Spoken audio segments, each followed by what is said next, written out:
told me, do you know? All alone in your head, but you don't have to pretend that you will make a change, 'cause you don't wanna change. I'm gonna be real honest this time. I'm okay with it, I am more than fine. I'm gonna roll all less red dice now. Tell me I won't get out.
the shadows, I've come to make a name. Ready for battle, 'cause I got a throne to claim. Think that I'll crumble, I'll show you a mistake.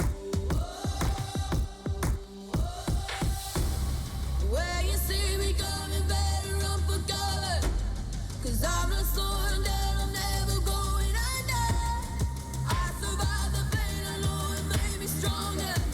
So meet the monster, I came to conquer.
Smoke clears, I'll still be on my feet.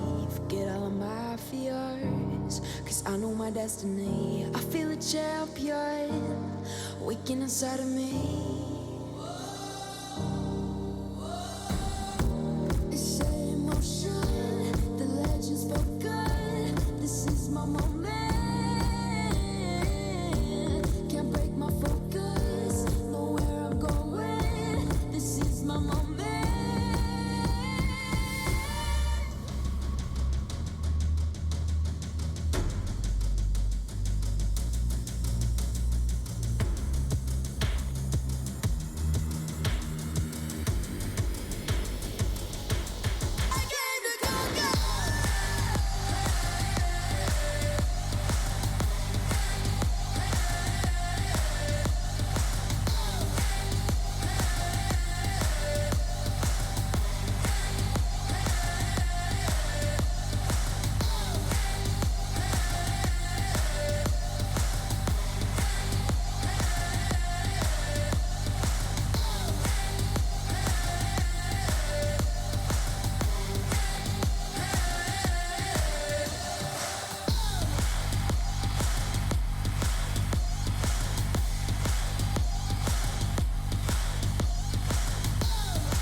Yeah, they done told me to be myself. So when I went and found myself, the ones who told me back then, be true to who I am, ain't think we was really gonna win. Now they watching us from the sidelines while we drowning victories like we getting high tides. I'm getting my prize, only thing my eyes is locked in on. $500,000 mine. I want it right now, don't waste my time. Family in a penthouse with a view sky high. Blood, sweat, and tears bring water to my eyes. Cause the whole gang winning, I done gave my life. Odds low, but we did it, ain't we? And we always moving, never on the same thing. Now our lives are highlight reel. We like the thrill, this life's ideal. The hype is real. We know it, it's just the way we live. We own it, cause that we love the thrill. We know it, it's just the way we live. We're grown-up kids.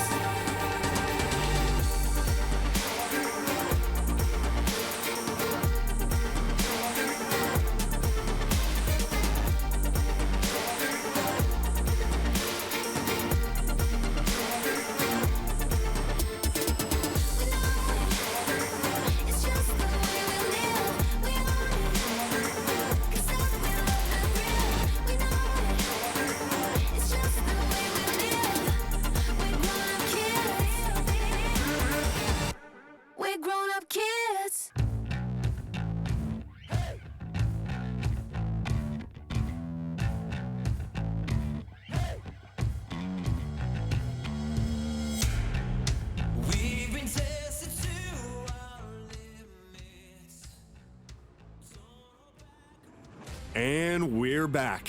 After 2 years of waiting, we could finally breathe a sigh of relief.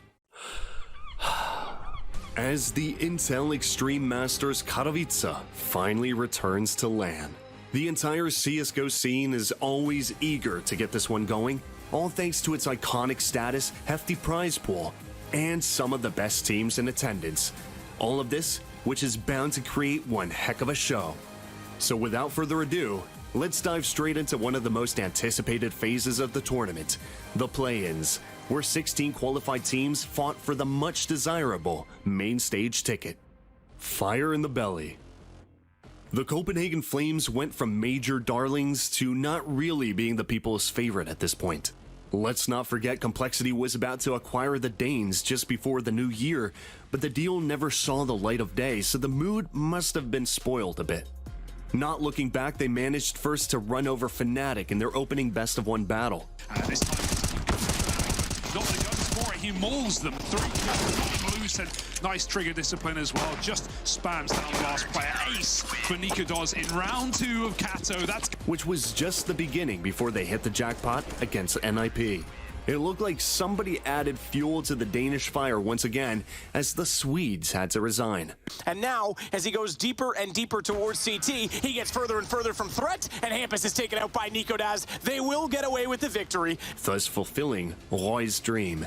Goal is to this event, I think, definitely just like getting through the play-in and then coming to the main event, and then of course, if we can make some upsets here and there like we did at the major, and I mean, the dream would definitely be to play in the arena. Always welcomed. There are some teams which the group stage of IEM Katowice simply wouldn't be the same without. The teams that almost everybody cheer for and look up to. Despite the absence of ROPS in their squad, FaZe Clan still had lofty ambitions. It wasn't an easy task to fulfill them, but both them and Mouse won their first duels and then had to face each other in the second round of the upper bracket. Nuke must have gotten FaZe a little shaky, as it was Dexter's team who was on a roll initially. Dexter getting a little bit curious. Ooh. On the money.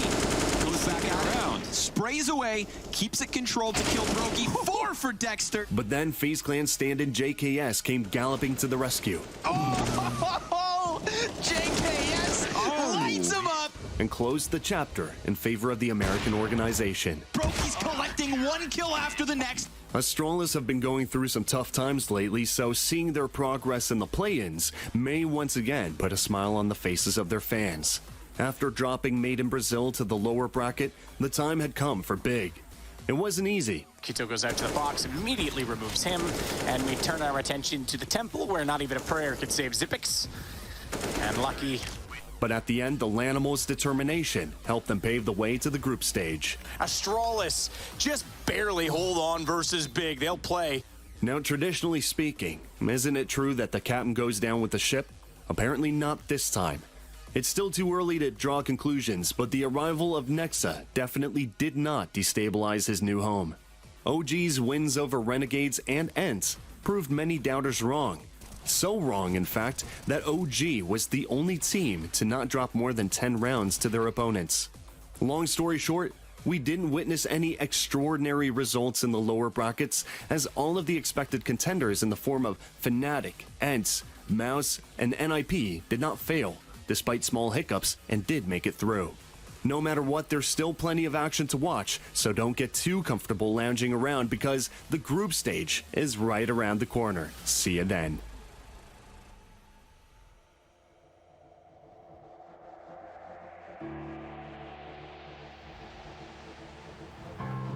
Intel Extreme Masters Katowice is brought to you by Intel, Acer Predator, 1xBet, DHL, Coinbase, US Air Force, and CSGO Hub, powered by Coil.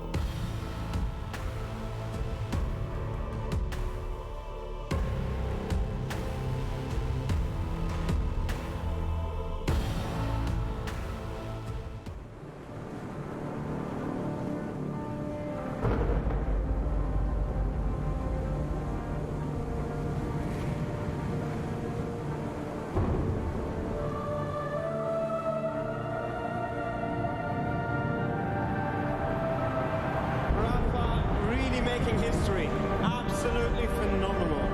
And Ace is the champion of the Intel Extreme Masters World Finals. Storm's still not quite done. IMC is going to take this fight, though. 3 seconds left. Last 2 rounds of action's got to start it well for ESC. And this is a massive move for Zez, but he's not content with just a Nexus kill. He wants to win. GG! And it's all done. A flawless win. Unbelievable Rogue with a 4-0 victory over Classic. And they did it again in the grand finals. It's no Give it up for your Intel Extreme Masters World Champion!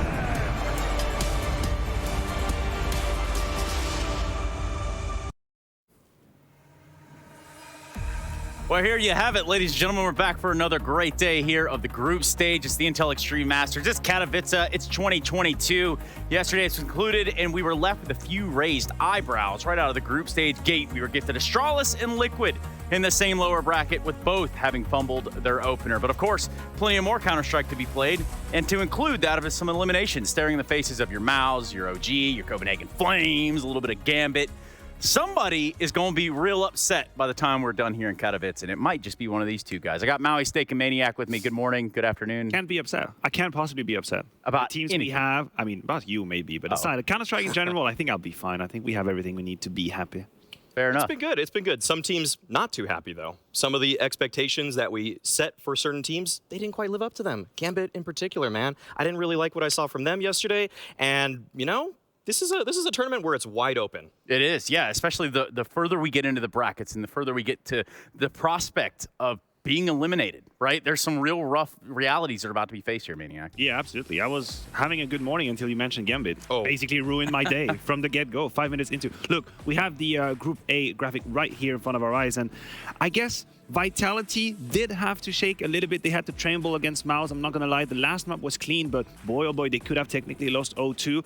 We have Heroic, who've made it through OG, but VP, I know, you are happy about what we have seen because that was solid. You know I love VP. You know I love me some Yakindar. And with Flit also firing on all cylinders, they are one of the deadliest teams out there. But yeah, bringing it back to this Vitality Mouse one, I'm almost just a little bit happy for Mouse. I thought this roster wasn't going to be doing all too much, and yet they made it through the play-in. They're looking pretty sharp, and some of those Academy players, Torzy and JDC, they continue to impress. So that Torzy guy, that's a pretty good starting point. What's up with that? It's actually crazy because we usually at the desk, we build this whole narrative like, you know, you're not used to the tier 1 level. You get to a LAN event, event, you have the jitters, you're probably not going to show your best Counter-Strike. It's a process that takes time. Torsi just says, I don't care about any of that. I'm just straight from the get-go, play beautiful Counter-Strike. So maybe, just maybe, the difference we're looking at is good players and bad players. And Torsi is a good player. So you said the key word there on the other side of it. It doesn't have to do with Mouse or Vitality, but I guess we'll get to that in just a second. The numbers won't lie neither.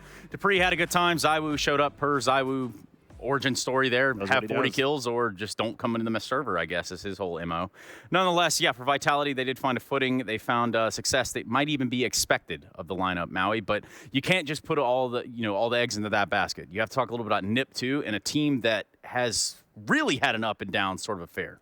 Nip are looking sharp. I'm liking the DJL effect. He has brought a lot of structure to their T sides. They're looking a lot better than their T sides last time. Awful T sides last year. It was constantly my complaint about them. But DJL, Hampus told us yesterday in the post-game interview, he's bringing everything that they need in order to make their T sides worthwhile, worth watching. Because last time around, it was ugly. Yeah, and this is just one side, obviously, of the coin. If we flip it towards Gambit, I gotta say, huge disappointment. I'm hugely disappointed from Gambit right now.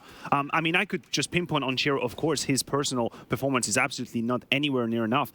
But just as a team and their story and the expectations set around Gambit, they had this amazing year online. They had to prove, they had to test through the fires of the LAN events, Cologne, the Major. And you think over time, this would be a better Gambit that we see. It would be a Gambit with more tenure, with more experience. The rookies of the roster should be doing better. Axel, Shiro.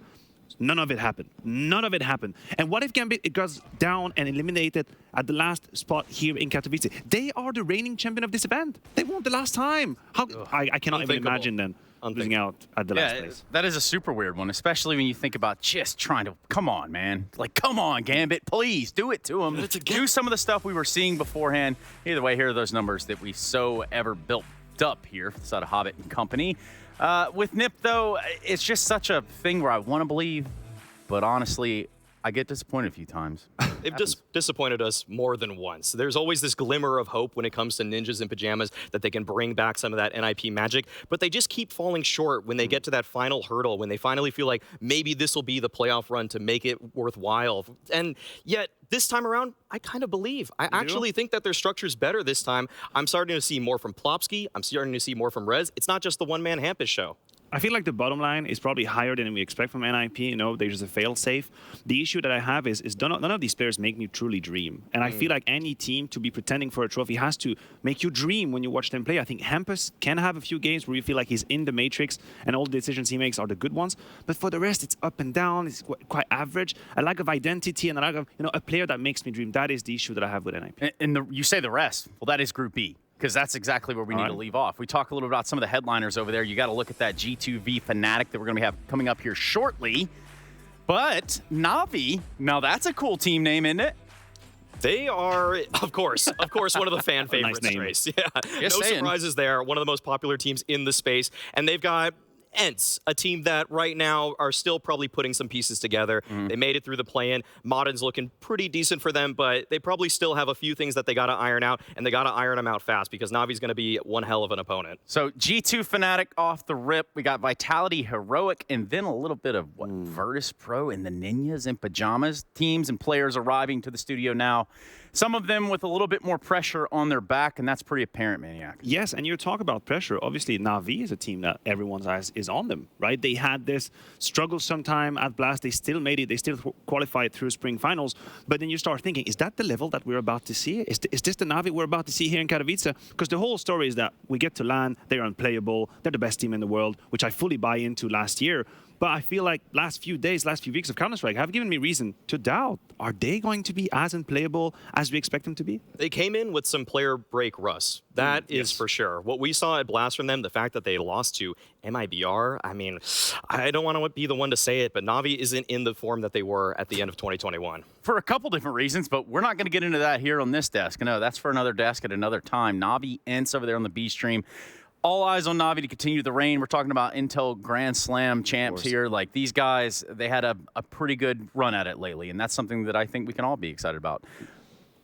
Absolutely. I agree. I just wanted to say, if you want to be a legend, you win Katowice. It's as simple as that. Yeah. It's one of these events. We never forget who won IEM Katowice. And if you're Na'Vi and if you're looking to continue this era, you come in here and you make a statement once more. You make sure that everyone knows you're still the top dog.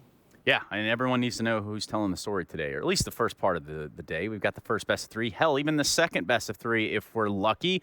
Our commentators should be sitting by, ready to go, I think, at least. Now, something I should tell you about these guys before we jump into it We're is down that here in they... the control room. We thought we'd give you guys a little bit of a look Ready as to to how go. everything gets done here. We do have everyone's favorite observer here right behind us, getting ready to observe all the games. Chad, why don't you go have a little talk to him? Yeah, look, Rushley's always hard at work preparing for the game, so we don't want to interrupt him too much. But if we're quiet, if we're quick, we can catch him in his natural element here. Rush, you're meant to be hard at work, mate. Yeah, what up? Yeah? Okay, so sorry about that, guys. I don't know what Rushley's up to here today, but Dinko and I are going to be bringing you 2 best of 3s. G2 versus Fnatic kicking off all the action.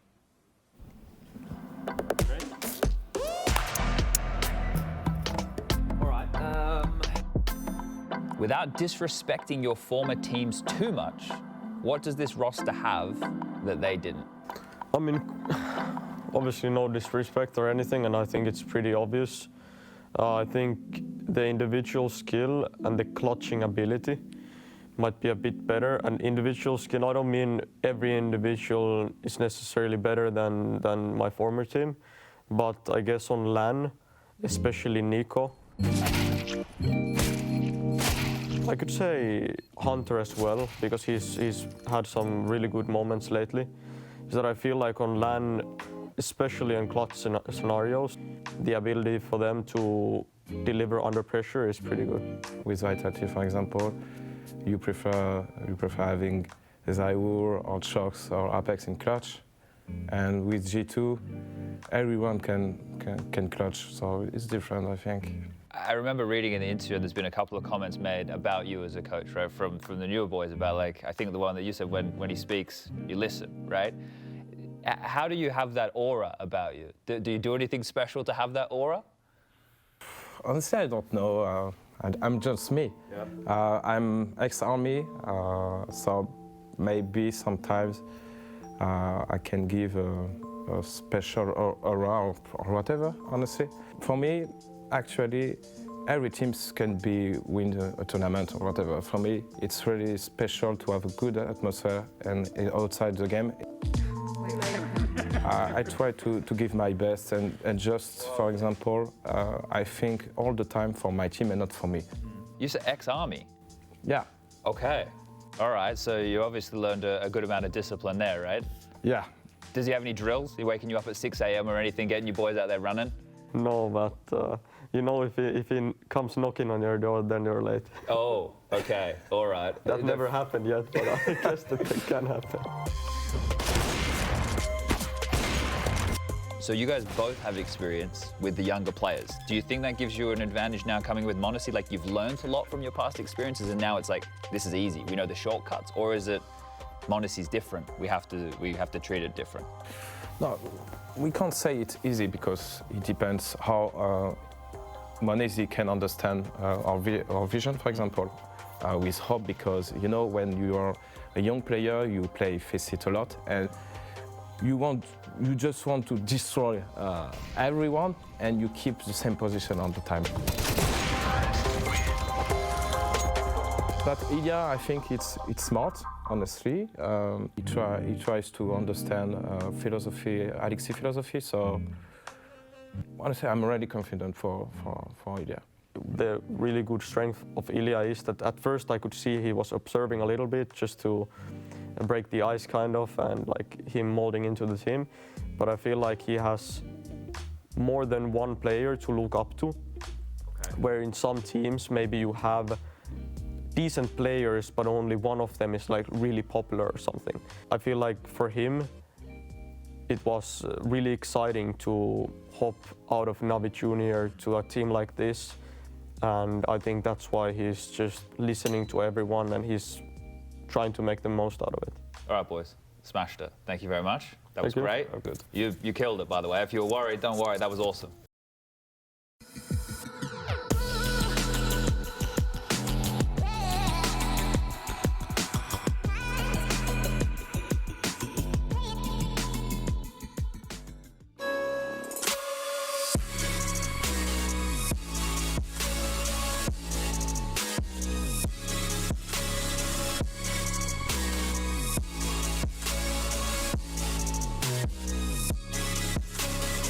love it, you wear it. What's your style? Get your merch at shop.eslgaming.com.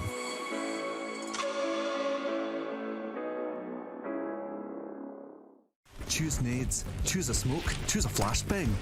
Choose team badges to support your favourite CSGO team. Choose an ESEA Premium membership. Choose routes you know bring in wins. Choose pro video tips. Choose the fan club wars. Choose behind the scenes content. Choose good grades. Choose guns you know you can shoot right. Choose bingo. Choose the equipment you know is going to get your team the win thanks to heat maps. Choose the CSGO Hub Premium, the complete package to help you and your squad achieve all your CSGO goals.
frantic search to uncover the next prodigy has led the samurai to reforge their katana.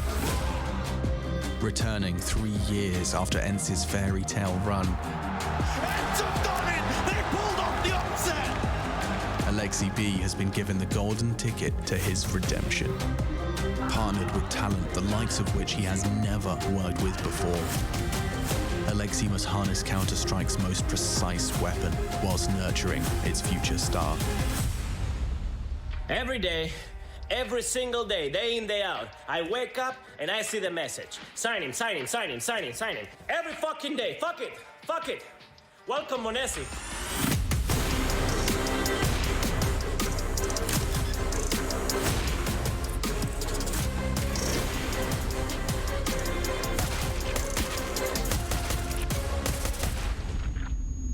Can the future arrive so soon? Well, it very much can, Mr. Richardson. The future could arrive right about now, which means we're ready to jump into G2 v Fnatic. The first best of 3 today here in the Intel Extreme Masters A stream. Katowice 2022 has started strong. We looked in that way each and every single day, just like m0NESY's hoping to do here on land this afternoon. Ladies and gentlemen, I present to you Maui Snake and Maniac in no particular order. Beautiful way to kick off the day, Trace. Beautiful way. G2 versus Fnatic. Lots of question moving into this matchup, of course. Everyone's been keeping an eye on Vitality and G2 after the roster change. Are they going to be able to challenge Na'Vi for the crown? Well, until you get to fight for that crown, you have to beat a whole lot of good teams. And we have Fnatic, on the other hand, who made Big look like clowns. So there we go. That's a game. It's not bad. It's not a bad opener for m0NESY on land. It's not a bad game for Fnatic either. I think they actually have a little bit more of a chance than people might recognize here. This is still kind of a green G2. They're still finding their footing in this tier 1 space right now. Fnatic, on the other hand, they're kind of in a situation where they're kind of toying with this hybrid Swedish-British roster, and it's been to mixed results. And so many people just want to say it's a British lineup now. Brit CS is back, never went away, yada, yada, yada. No, truth be told, one man is going to be one of our Colex players to watch, and he is certainly on a singular mission to make sure that's not the case.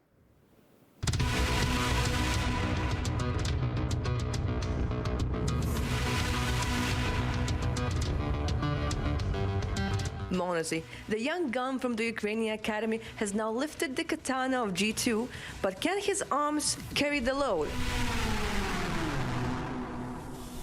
So far, we've seen guts, bravery, courage, clutches, and no slowing down. Could this be the beginning of a legendary hero warrior for G2?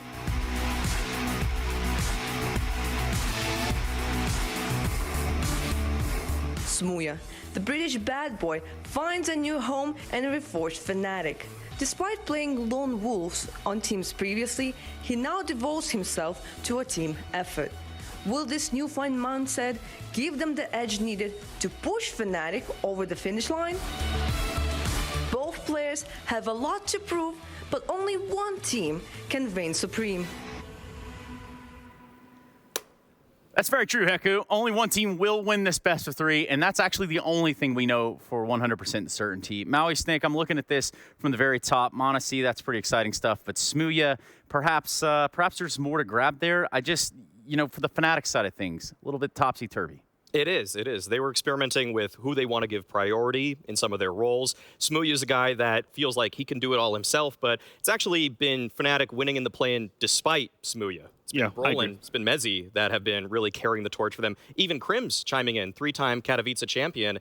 And Smooya right now, in his latest interview, it didn't seem like he recognized why he was making the mistakes he was. He was saying, I should bait more, maybe re-peek less, maybe take better fights. And maybe there's, mistakes on the other side of the coin too, right? I mean, talk about m0NESY. It isn't like he's a super experienced player. It isn't like, he's been under these conditions and parameters for an amount of time that should give him that exposure to it.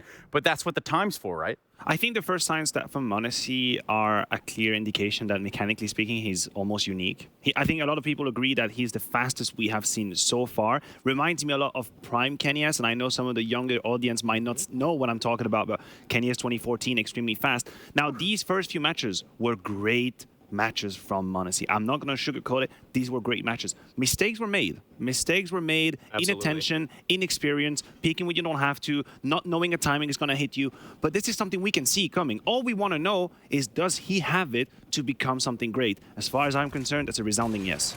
Yeah, m0NESY right now is distracting everybody. He's a shiny new pair of wheels for this G2 vehicle.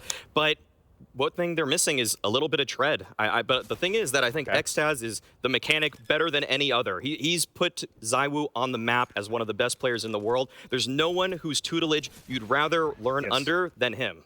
Okay. No other coaches we'd put out there. He's up there. Bill Belichick? No. Oh, Bill Belichick. Okay. I'm just kidding. No, but all things considered, I think we try to put our head around everything that is m0NESY and the G2 project and how exciting it is to watch a new and up-and-coming player.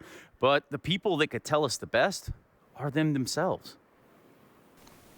When I joined G2, I didn't feel much pressure because I know that people are so kind there. They can help me a lot. For example, there is a Jakey. He's so funniest guy I've ever seen. Like he's always positive. He's also giving like good positive vibes, and it helps me a lot. They have like another. They have different mentality in the game. They think like different, and the mentality they're always like positive, and it helps. As I said before, I don't know why you're saying that they risked, but not that quickly. Okay. Yeah, absolutely. Monacy really, I don't even know where to take that one, Maui. I think really this is just an exciting thing to see. Is it a blossom situation, or is it kind of like fizzle out? And I don't think it's going to be the fizzle part. I think there's kind of a foundation for Monacy right now. I actually talked to Nico about Monacy and his limitations, and the map veto is going to be incredibly interesting because Nico told me himself, you know, he's good at Dust 2, he's good at Mirage. Beyond that, he has some work to do. Well, you gave an example. I think we were just speaking about this in the green room. You were talking to me about how he's kind of rigid and where he's going. And, you know, is that something that he gets opened up to as we go into, say, a nuke? He lacks a lot of versatility, I'll say that. Nuke is a map where he's basically going to be playing Under Heaven almost every single round. It's a map that he never played for Na'Vi Jr., probably has 5 officials total on this map, so it's not a great look for him just yet. And it's also a map where he's going to make a lot of decisions on the fly. I think not everything is clear-cut. There's not a plan of action for every single situation. You look at the symbols of your world, and on Nuke, they'll just maneuver through all of it. They just fly through the round because they know exactly what's about to happen. This is a great map if you're Alex to punish the lack of experience from Monacy. Yeah, for Alex, you feel like he's kind of kept up to par. I mean, it feels like he's been kind of underwater for a little bit. Let's talk about Alex for a second, and let's talk about his situations in Fnatic. I think just to put some historical context, Alex was with Vitality. They had relative success with that lineup. They lifted a couple of trophies, but as an IGL, you would always have this asterisk, like you were playing with ZywOo, right? That's not really, it's not really your doing. You didn't really win these trophies. You move on to Cloud9, but that's the thing, that's how people react. You go to Cloud9, it's obviously a disaster. We know the conditions and what exactly happened. For Alex, now moving to Fnatic, if that doesn't work out, where does that leave us as an IGL? Where do you go from that point? It has to be the moment that he proves his value and his abilities as an IGL. Yeah, and then you start thinking about the tools he has in his shed, and, you know, is he using them appropriately? It would seem as though he wants to push them in the right direction, albeit it is a little easier with a ZywOo on your team with an op via maybe a Smooya with an op. But hey, anyway, Nuke is the first map of this series now, isn't it, Mouth Snake? Yeah, yes. This is a situation where I think we've already talked about the fact that Monacy is going to be incredibly tested here, but it is up to Alex to try to put together a game plan that's going to even contest him, get G2 out of their comfort zone. Question, why do you think that LXB gets away with not playing Vertigo again? I thought that Fnatic could. The way Fnatic played Vertigo against Gambit and last time here at this event against Big, I thought that could be a way. You could try and push them to Vertigo. They allow Nuke to go through, see if that's a mistake. It does seem to be one of the maps that Monacy's okay on, actually. Fair enough. It's in his top 3. It's in his wheelhouse. So if there's one guy you don't want to face there on that ramp situation, it's probably him. And so, you know, Fnatic probably a little bit worried about that. Maybe they don't actually trust their upper as much as G2 trusts theirs. So both teams potentially with a Kryptonite, have we noted it yet? Other than, you know, new rosters playing this, that, and the other, and finding it. There's just no Kryptonite either way. There's I don't think so, at least not for G2, and that's why this Monacy situation is so exciting. They made these changes to lift trophies, to be champions. We know that's the mentality in G2. But think about what they were able to accomplish with the former roster, with the core that was here. We talk about Nico, Hunter, Jax. They had LAN finals, Cologne, the Major. They were already a great team. LXB comes in, he can use some of the maneuvers and the protocols they were using, and then you add Monacy. There is actually no excuse right now, no narrative for G2 to fail. I think anything below a semi-final for this roster would be an immense disappointment, disregarding of how young they are. So I don't see the Kryptonite quite here right now. Not at this stage of the tournament. This is not where it should shine. On the other side of things, Fnatic are in a position where they have 2 players who were in the top 20 before, in Crims and Brawlin. They have Mezzi, who many people are propping up to be a top 20 player in the very near future. So Alex should theoretically have many of the similar weapons of similar caliber to that of G2. And if he's not able to deliver as a leader, then that has to be put into question. Was it just ZywOo that made him great? And you mentioned these 2 names. You mentioned Crims and you mentioned Brawlin. Online, honestly, I was not exactly sold on. I was expecting more from them. Crims in particular has been struggling in that period. But we had some flashes already here. Yes, exactly. Would it be the context? Is it the prestige of where we are? Needless to remind you that Crims is actually the winningest player we have in Katowice. He lifted the trophy 3 times. So can the context actually build a fire from underneath them and have them play at their best? Because that then something that becomes an X factor. And you know, interestingly enough, you're talking about Crims, but we have seen those flashes you're talking about. We've seen the times where you say, hey, you know what, maybe he's just going to try to take this situation into his own hand. I'm recalling games on Overpass towards the Monster Tunnel where, you know what, this guy's just all up in your face. And sometimes that's how Crims lives.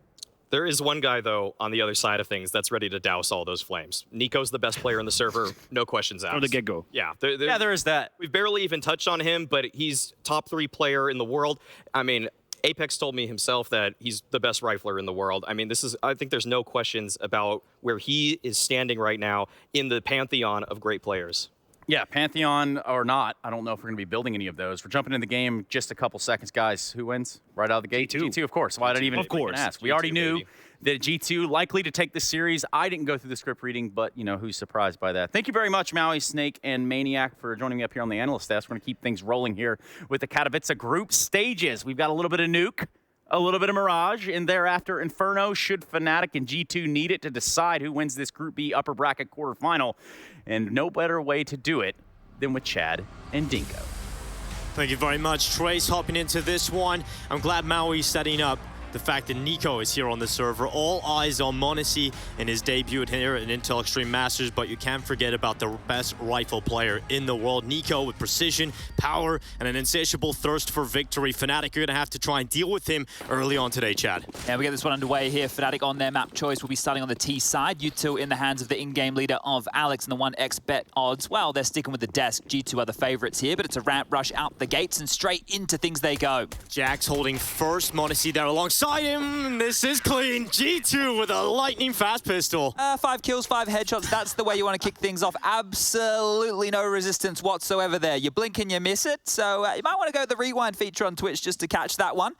But a ramp rush into a stack of 3, it couldn't go any better for G2. You know some of the positives there, the little details, other than how flashy that is, the fact that you can get away with this, if nobody takes any damage whatsoever, you have the Kevlar, you get the upgrade into the head armor for cheap, you're going to get yourself into rifles a little bit earlier, maybe some more utility. But speaking of round number 2, there is a force spike coming out from Fnatic. Pistols upgraded. Tech 9s, P250s, light util, some smokes towards Yard. Nico's already postured back here, spamming through the smoke. Damage done, Alex low, but he's lost vision. Yeah, Nico's held behind it, looking to wrap around the smokes, but no opportunity seen just yet. Fnatic go through. Nico lines them up. Crimson brawling down alongside the bomb. And now Nico starts to look for his 3rd victim of the round. Alex rapping, toying with him, but m0NESY's there to back him up. And another quick and flawless round for G2. Yeah, it's going to be great here to see what m0NESY has, right? We've seen from the Mouse boys, JDC standing in, and Torzy looking phenomenal on that AWP. But m0NESY is a big ticket item, right? You look at Blast, and you look at how quick he was on that AWP. This kid is the Flash. It's lightning quick. And I can't wait to see him get the big green in his hands. Yeah, and when we see that, again, we're going to look back at what Maui was talking about, see if he's had any changes, because coming into this event, you know, G2 have had a little bit more time. Back at Blast, they didn't, and it's time for LexiB and Xtaz maybe to start implementing some different elements to this G2 side. Yeah, this is one of the situations with a youngster like m0NESY, especially not playing a key map like Nuke a lot. Hold up a second. Ooh. One way here. That's a shot from Alex. Nico down. No reply yet for G2. Oh.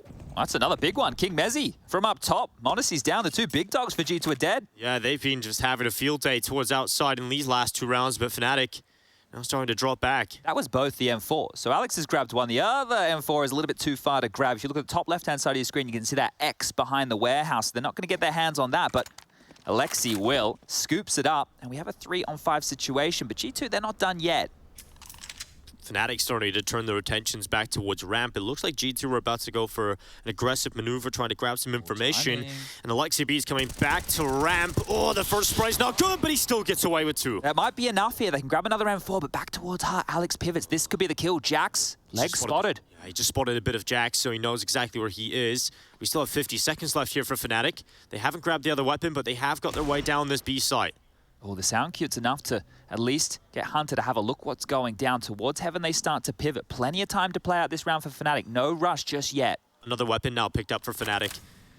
The player inside of the site, Jax, is going to be under a lot of the pressure, and Hunter's still down that lower site. So I like Jax this position. Is he going to be able to get anything done? He's forced out with his push. He's going to stand in the molly. Like, I'm off to the flame literally here. Jax, 20 seconds left. Fnatic have to get into the site, and Jax needs to just delay. They finally spot him. Now they swing, and Jax goes back up for a second. It's all down to Crims. We know him for a good clutch.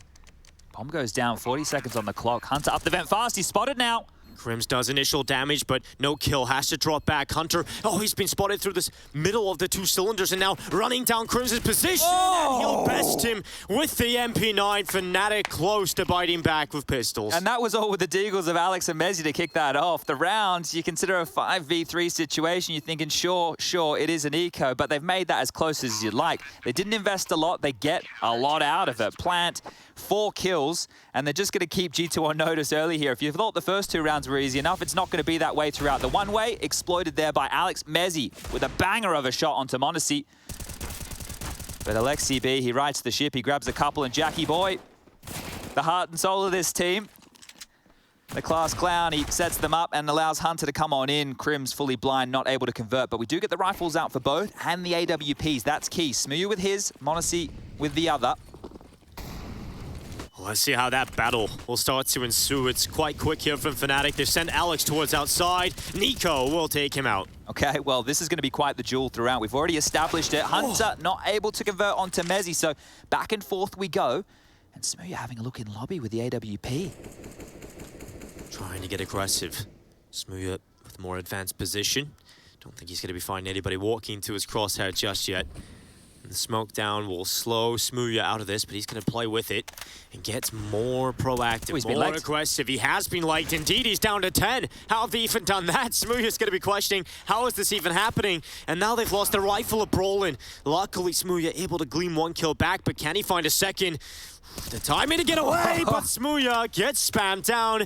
Jax looking back to main, and this time it's Crims about to try and duel him, but Jax is having a field day right now. Yeah, great work from Jax in the last 2 rounds. He's just pivoting in this top side, mopping up that mess that was definitely bearing on down. Mezzi in a 1-on-3. He has 2 players to deal with. One, well, right in front of his face. It doesn't even worry about the other, and this is a fantastic start from Jax. He's one of the elements in this team that people are, you know, maybe a bit quizzical of, right? But in terms of a hard entry, somebody who gets the dirty work done for the team and a personality, Jax is a great feature to have.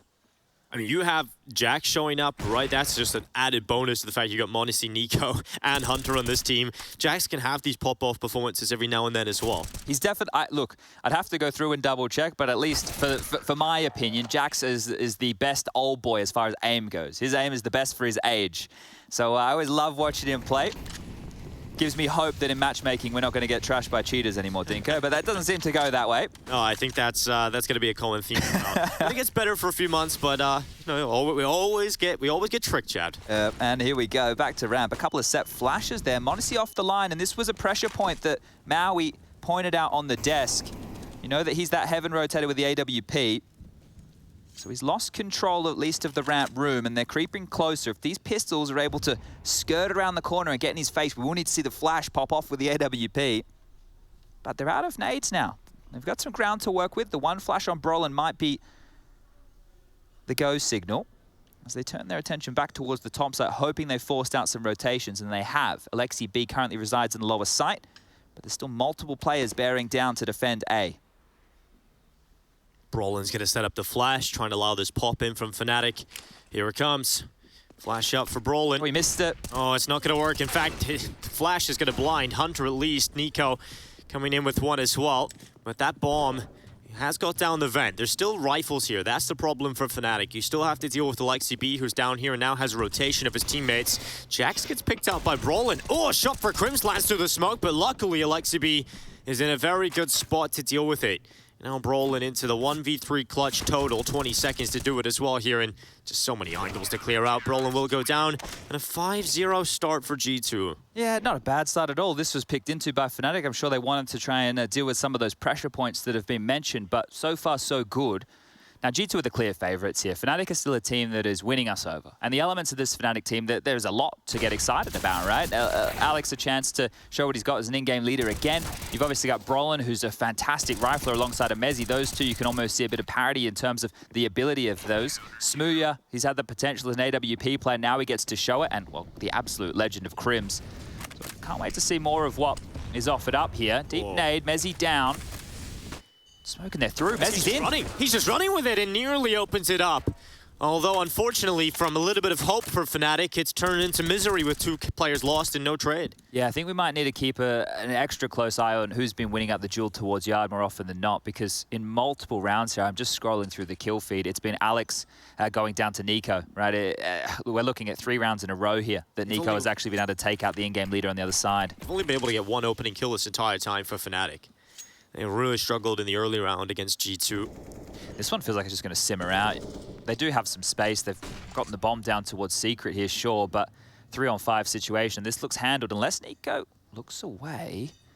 He's got himself into a good spot, though. Crims gets dinked down to 10.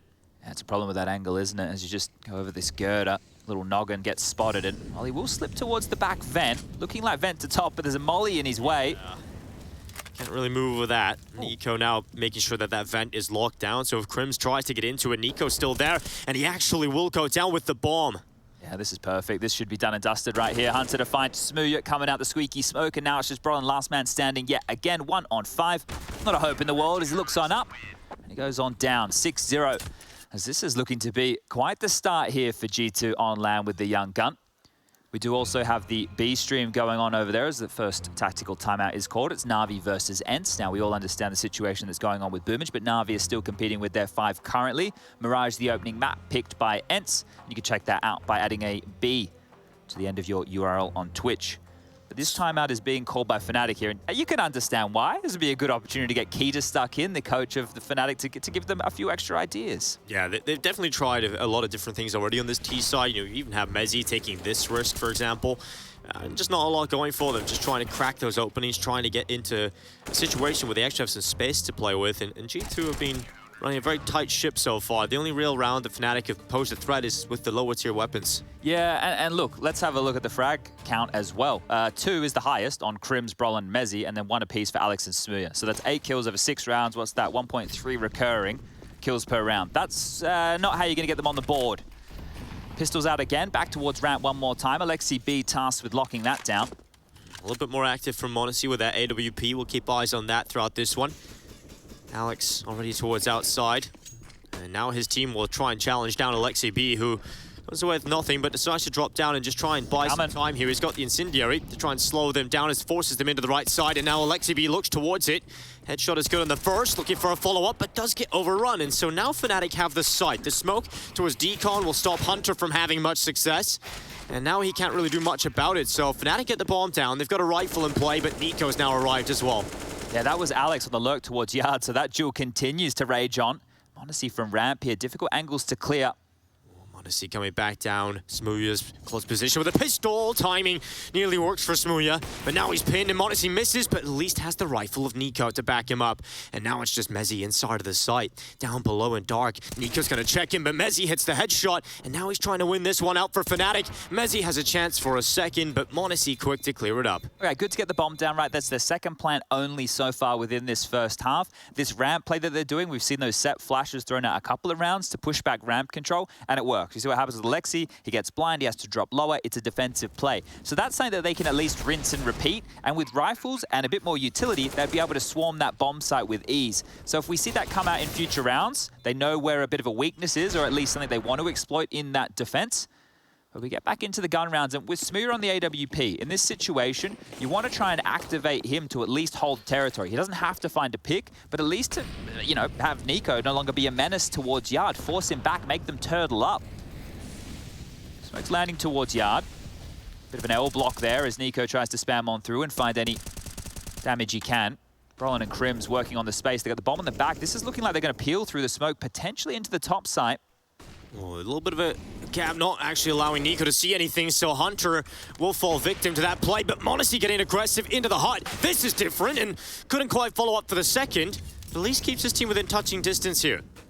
Jax needs to wait here. There's a lot of utility holding his teammates at base. They need to communicate before the retake, but that could be it. Alex onto Nico this time round, and this is looking like the first round for Fnatic. Really cool round here for Fnatic. Alex aware that they had Nico stuck in the back garage, just waits for him to come out of his position. And now Alexi B and Jax. Safe call is the only option here for them. Alexi B sitting towards heaven, just seeing if he can find anything on the way out. It's interesting to have Smooya on an AWP and run that type of a round, right? You feel like he could have had a rifle for what he was doing. Yeah, he was just in lobby with the AWP. Now look, that was a from spawn call. They threw the smokes, they immediately took the bomb and lurked through them into main. So yeah, that one there feels like maybe rifle preference. Could have kept Smooya alive, but doesn't matter. They still get the round, 7-1. Plenty of cash to splash here for G2. Hunter, m0NESY, and Nico, no issues with the buy. They'll get their weapons of choice. AWP comes back out here. At least Fnatic are now starting to work on draining that reservoir. You can see Kita, the coach, behind Fnatic. Got quite the British contingent over there now. Yeah, Kita, storied career, observer to coach in Complexity, now Fnatic. It's been all over the shop. Here we go. G2 looking to counter some outside control, utility of their own, dispelling Fnatic from early. And wow, look at this, Nico playing a bit more aggressive this time. Yeah, he loves to play around these smokes. He's just a menace towards Yard. It's a great asset for G2 to have to lock down such a position. But here comes the smokes again, and this time Nico isn't going to contest from warehouse. He's actually playing from main. Smoke. Cut off his vision, but he has a bit of a gap. Yeah, he has a gap. He can spot the shadow, and he's got the kill. Alex is down, and so that is a Fnatic player gone early on that Nico will be very happy about. You can see he's worried about that smoke corridor, and that is going to allow Fnatic to get down secret with numbers, but they have lost one. He can flank them here. Once these smokes fade and he clears out top main and sees nobody's Yard, Nico could be on a fast flank down them towards secret. Nobody has rotated lower for G2 just yet. And Smooya, well, he wants to cut off this vent rotation in the meantime. Again, the AWP feels quite stale here in this position. Fnatic have got down, and they are taking their time still. G2 will soon make some adjustments to this. Smooya cutting off the potential flank down secret now with his rejoining strategy. He'll continue to move forward as Fnatic now take the B site. Well, that's the sound cue towards lower. They've broken some windows now. The jig is up. Nico spotted. Smooya down. The AWP gets caught in no man's land, but the bomb will be planted. Yeah, G2 have a huge advantage here with 2 players up. Fnatic at least have the bomb on the site, but how do they deal with the numbers that are going to come and try and retake it? 3 down secret. Good luck, boys. Yeah, this is going to be rough for Fnatic. It's going to take a big step up here from Brolin. Nice crossfire. Yeah, m0NESY is alongside of him, so maybe they can get something out of this. Brolin holds the first, spots out Jax, Hunter, Nico so quick on the triggers. There's that precision and power that we see from Nico yet again. 4 kills for him in this round, Chad. Of course, headshots, right? Of course. Like, this is the thing with the Kovac cousins. They're just going to bop off those heads. That's a situation that could really get out of control, because if you flip the script and you were to put 2 CTs in those positions against an onslaught of Ts coming with no utility, right? All they had was a flash. It's going to be super, super difficult to get through that.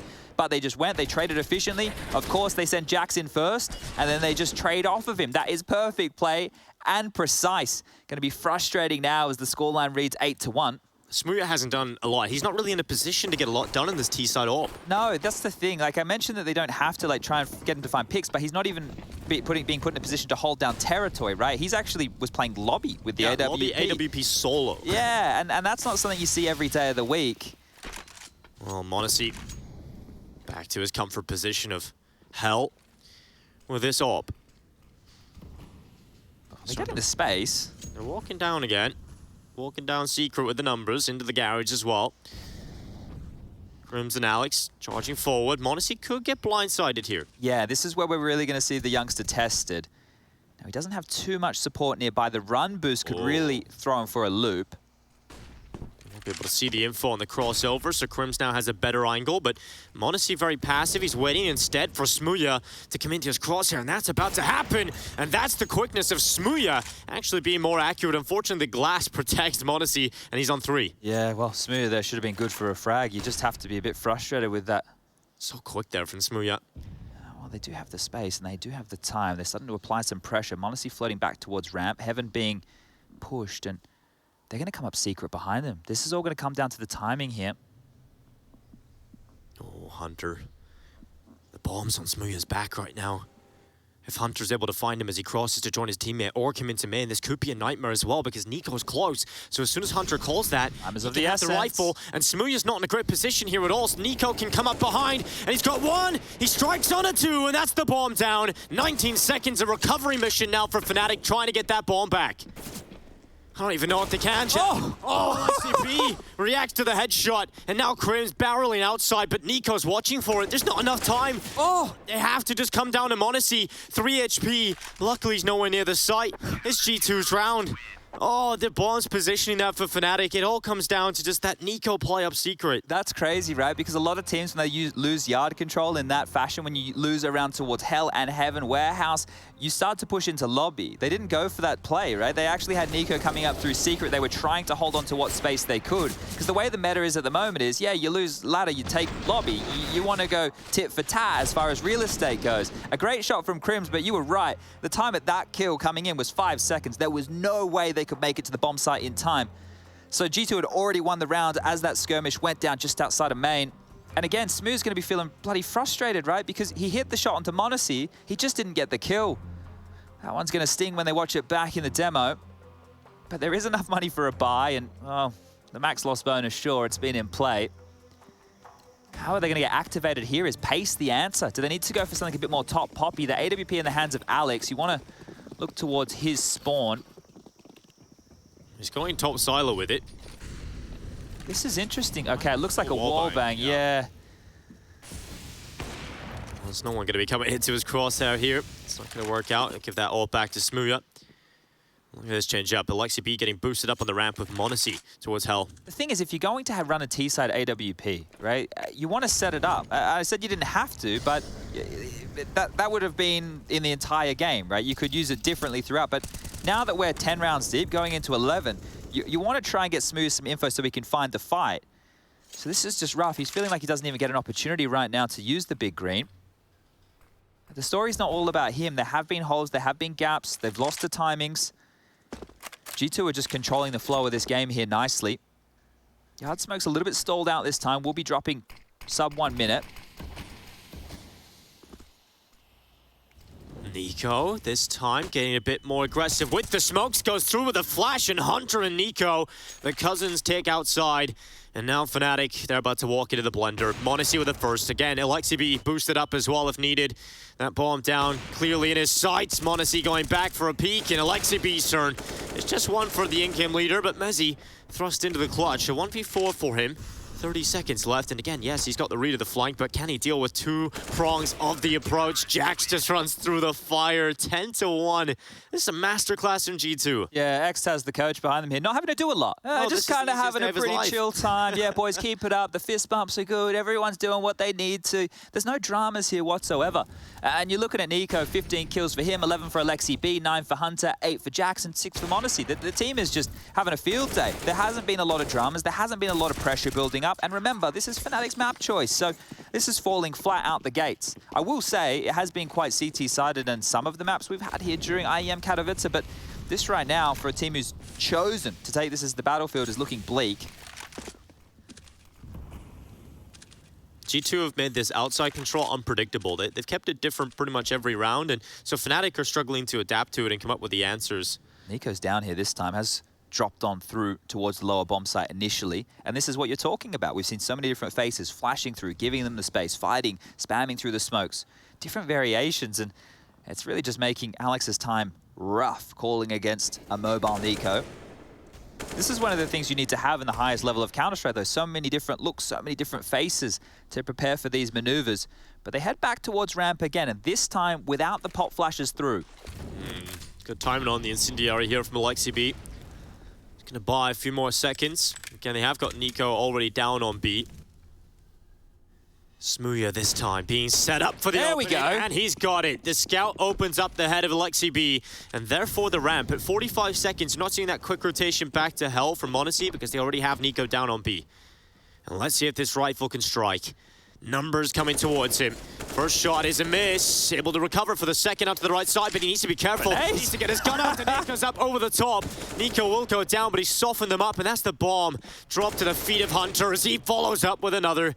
It's Crims and Alex, and Hunter's reading them like a book. 1 on 2. Suddenly, Crims finds a chance, and it's all on Hunter. It's another headshot for him, and now it's just Alex. Position spotted. Hunter goes down, and finally, Fnatic win another round, and it's Alex the best Hunter in the duel. Yeah, you can see how excited they are about that one.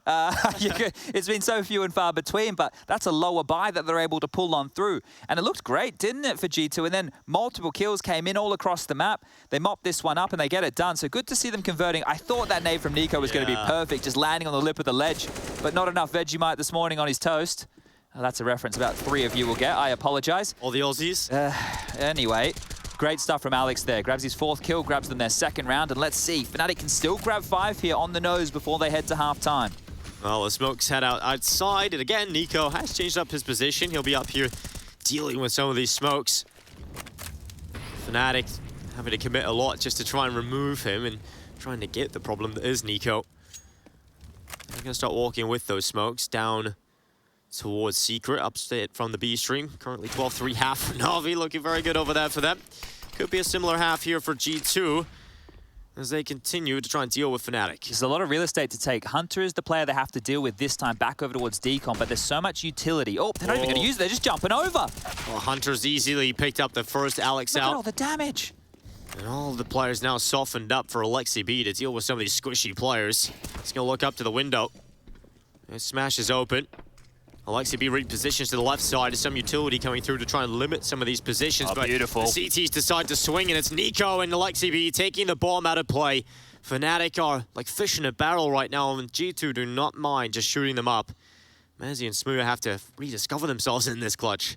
Yeah, it's going to have to be on Mezzi here. Smooth is very low. He'll need to wait for his compatriot here to kick things off with initiation. Never mind. Nico, sharp as you like. Head spotted, body down, door open. Mezzi, damage is done, but Alexi B will finish him off, and that's 11-2 the scoreline reads. Now, look, you can see just how plugged into the way the game's being approached by G2, right? So Fnatic throw out the standard utility you see over towards ramp, the molly and the smoke. They play it directly in front of it. They understand, right? They know that they can put the bodies on the line, take the fight, stall them out before they get through those choke points. And, well, the round was done at that point. So G2 look like they're on the same wavelength at the moment, and that's what you want to see from a team who, well, 2020, they were in the grand final of IEM Katowice against Na'Vi. Now, I know it's a different look team. I know things have chopped and changed, but the organization remains the same.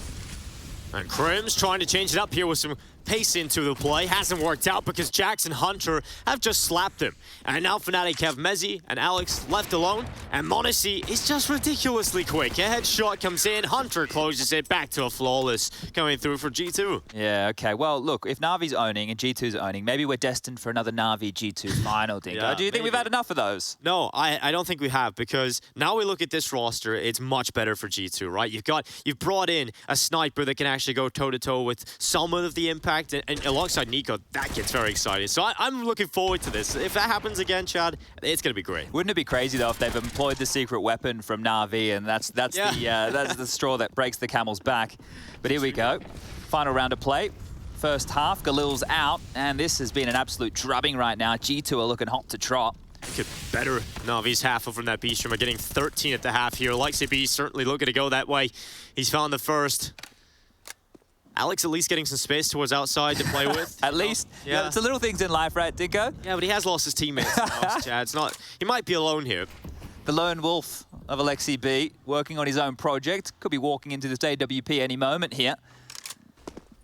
m0NESY doesn't have to do a whole lot, does he? Not with Nico holding yard, right? When you're that heaven rotator, you normally have to help your yard rifler, right? You need to be there, flashing for him, picking with the AWP, doing a couple of crazy maneuvers, pushing T-Red. I don't think that's been necessary this game. Nope, and anytime he's actually been given a challenge, he's generally come out on top of it as well. So, looking great for G2. I think a lot of the questions we've had for them in this first half have been answered. They're coming in swinging to this event. The expectations certainly living up to them. You know, we do like to see Crims in a clutch, but this one's just not going to happen. Another flawless half, another flawless round, in fact, for G2 as they close the half 13-2. Join us after the break to see if they can close it, or will Fnatic bounce back?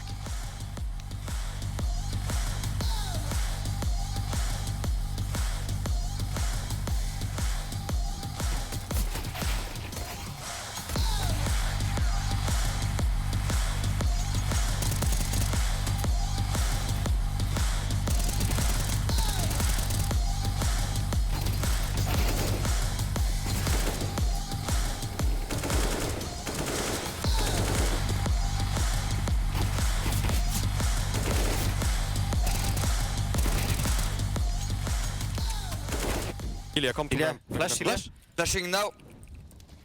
Blind. Come to ramp, someone. Behind red, dead. Nothing else. Can be made. I'm going ramp to one. I'm anti-flash. Two ramp. Okay, I'm gonna go down. Ramp dead. I'm anti-flash. Blind. I missed I have it, I have it, let me have. Open rifle here, open. Both there. Open it. Rifle there, outlast. 10 HP. He's chasing me, I think. He's on the box, guys. On the box ramp. He's behind. Don't ramp. Nice! We are reading them like book, guys. Good flash, Rico. Sick, guys. Nice. Big flash, Rico. My goals in Katowice to raise the cap with my team, because it will be my first huge tournament except Academy Leagues. So I want us to play better on this tournament and show to everyone that we are really good. And my goals in Counter-Strike, I want to raise caps with my team. I always want to get emotions from every tournament which we're gonna visit, and be the best team in the world and be the best player.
Expectations are high for G2 coming into Katowice, and they did not disappoint in half number one. 13-2 over Fnatic, yet to really get going in this matchup. In the second half here, we expecting anything different, Chad, in the second half for Fnatic? I don't think so. They're yet to get this one going. A pistol round, yeah, that's cliche as it gets, but that is what they're going to need to kick off this second half in style. They're on the CT side. Let's see what they have in store. 5 sets of Kev up against some U2 on the backs of Nico and Alexi. Squeaky blown open, Molly towards main, and 1xbet odds. Yeah, they favor G2. I wonder why. Well, Alex has slipped on by, but they're going to check him. Of course they do. Monacy and Hunter with the first two of play.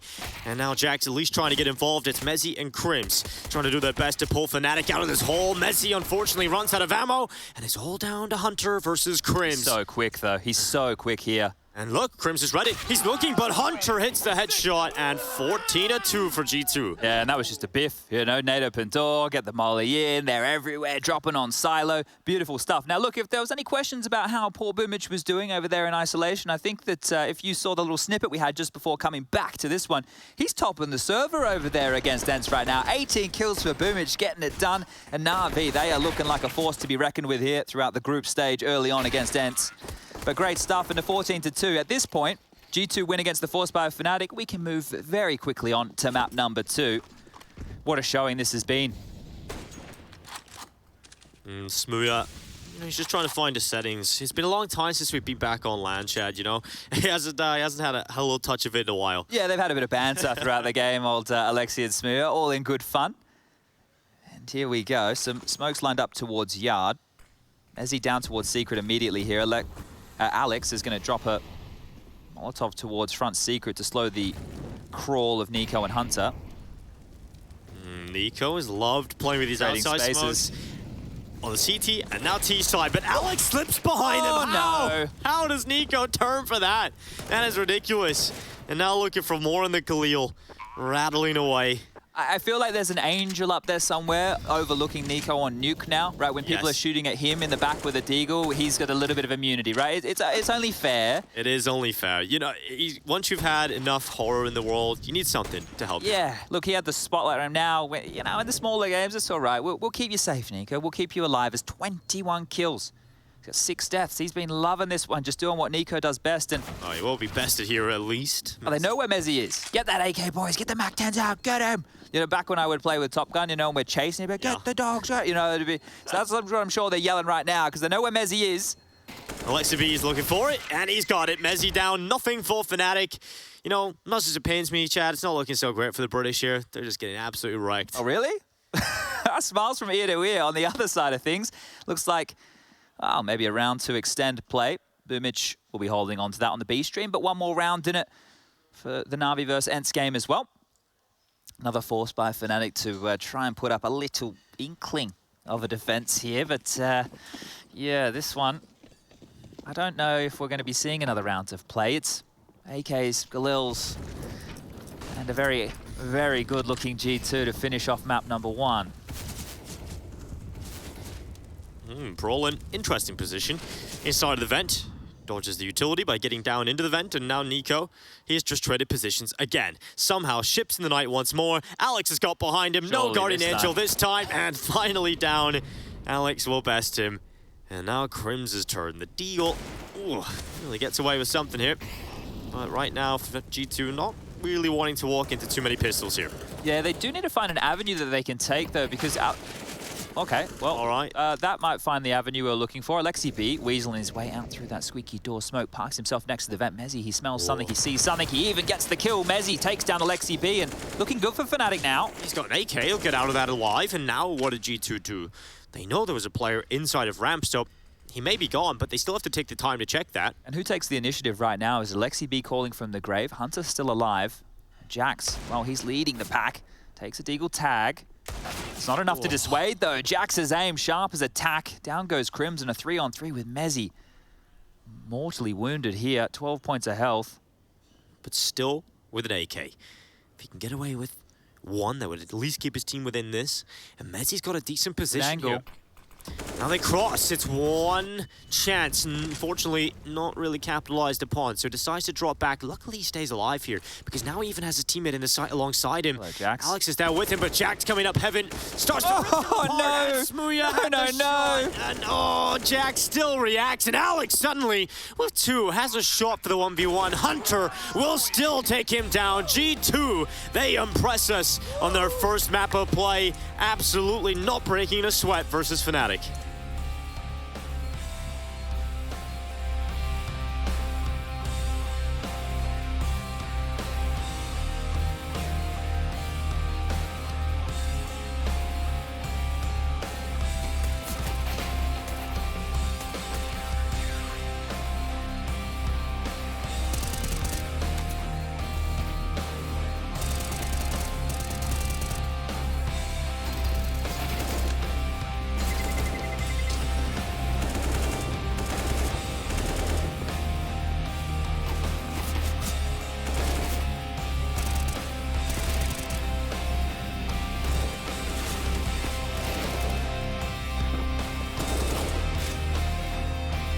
Hey guys, I'm going to be showing you a couple of tips and tricks on the Mirage and connector. I hope you enjoy it and let me know how it works out for you.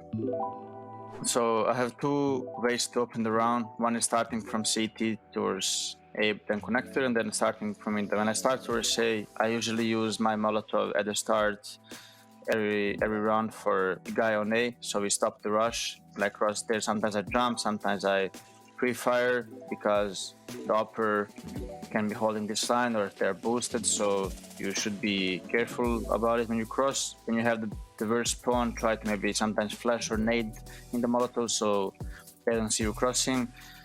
Then you can do a couple of things here at the start. You can put the smoke and just hold the... Listen a bit if they are rushing out mid, if your teammate is smoked off in window. The most important thing when you're coming into connector, the first thing that you can get in your face is the guy pushing a catwalk. or pushing down here, but you have a smoke here, so the only thing you need to be focused on at the start is the guy who is peeking Cat, so just kill him or to be aware at least of that guy.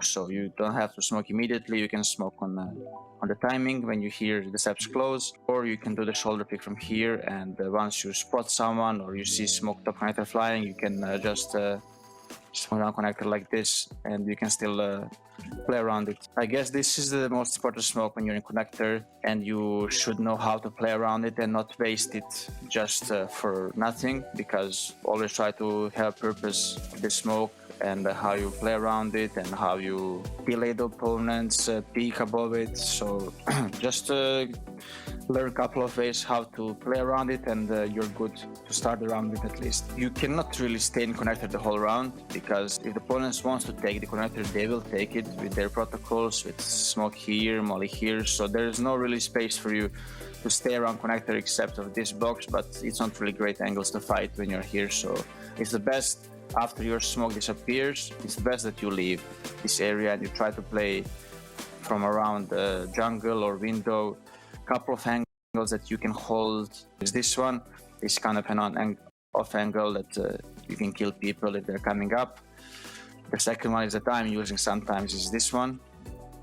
There's not many people are really clearing that angle, so I think you get an advantage here as well. It's the way I'm killing people. And the third angle is I'm sometimes holding window like this and checking palace, and if they split like this. So this is the three positions that I'm using around this area if I'm alone. Sometimes I'm here, but this position is not great because they see you first if they clear you from this side. So if you're here, you need to play smart and make sure to always check this position so you don't die for free, basically.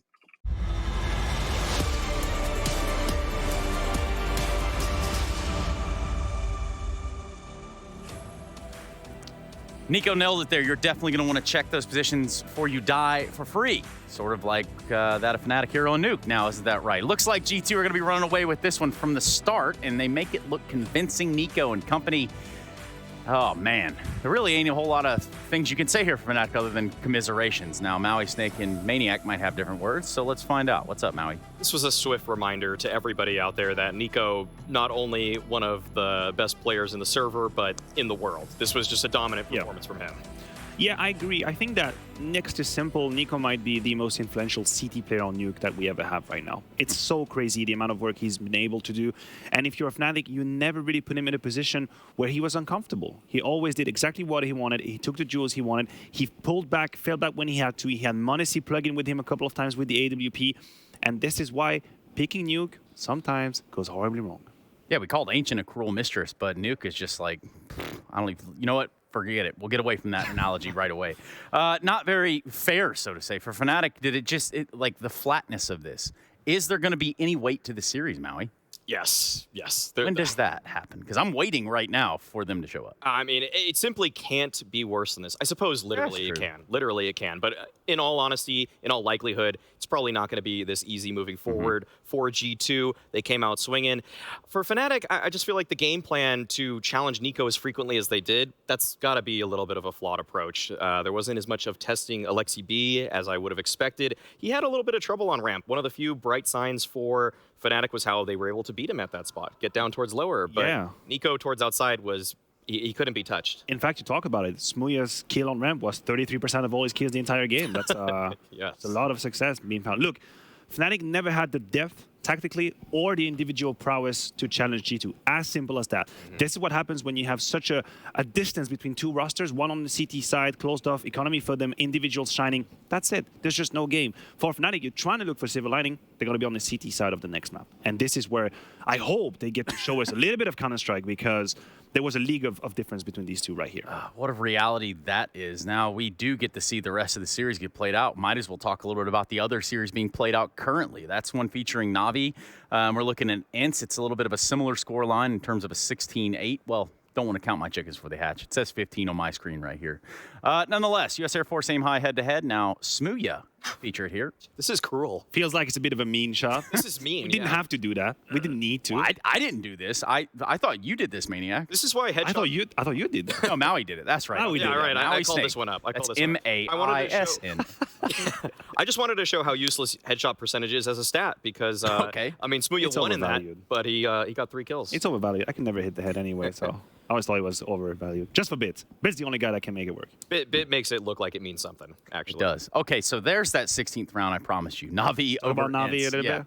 Yeah, so 16-8 there, and for Ince with only 8 rounds going into Nuke. You know who's looking good for Navi? Daddy Electronic. Oh, yeah. That one I was waiting to see coming because online, we know he's one of the players, one of the most prestigious players that has such a big drop-off between LAN and online. We've seen it during Blast, and even in 2021, he was struggling, but now we're back to LAN. Now he's fully activated. He's going to join again, bit and simple as this Triumvirate of Doom, and it happened again against him.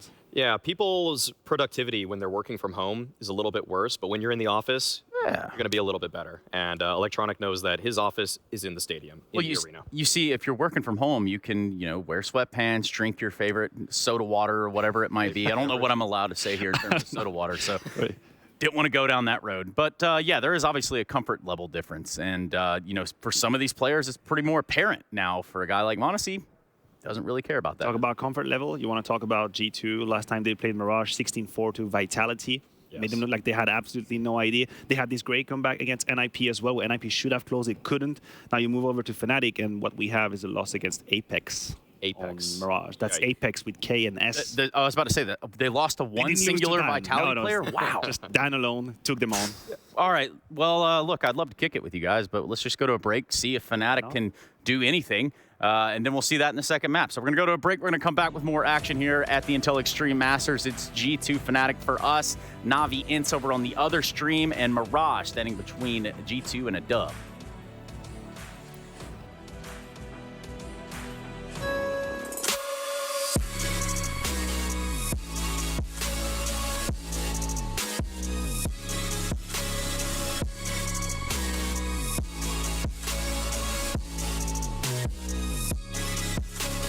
You love it, you wear it.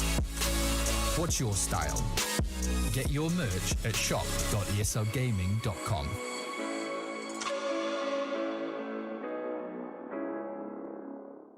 Choose nades, choose a smoke, choose a flashbang. Choose team badges to support your favourite CSGO team. Choose an ESEA Premium membership. Choose routes you know bring in wins. Choose pro video tips. Choose the fan club wars. Choose behind the scenes content. Choose good grades. Choose guns you know you can shoot right. Choose bingo. Choose the equipment you know is going to get your team the win thanks to heat maps.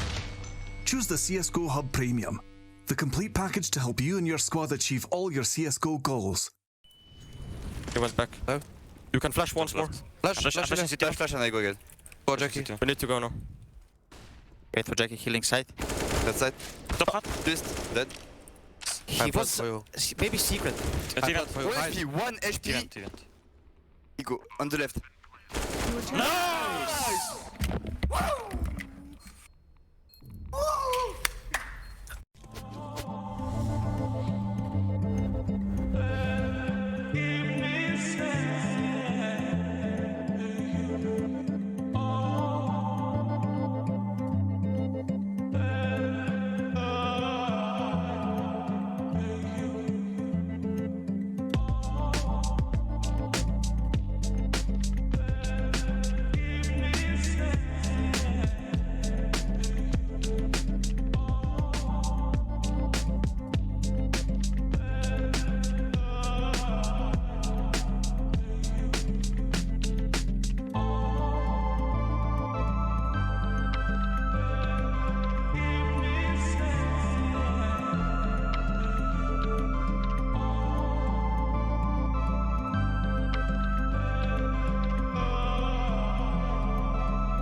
G2 looking clinical on map 1. It's Fnatic's chance for redemption in this series as they bounce back into Mirage. My name is Dinko, joined by Sponge for this one, and I think it's clear to see, many I touched on the desk, there's just a huge disparity in skill right now between these two teams. Yeah, one of them's in the server and one of them's not. Yeah. We need to see Fnatic wake up now, because sure, this isn't an elimination match from the groups, but they worked hard in the play-ins just to get to this position, and you don't want to go home getting blanked by your opponents in the main group. But we're turning our attention now to Mirage. Fnatic starting on the CT side, G2 on the attack. And let's see if Alexi B and his boys can keep up that blistering form, because not only were they sharp, they were playing some well-rounded Counter-Strike. You could see just how much work they had done. And m0NESY didn't even need to get tested there, and now he moves into his home map. So as we look at the pistol round, we got the 1x bet odds favoring G2. I wonder why.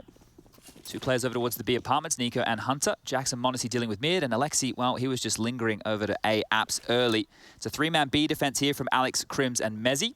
Smooya has a lot of information in mid right now, and they are playing retake over towards A with Brolin. So this is just a slower start of things here for both teams, feeling out, seeing if there's any aggressive maneuvers. But it is likely, with a bit of a B finish with the util that we see right now. Mezzy's currently playing anti-flash, so they're allowing the attention to be taken by his IGL of Alex. We're starting to get a little bit hungry for info. They pull Crims over here as well. Timing on this is going to be everything here, Dinko. They've got the numbers on the right side of the map. Can Alex get away with anything here? Alongside Crims. Now Alex gets aggressive. Nico's already close by. Alex starting to run back, realizing, okay, there's numbers here. We need to set up for what is about to come our way. It's going to be a full execute from G2. Pistol smokes, everything going out in the pistol. Crims off for the first. Mezzy with the anti-flash swings now into the fight. It's a good headshot for him. Hunter just has so many angles to look at. And Crims now is on 3 in the pistol. And just Alexi B left in a 1 versus 3. Starts to rattle away with a Glock. Takes 1 and now has a chance onto Brolin, but he's been shot from all sides. And Alexi B tries to turn it into a 1v1, wrapping around, dancing with the sight, and figuring out, are there any chances in this pistol? Spots out Smooya, and Fnatic have the pistol. Yeah, manufactured a couple of chances for himself there, Alexi B, but this is a good way for Fnatic to kick it off. If they, after the 2 opening kills as they trundled into the site, were unable to convert that, you may as well packed it up, because mentally that would have been an absolute, well, kick in the nether regions. This was great from Crims here, and it's what you want to see, right? You want to see Crims activated as the rock of the team. I know that a lot of people now thinking him a bit more of a supportive element, but I think the guy's still got it. I think he still can be a beast. Just want to see it unleashed. And we've seen glimpses of that in this competition so far. Some Crims highlights. We'll see if Fnatic can deal with this force bite. Oopsie daisies. Alex's smoke didn't... all right, we got through it. We got through it. There was a couple of struggles there. Smooya does take down Hunter, and Alex doesn't take too much damage to the molly, but they come and beat. Yeah, Mezzy looking to just hold down the fort. Crims joining him as utility starts to go out. Crims with Nico now decorating his wall. It's just Jack, Alexi B and m0NESY trying to get towards the site, at least trying to get a bomb plant out of this, but Fnatic seem to not allow anything. Yeah, you want to plant. You definitely want to plant here, so prioritizing the key. He's got the bomb plant here. He's going to get that down, some money in the bank, and he's even got away with a shot. How has he done that?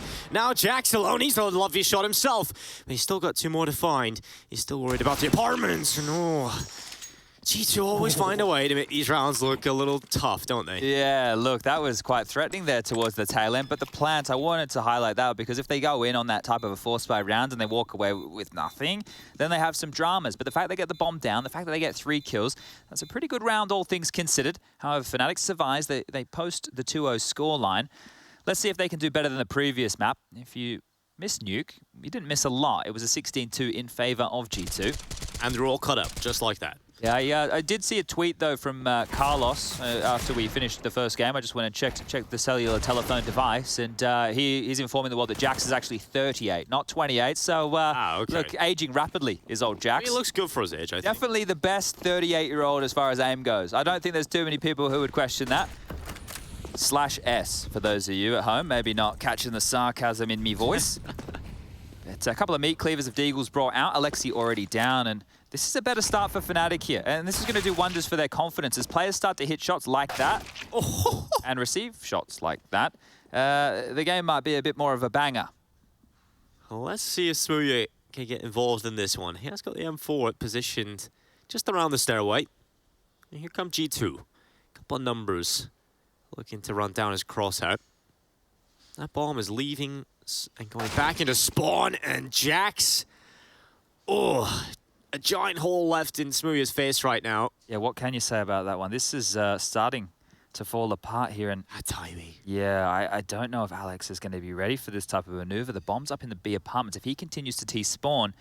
He's wrapping A. Uh-oh. G2 has a chance here. It's going to be Crims having to deal with the deagle of Nico. He's going to get spotted here if he goes first. Oh, Crims. He's ducked into the corners of Nico. Does he see the barrel? He does. And now, timing works against him. Luckily for Fnatic, they get 3, but you're always on the edge of your seat in those kind of rounds. Yeah, especially when those those 1Ds come out, right? They're very scary. They're very intimidating. Some of the most satisfying kills in the game. But we will get into the gun rounds now.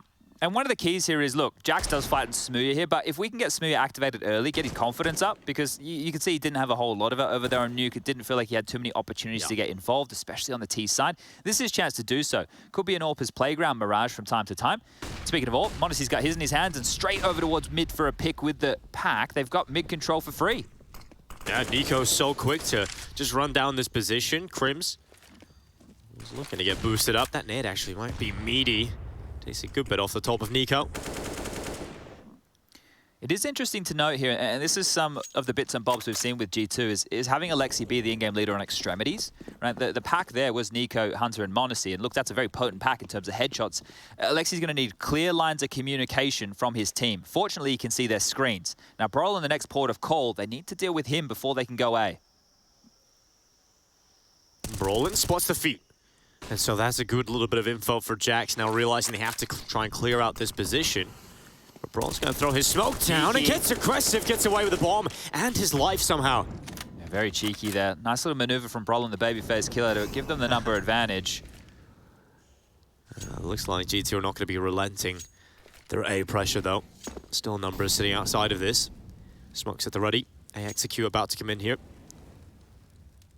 And right now, not a lot of info being gathered from Fnatic CT side elsewhere, so G2 still have got 3 players to deal with when they attack this site. Brolin's still in here. Do they expect that? They do, they drop and they remove him. And now 2 players tucked under wood. This could get messy. Smooya needs to get his gun out. Luckily, he has got it in play, but he's not been able to do anything with it. Now Alex, they're not going to expect a second player. That's going to allow him a line-up, Nice and stuff. Alex with the 3K. Oh, that was such a great hold from the IGL. 4 kills, and they just don't expect the second player. Yeah, you can see how messy that was, though. At one point, Alex went back towards Ticket, so it was very clustered right there towards the shadow position. I like the stubbornness from Brolin to stay there. They know they didn't have the AWP for that mid presence, so they hedged their bets towards A, and it paid off this time round for their 4th consecutive rounds here. I really like that move from Brolin. It's cheeky, and he understood the situation, and it couldn't have been easier for Alex as they all line up on their way out the ramp. And the buy back for G2 here. AK for Jax. A couple of Tech 9s. A little bit of util as well. Now, their aim has been on point, but so far getting blanked, and that one straight down the gob there. Yeah, it's a mouthful there for Jax. Brolin now has to handle G2 players who are aggravated like an angry wasp nest charging down this A site. Luckily, Alexi B is good for the 1-for-1, and now G2 have a little bit of space to play with. Crims trying to get over the top of Ticket. Does actually spot out Alexi B with a bomb on his back. But look at the flank coming around the backside of ramp. It's Alex again, who might just find himself a couple of kills here. Alex with the first. Not ready for Alexi B, so at least it's still doable here for G2. Yeah, they're keeping it costly at G2 in these lower buys. It's going to be difficult to get towards the site, all things considered, but they have plenty of time. And now that Nico has gone down, time is no longer the problem. It's bodies and it's HP. Alexi B, 24 remaining. And they know exactly where he is, peeling on out. Crims will finish him off, and 5-0 the score reads. So, okay, I don't expect this one to be a blowout like map number 1. That would be quite the turn of events, right? It's G2 need to find some traction here early within this first half. Now, both teams are going to have the AWP going into this gun round. The first time we will be seeing it on Mirage here. Get a good idea of the avenues of approach. Rolling over towards A, Smooth towards window. Alexi B now in mid is a bit of a different look. Tries to get aggressive, unable to find that first, but he wasn't too far off. Yeah, well, he's starting to take some risks here and look for some picks, and this is good. Mid control again here. Hunter being escorted by Alexi B at his utility, close towards connector now. Smells a bit like an A split. We know Hunter, once upon a time, loved a good window boost. A nice gap for Alex there. The molly actually hit him, so it gives the sound cue he is close. He is in this position. Still comes away with one, though. Hunter, the victim to the rifle. And now we'll see an acceleration of G2 who realize now we have to push out this ramp. And they've got to deal with Brolin under the wood, and they force him into the wide fight with a molly. But luckily, Crim's proactive to get that trade back. This is looking good for Fnatic now. Sure, m0NESY is out towards Shadow, but there's nobody's currently lying in his wake. Rotation for Fnatic is starting to arrive. Smoke into CT. That one's actually a deeper one for Fnatic to try and play with. It gives you a bit more of an angle, but m0NESY ready in the chaos for Smooya. And m0NESY's quick, but not accurate enough there. So Jax thrust into this. It is going to be Crim's left in the 1 versus 2, and he spots out Jax, and that's the bomb down. He wanted to plant for Alexi B in the connector, but now Alexi B has to think about the clutch himself.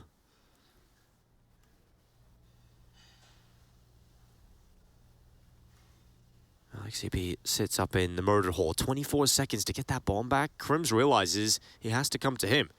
So Crims has the superior position. He is going to now play from CT. Momentarily should peek out, and Alexi B has no other option really here to try and commit to the bomb plan. So that's exactly what he's going to do. And that gives Crims time to set up for this. He knows Alexi B can't go far. And so he hasn't crossed to this side of the map or on the right side, so he has to be towards the sandwich, Tetris, maybe even playing with this triple box. But Alexi B has decided to go back into jungle. Now, this should be a position that Crims checks. He hasn't got a utility set here, so Crims has to use the rifle, and Alexi B plays it perfectly. Gave him a lot of space there, but both players gave the other the chance to make the first move. And, well, Alexi B had to blink first, virtue of the time, virtue of having to plant the bomb. But well handled and well played. And that's good to see the in-game leader winning a round like that. It's going to do a lot for the squad, gets them on the board, fires them up, and maybe screws their head on tight. Because some of the things, when you win a map in such a fashion, you go into the next maybe with your foot off the gas a little bit. Now, if in map number 1, everyone was at 100%, and now everybody's at even 95, that's where you can start to come into a couple of issues. But a timeout taken here and won by G2. This is the opportunity for Xtaz to chime on in, maybe fire the boys up.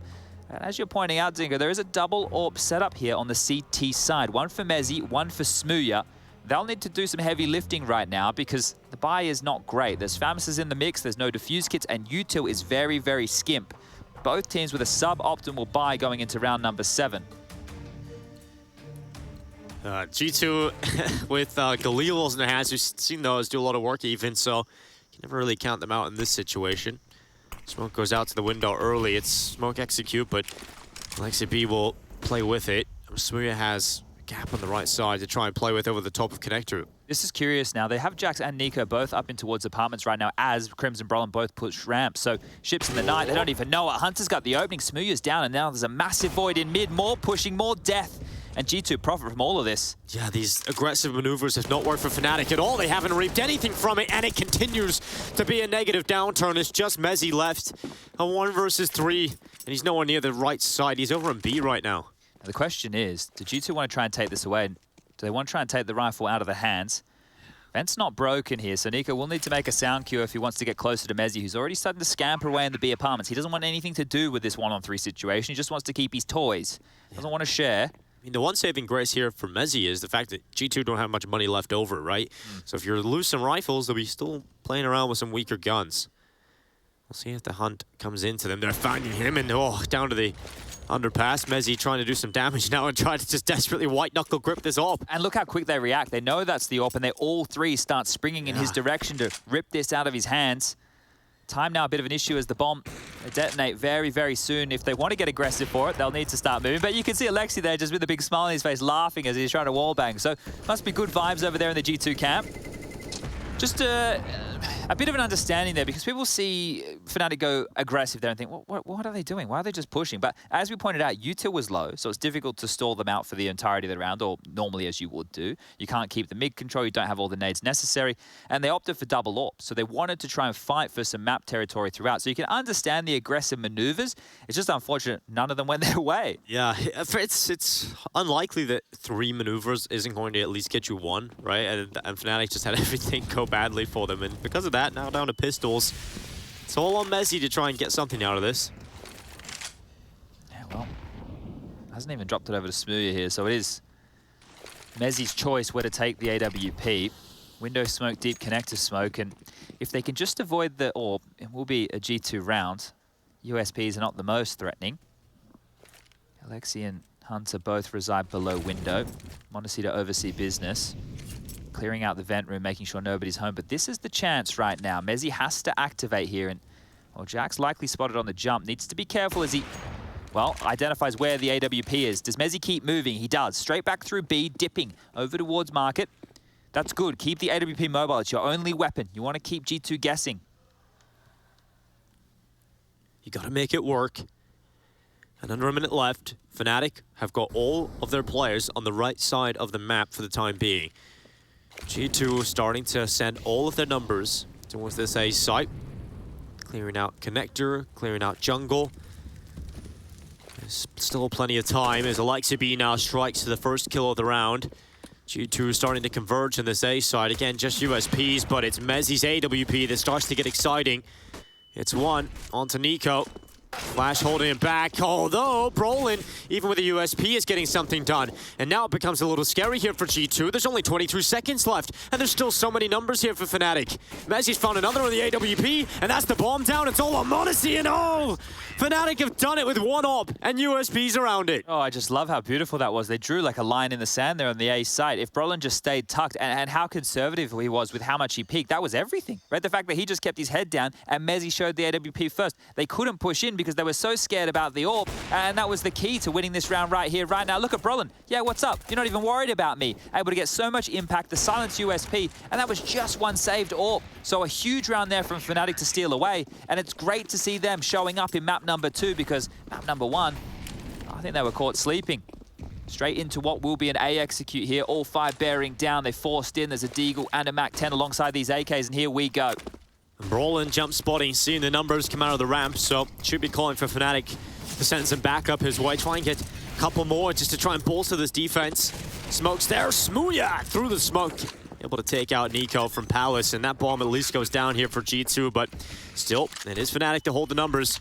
And so much utility as well. Smokes, HE, mollies, everything they need for this retake. They can wait out the early onslaught. Meanwhile, G2 don't have anything. They're just going to have to get this done through bullets alone. Well, Jax is playing close. Gap on this right side. Hunter's played with him, so an AK and MAC-10 starting to charge down jungle and connector, but Smooya and Crims have handled it. And now Jax is in a very awkward position, jumps around, and Mezzi able to take him out. So it's so low for Fnatic on health, but luckily they recover the site. Yeah, squeaky there, right? Comes right down to the wire. All that util for the retake, they didn't even get an opportunity to use it because... Oh, no. Oh, no. That is rough. Not enough time. Wait, what? They haven't recovered it, Chad. Wait, what? Oh, that is... What? Did he not have a kit? I guess not. Smooya had a kit. Did we miss that key detail? I'm a little bit stunned that they didn't get to that on time. Look at it now. The final kill's coming through and no kit. No kit. No kit on the back of Alex. More kits down. I'm like, I normally lead the Kit Watch fan club. I don't know how that one slipped past me. I'm going to have to give myself a red card for that one right there. That really hurts. I know that everybody from G2 goes down, and a lot of the rounds that they have posted have been so close, but that looked great from Fnatic. They did what they needed to do. They waited out the time. Okay. All right. You think there's at least going to be a recovery of the kit from the ground, but that is unfortunate. That one stings. And for G2, that's a free round of miracle, really, to get them back into this contest in this first half. Yeah, the loss bonus for either team is only 1,900 into the next, so whoever wins this, they're going to do a lot of work. Let's keep it out of that one kit here for Fnatic. It's on the back of Mezzi this time around. Alex removes Alexi B. Charged out, challenging Smooya. Again, it's heavy A here for G2. Smooya's up, getting around the side of the smoke. His teammate Alex down. So this 1-for-1 establishes a 4v4. And G2 decide it's better to leave 8 and go back. And that's actually not too bad because throughout all of this, we know the team's buys have been a little bit odd. The utility hasn't been all there. And at this point, with still a minute 15 left on the clock, both teams are going to be operating with very light util. So it's more about the decision-making. Where are there going to be multiple bodies? Can an individual step up with a multi-kill? And right now, the combo on the B side, who is going to have to do exactly that, will be Crims and Mezzi. Smooya's even starting to rotate over as well. Oh, never mind. He's been called back. Smoke towards B apartments to block off the corridor for another 15 or so seconds. Hunter's been given all the utility here, so a smoke and 2 flashes, that'll be the go. A little bit of spam coming down through the apartments from Crims, but it is Mezzi with his AWP that looks to strike. Well, they deal with him, they dry peek, they run right into it. Monacy, the first victim, and now Crims looking to follow up and double this impact that Mezzi has presented. Crims goes out to the right side. Jax, that is ridiculous. Mezzi at least gets away with a headshot, but Brolin now is required for a kill. He's dropped that bomb, and now Jax starts to think, where is Smooya? Where is Smooya playing right now? We have 15 seconds to figure that out. And Jax goes to the plant, but Smooya creeping up on him, and he's got a chance now. Smooya, oh, right on to Jax. Gets the kill. And plenty of time for the defuse this time. Yeah, just crawling in with the scope there. So Smooya, the mobile sniper, does get the round back. But we've had some tight ones, right? We've had some very, very close rounds in the flurry of the last 5. Right, some one-on-one, some odd moments where I think Mezzi did have a kit in that previous round. I was just doing a bit of investigation completely. And yeah, look, all in all, this has been a bit of a odd string of events here. But the game's delivering. We're getting some exciting moments. They're hitting some big shots.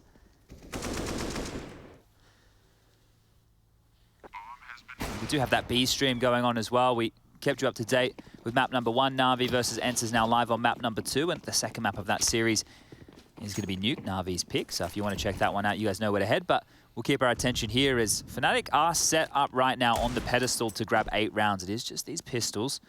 Unless we have a couple more crazy moments, I do think the Swedish-English mix should be taking the lead here. Or confirming it. Yeah, it's great to see them show up because we know this team have so much firepower, right? We know they have that ability. That first map was a real sleeper. But this second map, Mirage, it's giving them a battlefield they can compete on. It's crazy how quiet Nico has been so far, right? Yeah. He's actually been stalled on out. Only 1 kill for him so far within the first 10 rounds of play. Well, 11 now that he's hit the deck again. He was just unstoppable on Nuke. So it is strange to see him just cool off so much, but I think that's testament to how much better Fnatic are playing. Yeah, also I think his T-side rounds have been very one-dimensional because he's always in Palace. He's always just stuck in the Palace area, and it feels like Fnatic are aware of that. That's something you're going to hard counter, and Smooya's done that time and time again. He's actually bested Nico, who was looking kind of frustrated on the player cam in the first few rounds of play, so we'll see if he can step up into this one. You can never really count him out for too long. He eventually will show up. Yeah, and Smooth's a name you mentioned there that we do need to keep an eye on throughout this series. Had a rough go on Nuke. We've touched on it enough, but now he's getting stuck in and he's finding that impact we know he can have. He saw some great moments from Crims. Alex had that 4K earlier on in the piece. So now we're getting the full Fnatic package, and I think that's putting a smile on a lot of people's faces at home. But 4 players turn their attention over towards mid. Oh, Smooth trying some aggression. Flash is holding back from the top mid pick, so looks down into the underpass, and Flash is just catching Smooth out time and time again. Here comes Jax, the rapid rifle, and it's gonna find the headshot. Oh, you got a feel for Smooth there, just countered by utility. Yeah, that was a great use there to keep him uncomfortable throughout. And well, Alexi needs to decide what they want to do with this number advantage. Traditionally, the CTs like to make an aggressive play to get some ground back, and Mezzi would be the first to do that. You can see how far forward he is towards the B apps here. They do decide to go for a B split. It will just be the one man they have to break on through. Deep connector smoke, window smoke as well. Alexi to flash vent. So they're crossing their T's and dotting their I's as they continue to grab key pieces of real estate here. You can park Hunter in this position. You can regather the troops. And they're regathering back towards A as Alexi B takes him and the boys through T spawn. Juggling the util. Working out exactly what type of set piece they're looking for. And well, Hunter's vent presence alone has siphoned the rotation from Fnatic over towards this B bomb site as they hedge their bets, and well, they've gambled incorrectly. And now Alex will be the sole player for Fnatic to try and get something done here. And it looks like it's about to be a contact play for G2. Finally, utility starting to be used up. Alex aware now. There's a lot of presence towards this side of the map. 20 seconds left. Alex looking to move forward, get a bit more proactive, and he's got a lineup. It's 1. And that's all she wrote for Alex. Smoke goes into connector, but Crims, look at that. The back of Hunter is a free kill. Mezzi's flank is fast here as well. Look how quick he's in T-spawn. Bomb just gone down now, and Mezzi can respond to this almost immediately. Oh, Brolin, kill over the top of the smoke. Now drops back in behind the ticket. Jax is playing in the smoke, and Brolin nearly comes away with it. Not too far off at all. And Mezzi, yes, still coming through that ramp, but it's Brolin that's going to go down, and that gives position to Jackson CT. Bomb is implanted for that, and Mezzi's flank will reap that kill. It's all on Nico. He's been so quiet, he's been lying dormant, but maybe this is where they unleash the beast. It's one. And now just looking for the last pick off the round. It's Crims coming up the stairway. Nico playing with him, but Crims over the top gets to the defuse. He's going to pull this one through as Fnatic take 9. I was a bit hesitant there that time round, making sure I'm fully focused on the defuse. We don't want any of those to fall apart. And a big smile on Brolin's face. Maybe they were thinking the same. But yeah, that was good until it wasn't for G2. I think Alex's kill onto m0NESY was actually huge, and it could have been a multi. Mezzi's flank was good, the little details were there. It's looking like a more cohesive Fnatic as they continue to post up rounds 9-3. Yeah, imagine that. Could have been so many frags coming out for Alex there. Just so annoying positions taken, the flanks unrelenting. And G2, well, they've gone for a half buy here. Some Tech-9s, a scout in play, and, well, Nico Scout will land the tag. Alex put on notice very early here, 31 points of health remaining. But it doesn't feel like G2 are putting themselves in positions where they're in action, right? It's late when they come on in. They have so many unknowns on the bomb sites. So a couple of problems here in terms of allowing their players to play heads-up Counter-Strike. Yeah, Nico has really not been getting any space at all this entire first half. He's been up in Palace. That was really the only chance we've actually got to see him do anything in the clutch. So, yeah, I feel a little cagey right now for G2. Smoking a connector, maybe a bit quicker here, but Nico charging through with a scout. Smoothie getting back away from that smoking connector. Will join his teammate in jungle. Minute 5 left in this clock. Brolin again. Cashing a good timing on the peek out. This time it's Nico that goes down, and the bomb will follow suit very quickly to Crims's rifle. And Fnatic, the 2-player advantage as we go 50 seconds, and G2 with nothing really going their way at all in this round. I just want to highlight for Fnatic here as well, being jarring, they pick out, they get a kill, and they get away. They reposition, right? They're not re-peeking. They're not putting themselves in a silly position where they can give up a rifle and allow the round to start falling apart. Now, Jackson m0NESY, they have the bomb on Cat. They've been spotted by Crims. He peers out one more time. Hunter falls. Mezzi put on notice, but I think this one's done and dusted. Last body of Jax. Does hit one shot, but that's it. 10-3. And how great is it to see Crims back up on the top of the board? Yeah, look, Crims, for the longest time when I was doing analyst desk segments, when you talk about Fnatic on this map, you just go Crims and Connector, right? And you could just leave it there because the guy does so much work from that position.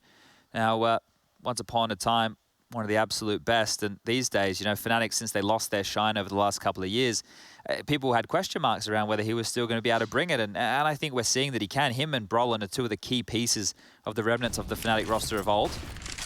And here we go, G2, give us something, and there it is, Jax onto Mezzi. That's another opening, but again, they've had openings before, they just haven't functioned with them. And it's been these responses that you mentioned, that jarring play in Fnatic, this time being a little bit more proactive towards ramp. You've got Smoothie holding for the pick. Brolin, time and time again, has been found inside of ramp, but this time it's the sniper scope that looks down here. See, the thing is, if you're G2 right now, the reason you're stalling out so much after this opening kill is because you're expecting the response of an aggressive maneuver, but you can only wait so long. And the longer you wait, the less time you're going to have to work with. You've got bucket loads of utility, more than they could possibly dream of. Any execute would be possible right now. Molly towards window to clear out the right side. Alexi still perched up in Palace. Nico still glued to watching any aggression towards that A ramp. Now the pack is working their way through mid. Honestly, with the AWP up on short, we'll have a chance to peek on through, but Smooth is in the sight. Flash into connector. Smooya dropping back to reposition on top of Ticket. This is a very good position for the AWP to be in, and G2, not a lot of time, not a lot of space right now. They need to bring down this AWP. Smooya spots numbers coming up connector. He's still got his teammate positioned towards Tetris. That's Brolin, and oh, the smoke fades away. Finally, Nico deals with that, and now Smooya has to rely on Alex alongside of him, pushing forward, catching Jax. And now G2, they're into the post plant. The bomb is set up for them, but Crims is starting to remove numbers. Unfortunately for Fnatic, they've lost too many of those, and it's just down to Smooya on the AWP. I think he's realized this one's not really a winnable one, so he's backing away. Yeah, you consider the scoreline and where it's at right now. You know, Smooya might actually consider, hey, come on, we're owning him. Let me go for this. Let me get stuck in. But there's going to be a big difference between, well, what could be a 10-5 half and an 11-4. So trying to hold on to the AWP, likely to retain it with him all the way over there in CT spawn. Nico's the only one having a look over towards the B apartments. So bomb detonates, and this one will fall in the favor of G2. 10-5 on the half is more than enough for them to work with here, and I expect that CT performance we had on Nuke to rear its ugly head when we move into that second half. But let's see, can they close it out in style? It was 5 rounds out the gate before we saw G2 post 2 consecutive, and then a back and forth affair where then Fnatic got to stretch their legs a little bit later in the half. But there have been some odd moments, some odd rounds throughout this game. A few clutches, a few boo-boos. If Fnatic had that round where they actually had the play with the kit on the defuse, they could have been looking at a 12-3 half. Had a lot of those. We'll see if the 5th round for G2 gets picked up, because as you pointed out, that changes the game if they just salvage their 5th. And, well, they showed the same mid-presence utility here with Alexi trying to sell more than enough of the standard play. But m0NESY's actually working with the AWP over towards B, and there's no push from Mezzy this time. Oh, never mind. Yes, there is. As quick as you like. m0NESY sits, he waits, he shoots, and see you later, Mezzy. Another opening now for G2. This guy's got fighter pilot reactions. This is unbelievable. Just a pixel spotted. Now we gotta look to Fnatic's answer. How do they find it? m0NESY might just give them 2. He's looking up. He's quick again. Second shot for m0NESY. His teammate's still an underpass. And that puts this mid player in a very tough position. Luckily, Crims comes away for 2. That's a massive performance from Crims. That actually draws this back into a somewhat doable round, especially if Smoothie can do something from here. Needs to be careful he doesn't get caught from the stairs leap. Still worried. I think his barrel just tipped around the corner. So here comes Nico. Smoothie unable to bring him down, so it's all on Crims. We've talked about his half. He's 20-6. But if he wants to get 11 rounds for Fnatic, he's got to do it in spectacular fashion. No kit, no utility on his back right now in a 1 versus 3. And they're aware of his positions. They're aware of where he can come from. Laying down the molly, Nico has the sight, and that is 5 for G2 recovered at the half. Great to see Fnatic bounce back. We'll see if they can close it and send it to map 3. Or will G2 end up in 2?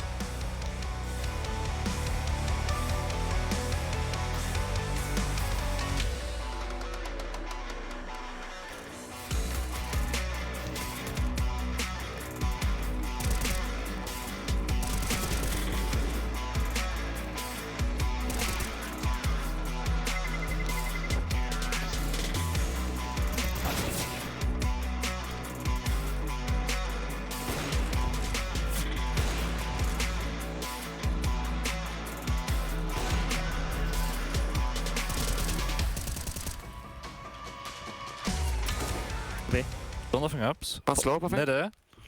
One slope, 2 slope. They're flashing. Oh, slope. ups. Free slope. Ups 1. Free slope 1 up. Alle. For me then. Yeah, I'm trying. Tetris. All over A. 1 dead. 2 more ramp 1 ups. Nice, up fast. Back. Nice, Alex. Stay in round. Experience right there. Apex. Yeah. Drops. Dead. Watch ups. Be ups. You have a smoke. Smoke and bomb. Ish. Flashing city. It's Ninja. It's default. Nice. Freddy. Sick Freddy. Never seen a bald egg fly. Our performances hasn't been optimal or where we want to be. But like we're still like trying to figure out how we're gonna use each other and like how we work the best together.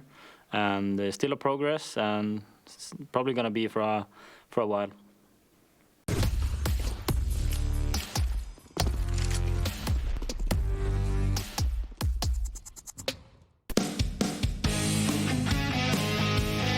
Hey Future Pros, we have another execute for you and your friends to learn. This execute will help when you are taking the B site on Mirage. For this setup, you will need at least 3 Future Pros and 3 smokes and optionally a bunch of flashes. Let's break this down. Future Pro number 1, you'll be throwing one of the arch smokes. To do this, line yourself up with this corner of the cracked stone floor. Aim at the left side of this dark squarish smudge on the wall, then simply jump throw the smoke.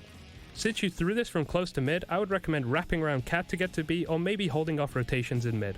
Future Pro number 2, you will throw the other arch smoke. To do this, line up with the middle part of this window. Aim to the sky and position your crosshair so it is in the middle of the antenna and the overhang. Then throw the smoke normally. Future Pro number 3, you will be smoking off the window leading into the B site. To throw the smoke, get yourself into this corner. Aim at the corner of this large tower, then jump throw the smoke. Nice and easy. With all 3 of these smokes thrown, taking the B side should be much easier than it would be without them. To make this even easier on your team, get your players to lob as many flashes as possible over the top of B. And as always, good luck.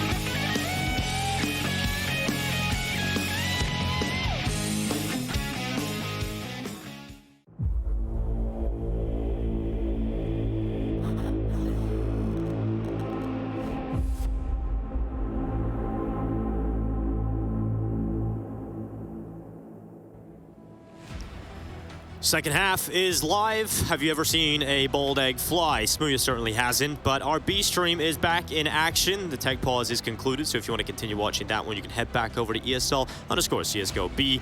But staying here on the A stream is Fnatic versus G2. We're getting back underway for the second half of Mirage. Fnatic finally alive, Chad. 10-5 at the half. Yeah, and look, you got to be much happier with that. Nuke, they weren't even in the server here. They're ready to play. Some good individual moments from most, and well, Krim showing exactly what he's got in the server here today. 10-5, away we go. Defense now and 1x bet odds. Yeah, look, I don't blame them. It's going to take some time before we get the full convincing. Only towards window. Modesty stands and, well, gets burnt on down to half HP. And Alex leaps from Palace to check upon the ramp position of Nico.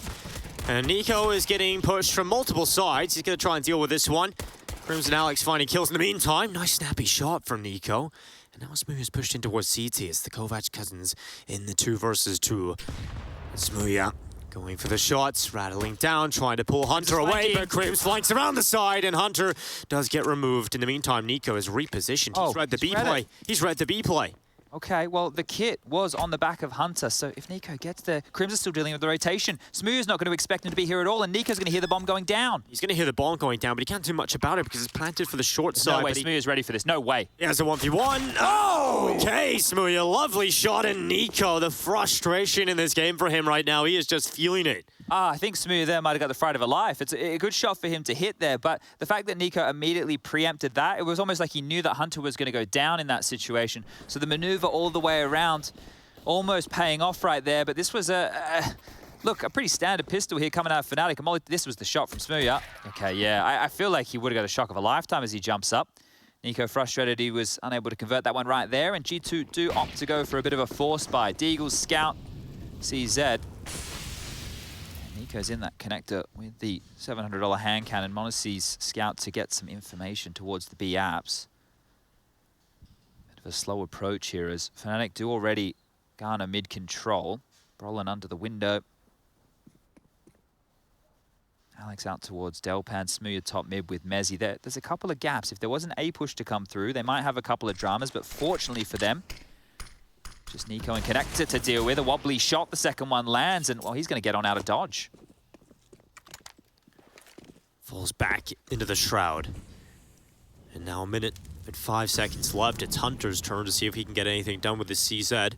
Positioned in the ladder room. Smooya about to come around the barrel, spotted by Hunter, and Smooya still comes out on top. Just about though, 8 HP. Switches out to the AK, and now Jax's turn to get aggressive. Crim's about to walk into the Deeg. Jax hits it. He doesn't want to pick up that gun just yet because he doesn't know if there's numbers around that corner. In the meantime, Alex has walked his way up connector. Will smoke out jungle.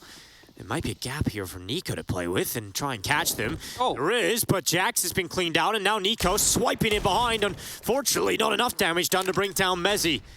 And so Fnatic will take the swipe, but look at Smooya. Look at his position. Oh! So quick from Honesty. Was he jumping? I don't think so. I think he landed on the ledge, but he was able to take down Smooya nonetheless. That's an AK upgrade. Now Monacy looking for another one, but Mezzy to the headshot. They're still so low here in Fnatic. Alexi B and Nico don't have kits. They don't have utility. And now, with Alexi B going down, it is just the D of Nico left. They won't find a chance, but they double peek upon him. Oh. And 12 rounds for Fnatic. They just barely survive. Well handled though, right? There was a couple of issues across the map there. And that modest little maneuver, beautiful one to see. Jump on up, peppers him away. But there was, yeah, it could have gone really wrong for Fnatic in so many occasions here. I think I got a little bit too excited, so... Oof. Must have had his tippy toes on the edge right there. All right. Good teamwork as well. The double swing here late from Mezzi and Alex to confirm that they can actually trade out that kill. Great stuff. Fnatic are looking in a position to take home map number 2 and send us to a third. Well, here comes the onslaught of Fnatic players down to this B site, flashing out. Smooya, oh, he doesn't check Hunter. Luckily, his teammate's a bit more methodical. Nico's hit some nasty shots over these last 2 rounds. Well, don't lose this one. You just work so hard to win the last. You can't be dropping it to the USPs. Well, Alex has made sure that another kill has gone their way. Krim's also following up, so somewhat a sigh of relief here for Fnatic. Jax has slipped the net through the smoke. Brolin doesn't know that Jax has gone this way. And finally, we'll see him comes back. Jax thought he got away with it, but unfortunately for him, Brolin doubles back. 13-5. Looked a little scary at the start, but Fnatic deal with it. Yeah, there's been a few rounds here for Fnatic, hasn't it? Scary, and then they handle it. So right here, right now, they've been able to convert both pistol rounds within this map. That's fantastic in itself. They've set up only 3 more rounds needed here. And look, a 16-5 victory over G2 after what we saw on the first map, that would bring confidence back and level us out going into the final map of play here. Yeah, what a topsy-turvy series it would be as well if that happened. This is G2's map pick. Yeah, you're right. And this is a map where Monacy, now with AWP in hand, can find some impact. There you go. Quick as you like. Krims is down. And an opening to work with as Monacy immediately starts to pivot and reposition. Or does he? As he glues himself behind a smoke in the window here. Trying to use that ambient light through to deal with a boost. Hunter's out of position. Gets caught throwing a nade down and ends up getting Fnatic an opening towards this B side. And Alexi B's under a lot of pressure now. This is an acceleration for Fnatic. Jax with 1. Brolin just removes Alexi B without much of a save, but Monacy's got back to the site. His shot is so quick. Just sees a pixel, able to get it done. And I thought for a second, Chad, but he's starting to run out of options and eventually will get overrun. It's down to just Nico. A 1 versus 2. Now we know he can clutch these, but Fnatic have to go to get the bomb, and Mezzi quick on the headshot. Beautiful stuff. Again, I can just highlight the teamwork of Fnatic there. Like, it's a chaotic moment. That was a chaotic site take right there. And then on the double swing together to make sure they get that bomb. It's fantastic. It's the little details here that are sticking out. Sure that they're owning on the scoreboard.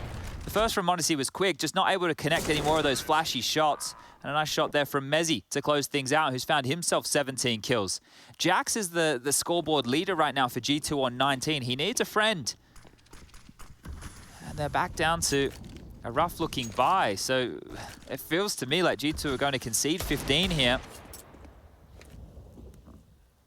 Nico caught by the flash as he tries to peek. It's Smooya that's found the opening. Nico just trying to get a little bit of magic going here, but he is losing all of his support network. G2 starting to send those rotations over just to try and have some bodies on this site. Fnatic are just taking their time, chopping down the tree that is G2. And it's starting to go with the autopilot now for Fnatic. It's going to have to be 10 straight just to get to overtime for G2. Doesn't feel like it's happening, does it? Not at all. This has been quite a limp map, all things considered. Some of the rounds they won, remember one of the first T rounds, I think it was an Alexi B clutch. Hunter's not going to get anything done with the CZ. Krims grabs another. He's bearing down at 30 kills here, 26 to his name. But maybe, just maybe, one more round of play here. This is the last chance for G2 to put up any resistance here. Inferno will be the third map. And this would be wild to see a team like G2 not get a single CT round on their own map choice. That in itself, especially Mirage, which is a playground for a lot of these players. Yeah, is this it, or did G2 want to extend play? 3 players through the vent room over towards window.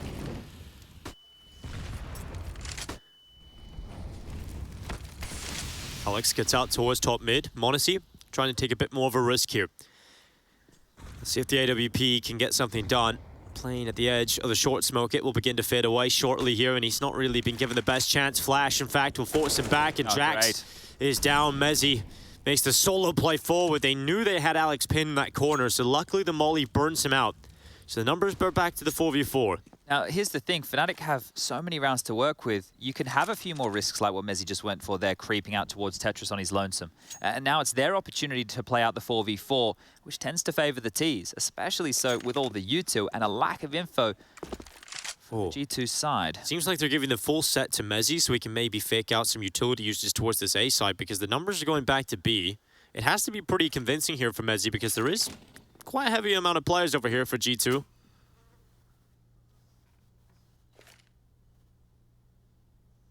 Here comes his first smoke. Let's see how if this causes a reaction for G2 at all.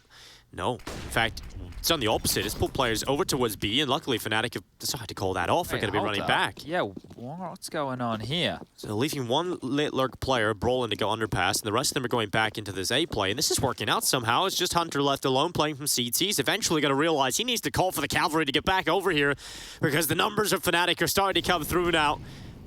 Hunter deciding not to fight. 12 seconds left of Fnatic. This could get messy. You know, rotations here for G2. Nico's found one. The ball needs to go down, and luckily it will. And here comes the swing into the site. Brolin with the kill. 3v3 for Fnatic. Missed shot from Smooya. Alexibi nearly gets away with the lineup of two, but Crims is still keeping Fnatic even in this one, even though they have to drop back into their post-plant positions. Alexibi and Hunter, they're still up, and G2 might find their first CT round. It all comes down to Brolin. Defuse being stuck around the corner. It's a wide fight for Brolin to take, and he's not going to get there. Surely he won't get there. It's one, and it's two! Oh, just about. The defuse is stolen away in the dying embers of the round. Oh dear. At this point here, if you're G2, you may be thinking it should have just been done and dusted, because yeah, you win the round, but you lose absolutely everything. So the reinvestment is going to be bleak. You don't keep the ult for Monacy. You're going to need to reinvest in everything. There might be some lighter buys or lower util. Ah, dear. Yeah, this is still miserable right now, and it felt like Alexibi had to do it all. Thrust himself forward, got the crucial kill, and was the man who had to stick the defuse. By a millisecond as well, really, that one was done. And a life support right now, G2. It doesn't fire you up. That's not a round that fires you up, you know what I mean? It's not a clean sheet. It's one of these situations where you're like, oh boy, okay, well, next round's going to be just as hard. And here they come, waterfall out apartments. Here they come to drop down into Jax. Hunter coming over here had a very quiet game. Maybe he can get involved here. Jax does well.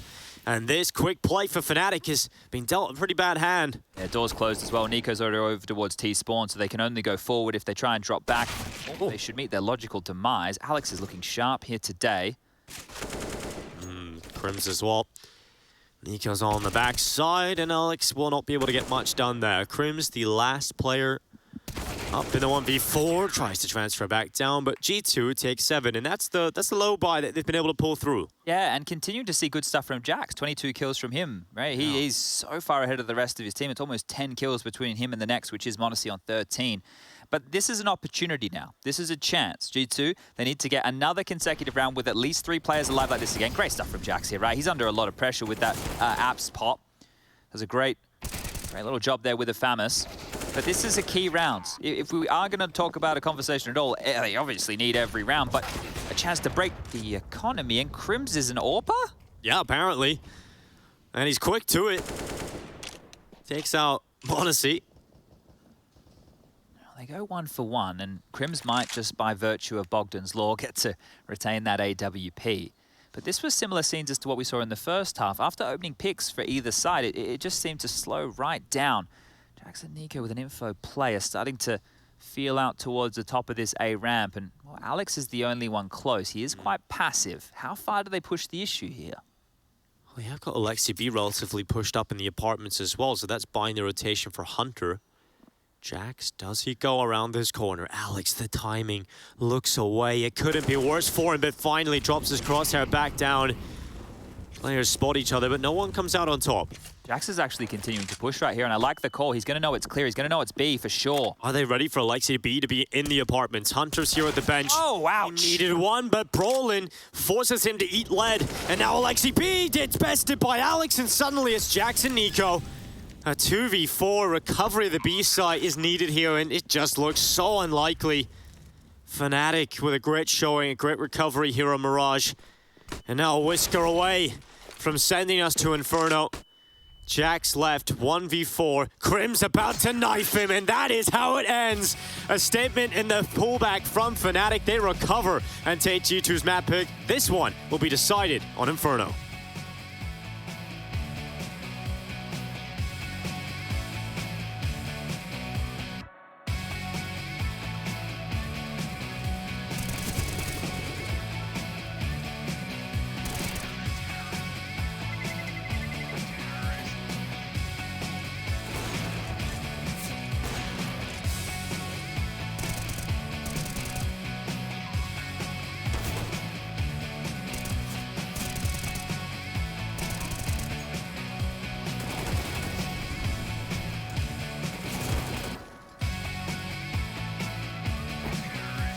when I joined G2, everyone tried to help me. For example, Nema wrote me, if you need help, you can write me anytime, and other players as well. When we had first boot camp in Serbia, I don't know, I was talking a lot with Jakey because he's like special guy. It's like, I don't know, soul of company, or yeah. And they always help me in the game, in the life. I'm trying to understand more things with them, especially in CS, because they are all like finalists of majors, so they have a lot of experience everywhere.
Well, we got a conclusion, and it is Fnatic to keep this series going, and right here, right now is what we look forward to.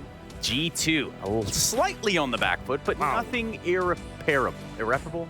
I mean, you say it. Oh, you just appeared out of the darkness, man. Where'd you come from? I was seeing what G2 were trying to do between map 2 and 3. Investigative journalism, trying to see what was going on. It didn't look pretty. It didn't look pretty over there. No, it definitely didn't. So, guys, right out of the gate, why was this kind of the inverse of what we saw on map 1? I feel like we entered a portal, like a time machine, and we went back to a time where Fnatic was destroying everyone with Crims on it. That's exactly what we've done. That was a Renaissance, freaking prestige Crims performance we've just had. He was here, there, and everywhere. He had an amazing, amazing first half with more than 20 kills to the tally. Closed it at the end as well.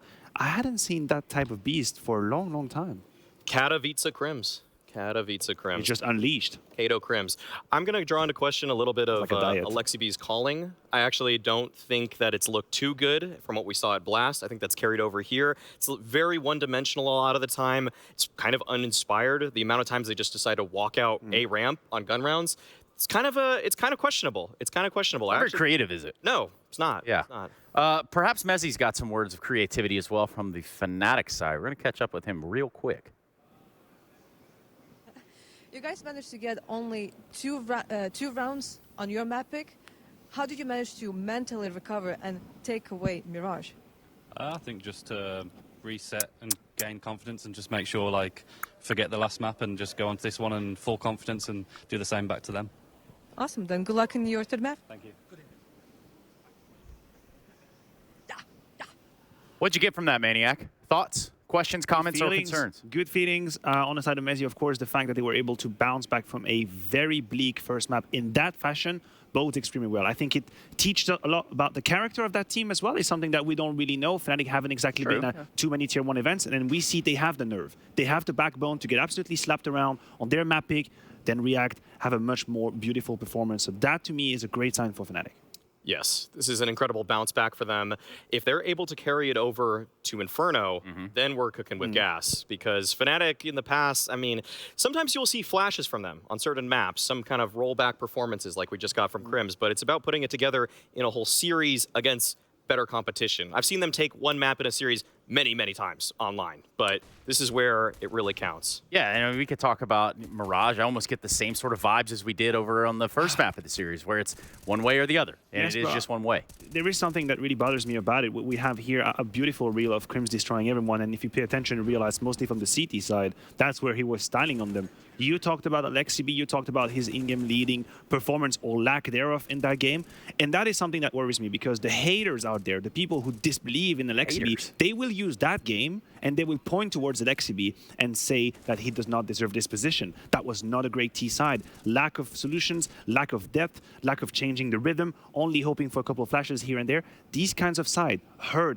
for an IGL because we can only observe that he didn't have the solution right there. We move on to the third map. That can't happen again. Yeah. That would be way too much. And I'm loving sort of the team comm things that we get going on here at this event too, especially when it comes down to a team like G2 or your Vitalities, where there are questions about whether they can converse and kind of uphold that same sort of rhythm of a fast-paced gameplay.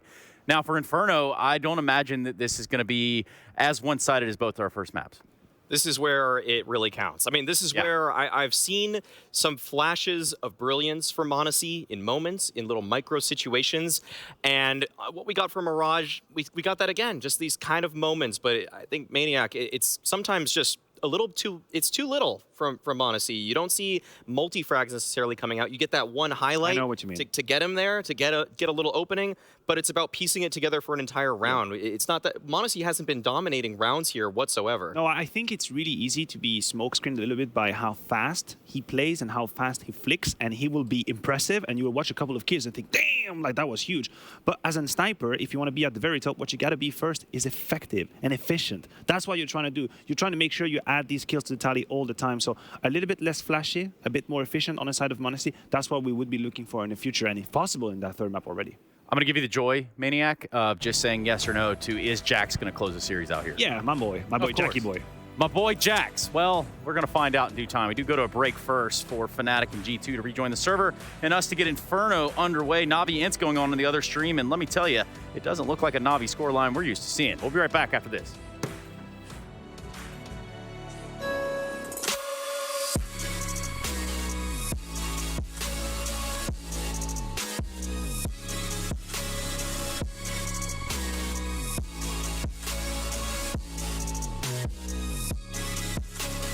You love it, you wear it.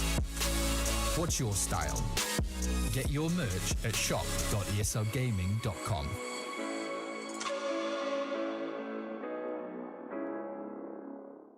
Choose nades, choose a smoke, choose a flashbang. Choose team badges to support your favourite CSGO team. Choose an ESEA Premium membership. Choose routes you know bring in wins. Choose pro video tips. Choose the fan club wars. Choose behind the scenes content. Choose good grades. Choose guns you know you can shoot right. Choose bingo. Choose the equipment you know is going to get your team the win thanks to heat maps. Choose the CSGO Hub Premium, the complete package to help you and your squad achieve all your CSGO goals. Kitchen. Yeah, wait. Let's call it. Flash. Flashing. Boom. Done. Nice. Should we flash soon? Yeah, raise it. Enough.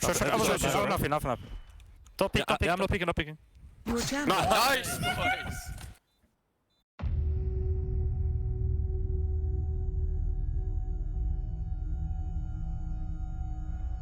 They got met with a brick wall of the Fnatic stack out towards B then. And my God, 14-14, nerves, pressure, everything is now on the line for both of these sides. Fnatic won this done and dusted. They got the first map, they won this over with. Dignitas are fighting for everything now.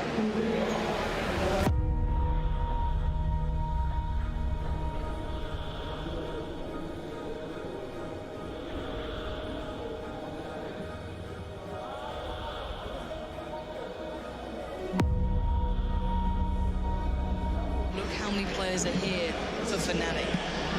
Fetish has got his foot in towards the site. Pronax finds Zipnik's not the best of starts. Flusher gets Dupree. Bomb is going down.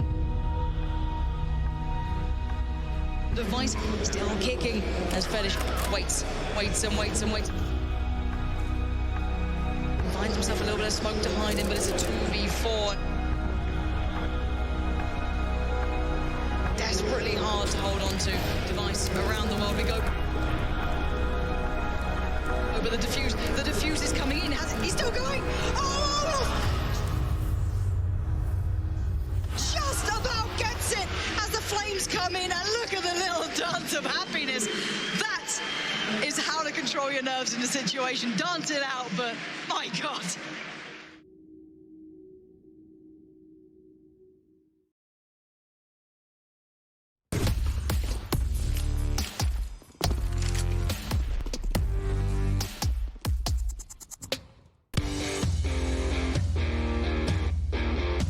Hey Future Pros, back to Mirage with another smoke. This smoke is pretty situational and one you definitely won't be throwing that often, but as always, knowledge is power.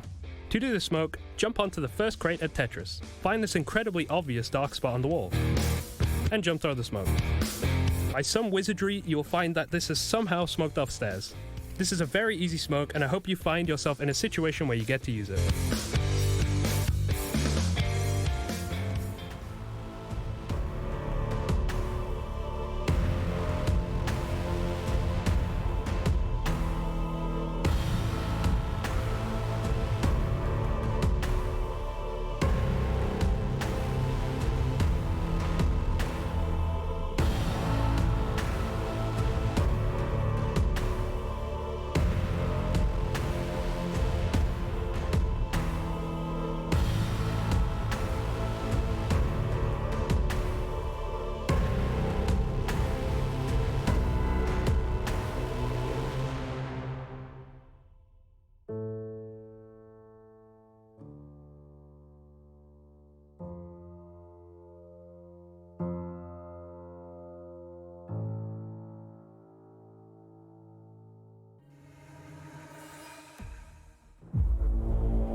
Inferno is the map that is required to decide this one between G2 and Fnatic. This series, you could say it's a weird one. We seen G2 show up in the first and massacre Fnatic on Nuke, and we went to Mirage, it was all Fnatic coming back into it, and G2 nowhere to be seen, Chad. It's a weird one as we head into the final. Yeah, normally that's the recipe for a bit of a banger of a third, or at least we can hope exactly that, as the knife round has concluded. Came down to a one-on-one, and guess what? G2 walked away with it. They selected to start here on the CT side. I can't wait to get this one underway because it has turned into an actual back-and-forth affair, feeling like it was going to be a blowout from the start of Nuke. Let's see if we can actually push the issue here on Inferno and give everybody some action-packed Counter-Strike. Heard the desk there just talking about Monacy and how he can be flicky and fast, and that can tend to be something that blinds you of an effective AWPer. Well, let's see how effective he can be on a map like Inferno, because they will need him. Nico, the man on your screen. On Mirage, a bit of a rough performance from him. You don't tend to see him go missing like that. We are just a moment away from getting this one started. Now, once again, we do have that B stream still going down between Ents and Na'Vi. Just blowout halves here today, apparently. It doesn't make any sense, Chad. You know, you look at how it's all panning out. It's pretty much the identical story as to what's happening here. Yeah, and look, they might even go to a third as well. I think their third and final deciding map will be Overpass, but we are just moments away from getting this one started and kicking off the pistol rounds here. In terms of, you mentioned Monacy, we are here on Inferno. It's a map where, you see AWPers struggle. They can sometimes find it difficult to post some of those numbers, especially on the T side. But here on the CT side, hopefully that's where we can see a bit more systematic AWPing. I think just trying to be efficient in terms of taking those numbers, and you can do that on the CT side of Inferno. Yeah, part of the system a bit more so, but there's going to be a couple of curious things to keep our eyes on. The desk also brought up the calling of Alexi on Mirage. We'll have to keep an eye on that as we do shift on over towards that T side in the second half of play. But here we go. The .Rs are in, the teams are ready, and the freeze time is counting on down. G2 on the defense right now. What are they going to throw the way of Fnatic, who have invested into 2 smokes, 2 mollies, bit of Kevlar. Julie's brought out for m0NESY here, and he's actually been dropped them by that of Alexi B, who has some light util around it as well. Here we go. 3 players to defend the B site. Alexi, Nico, and m0NESY at the start, and Jackson Hunter, the pairing over towards A as Smooya first man up, and the 1x bet odds favouring G2 still. And m0NESY looks to be the first player tested in this pistol. He's got the dual Berettas at the half wall. Nico alongside him. This is a deadly duo to try and break down when you go around this corner. Brolin is going to be the front player tasked with dealing with this, and he's going to be somewhat boosted to clear that out. But m0NESY, that's the first player to strike. Nico, m0NESY plays in the half wall. Nico can't follow up, so now it's on to m0NESY. He's got a flash to help him out. He's got one. This has been slowed down because now Alexi B's here as well. It's getting shut down in Banana, but suddenly Mezzy strikes into action. He finds himself 2 picks and now smokes off CT. He has a shot here. He's got a smoke and a molly still left. Actually has a bit of time to work with. The rotation is split. Hunter through Banana, Jax through CT spawn, and now that smoke towards Banana buys him even more of a buffer to reposition here within this late round. The 40 seconds thrust onto the clock. The HP isn't great, but there is a Molotov to work with. Yes, and no kit right now in the back of G2. They know where he is. He's going to use that molly straight away towards CT to try and isolate the 1v1, but Hunter emerges from the smoke and emerges with a kill. That gives G2 the pistol. Yeah, okay. Well, if Jax doesn't spot on the fade of the CT smoke initially that he's over towards triple box, maybe Mezzy has something to play with there, but the fact he gets identified so quickly, you can tell he's not exactly aware of where the rotation's coming on in from and how quick. But that is the pistol round in favor of G2 here. Nice little one-tap out of Nico, good signs, and then m0NESY just chewing them up with these Julies jumping a little bit preemptively there. Maybe a bit of a mouse wheel scenario. Good shots from Mezzy, a good plant from Mezzy, and that will facilitate at least an AK into the hands of Alex into the next round of play. Bloody Alexi B and Alex in the server at the same time. Both are gels as well. Yeah, couldn't have made it harder on us, could they? Well, this round is just about keeping things honest, finding as much impact with this 1 AK as you can, and Alex was looking sharp over there on Mirage. Let's see if he can crack a few more skulls. He's going to start his run-up Banana, held back by utility. Look how much utility is being used up for G2. They have an intent to take this. Oh, Alex has flashed through, has a shot, has a chance, jumps on up, doesn't land. Looking to rattle away. Alexi B at the close position, MP9.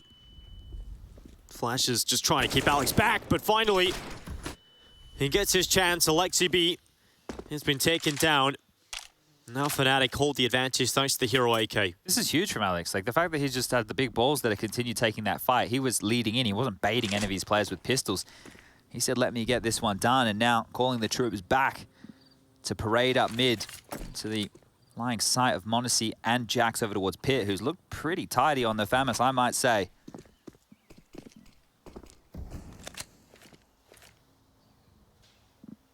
Slowly creeping their way up here, Fnatic.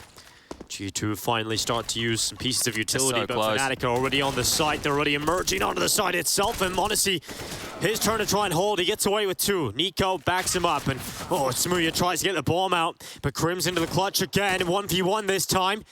He spots out the library player of Nico, who just doesn't have the weapon for this kind of range. Crim's on the headshot. That's Fnatic biting back. Finishing off what his in-game leader started. 3 massive kills there from Alex as he brute forced his way up short into the site. Great stuff from Fnatic here, and the immediate response might throw us into a downward spiral of forced by wars. But m0NESY having to deal with all these different angles. Sure, he's able to grab 2 kills there, but it's all about Alex and that 1 AK-47. Nico from range with 2, but then bang, the 1 dig here at Crim silences G2 and tidies things up with a 1-1. Hunter's able to get his hands this time into a hero rifle. 1M4, some upgraded pistols. But Fnatic are looking good right now to steal this one away. 2 mollies top Banana, already crowd controlling any aggression that may have been considered. It's going to be a tough one here for G2 to win.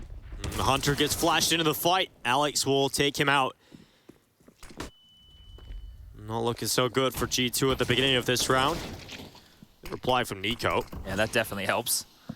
It's always great when you got a weapon like Nico in your arsenal. Oh, they're just going to filter back the guns here to make sure they can't be scooped on up. And Nico actually trying to get close and personal to grab it. He's gone already. Crims will see him.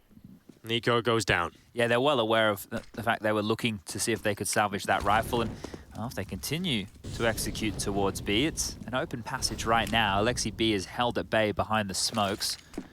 Oh, playing through a bit of gap to work with here for Alexi. He's going to spot one. Fades away, gets away with his life as well here.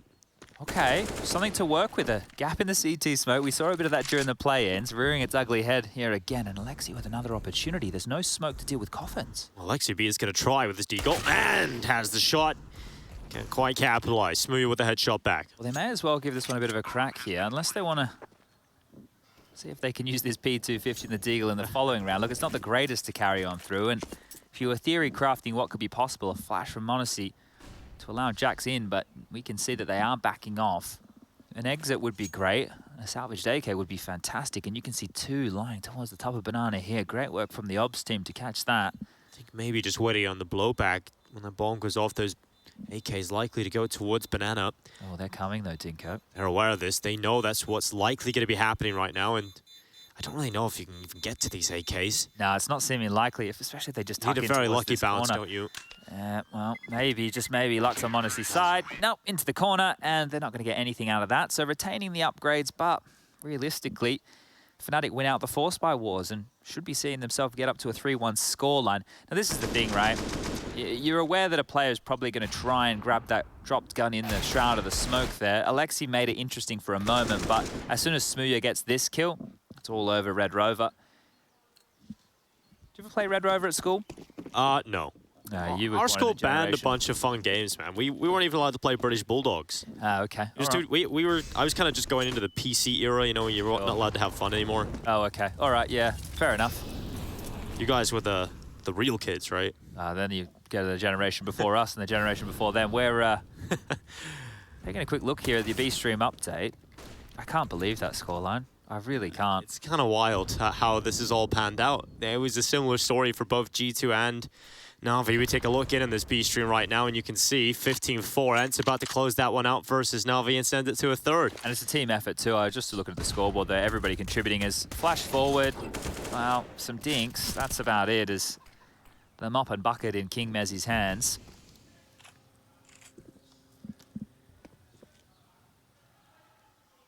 This is a matter of time around here, ladies and gentlemen, boys and girls. We won't get your hopes up too much about a 10 HP Hunter with a USP, and Jax completely on the wrong side of the map right now, but this is good from Fnatic. We continue to see them respond after being blanked on map number 1. And we look at Hunter. He's always a person to follow if you're into skin fashion. I feel like he's got a lot. He always has this cool combo. It's always color schemed every event. Okay, well this is the new USP, right? That came out in the with Dreams and Nightmares case. Yeah, Harry opened a few of those last night. I couldn't believe that either. We were just sitting there getting cheated on in matchmaking, and Harry opens a bloody knife. Not just any knife either. Butterfly Autotronic. Lucky little Harry, but probably paid for it, the amount of cases he bought. Yeah, well, we all do at some point. And Hunter about to not really pay for too much. He's actually going to go into the apartments. Spawn goes down. So at least there's a timer on the play now for Fnatic to take this one over the line. Yeah, he's not going to get anything done here. Look, maybe he gets a kill. That would be the very best he could hope for here. Even just staying alive, not wanting to give them an extra $300 as part of that kill reward, but not necessarily the most interesting of entertainment. If I could juggle for you right now, I would. Can you juggle anything? No, but I would try, and that would be the entertainment. That would actually be more entertaining. You know, be able to do anything competently. Watching juggling is cool, and then the coolest juggling I've seen is when people do it with fire. Okay, you're into... all right. You need something extra. You need the danger. I see, Dinko. All right. Well, don't let it fool you. It's never real fire. All right. Well, it's like the guy who swallows the swords. Now, let's see. G2 going to be able to get the engine going here as we move into round number 5. This is the first gun round of play. Brolin would do all right here to hold on to that MAC-10. Can use it in a plethora of different ways here. 3 over towards B to kick things off. The AWP of Monacy and Jax to lock down A in the interim. It looks like they want to activate... I was going to say Smooya quite quickly here, but they've stalled out after the initial foray. Damage done, and there's that MAC-10 Nico. He's going to be stinging after that. He's had a frustrating last 2 maps so far. Not able to have impact at the beginning of this gun round. Oh, and just so much utility that they've already bled through here. A couple of smokes and a flash left over, and they're down a man with 1:20 on the clock remaining. This is not the way you want to kick off a round like this, and if Alex calls his troops into Banana just to finish on B, if they run over Hunter and Alexi, I think we'll see Monacy and Jax save here. So that looks like the most likely scenario. Alexi will have a smoke, but nothing to slow them, just a smoke to deny the vision. They can push through.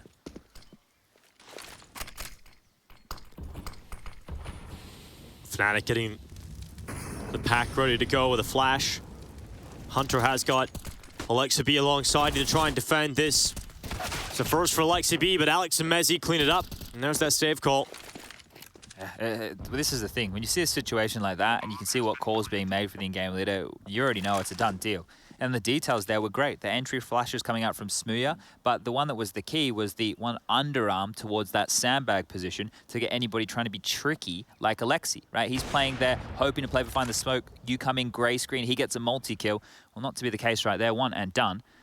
And, well, now it is just the last two remaining. Smooya. Op could go down here. Yeah, Monacy's getting flanked. He needs to run. He needs to hide. He knows that, though, because he did see Crims get run boosted into CT. So he has to be aware that there is a Hunter somewhat close. And Alex is very, very close. The Grim Reaper from the graveyard. He's about to find the AWP. Good night, Monacy. Goodbye, AWP. Big find as well. A huge find. Smooya gets that, and to remove that from the board of something that could have been an instrument of their demise in the following. This is a bleak start from G2 here. There's nothing to get excited about so far. We talk about Nico's performance on map 1. I think you also have to talk about Hunter, also very quiet over there. And these are the two players to talk about. They deliver all the firepower for G2. They need to start getting going. Fnatic, they've been in the driver's seat since Mirage, and they've continued that into Inferno. G2 without much of a contest when it comes to this buy either. Fnatic should be posting 5. Yeah, if Jax is the saving grace. Oh, flash forward. Good flash, good kill. Teamwork there from the Cousins. Yeah, hard to actually get that kill with a CZ at that range and be accurate, so very well done. I think the fact that they've been able to grab that early and have a saved AK is great news here, because if that was the AK that got the kill, it might spur them to the other side. Hold up a second, Smooya? He was reading it. He was reading the boost. He was just positioned ready for that.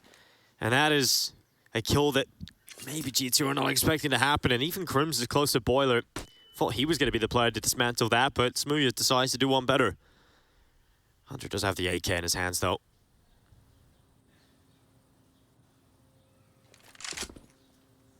Here come the smokes. Hunter at the ready from long. Start to limit some of the positions he can be in, and instead of facing him, they're going down into short, where Monacy, sneaky little kill with the USP, and now Hunter gets aggressive and suddenly kills for G2, and suddenly it's all Mezzi.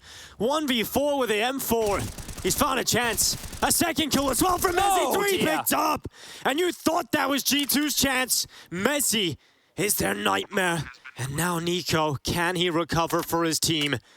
He's creeping up. Mezzi has the read, and Nico still will remove him. G2 with a miracle round that nearly got snatched by this man on your screen. Yeah, and that was just barbs. Death by 1,000 paper cuts right there onto Fnatic. They just dive from each angle, that chip away at the USP, the CZ at the start. It was good work, but Mezzi, yeah, squeaky bum time right there, almost pulled that one away. G2 got to question what they have to do to get these rounds done, but a good finish there, and yeah, Smooya was ready for this. I haven't seen this trick once or twice before. You can tell Smooya plays way too many pugs. Everyone loves the cheeky little boost over that mid-smoke. Good finish there from Nico, and, well, he gets the AWP back in play. Now, just now, G2 can start kicking things off. There's some extra util left over towards the long side from Jax there, so you're really starting to see this dropping of nades coming into full force. Default spread across the map here. Brolin to deal with Banana. Crims up in towards that boiler room quite swiftly. But a slower start to a round like this. Smooya with a flash at the ready if Brolin calls for something half wall, a deeper smoke, and Brolin has to fall. Trying to boost over this, so a gap to work with here. Oh, they will extend around the corner. Thought Alexa B was about to call it off, but it's Nico that falls foul to it. Not the player you want out early. That's another gun round where Nico's down. But they wanted that type of a play. Did you see Alex run straight there to boost Brolin up? They've seen that before, and they knew exactly how to respond. So the details and the homework done by Fnatic here, it's paying off. That's a nice little heads-up maneuver. Now, with the number advantage, we have seen them just execute B before into Alexi's domain, and he's the only man on this site right now. They have top mid control, but he has no help, and, well, they might have to save if he just loses the site. And that's likely. Alexa B is going to be smoked off. He'll send the flash through, Desperate. goes to swing with it. It is a desperate play. It's worked out for one. But the Messi's quick in the reply back, and now Fnatic going to the side. It's only really Hunter here, ready to contest. He'll throw the HE in, but yeah, he's going to be on high health, so it's not really going to affect him too much. He'll drop back, and now the numbers are coming over here for G2, but surely just to fall back with him. Yeah, the percentage players to save. If they wanted to hang around and see if Fnatic would overstep the mark, exactly like this from m0NESY, and then they could reinitiate for the retake, sure. But to give up everything to try and brute force in a 3v4 retake on the B bomb site, it's not going to pay off for them, and they know exactly that. So, tucking tail, taking refuge right now over towards the A bomb side, and this is just simple Counter-Strike from Fnatic. They're staying calm. They're keeping these moments in their favor just through good decisions and little micro maneuvers like that boost. And you talk about, obviously, maybe coming into this one with a little trick up their sleeve to counter what G2 do. When you look at this G2 team, if you listen back to the wonderful interview the HLTV gave with Alexi B just ahead of Blast, he was talking about the fact that this team hasn't had a long time together. You can't completely re-up the system that was already in place, so Xtaz and Alexi B are now having to try and find some common ground to figure out what they can implement. A lot of it is going to be what they had before, and anything that's really been changed for Blast to now, it can't really be that significant. You can't have a full overhaul. So for G2, they are working with somewhat of a limited book of strats right now, and Fnatic, well, they've done their homework. With these retained guns, they at least keep a threatening looking round going forward. Everybody with the rifles, the loss bonus was there to help facilitate this. The drops making it happen. And some early nade damage done, so chipped away at a few. But now instead of just setting up for a B execute, it's quite clear they want to set their sights on A. This is good calling from Alex. When they've been given banana control before, they've just congregated and done a set piece, and that's drawn a third man of m0NESY over towards B.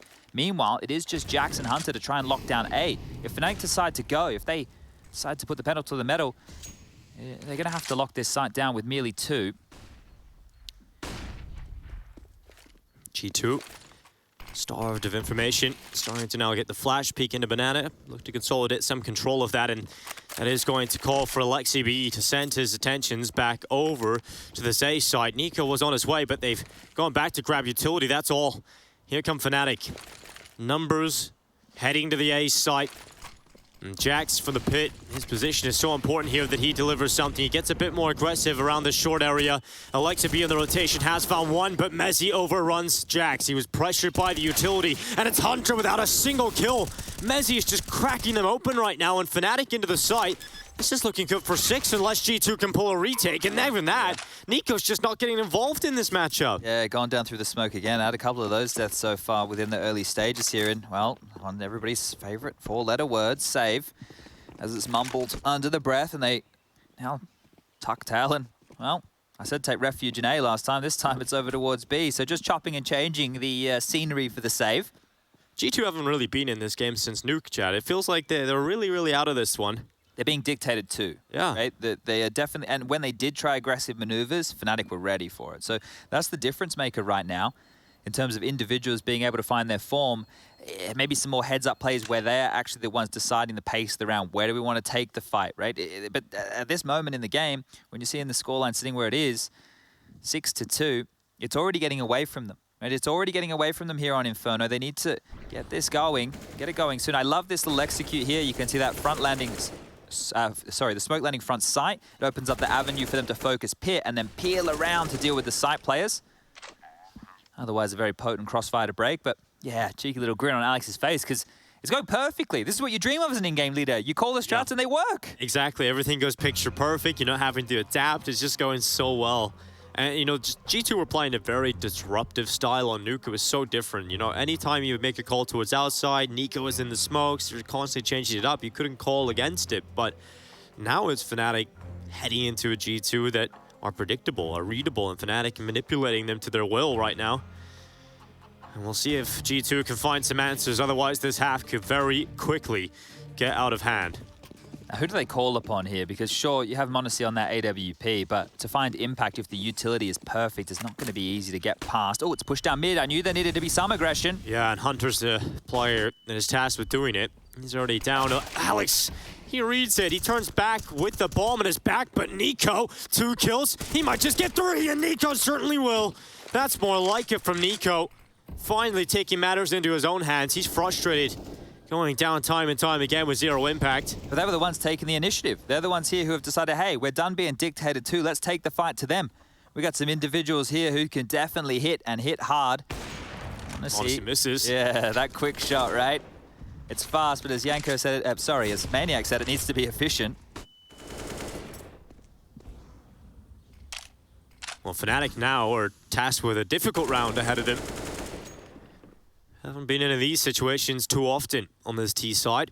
They've identified where both players were, right? Krim's over towards Boiler and Mezzi was throwing some flashes towards T stairs. So they have a rough idea of, at least they're tracking so far. 3 players now. Bonds to this A defense. Alexi over towards Library. Jackson, Monacy to deal with Shore and Apartments. And, well, they're just going to go for a contact walk up here. Monacy, good first. Krim's head gone, and now it's Mezzi with the headshot back.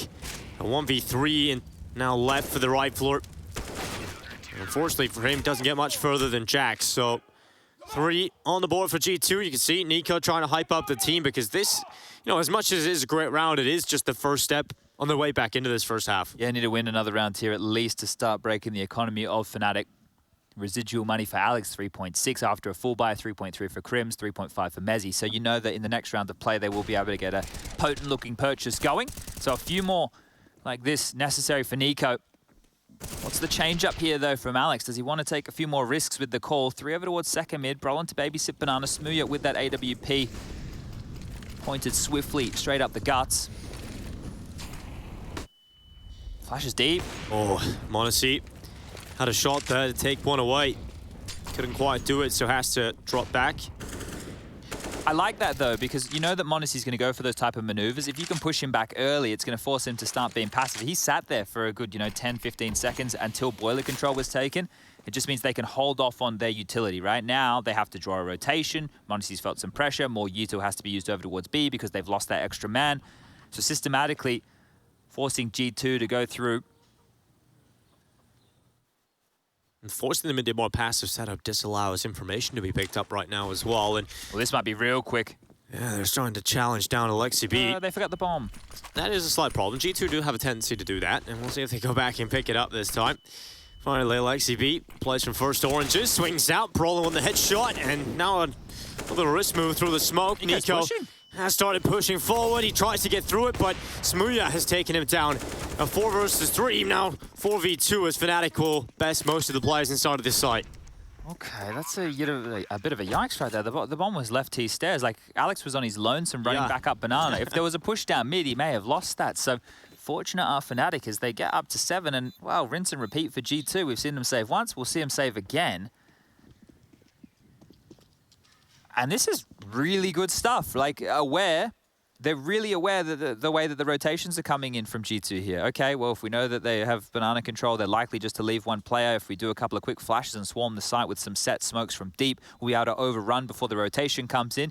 You could see they understood just how quick they needed to be to get that site. Because when you do a maneuver like that, you can't stop, right? If a molly comes in, you need to extinguish. You need to make sure that you're coming on in because it's a play to take advantage of rotations. If you stall out at any moment, you give them that 5-second window and they'll be able to rotate in and lock you down. So great stuff from Fnatic here, continuing to be impressed. And one of the problems that G2 might fall into here is, well, they're one of the teams that I think everybody was expecting to see within the playoffs. The same for Gambit yesterday, who lost to NIP. Now, once you go down to the lower bracket within your group, only one team in the lower bracket will show themselves in the playoffs. So it's a big problem if you lose your opening game here within the cutthroat format we have at IEM Katowice. And that's one of the biggest storylines that we have here right now is how are these new super teams going to fare against Na'Vi. So we'll see if they can pull out their socks here. Fnatic looking to take them out. Alex setting up with a smoke into brackets again. Monacy tested this time, quick but accurate. And it's going to allow one, but Brolin. They have to save again, Dinko. I'm sorry. Quick. I'm sorry. They have to save again. You can't. You just can't risk going for this. You've already lost the site. Like, you get 1 kill. You barely did any damage. Sure, Brolin's on 30 now, but you have to save. You just can't justify this. There's no way around it. This is 8. Just like that. 2 kills done. This is where... look, I know that I'm sitting here setting like a doomsday scenario for everybody at home, but Na'Vi just lost to Ents. They're on the 3rd map too. These teams... they're finding themselves in the same group. If both Na'Vi and G2 lose their opening matches, only one of them will be in the playoffs, right? So let that one sink in for a second here. Because, like, sure, independently, these results, yeah, upsets happen. But when you understand the ramifications of just that, that's where the problems really start to mount. The biggest event so far of the year. One of the biggest we'll have all year. So much expectation on a few of these teams. Fnatic, not really one of those teams with that expectation on them, and maybe it's freeing them up a little bit here. This is lovely from Brolin, just the transfer onto 2. m0NESY came away with the first pick, but it was so quick from Fnatic. They're not allowing them any space to play with right now, G2. And yeah, Alexi B looking a little concerned right now, having words with the side, trying to figure out the answer here, because G2 have not been in this matchup much. And this is the real first test for Alexi B so far in this team. Indeed, and the calling was an issue over there on Mirage, highlighted by the desk. Now it's the CT side, and he's the one who's going to have to put them in positions, right? Sure, the CT side is more about in your individual spot and locking it down, but there's still, look, overarching calls that work into that. Are we doing a 3B? Are we taking control of halls? So however that's going to be dictated needs to be figured out now, because they're behind the 8 ball, right? They're the ones chasing their tail. They're the ones chasing after Fnatic now, trying to work out, well, how do we stop this? Like, they're calling circles around us right now. Alex is doing a fantastic job of going into the weaker side time and time again. It's beautiful to watch. Well, the only gun rounds that's worked is a little quicker one from G2. Not exactly sustainable to have Hunter and Nico both barrel down mid and banana. So G2, let's see what their answer is here. But here's the thing, we can see right now, looking at the radar on the top left of your screen, they have full banana control. If Alex, as per usual, when he gets banana control, just decides to go, hey, we'll execute B again, no dramas, right? They'll be able to find themselves in a position where, okay, hold up a second, maybe some aggression now. They've done the smoke molly combo to flush anybody back from car. Alexi, being stoic with his utility, still has a bucket load of everything on his belt.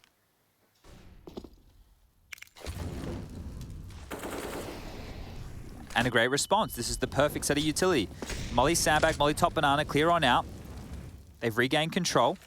And now Alexi has to start using some of his nades just in case it is that execute.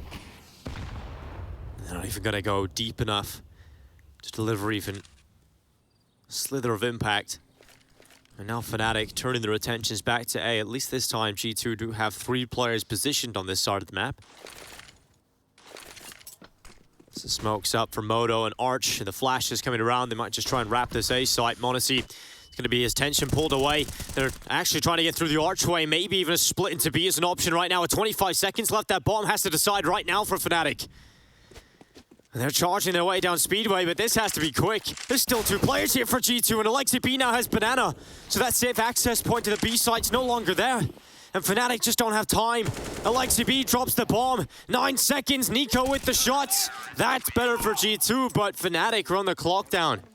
Okay, well, there you go. Salvaged around right there, but meant to be, right? Meant to be with that much time left and how much space they were given. We could see Fnatic were running into their demise the entire time. I think the bomb was even confused at that call because it looked to go around A, and then suddenly it decided we have to go back through the arch. Yeah, well, that's where the lion's share was, right? If Brolin gets the kill on Alexi, maybe it's a different round because they get to focus just on Nico in the back of the site, but coming through the grey screen, multiple kills coming through for both Alexi and Nico, and that's the easiest round they've had so far this half, G2. It felt more like a blunder from Fnatic rather than G2. I agree with that sentiment indeed. He had to hit the necessary shots, but they were called into a position where it was harder for Fnatic to win. Now it is the 3-2 split again, so they've stopped with the aggressive maneuvers or leaving 2 at A. Ooh, flashed forward. Hunter calling most of mid clear. Same back and forth of Util and Banana. AWP shot not landing, seconds just missing, and Smooya's presence is felt. He's got brackets on his own with an AWP. He's just forced them both away without anything, so that's a lot of space gained already for Fnatic. Just looking to consolidate it with utility. Now Hunter's and m0NESY setup has decided to double up in towards long. Flash holding m0NESY back. What a back and forth this is. Yeah, they're just trading position. Jax has found a headshot on Crim, so that's the first kill of the round. m0NESY repositions. Oh, the timing, but Hunter's barrel's ready. Quick reply from Smooya, and Mezzy follows up. On m0NESY. Let's see if the young man can hold this. All the pressure on his shoulders. His teammates rely upon it. And unfortunately, nothing found from m0NESY. 33 seconds left. Fnatic in the site. Bomb going down. And now we look to Alexi B and Nico to find their way back into this one with just a single flash. It's already done. Nico, he's faded the smoke. Smooya on the other side of it, stepping around, trying to find him. And Nico has locked in his position, and Smooya will check it, takes the Nico player down, and now it's 9 for Fnatic. Good response to the previous. Yeah, looking likely for double digits here. I'm loving what I'm seeing from Fnatic, right? They didn't rush that situation. If we just want to go back to one of the storylines that the desk has been building, you can see m0NESY there, knowing that he's the final member on the site. Instead of maybe sitting back a bit more passive and trying to play out the retake, brute forces his way into the site where it's more of an awkward fight. Like, you have to hit that shot or it's over. And, well, yeah, that's exactly what happened. He missed, and it was over. If he sat back and he played the numbers, they would have had a 3-on-3 post plan, right? But instead, goes aggressive, gives up his life, and well, now for G2, it will just be one M4 purchased in, some upgraded pistols, but not a lot to get excited about here. G2 haven't really inspired us this entire first half. We'll see if Hunter can change that with good start. Remember, he did that with the CZ, and then they chipped away at them, and they just won the round that Nico won, right? And that is one of their 4 rounds. So exactly what you're saying there in terms of not inspiring us, it has come down to the wire. Now, Hunter's actually rotated all the way back, and he had the M4. It just leaves Nico on this side over towards the Coffin's position with a mere USP. Yeah, as much as Nico is good, this doesn't really fill you with a lot of confidence. Smooya just looking for the head. Eventually, on the second time of asking, will knock down the pin of Nico. They're boosting up. Yeah, they're trying to get over the top here. Hunter ready for the heads to come on by. And they will check him on the second swing out, but Hunter's going to stay up. Not only that, but he gets away with a kill on Alex as well. Okay, 3-on-4. Still looks to favor. Oh! All right, Crims. I was going to say looks to favor that of Fnatic, and it definitely does now. Another body hits the deck, 3-on-3. Yeah, Crims just confidently swinging on top of the Coffins and does exactly that to Hunter, puts him in one. And now Smooya holds the CT swing, missing a couple of shots here. Luckily, Crims is there to clean up the mess. And now Smooya figuring out. Oh, flick to the smoke, actually hits it on the Alexi Beast, rather under the legs, and Crims able to come back and close it with the AK. Fnatic do reach double figures, and G2, if they want 5, just to make this half somewhat competitive going into the next, they have to pick this one up. Yeah, look, this is almost compulsory right now, alongside of the cliche pistol in the next once we return from that break, but this is going to be tough for G2 to battle back into. It's not going to be easy at all, because this is a confident-looking Fnatic now. They're taking a couple more risks, they're getting stuck into some fights, their players are hitting shots. Smooya's awake with the AWP right now with some impact too. So here we go, final round, round number 15 of this first half last map. Standard stuff, default spread. This time Smooya's AWP is in banana. We've seen this flash combo many times before. Yeah, just to allow Nico to go around that corner, but he might get caught here. Oh, Smooya, that's so quick. Alexi B plucked out of the sky. And Smooya now looking for a second. They're actually going to leave B, knowing that's likely cause a rotation, but m0NESY could kill into the boiler pick. Flashes up, gives away m0NESY's position, but luckily he's able to drop back. Jax. And now it's Jax with the pressure on his shoulders up at the balcony. m0NESY's out of play, so Jax has to hold. It's only 1 for him. Alex is so quick to trade that out. And now Fnatic looking for 11. They've cleared out this site. They'll put the bomb down. And we've got to look to Hunter and Nico, the cousins, to pull this one off. First is Nico's. They often go back into the mother tongue for these clutches. Alex in the pit. Brolin positioned in the site. Just holding up. Alex will peek above. As Hunter's head's now off his shoulders, and now Nico down to the 1v1. It's just Brolin left. Nico looking for him, limits his position, and the headshot's there. Kit right in front of him. Nico collects it, and with that, he collects a 5th round. Fnatic, they look good in this first half, but at least G2 have the bare minimum. We'll see if they can close it. We'll see if they can bounce back. The last half of play comes up after the break.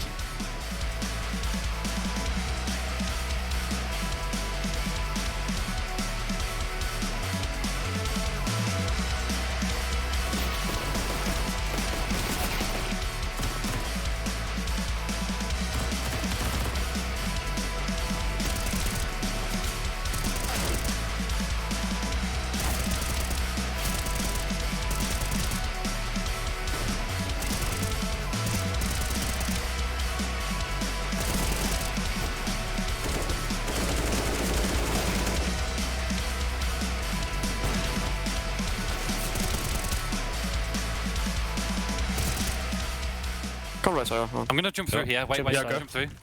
Hit, he flashed for long. Jumping.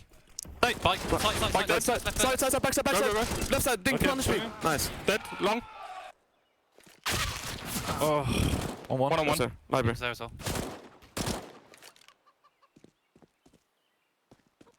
AK sight, but no bullets. Nice!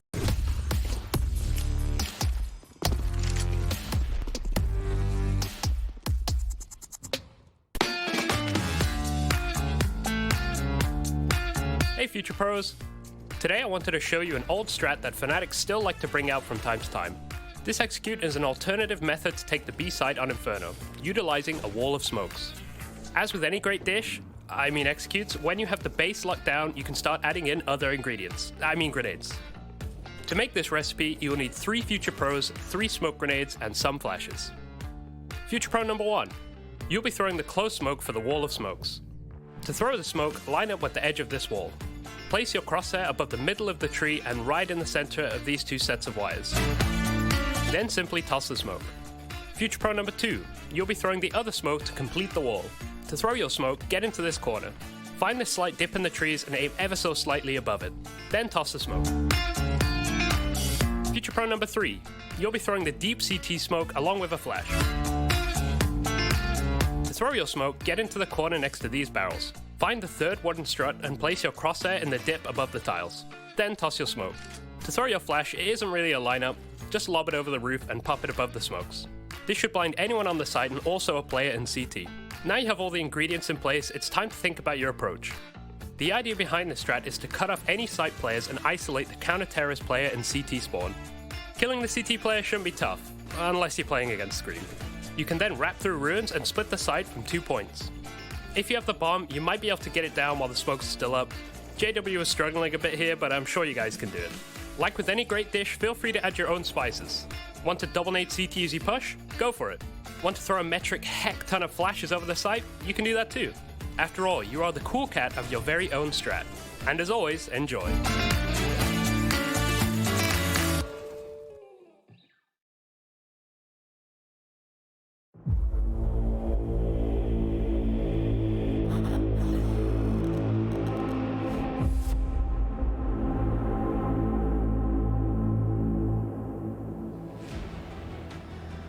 Let us just start the second half by reinstating the ramifications if G2 are to lose this one and go down to the lower bracket, Chad. We look at the other side, Na'Vi playing against ENCE, that one going into the third map.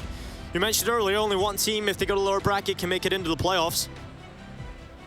And ENCE are currently up 5-1 on Overpass, being that map number 3 in that series too. So things might get very, very spicy in a short period of time.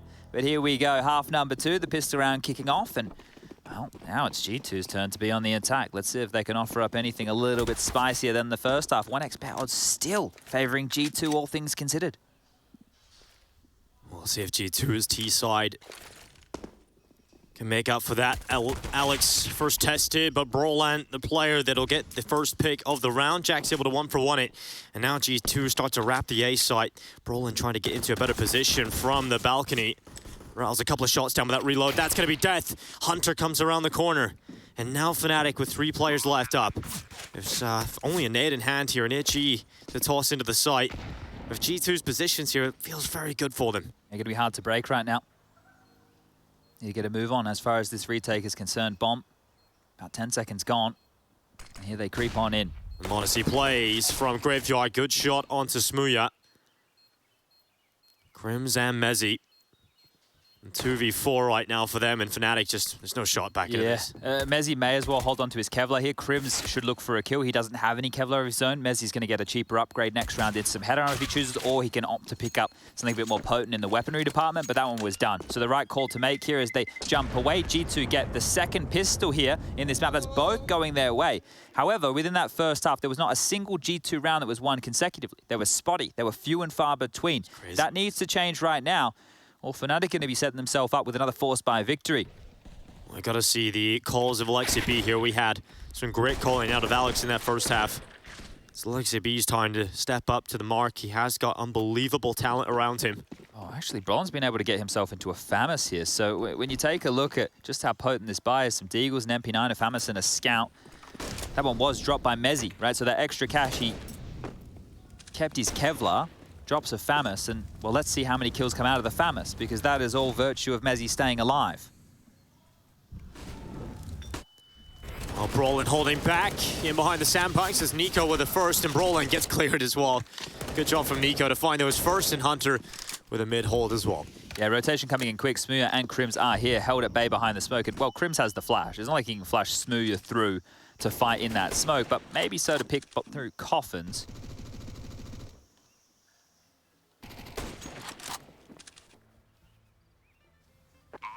Bomb down, 40 seconds on the clock. Gooshed, dead.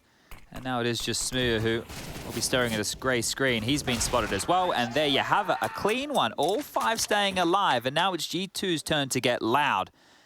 3 more required for them to tie things up at 10-10. Spirits seem quite good in the G2 camp. All things considered, right? Because it has been a rough go of things for the last 3 halves. So this is where it starts to change. Esperel, everyone looked okay apart from Alexi B. He's got a lot of work to do here. It's serious time for him because you want to keep another one as spotless as humanly possible. A single flash in the hands of Alex could just be a mid-peak and go. Seen this one a few times before. Oh, they've actually sent players over towards apartments here, so the spam through will do some damage. Hunter has the man to mop up the mess. 3 Galil kills. That's going to do wonders for his confidence. Is 7-1 over there.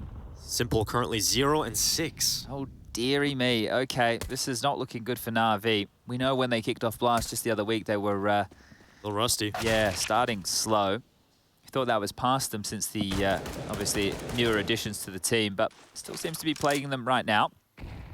Just Alex to find. Bomb should get planted on the site any moment. And 10-8, the foregone conclusion.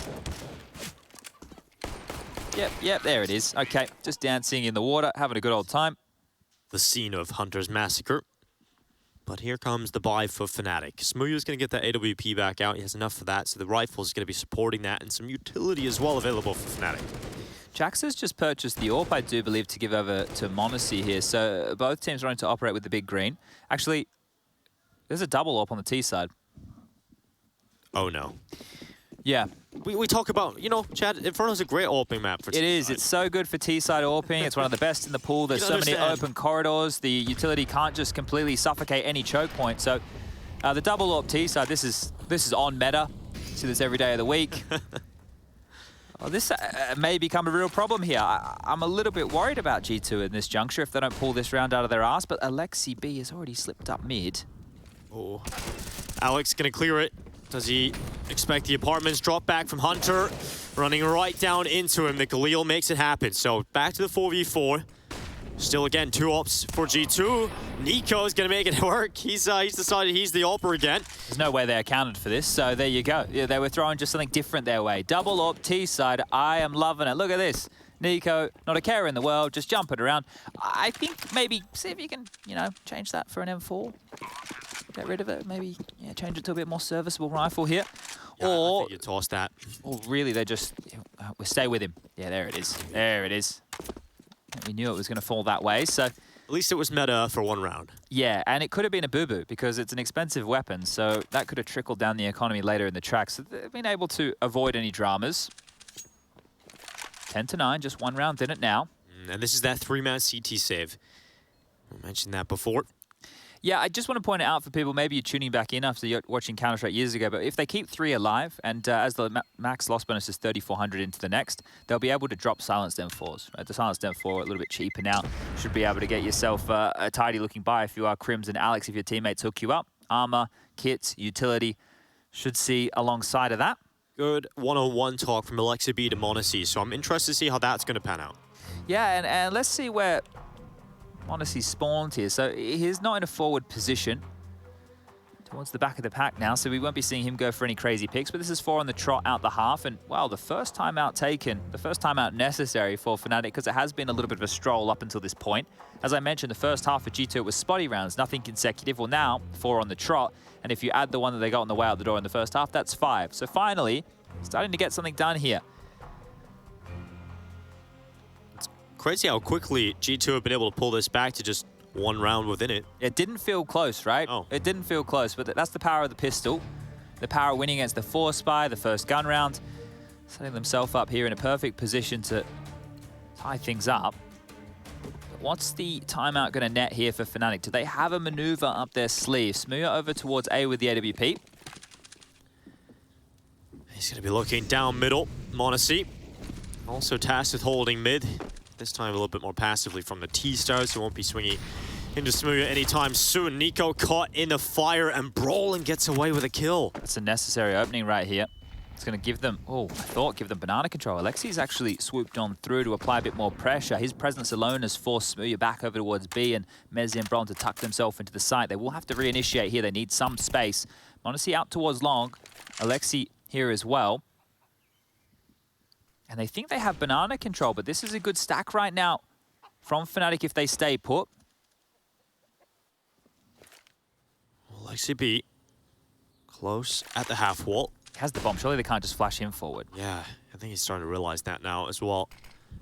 Honestly, he has to just keep the gun out.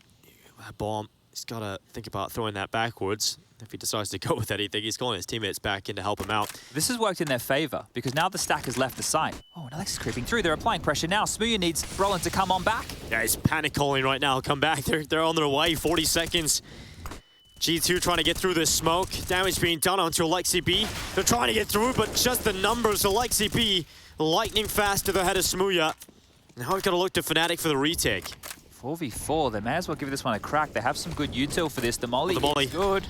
Oh, he's just started planning as well. Jax, luckily getting away with that with a bomb down. Hunter also picking up m0NESY. So the numbers once again are down for Fnatic, but Brolin makes a difference. He's going to cleave away Hunter and leave a 3v3. Brolin hits the silencer, doing a Dupree. And now he's got a 2v3. m0NESY, the headshot connects. And now Jax holding the CT walkout. Alex with the perfect timing. Jax looks away, and now it's all on m0NESY. First headshot's good, but Alex doesn't even have to see his opponent. Headshot through the wall and to the defuse. This time he has the kit. This time he will pull through. It's 11 for Fnatic. And they keep that buffer just there. That one was a back and forth affair that looked like Fnatic. They were reading the play well. G2 get into the site, they get the bomb down. They buy themselves a bit more cash to splash, but starting to set themselves in the double digits here are Fnatic with their first here on this CT side. Brolin was a bit of a menace in this. He got that opening onto Nico, and he just was with the player chipping away through the smokes as well. So good stuff there from Brolin. Finding himself on 11 kills at the moment. Both teams with a full buy going into the next. Only one kit carried on through, and that was the one Alex just used to defuse the bomb. So keep our eyes on that. An aggressive stance here in Boiler. Looking to see if they can find Hunter sleeping. Oh, they've seen enough. Short-lived. It's the aggressive maneuver as banana control being garnered once more. Nades towards the sandbag. Nobody home. Alexi V just making sure within the white screen. But this is just posturing for position. Brolin might get flash forward here. And he is. Can he be that nuisance again? He can't. Nico gets his revenge. Just about gets away with it. Fire tickling at his toes. Now a minute 5 seconds left. It really is an isolated setup here for m0NESY. He has no teammates, but he's done well. He's found Nico. His teammates are coming back. m0NESY sticking around, is going to play from first oranges. A bit disjointed right now. G2 aren't grouped up, and I think they're thinking better of pushing through into the unknown. Hunter has retained this boiler and holes control. Jax was in float waiting for the finish, and now, well, they've siphoned out a banana and they're heading back towards A. Limited nades to make this work, and Smooya and Crims are both over towards the pit and site, so they need to break through this if they want to get that bomb down. 35 seconds, and A seems to be where they're destined to head. Smooya holds it short. The walk around, Jack's arm spotted, he sees it, but Smooya shoots a little bit early, and now it's Crim's turn. Front pit, he's good for one. Alexi B will go down alongside Jax. It's a duel of death for Crims. And now m0NESY and Hunter. Oh, it's all on the rifle. Hunter chipping away, hunting down Smooya. 9 seconds. Finally gets the headshot, has to get back to the bomb. And there's just enough time to punch in those digits. And now he has to turn his attentions to m0NESY. Where is he coming from?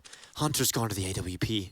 Messi will have heard the scope and now holds, and Hunter with the clutch. Oh, I love it. I love it. I love it. The little details right there. If you weren't paying attention, Hunter ran out of ammo in that AK-47, or at least he thought so. There couldn't have been too many bullets left in that at all. Goes to the AWP, which was at his feet, because you don't know where that final player is. You don't know how close they are. And Hunter, not known to be an AWPer, pulls away a necessary round right now that is so important as far as this game goes. Smooth's initial miss. Crim's mopped up the mess there, but Hunter, he just gets it done in a massive clutch right now. And clutches have been the name of the game. Think about the 2 Nico clutches we've had. Now think about that one from Hunter. They're getting it done, but it's the smallest of margins. And they've whittled Fnatic down just to these pistols. They have to be humbled here. This should be G2 tying things up 11-11. Again, Fnatic coming into this round, expectations are relatively low with the buy that they've got. It's just a couple of upgraded pistols sprinkled across the team. And these smokes, you're hoping to, I guess, be a bit like a farm dog, right? You want to herd G2 in towards a stack, or at least hold them at the door and send them the other way. Only one smoke remaining now, and that one is with Alex. Oh, Alex in a position unexpected for Hunter, so he does lose his life. And a re-smoke on mid again. They really want to send them towards B. Smooth's just floated back. I think the boss man is sending him all the way over towards B. Trust me. As Alex is pushing again. It's working. Alex now getting the information to confirm that it's working. G2 are being funneled into this B site. Alex just scooped up another smoke off the dead body. Crims is rotating over on that info. It's all going to go down here in Banana, and the timing on this is everything. Alex threw the chicken pick. Monacy's got the bomb, but he will be making it in time. Nico! Lovely shot from Messi. Jack's able to recover, but it's Crims on the double with a CZ. And now it's just Monacy. 1v4. This is the perfect chance to try and get back into it. Monacy from so many angles just hunted down. Oh, Fnatic, that is a miracle round and a backbreaker for G2. You're bang on. You're bang on. The round before was the Hunter clutch. They didn't have too many players survive. They had to reinvest heavily there. There's multiple players now under that 4K mark for a sub-optimal buy, but Crims again with a multi-kill magic here. Everybody hitting some bangers, and you have to look towards Alex with that early impact onto Hunter. It's frustrating now. G2 just don't have the space to work with. They're being read like a book. Lexi B is doing exactly what Alex wants him to do right now. Those 2 smokes enough to force them into exactly what Alex wanted. Oh, this battle of the IGL certainly going Fnatic's way, but Hunter, it has been the most impactful player in the rounds that G2 have won. They're already up. They've already got this space right now. Sure, that's great, but there's 3 players on the side to deal with here. Do they just want to continue forward? Are they going to try and do something a little bit pacier here, G2? Well, Krim spots out the bomb. Spots out Monacy towards Boiler. So you know the bomb is over here right now, and Hunter starting to creep up short. Sees where Alex is playing from. Can he seize the moment though? Alex boosted up. It's in the blind spot! Oh, nearly gets away with a chance, but Alex will drop off his position. Back down into the safe spot of default, and now Smooya swinging out long. He'll spot one, but miss shot. Will that cost him here? Luckily Alex able to nip up and take that kill back, but Nico on the swing out. Alex will go down to his rifle. Crims is on an island. Yeah, he's in a good position though, and that's the bomb down. Smooya removes Monacy. Nico falls as well through the smoke, and just like that is Jackson Hunter into the 2v4. How do they get out of this one? They just don't. Jax is left for the Mac 10, and Fnatic are going to 13. Money's gone for G2, and it's tapped away. Oh, this is a nightmare for G2. It's so deflating, isn't it, right? They had so much space. There was so much pace about it. Hunter in the blind spot couldn't see Alex jump up. They went quickly around towards long, and both Smooya and Mezzi getting kills through the grey screen. This right here, you're sitting thinking, well, they had everything until they didn't. And now, by virtue of the economy, they are in the absolute bin. That's Smooya grabbing one, and Mezzi did the same. I don't know right now what G2 can do, because even when they're making a call that looks right, Fnatic are still punishing them for it. It's just pistols, and it's looking like 14. This is an upset I don't think too many people had on their cards today. I don't think anybody was expecting this to come through. Alexi B just thinking in spawn, meditating at this point, trying to come up with a solution, and he's running out of ideas. You can just see from the body language. Yeah, a bit of a shake of the head there as well. So things not going well. We can give you a B-stream update. We were talking about the ramifications earlier. That game is being clawed back by Na'Vi. Smooth picks up Hunter there. Scoreline 9-5 currently. Simple's been getting on the board in the last couple. It's Perfecto leading the way. Yeah, 18 kills for him. Having a good game is Perfecto, but you can check that out at a B to the end of URL. Let's focus here So 14, very likely for Fnatic now. You know, I'm gonna say it's very, very likely. You want to know what one of the bigger issues here is? They haven't really been able to set themselves up in a position where they've done too much conditioning on this T side. Now, they picked up a rifle. That's something. Good molly, though. Stifles the play. Yeah, it doesn't feel like this one's going to get out of control. 35 seconds. The rifle's in the hands of Alexi B. Let's see if he can find something. Again, the setup for Fnatic is good here. You've got Crims in towards Runes. You've got Mezzi, who's always good for one. Just to the back of new box. Spots a run boost. Dinked up. Decides to just sit back now. Calls for Crims to help him out. The rifle swings from him, and 10 seconds left for Fnatic. Or rather, G2. They're starting to swing into the site.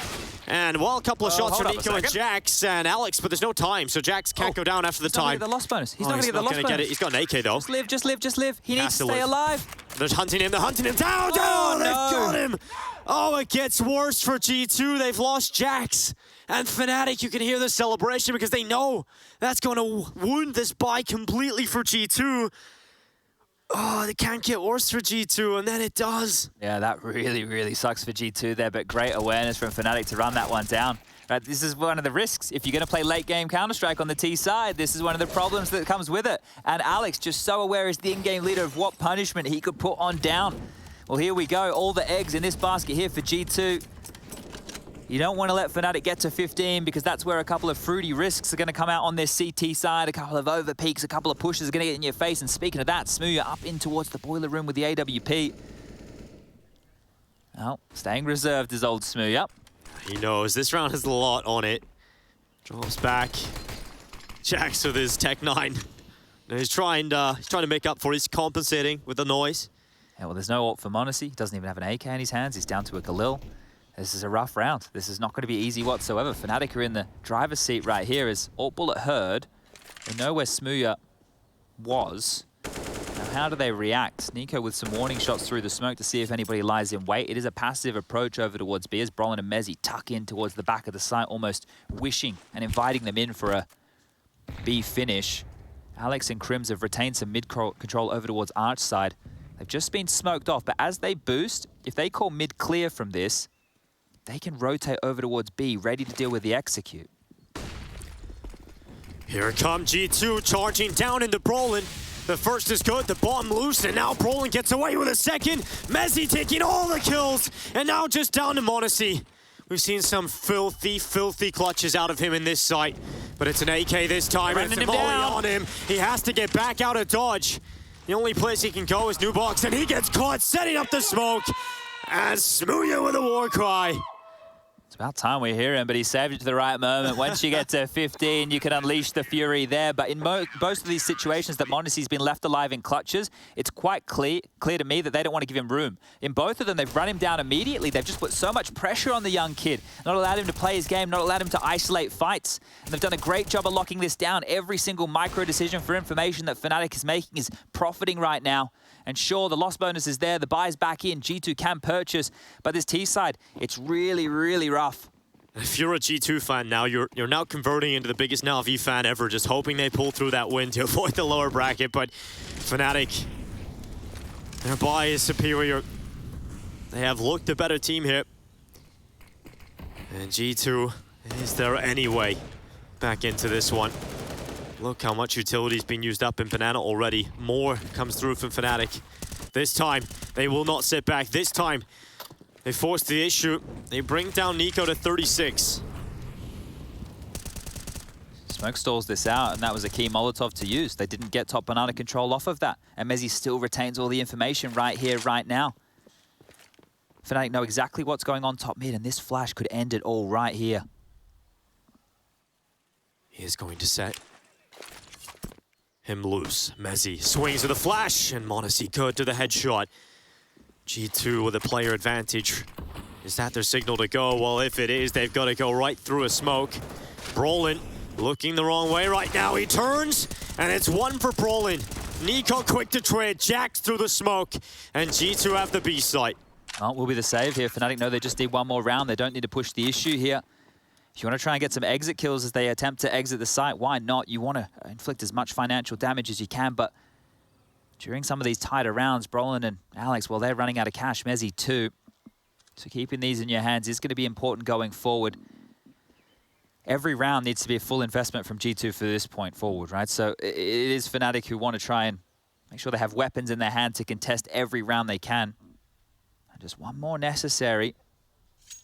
That one could have gone wrong in multiple different ways, right? The flash for timing from Mezzy, if he gets the kill, then different situation, trading up Banana. Brolin there, who gets 2 coming through the smoke, different situation. They might go for the retake. So it's these finer details that are just keeping G2's head above water. They can drop an AK across to make sure that everybody has a rifle in hand here. And a timeout taken, the second only from Fnatic here to get Keita on the mic. Because this is what I was talking about before. When you're in this position with 15, you can actually take a few more risks. If you have a crazy maneuver, if Smooya has a spawn with the AWP, if you have something that you've been saving, now would be the time to pull it out because you can close this one down now. This timeout is also a great position to discuss your finances. Where's the loss bonus at? Well, 1,900 will be going into the next. Okay, what type of buys are we looking at if we lose this real estate? How are we going to save? You want to talk through as much as you can in the next 30 seconds to paint a bit of a blueprint for the tail end of this matchup. There's a full buy. Everybody from Fnatic should be pretty happy with what they're carrying right now. Let's see. Do we have a finishing move, a bit of a fatality in the Fnatic arsenal to close this one down and get it done in regulation? Looks pretty standard here. Smooya's AWP over towards Banana here to find them an opening pick. He's trying to use some utility to force him wide, and Smooya remove Nico. The sharpest tool for G2 no longer in their toolbox. I need to be quick on this. If you want to take mid control, G2, you need to do it now. That top mid smoke holds them at bay. They don't want to risk pushing through. There's nobody on the other side, and they've been stalled out. They barely have Banana control. They definitely don't have top mid, and they've lost Nico. You just play the numbers here, Fnatic. Just do the 3-2 defense in the back of the site. It's already worked for them before. Force G2 to either search for a pick to level up the playing field or group up and execute again. Re-smoke from Fnatic again, buying more and more time. Brolin has one more smoke in his hands right now. Mezzy's also been gifted that Molotov, I do believe, so 2 key pieces of utility. If they run the clock down too late here, G2, they'll be running through a grey screen and some flames. Brolin's likely going to use this one for the new box. He's got seems like a lineup just to give him a corridor to buy some time. They're going to frag out now. Fnatic, here they go. Smoke out from Brolin. Looking to line it up, giving himself a one-way, and all the kills from Mezzy. It's Jackson Alexi B down to Mezzy with the massacre. It's all on Hunter. He gets to the site, locks the digits in, but Fnatic, surely it is theirs now. Hunter would have to pull off an unthinkable clutch just to get them to 12. He goes back into Banana, and Fnatic, they have done it. They have taken victory over G2 in their opening game of the group stages here at IEM Katowice. How disappointing is it to see G2 go flat this quickly on? It was a 16-2 map number 1, G2 to kick off the series there, and you'd think Fnatic would be happy with that one right there, but pretty pedestrian in their celebration. Turned it around on Mirage and showed up here on Inferno. Great calling from Alex there, and Crims, he stepped up in a big way. He's still here to play. Fnatic, they pick up a win in the opening round of Group B.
I have back now. I have mid. One city. Oh, CT is gone. 30 HP. Eps. I'm going What Eps. a trend, guys. I have a smoke, Nico. That's city. Last scout. Last scout. Should be scout. Was he here? I killed the scout. I Okay, okay. In ruins. In ruins? In ruins. Ah. Let's go, boy. Smile, Lilia, let me see. Smile.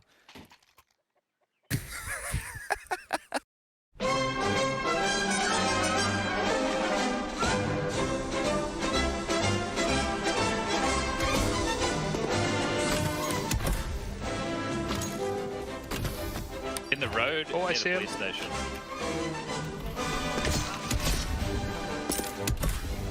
Try breach.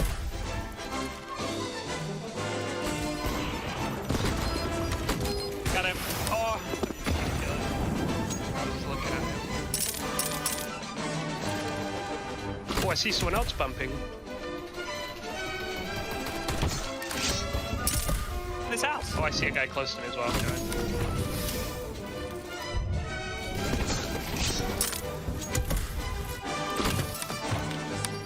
That looks good. Oh, straight into it. Rock I can side. surf that. Grabbing a medi. Beautiful. Wow.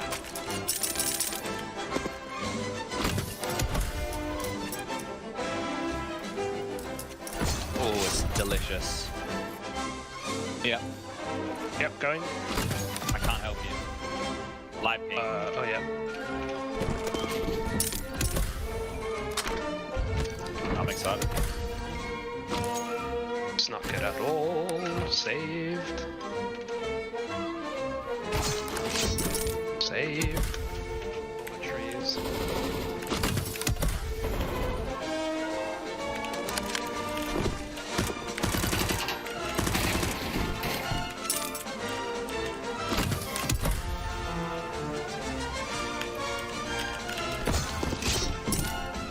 Goober.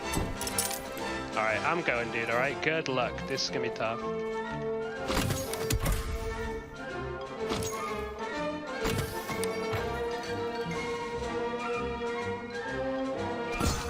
Ash, actually. Oh, what a way to win. What a way to win.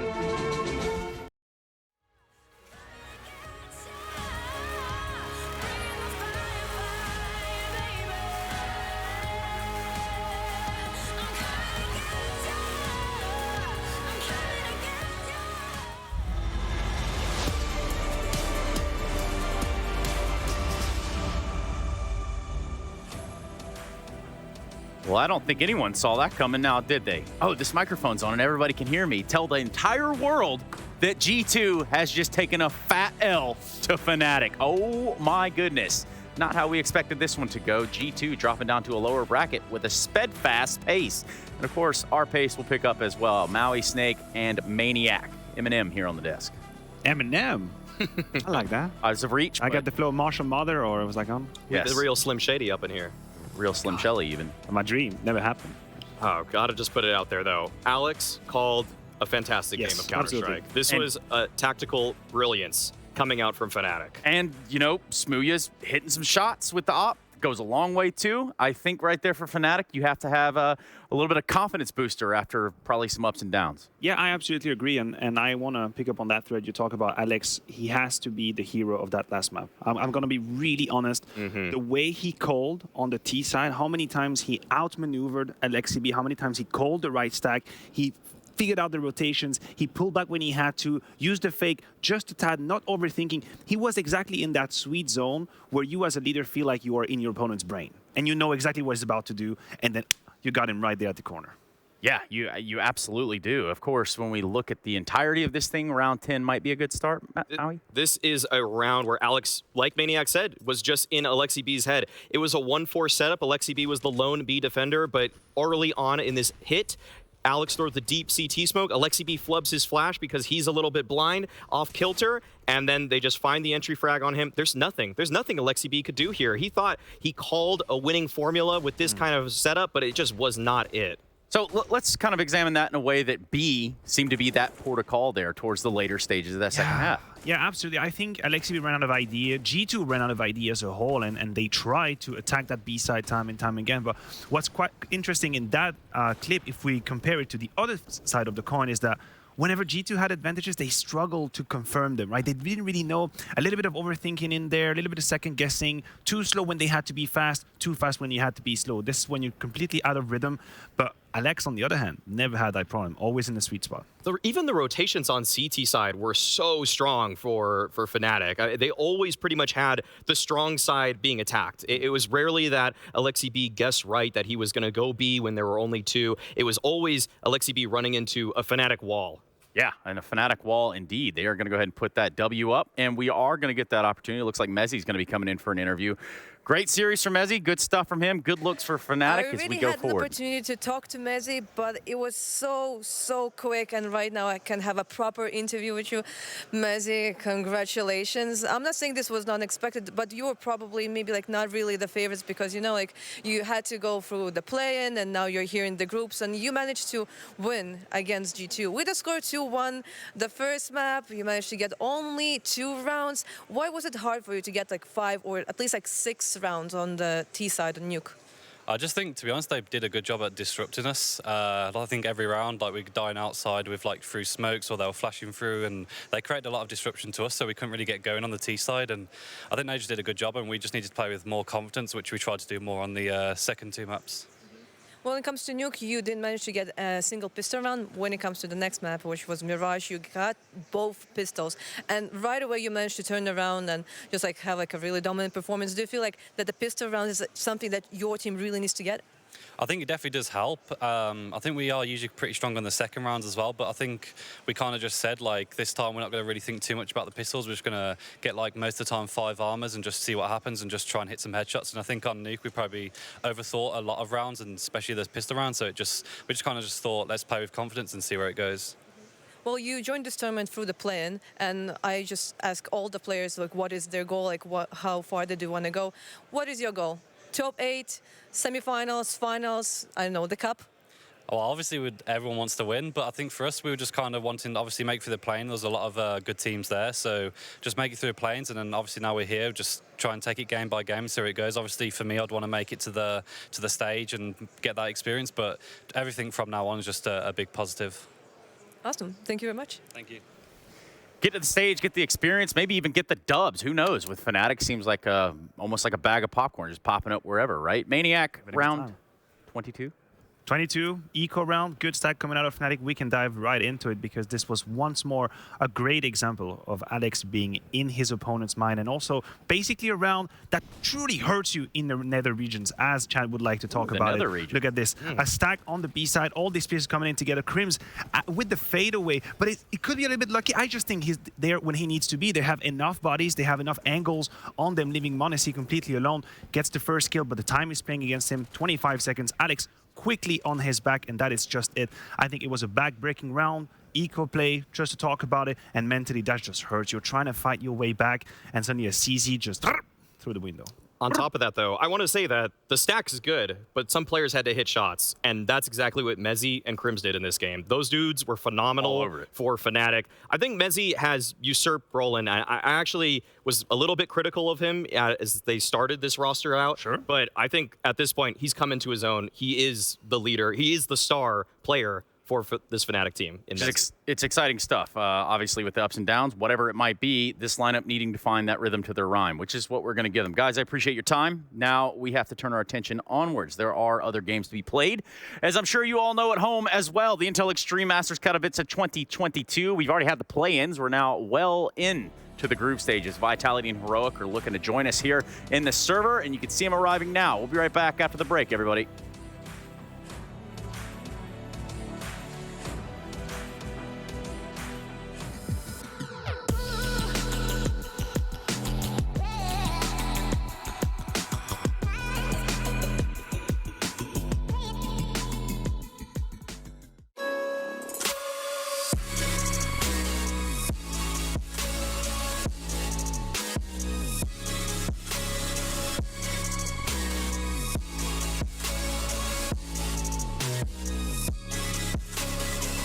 love it, you wear it.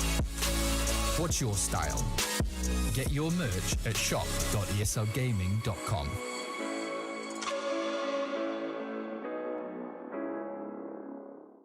Choose nades, choose a smoke, choose a flashbang. Choose team badges to support your favourite CSGO team. Choose an ESEA Premium membership. Choose routes you know bring in wins. Choose pro video tips. Choose the fan club wars. Choose behind the scenes content. Choose good grades. Choose guns you know you can shoot right. Choose bingo. Choose the equipment you know is going to get your team the win thanks to heat maps. Choose the CSGO Hub Premium, the complete package to help you and your squad achieve all your CSGO goals.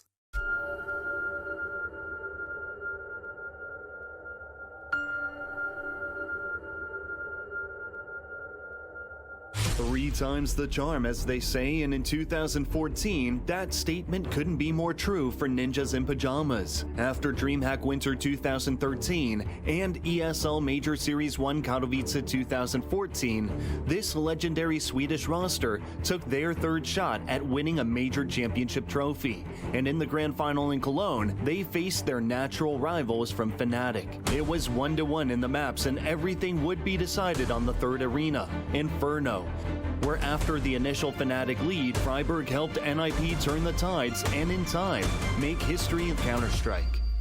Wolfmeister will find the shot on Exist. Freiburg does return, picks off Pronex. He's still here though, and he's going for more. 2 big frags. The third man is here, Hopper, and Freiburg somehow opens it up single-handedly. All 3 frags. Oh, he picks up a quad kill. He could do even better than staying alive. He sprays. Freiburg misses, and as the A's, he picks it up single-handedly. Ruins Fnatic. What a play.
The thing that makes us play good, I think, since the beginning of this new team, is that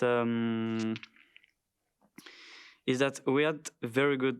I mean, we had very good practice at all, and we stayed with the Vitality system, I'll say, and we added some Astralis things as well.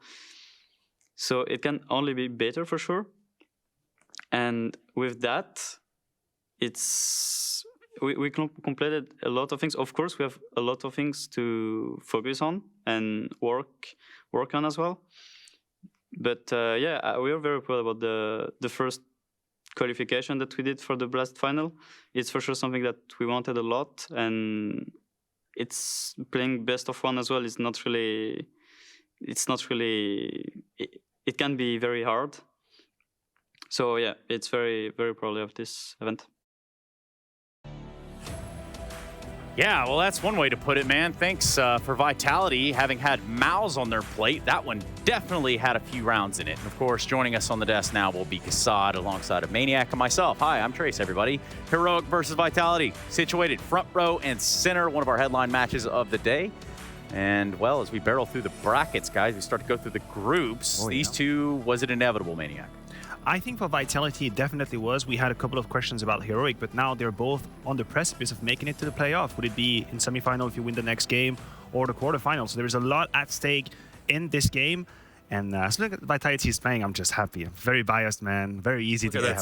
Look at that smile. Of course, that's a real thing. I was wondering if you'd be smiling about the G2 game, but yeah, how do you feel about that? I'm gonna have a talk with Nico after this one about this. So I'm just gonna look nice here, say nice things, and then I'm gonna turn into a Serbian after that. Then you go back, put on your tank top, and you get down to business. They need to do something. Yeah, they need to do something. I'm not going to say what. We need to do something as well. It's a little bit of a hot and cold. You know, no Katy Perry. It's not completely necessary. But there is a bit of a difference here between the two teams when it comes down to the honeymoon period and the rather non-honeymoon period. However you want to call it, Maniac. What's a good antonym? I think honeymoon for Vitality works. Honestly, I think it works. You know, bringing the new players for now. They'll still be winning a couple of scratches here and there. The game against Mouse wasn't necessarily easy in any way. Yeah. But yes, they made it through. And I think that has to be the rhythm for that Vitality team. The ability to fight back and come back into game. It's one of the byproducts of having a roster full of such good players. Honeymoon is the perfect word to call it right now. They just assembled this team. They got two new players, great players, great coach as well. Right now, they did well on Blast. They qualified for the global finals, and I think they're just in a good spot right now. Like you said, yesterday's game against Mouseport wasn't easy by any means, especially the first two maps going overtime. Milk was relatively easy, I guess, in the first half. They were lucky. Not lucky. They played good on the first half to get 14-1. It was iffy after that, but overall, I think they should be happy where they're at this moment. Yeah, it's easy for ZywOo going 97-60 across the three maps, but he had to work for it. You know, they were putting it to him, making him work for it, and I think this is one of those situations where Vitality trying to figure out their own flaws, Maniac. Yeah, they are. I'm quite impressed, by how Vitality has been able to put it together quite quickly with this new roster. These are very deep changes that they have operated, a complete overhaul of the system as well, a new coach behind them, a new idea, a new philosophy. New language as well. Yeah, most of them have never really played in English in any case. So I am impressed with what I've been seeing, mostly because I think it only gets better from here. That's what I really like about Vitality. I feel like the more games happening, the more weeks of Counter-Strike happening, the better they will play, and the starting level is already very impressive. As you mentioned, ZywOo's stats as well. I mean, this is what you expect from the player number one, arguably, or number two, or number three. What? Well, there's none of that business on my desk. Well, read these stats out to me then, man. You want to talk about some damn numbers? We'll look at it. Well, numbers are pretty good. Look at it. I mean, that's 111 rating in 2021, and then it's a 69 ADR. I mean, the impact that this guy has on every single game is just ridiculous. Except that he plays against me, then it's different. Average, you'll probably be the final boss for ZywOo. Look, we are at the beginning of 2022, and there's obviously going to be a race between ZywOo, between Simple, between Nico, and all these people. We're looking at the first few numbers, and let me tell you this: ZywOo kicked off 2022 with an absolute bang. He's like absolutely, he is destroying everyone right now. He didn't skip a beat. And whereas, G2 is struggling, Na'Vi struggling in ends, my boy ZywOo is just I wonder how much of an impact on the Danish guys have on him going into the 2022, because those things kind of relate, you got new players, new coach, everything coming in, like new stuff, new experience, new things to say, everything to learn. And how much of an impact that has on I think there's something fascinating about this roster Vitality being put together, because between the Vitality clan and the Astralis clan, both have something to prove to each other. Obviously, your Vitality, you look at these players from Astralis, they've won majors with an S. So you think, oh my God, these guys are winners. They have the championship mentality. And the Astralis are looking at ZywOo thinking, wow, I've never played with a good guy like this. Wow, this guy's... I mean, Device was good, but he's not ZywOo. Take that, Device. He's not ZywOo in any capacity, you know? And your 4 majors. Yeah, well, 4 majors. Individually speaking, I stand by my statement. Hey, they're going to speak for themselves, too, them 4 majors. And perhaps Heroic have a few words for us as well. What does Refresh say? Hey everybody, Heko here. I managed to grab Refresh for a short interview before their upcoming series. Yesterday you managed to win, but do you feel that that win is something that you really needed and it gave you the confidence? It's not like especially something we needed, but I would say it helps, of course. The first lane game of the year, and to start out with a win is, of course, going to build some more confidence. So we are happy to show that we could win the series, even though it wasn't that pretty. But we managed to close it out, and that's what counts. Of course, that's what counts. But when it comes to your today's series, do you think it'll be easier than yesterday? Yeah, I mean, we have like got the hard part done, like playing the first game, and to win it was great. Vitality is a team that we have faced many times, and we have a good idea of like how they play and stuff like that. So I think this game would be a bit easier to play in the sense of we know our opponent a bit better. Of course, they changed 2 players, but they still have like the same fundamentals and the same like team structure. So I think it would be easier to meet like Vitality. Mm-hmm. But they brought in some Danes, so now it's probably like more personal, right? A bit, but I think it's more like against the whole like Vitality team. We have met them like so many times, so for us it's more like I mean, not rivalry per se, but more like we have met them so many times that I mean it's always gonna be close, it's always gonna be hard. So it's just like some great games to play because they are a great team. Awesome, thank you very much, and good luck. That's Refresh from Heroic, and for them, they had a matchup against OG not all that long ago now, right? So Stown, this guy decided, hey, you know what? I'm just going to try to top as many of the charts as I can in this matchup, and, well, he did the damn thing. Deserves a whole lot of praise. I was actually analyzing his past performances with that team Heroic on LAN. He never misses the first match. It's actually insane. He always has a good first match in every LAN. He launches the team, literally. He's going to be the carry that they need. You can have a look at some of these numbers. These are all ranging from great to excellent. These are all his first LAN matches in the last 6 months. So when you're Cadian, you have a man like that in your roster. You know that he's going to be hitting ground running. It is such a luxury to have. And just like yesterday, you see the ADR right there. You know, you see whatever, this, that, and the other. But then you have entry frags. You have things that he's doing that are super impactful. The numbers might not give you that story. We always knew Stown is the best player in that team. You know, that was never a question. Without his performance like that yesterday against OG, they would have lost 100%, especially after that shaky first map, the 16-14 on Ancient. I thought they were going to go down, but he showed up and just delivered like Maniacs had like in the very first match with amazing numbers. Amazing numbers. Well, the numbers don't lie, or at least that's what the science books tell us. So, in that same notion, what sort of rhythmic, mathematical stuff are we going to do here in terms of maps? Mathematical. I was wondering about the rhythmic part. I like not it. very mathematical. I mean, some people would say math is music. 2. There we go. There's some Fibonacci follow on that one. Check it out. When it comes to the maps, what are we talking about? I think Ancient and Dust 2 should not be part of that conversation. The picks could be relatively clear-cut. I believe Vitality would go for an Inferno if allowed to. It's been one of the very, very good maps for them. Heroic. Oh, yeah, exactly. Heroic should go for Mirage. This is a map where Vitality have struggled a little bit. We'll see right behind us. Yeah, and I mean, and after Alex from Astralis as well, it looked very much out of shape on that one. This is the Heroic pick on Mirage we were talking about. Magisk specifically struggled big time on the A side. The last time I the Astralis players, they haven't played Mirage for a long time, you know, and then it shows. There you go. I don't know, another obvious pick from Vitality. That's pretty much what they had to go for. And the interesting part would be the decider here. Is Nuke gonna stay there or not? I'd say Vertigo. Hey. I think yes, no. It's gonna be Vertigo. It's a map where we've seen again ZywOo having a good time. We've also seen Dupree have a very good Vertigo game. The thing is, like, what I see from Dupree, he got a little bit bullied yesterday by Mouseport on that B side on his CT side, but then he exploded on the other. That's what's crazy, right? So that shows you how mentally, you know, strong he is in that type of situation, and that's all experience from him. So we've got just, you know, very minimal time here. I'm going to throw something in both your camps. Maniac on Heroic, Vitality over here for Kassad. Who is your one player you want to see do something spectacular, and why? I mean, you said Vitality. Who do I need to pick? Oh, I mean, you can pick 5 of the players in the You server. saw Zyvo this year. We saw the stats. I'm going to say Zyvo. That's it. Yeah. God, I thought you were going to think outside of the box a little bit. We already know it's Zyvo. What's up, Maniac? I'll stick with Stone. Stone is the superstar that Heroic need, and these is the perfect ground, the perfect stage for him to turn into that star. That begins here today against Vitality.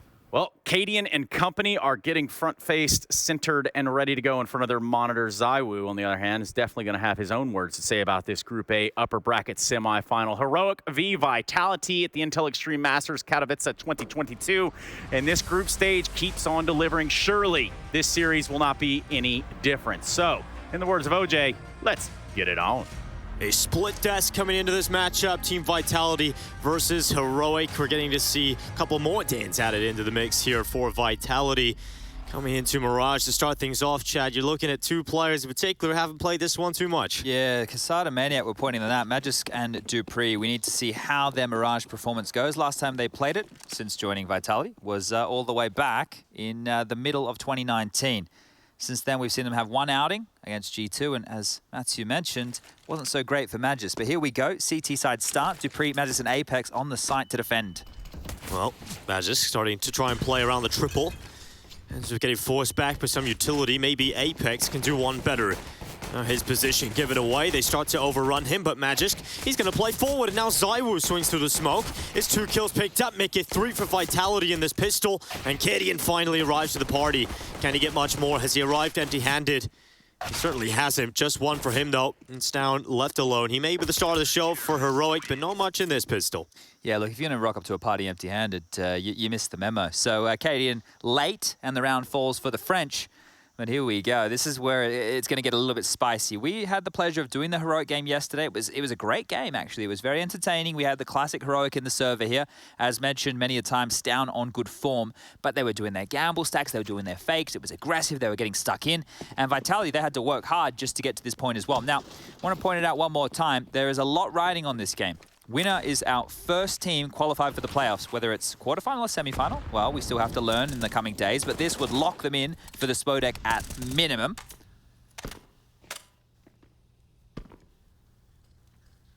The first time to return to that Spodek.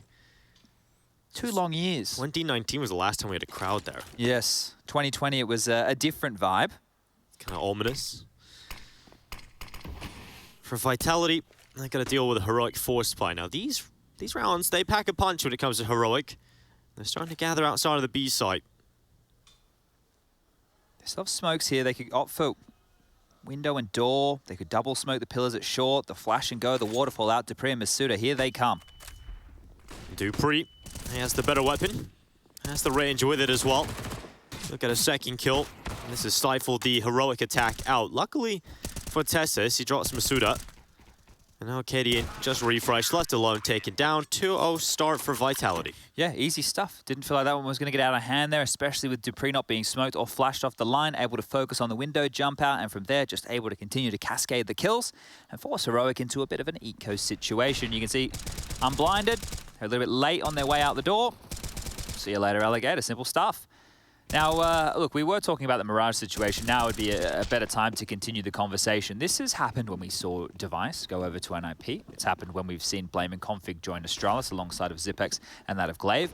And now we're getting to see it again here for Magisk and Dupree. Now, obviously, the 5 names I just mentioned are legends of the game, right? They've won a bunch of majors. They're the greatest roster to literally ever do it. But this was their permaban.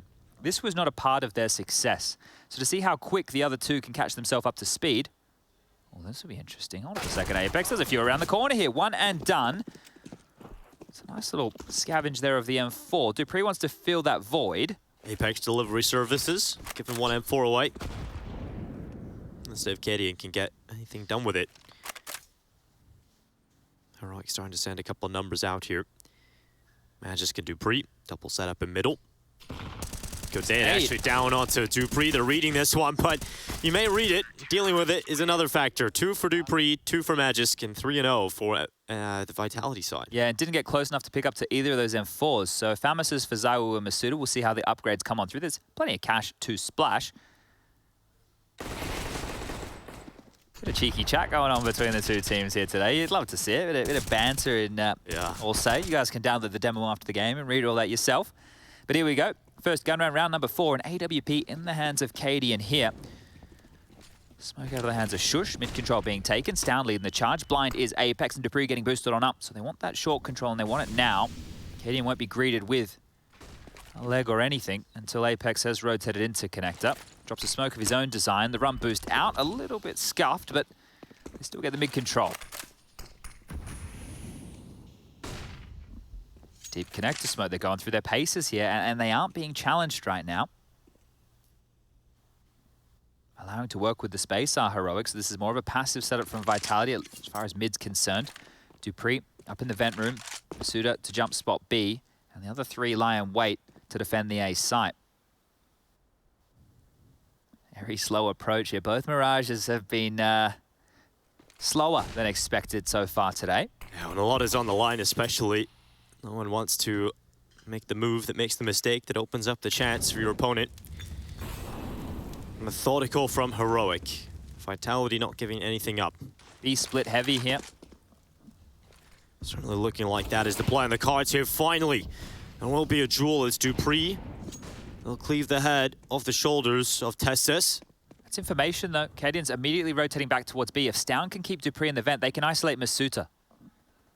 Masuda yet to get a kill. Let's see if that changes in this round. Famas down below them. He burrows away, and he gets a double. Refresh and Shush both go down, and now we're just looking at Cadian. 1v4, and he will hit the first. He has to dive down to the side. He has a little bit of time here to reposition. Vitality sending their forces back in here quickly. Cadian now spotted. Goes for the shot. Not really the opportunity to do so. Now has to wrap around the boxes. Another shot for him. Now he's split from 2 sides, and I started to believe for just a moment.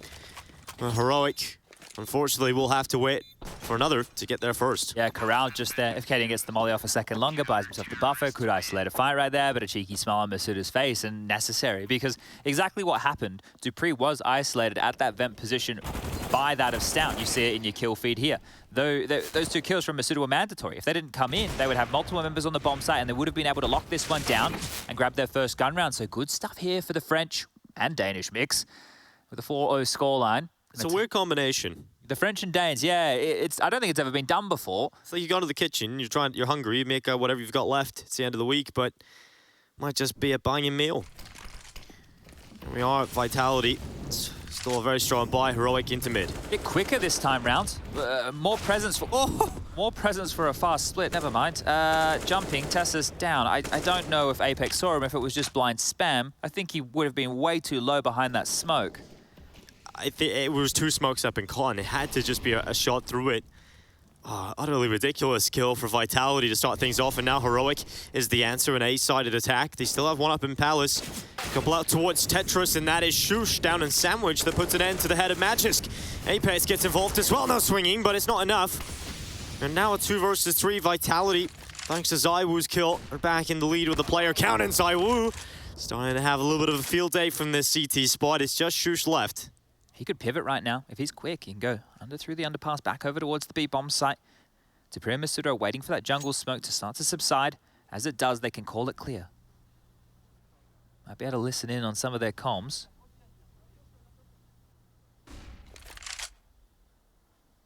Shush still having a little bit of comms with his teammates. He's decided that B will not be the port of call. 30 seconds left, is going all the way back around to the A site. Now, this is the thing. They know that ZywOo was over towards Ticket. It's not an easy fight to win, but Shush is trying to give himself the best option to do so by coming out late Palace here. ZywOo was just scoped. Masuda's going to be here to deal with this if it gets out of hand. ZywOo doesn't often miss these shots, but he unscoped at the wrong time. I believe he pulled his crosshair down. Shush, removed. Heat-seeking missile from Masuda, and 5 in a row for Vitality CT side. All things considered, you have to give Shush a big thumbs up there. The fact that he got the bomb down is huge, right? This is fantastic work with the loss bonus where it's at. He's just bought his team another buy. So that's a lot of impact there from Shush depending on how this next round transpires. But you can see the little rats out there going and picking up all the gubbins. Some smoke, some flashes. They got the defuse kits. They got the AWP back for ZywOo. So Vitality making sure they keep the streets clean on Mirage and carry everything into the next round of play. But this, there it is. Yeah, just a bit of blind spam from Apex. He's a bit of a criminal as far as the spam goes. And ZywOo got clothesline right there. It was a good shot from Shush. Always impressed by watching Shush. He's a player, you know, he's a bit supportive. He's not always the most flashy, but he gets the job done. Now, the cash is there, as mentioned, but a timeout called. And this is Exist's chance. The coach of Heroic, yep, that exists, the one from NIP, to maybe pull some strings and call some shots. Shush has 5-5. Look, I could build a world where they could drop an ult for Cadian. I think the most likely situation here is just to see 5 AKs across the board. Refresh yet to get a kill. Tessa's only on 1, so a slow start here for a few of the members on Heroic, but it's still early stages, only 5 rounds in. Mike goes up, fist bumps come out, and freeze time trickles down.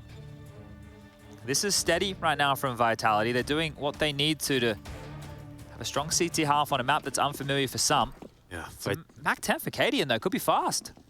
Interesting to see how this one is going to pan out. We'll see where Cadian goes at the beginning of this round. It's the swing out mid straight away for him. Cancelled it with the utility of Vitality, forcing their hand back into more recessive setup. They might try the second time around. They have got 2 players coming out of the underpass as well.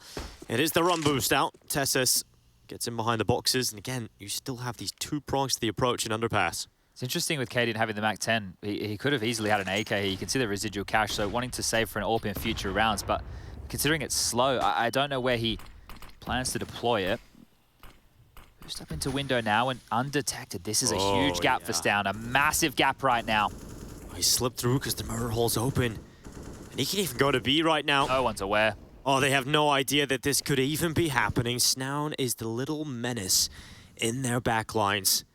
Masuda is about to find a very nasty piece of lead in the back of his skull. And Stown will spot Dupree as well. That's 1. And it's 2. As clean as you like from Stown. And now Vitality. It's the red button. It's the panic system. And it's the save call. Yeah, immediately. Immediately. It doesn't get cleaner than that. And there's a beautiful little maneuver. You could see window was no longer caretaken by that of the Vitality defense, just pipping the gap, the perfect timing. And as simple as you like, it looks beautiful when you see a play like that come to fruition. That's Counter-Strike at its very best right there. The misdirection, and well, Apex is noted now, and if the hunt wants to come on in, it can. It's not always easy to get those 2 picks either. We've seen time and time again players fluff their lines on the second, but... Shout out to Tarek. Yeah. Certainly so. Vitality sitting back in Palace right now. Well, there's 3 of them coming their way, and Refresh and Stown through the A site. It's about to get biffy. Got flashes. Heroic want to remove everything. Flash ain't great. Oh, no, it's a backfire. No! That's so awkward. Oh, Magisk. There we go. You don't get kills like that every day. Thank you very much, Cadian.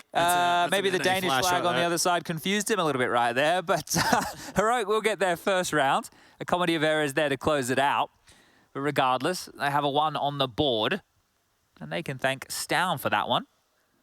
I love how rapidly Apex types on his keyboard. It feels like it's faster than anybody else in the world. It does everything with a purpose. Everything Apex, has emotion, right? Everything, yeah, wow. You can feel his emotion through the keyboard. It's insane. I'm loving it. I'm loving it. Now with him and Dupree on the same team, you know it's going to get loud over there. But ZywOo, aggressive. Straight up middle, he's coming, and he might even get a chance. ZywOo has missed. We'll pass that info on at least, and now calling to go back into underpass. He had 2 opportunities, and difficult shots to hit down in the second especially, but fortunately for Vitality, they don't have the opening here. Yeah, but they have to be scared of CT's posturing and staying around aggressive in this middle area. Now, they aren't as pushed up as they could have been. Dupree still a bit more passive towards Cat, Apex over towards the window position, and ZywOo in connector looking towards the underpass.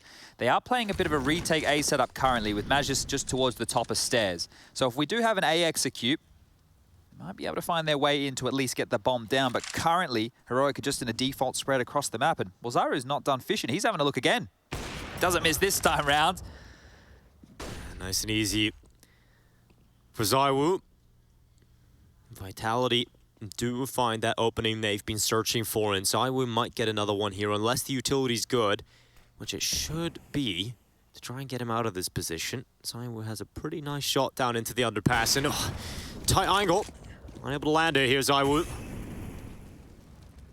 30 seconds left. There's the second chance again for ZywOo. Here come Heroic to this A site. Molly going out to jungle. Apex pushing deeper in towards the site. Playing in front of this, and here comes the attack forward. Shoe swings from Palace. Apex assassinates them, and Vitality gets 6. It's nice and flawless there, and that was a heroic buy round. And they had all the room in the world to stretch their legs around middle, right? They obviously had quite a heavy CT mid setup there to deal with any aggression, but ZywOo missing, I think it was 3 or 4 shots there. It's first of all pretty uncharacteristic, but the fact that he could miss those shots and still survive means there's just absolutely no pressure. So ZywOo opens up the account onto Tessus. He continues to reposition around the map. Good synergy between him and that of Magisk. So right here, right now, everybody seems to be performing how they need to. Masuda only has 3 kills, but remember, the Famis round he had earlier was a lot of impact within this game. Out mid quick is Shush over towards Tap to avoid the molly, but now he's condemned to this position. This time round it is expecting to be more of a B play. You can see Apex floating over towards Market. Masuda and Dupree still defending that site, and it is a luxury to be able to leave an AWPer like ZywOo at ticket round after round to worry about the potential connector slip, A-ramp, as well as Palace.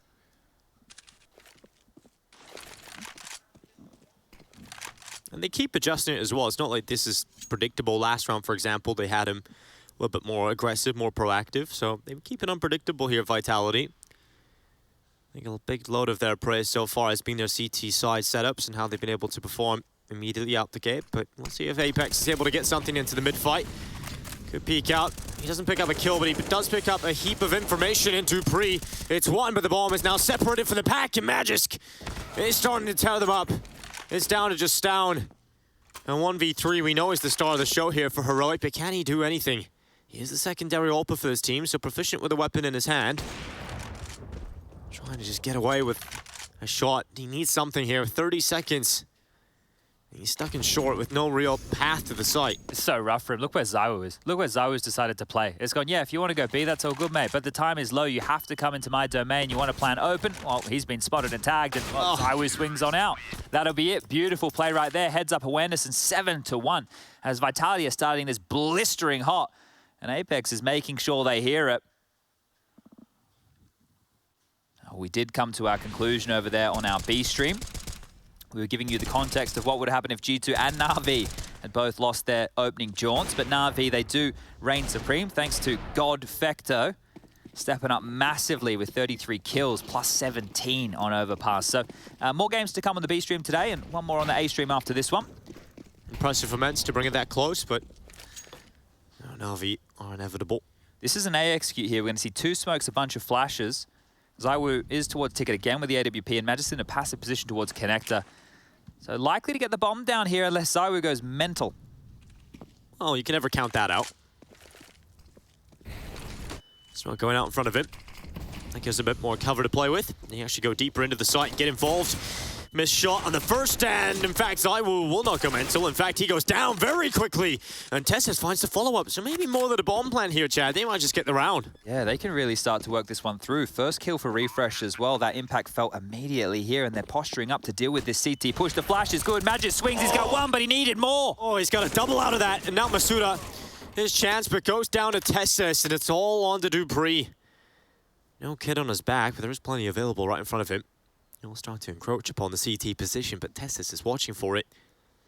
Eventually, peace out. Dupree claims his first, and now Heroic are doing the smart thing, which is doubling up together and taking stronger post plants here. Feels like Dupree's just holding on to this now that the bomb is so far gone. We can see where it's planted. Stown's having a look for a bit of a gun here, wanting to see if he can find anything. Dupree's just waiting for it. Stown could lose his life here, but Dupree will in fact go down, and frustrating round there for Vitality to lose up against the upgraded pistol round. It was very light, wasn't it? It was just 2 smokes and a bunch of flashes, and the pistols just skirmishing into the site. That smoke that ZywOo dropped actually assisted them to get closer to the bomb site there. So with him thrust forward a little bit behind the play, they were much quicker than he anticipated, and that was the key to get into this round. It allows them to split as well, right? It allows them to push into CT, which without being spotted from the stairs. So mistake smoke there thrown by ZywOo. Probably would have been better if he just takes one and drops back. Yeah, well, the money's still there for a buy. Let's see if Vitality can course correct here. Just one more necessary to win out the half so early on. Vent boost again here between the two of Apex and Dupree. He's up and ready.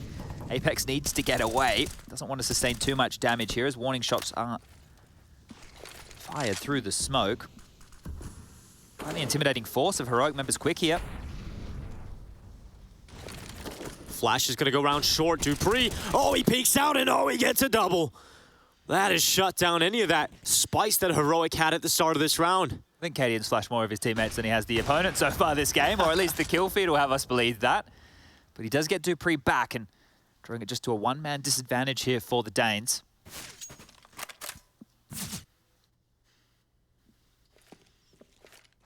Are there any answers here for Heroic? Cadian smokes out CT from middle. On the other side, a triple. Denies some information, at least from Magisk. Apex hold to Refresh. He might just get away with this. So quick from Refresh. He should not have found that kill. And maybe a split onto the B side because there's only one player here right now, and if they can push him from two sides, it could get real messy for Masuda. Well, Masuda's been tested once already this game. He's getting tested again right now. Refresh decides to go and cut off rotation instead, allowing the two players to go through B. This is so good because now he's really on his own. Masuda's the only player left, and he's been pulled away to A. Refresh has decided, I'm going to take it all into my own hands. And now Heroic take the B side. It's completely empty. They have found the answer that looked like an impossible question. Well, pantsed right now, and Masuda's actually swiftly moved back up through the window now, through the vent room, and they're going to gather together over towards short. Difficult round to get into now, especially with the bomb already down, and they have no idea where they are in the post plant. Information is required, and required now. Oh, what a shot from Shush. It's all on Zywoo, and he's missed another one. Switches out to the rifle instead, and Shush will bring him down. All right, that's an interesting decision from Zywoo there to go for that 2-on-1 situation. He'd already lost his teammate. He had the AWP in his hand. He could have saved it. It would have been the only weapon for them to carry through into the next round to play. Thinking he can make a miracle happen in a scenario like that, maybe the door being slid right open for Heroic here, because it should just be down to some pistols. This was the shot that made it all possible. You're right. Refresh, I like to refer to him as the X Factor, did a lot here. He was the reason the rotation was drawn away, the reason that Shush was able to get into the site alongside Cadian there and get the bomb down. And now we have a pace change. Now we have some aggression. Down, tread at the ramp. You want to take a fight? Well, yes, he does. Zywoo gone again. And finally, Heroic have what feels like a solid foothold in this first half. Felt like they were just hanging on by their fingertips for most of this, but have carved their way through. Vitality down to Apex, Masuda and Dupree with some weaker pistols in play. Apex, good shot. Masuda on the follow-up. Luckily, Shush and Tesses clawing their way back into this, and, you know, crisis averted. It's all good. Yeah, the Deagles are very intimidating, especially when we see two consecutive shots come in like that. It's wondering how quick that can cascade against you. But Heroic are really starting to turn this into a half now.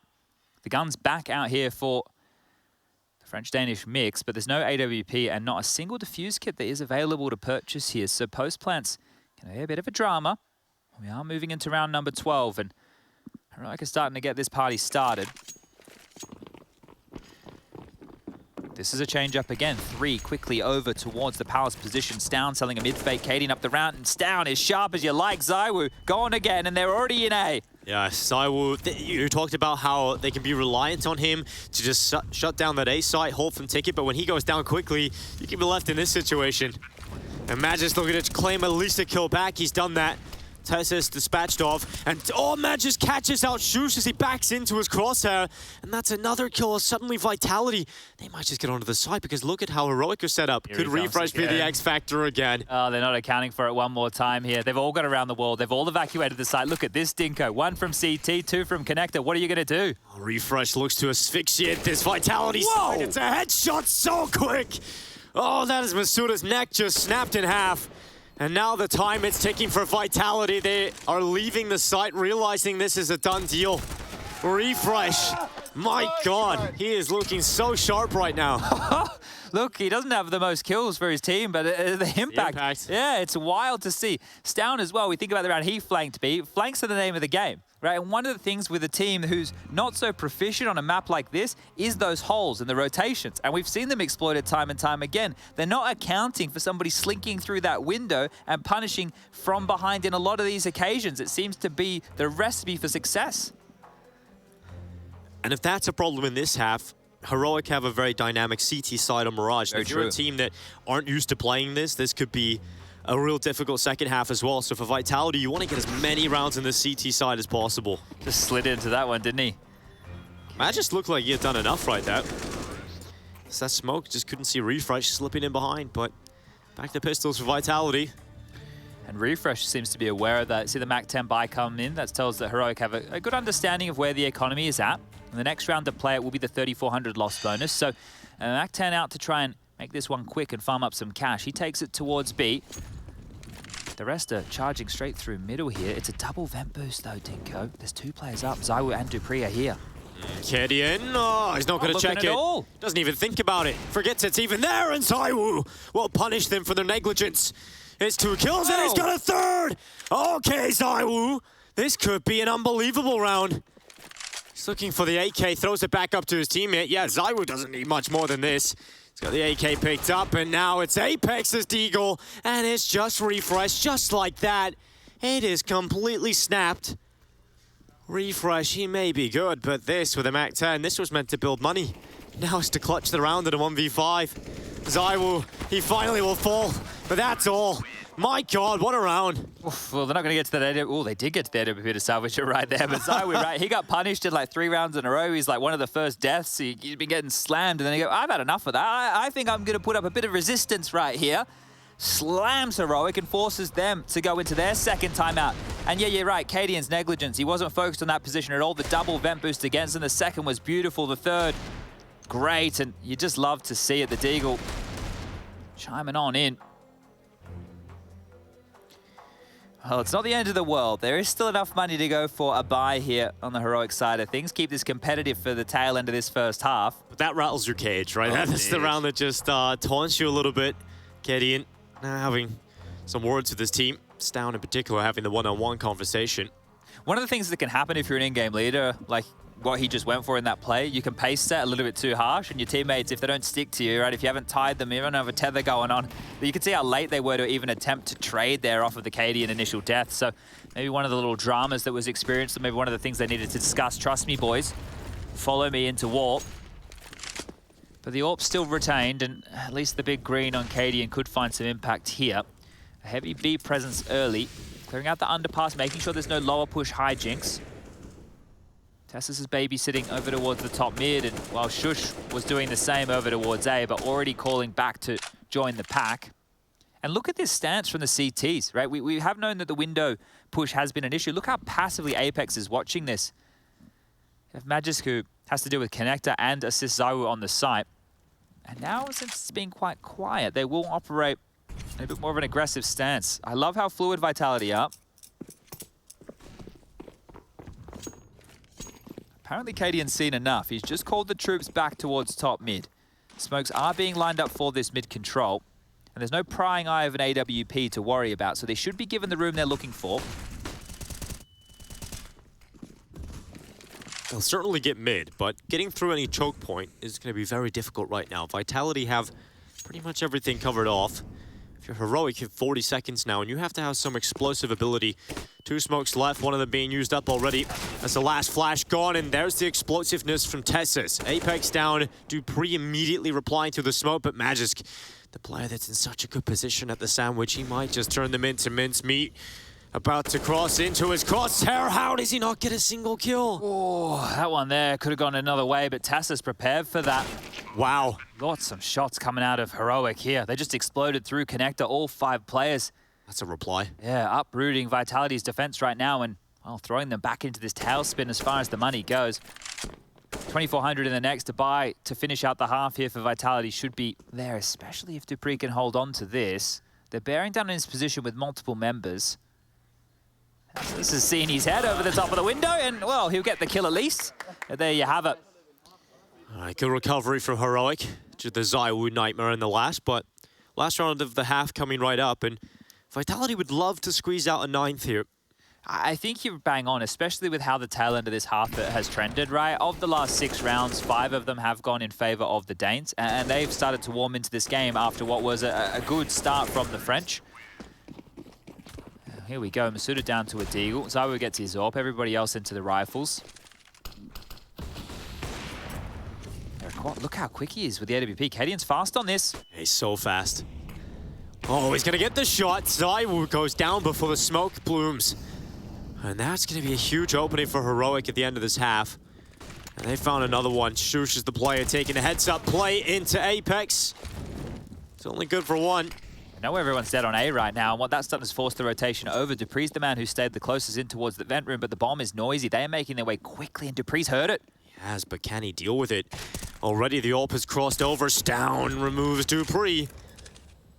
Masuda now the last remaining player for Vitality in this half, and Heroic surely will close him soon. The Deagle, it snaps for 1, but it's 7. As close as you can get it in this first half. We'll see if Heroic can take their map pick after this break.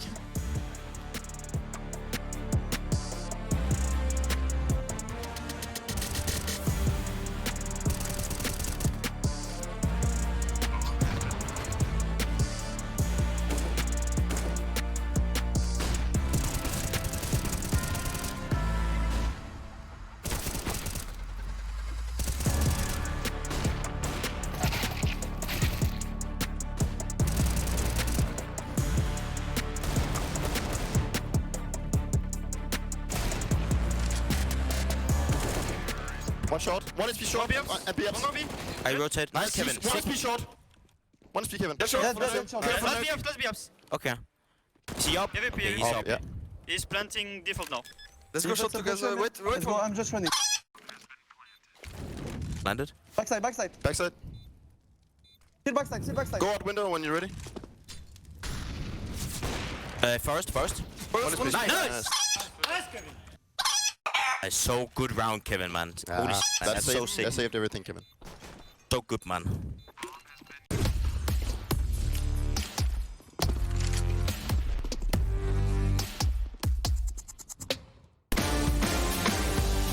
Hey Future Pros, back on Mirage, this time with a flash. This flash should help you when taking the B site. To do this flash, get into this corner. Aim at the top part of this wall in the center. Run forward and throw the flash just before you collide with the edge of the wall. With practice, you should be able to do this one quickly and on the fly.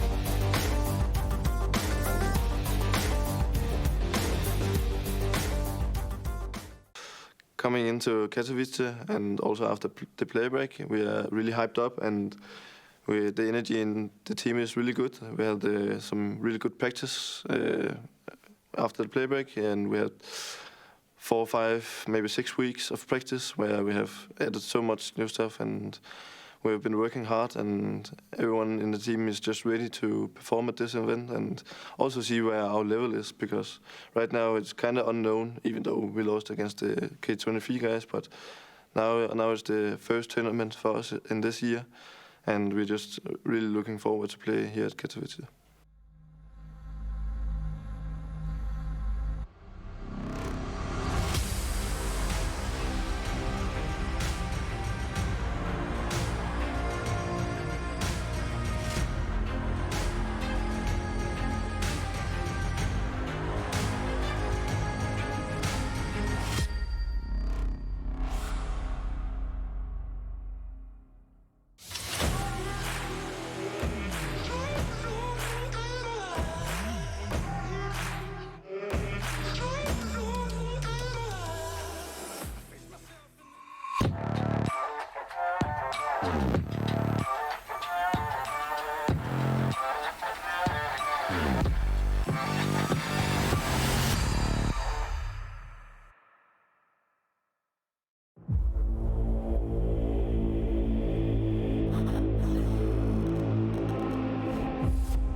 Team Vitality managed 8 rounds out of their CT half as now they move to the second. We get to find out if that is enough as they go up against Heroic's lively living organism CT side here on Mirage. It's not an easy one to play against, and for a team that has 2 players that have barely played this in their career, this might be a difficult half of Counter-Strike. Yeah, this is going to be fun here to see what Vitality have to offer. The one that expects still favoring the Bs as we head over to B. Masuda leading the charge right now, and this one is quick as you like.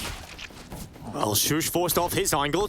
He's had to dip back and luckily has got his teammate behind the bench. Masuda now looking to take out Refresh. They'll do that no problem. And Shush falls down as well. So great stuff from Masuda cracking open this site, and Vitality having a very easy pistol. And Heroic running to hide to hold on to this Kevlar, making sure they are able to upgrade to the next. Now, Cadian, 94, he's not going to get the cheap one into the head armor, but Tassus, to be peppered is hanging around as well. Maybe they want the $300 kill reward a little bit over the armor. That was great. That was quick as you like. Some util comes in. Masuda does exactly what you need him to do as the first man. Get the goosh, get the entry. And get that bomb down. Cadian's position will be noted. He's actually completely boxed in. Apex is coming through connector, dupreeh and Magic through windows, Zywoo one short, and Masuda will be behind them top mid. So if they do survive or get a kill here, I'll be impressed. There's one. And done for TeSeS. Cadian not too long for this world. And he will fall, as you can hear Apex having a great time. You know, we probably have the two loudest in-game leaders playing against each other right now. Apex being a little louder than Cadian at the moment. We should get like a decibel reader and have Apex, Nafany, and Cadian just see who can yell the loudest. That would be great to have. I think Apex would probably win. I feel like Nafany's loud, but is he really Apex levels? He's got a few Hiroshas and Device in him. Yeah, That's his go-to. Apex has probably the biggest range. You know, he'll make any noise. You don't even know what the noise is. We also have to get Smooya, right? Yeah, but his is sometimes a little bit of a high-pitched squeal, you know? Might break the decibel meter. Yeah, we should get him a glass to see if he can shatter that. And right now, this mid-stack looking to stall out Apex and silence him because he's on his own with a Galil in his hands. And, okay, nobody's silenced right now. Apex is just mopping up the eco kills. 3 easy ones for him. And they're going to reach the double digits, Dinko. Yeah, double digits already. That's why you need the pistol start in the second half. Vitality keep it nice and clean, but coming up now is the buy for Heroic. Again, not enough money to get the AWP out, but they'll have the rifles. This is already 1,000,000 times better than last time we saw Vitality on this map. When they played G2 over at the Blast Premier Spring Groups, it was G2's map choice, and they lost 16-4. They started on the CT side and only mustered 4 rounds total. Wow, you saw the first half. They doubled that. Now with the pistol conversion, now with the eco conversion, they're sitting here on the precipice of, well, pushing Heroic down into the dumps. See how much they've been able to work on in a couple of weeks' time. Run boost out, Zywoo with the mid control.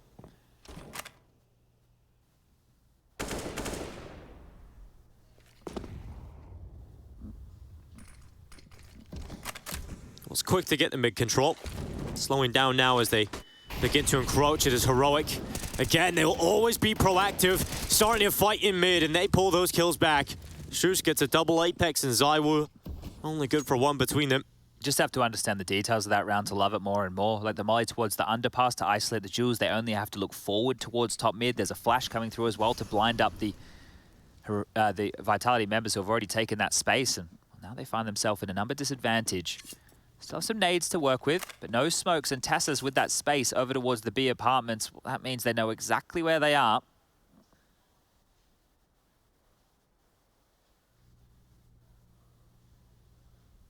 dupreeh just waiting until his teammates get into a better spot, then he will be called into action. He's going to be starved of information here, but TeSeS, always the most annoying player to play against. He's always behind you. Starting his flank again. Here they come, right into Cadian. Luckily, Masuda, quick enough to bring him down. Do they read the TeSeS flank? Do they read it? Not looking that way right now, Masuda, but now they know. They found out the hard way. Magis looking back, good headshot into CT, and now it's all on dupreeh. He's traded out position with a CT player. Shush has moved forward, but dupreeh is creeping up behind him. They've lost him. They don't know where he is. This could really help out dupreeh. They haven't even put pressure on him by tapping the bomb, so dupreeh's got closer and closer, and finally! Yeah. Shush looks back, dupreeh's head will fall. Oh, wow. There could have been some big issues there because there was no defuse kit for Heroic. If dupreeh had played the time, I think he thought he had the element of surprise, but a massive shot there to get them across the line. Shush seems to be the hero in a lot of these moments. There's the flash I was talking about. You see how blind Apex is, and then mauling down as well onto that Zywoo. dupreeh was cut off that entire time by the incendiary towards the underpass, and Shush, more than a safe pair of hands here. What an impact round for him as they move into the first gun round. Yeah, now they'll have that AWP out in Cadian. And they opt for Zywoo as well. Zywoo is taking it for the spawn pick. He's looking for the pick on the cross. No one giving him that opportunity. Yeah, nobody wants to risk a maneuver like this. Shush will get himself over towards Shadow. Cadian overseeing business from Ticket, and there goes the ramp smoke. Start to congregate behind this. Setting up what seems to be an A set piece. Down will have a lot of early info from this position when he sweeps back through. Magis pushed up towards Delpan, refreshing connector. The biggest fights are going to be between Shush and Cadian, who are the A defenders right now.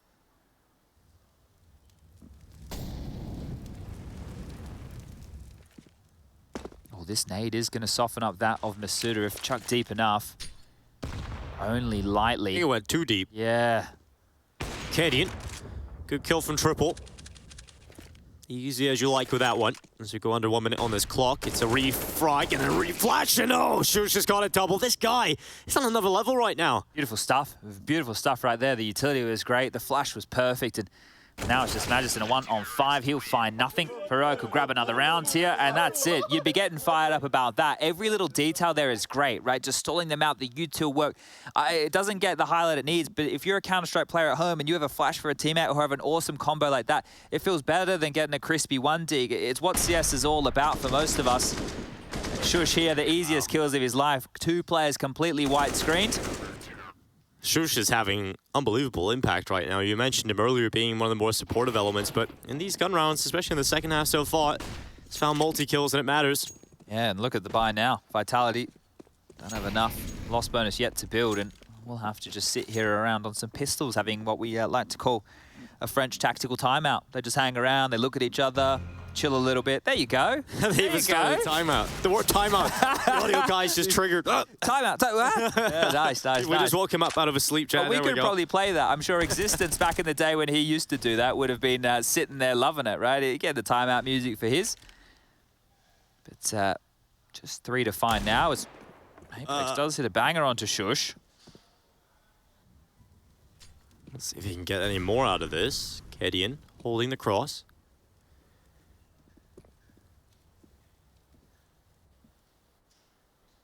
Sweating here, Apex, sweating. Well, it's time to strike again, but ZywOo now goes down, so their chances of getting that bomb anywhere near the site now dwindle to none.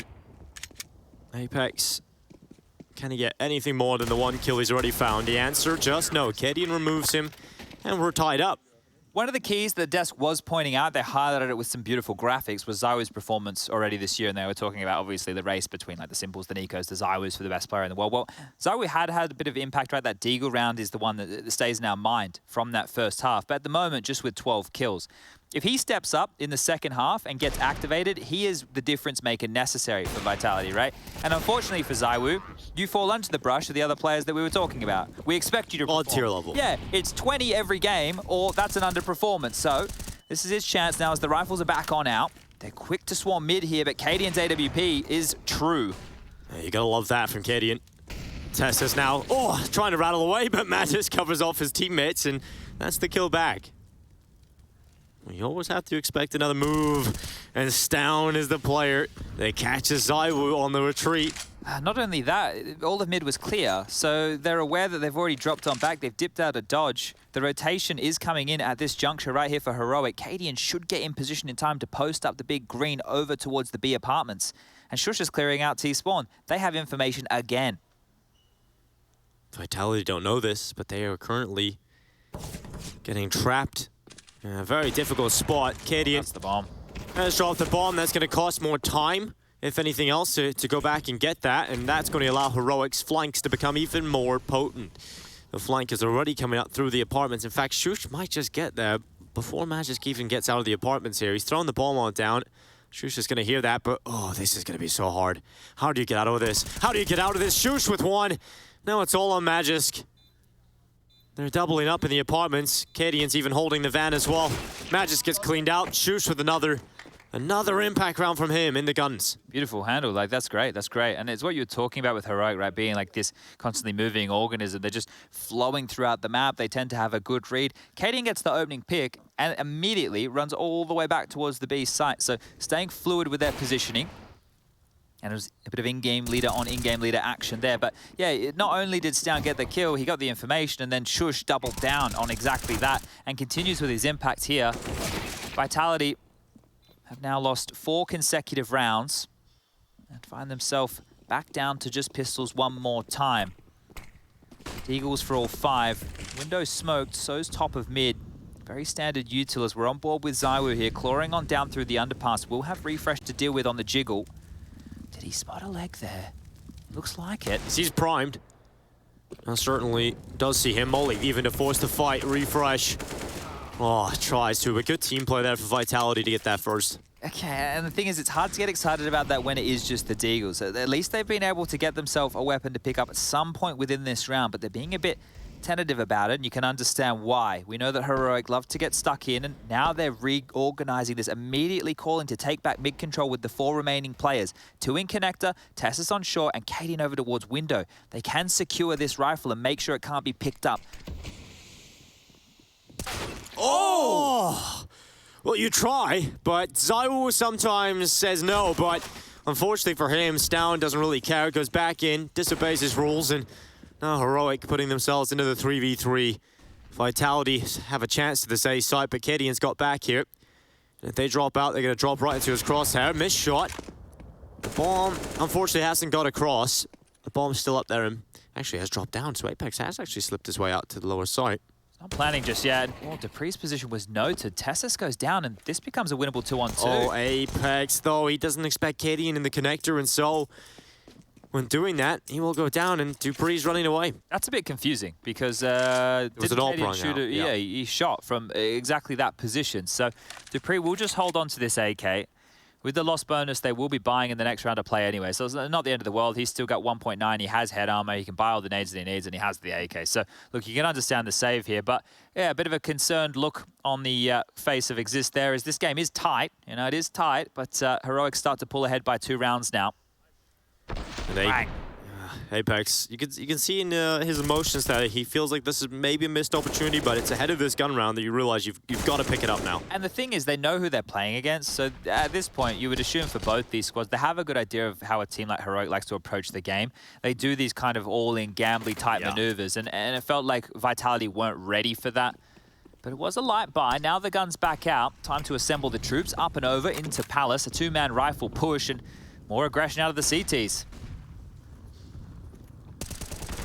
Refresh just gets ripped apart. It's an Apex Predator in Palace. Luckily, Stown deals with him. He's his handler. Shush.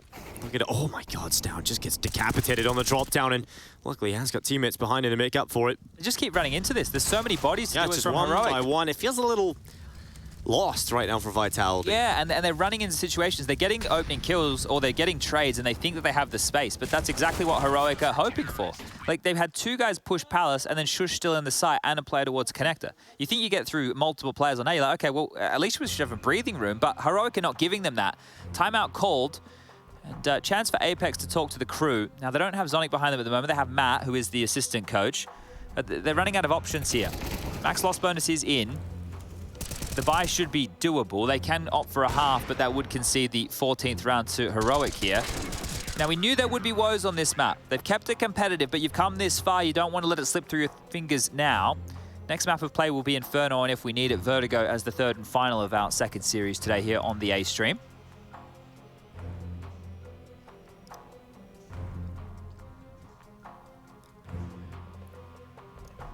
For Vitality, no AWP to be seen, just the rifles. We'll see what fruits come of their tactical timeout. A lot of words being used up by Apex. We'll see if they amount into much success. Head-on fight here in mid. Stown is going to deal with a lot of pressure, and Zywoo rips him apart. Good start to the round for Zywoo. Continues to try and follow up. It's Apex this time in connector. Oh, the smoke. He made a sound on the molly. That's going to alert Shush to his position. Apex is trying to get away with a kill. Cadian's going to fall. Even if he goes down, he's already done so much work. Look at Tessus pushing again. If he keeps going, he's going to hear Zywoo. He is going to hear Zywoo running so loud right now, who scoops it up and does head back towards A. But Tessus knows, and he can call out the presence. Tessus is such an active player, always getting behind them. Vitality, they think they're going to be able to execute. Knife out! Oh, Zywoo turns back! And just like that, Tessa's flank is now gone, and Heroic's chances now dwindle pretty significantly. Refresh will play from default. Look at the mid-play having to come in here from Shush, just trying to get some info back. He has to go to B. But Vitality still taking their time. We're trying to get out and towards this A site. And Refresh from under the wood needs a big hold here. got to deal with the Palace play. He's got to deal with the two players coming out Tetris. He's going to hear the nades being used up. That should call Shush back into play eventually. But it's all on refresh right now. It's one. Can he get more? The answer's just no. ZywOo trades him out. Now down to Shush. Winnable clutch for Shush. I know it's a 1-on-2 situation, but Magis is pushing. He is, and this could be the 1v1, and it's gonna go Shush's way. Now just ZywOo. When I say just, it is ZywOo still up in this clutch. And he'll play from triple. Shush begins to walk his way up through connector. Now on top of the stairs, just one flash to play with here and so many angles to check.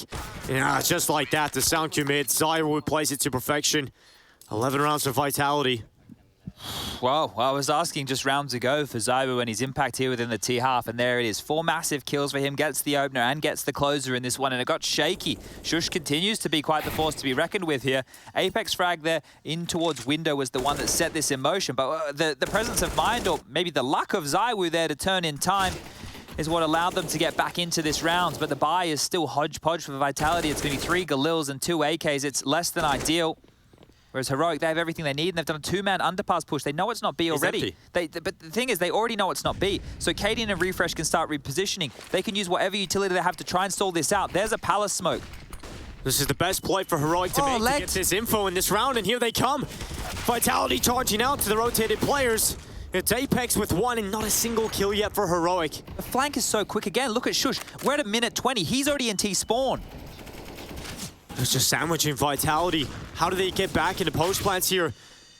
Shush going through Palace instead of the ramp, but this is still a very good spot to be in. Look at the re-smoke out connector, trying to limit some of the information, but they're just waiting on Shush. They're waiting for him to be that player that cracks it open. Dupree, luckily the only player for Vitality showing up. So that is going to be Shush to claim 1, but now they're alert to the flank, but that's the move. Heroic starting to come back into this one. They've got the advantage back. Apex and Masuda with 2, and now Down and Tessis. They have to battle back in the lineup. It comes in for Apex and Magisk. They're able to claw through 13-12, and Vitality just one more round, and they've tied it up. Gotta take a deep breath right there. Like a great reaction out of Vitality to get that site control swiftly. Heroic had all the info again. They had all the space again. Shush is getting 2 kills coming out there on the rotation. His teammates spam ZywOo. It allowed and alerted him to the presence right there, but good work just holding Stoic over towards Tetris. It's not normally a position, A-ramp and Tetris, where you want the lion's share of your forces to be, but they get it done regardless, and Heroic have force ball in. All their pennies spent here. Wait, they've repositioned to mid right now. They want to get Cadian out from this position. He's jumped on down. He's towards the underpass. Just left at the wrong time. Yeah, and, well, they've traded places. They're walking out Tetris again. Well, here they come again. Vitality run it back to back. If it's not broken, don't fix it. This time, Cadian looks to break it. ZywOo snaps his skull right in half. It is Shush with 1 back. Still plenty more space to be gathered here for Vitality, and still numbers here for Heroic. This could turn into a bloodbath real quick. They're all fighting. They're all gonna swing. All gonna meet each other head on and Refresh and test this. They've done the heavy lifting. And now it's ZywOo. A 1v4 as he goes back into middle with 1 minute left. They spot him out, and Shush will bring him down. That's a big round to win. Okay. He's loving it there, Cadian, getting him fired on up. The 14th round secured here, and, well, because of how back and forth this has all been, Vitality are broke, and they have the option of going all in to contest here against round number 15 or taking a save and trying to take us to overtime.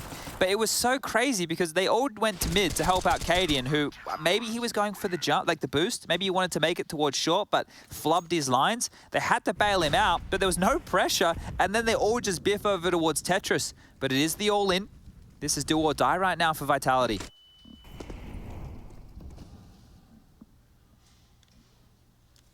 They have done a lot with a little. But to do that again will take a monumental effort from them. Apex getting into connectors down. Won't punish him. And now comes the waterfall. Vitality may just be crying a river here. Shush has taken out the Palace potency. Magisk and Dupree, the 2 Danes left alone, and I think they're about to get slapped by some other Danes in this one. What a game from Shush, 28 kills. What an absolute showing from him. Just been a beast here on this CT side, mauling it with, it feels like a multi-kill every single round. Feels like it. And is always in the impact rounds as well. Shush going for 30, up to 29. It's on the table for him, but Stound's going to take it. So steady. He doesn't look flustered. When does Shush ever look flustered? He's always in the right position, the right timing. And because of that all-in from Vitality, it's just the max loss bonus they have to spend. Sorry, not the max. It was 2,900 max in the next, but there won't be a next if they lose. It's just looking systematic now for Heroic if they can keep this up, but we go to the last possible round here if Heroic take it. Vitality bring to it 3 Galils, an AK, and a Deagle. And they go out mid. Kedian ready for the first. So quick. Magis down, another swing out from Stound.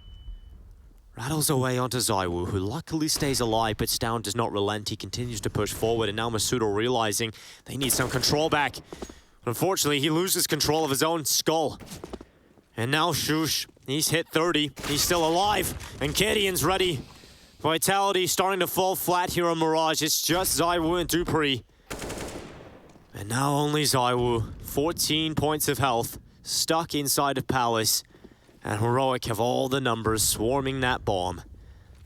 Zaiwu will try, but the resmoke is in, and he realizes now he's just got to go. He slips his way out, and he is taken down. 16-12, Heroic will take map 1. Mirage is theirs. For Vitality, they've got to bounce back going into map 2.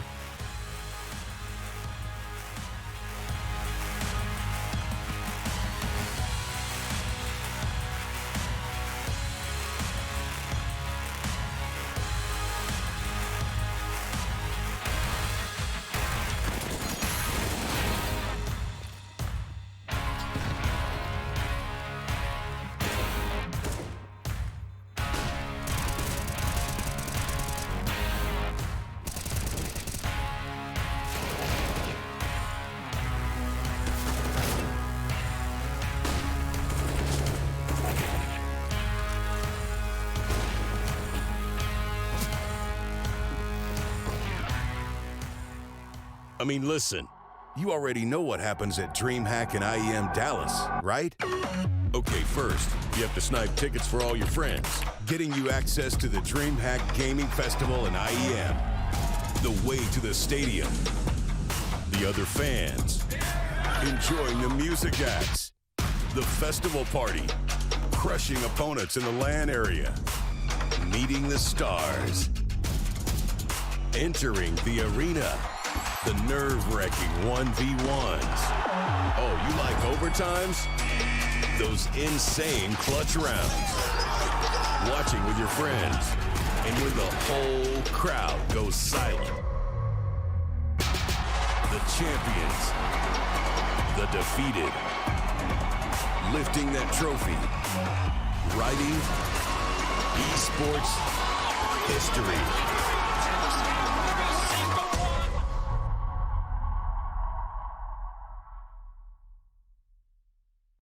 Connector.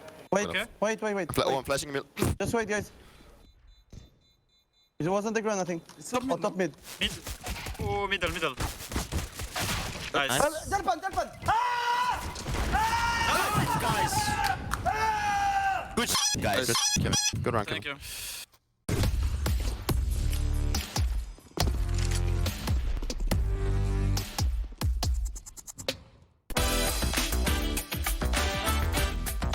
Hey Future Pros, you know the map, it's Mirage, and we're back with another smoke.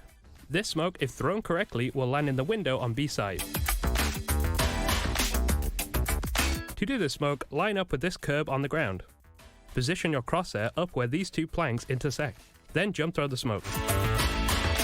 Now window will be perfectly smoked off. It's one less angle for your teammates to worry about, and I'm sure they'll be happy about that.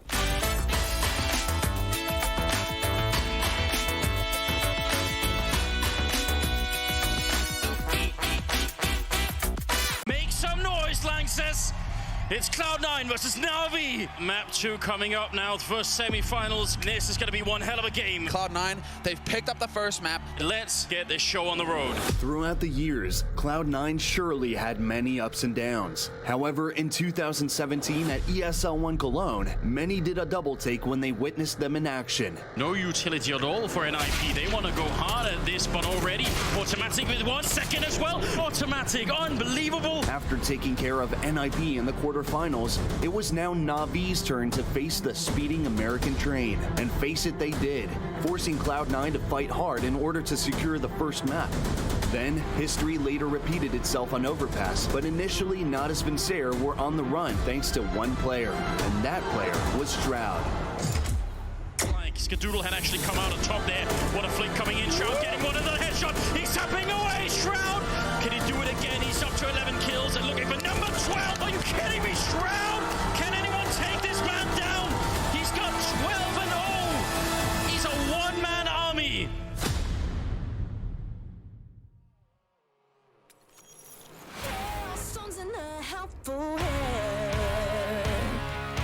Broken bones and a bloodstained flag. Open road and nomadic plans.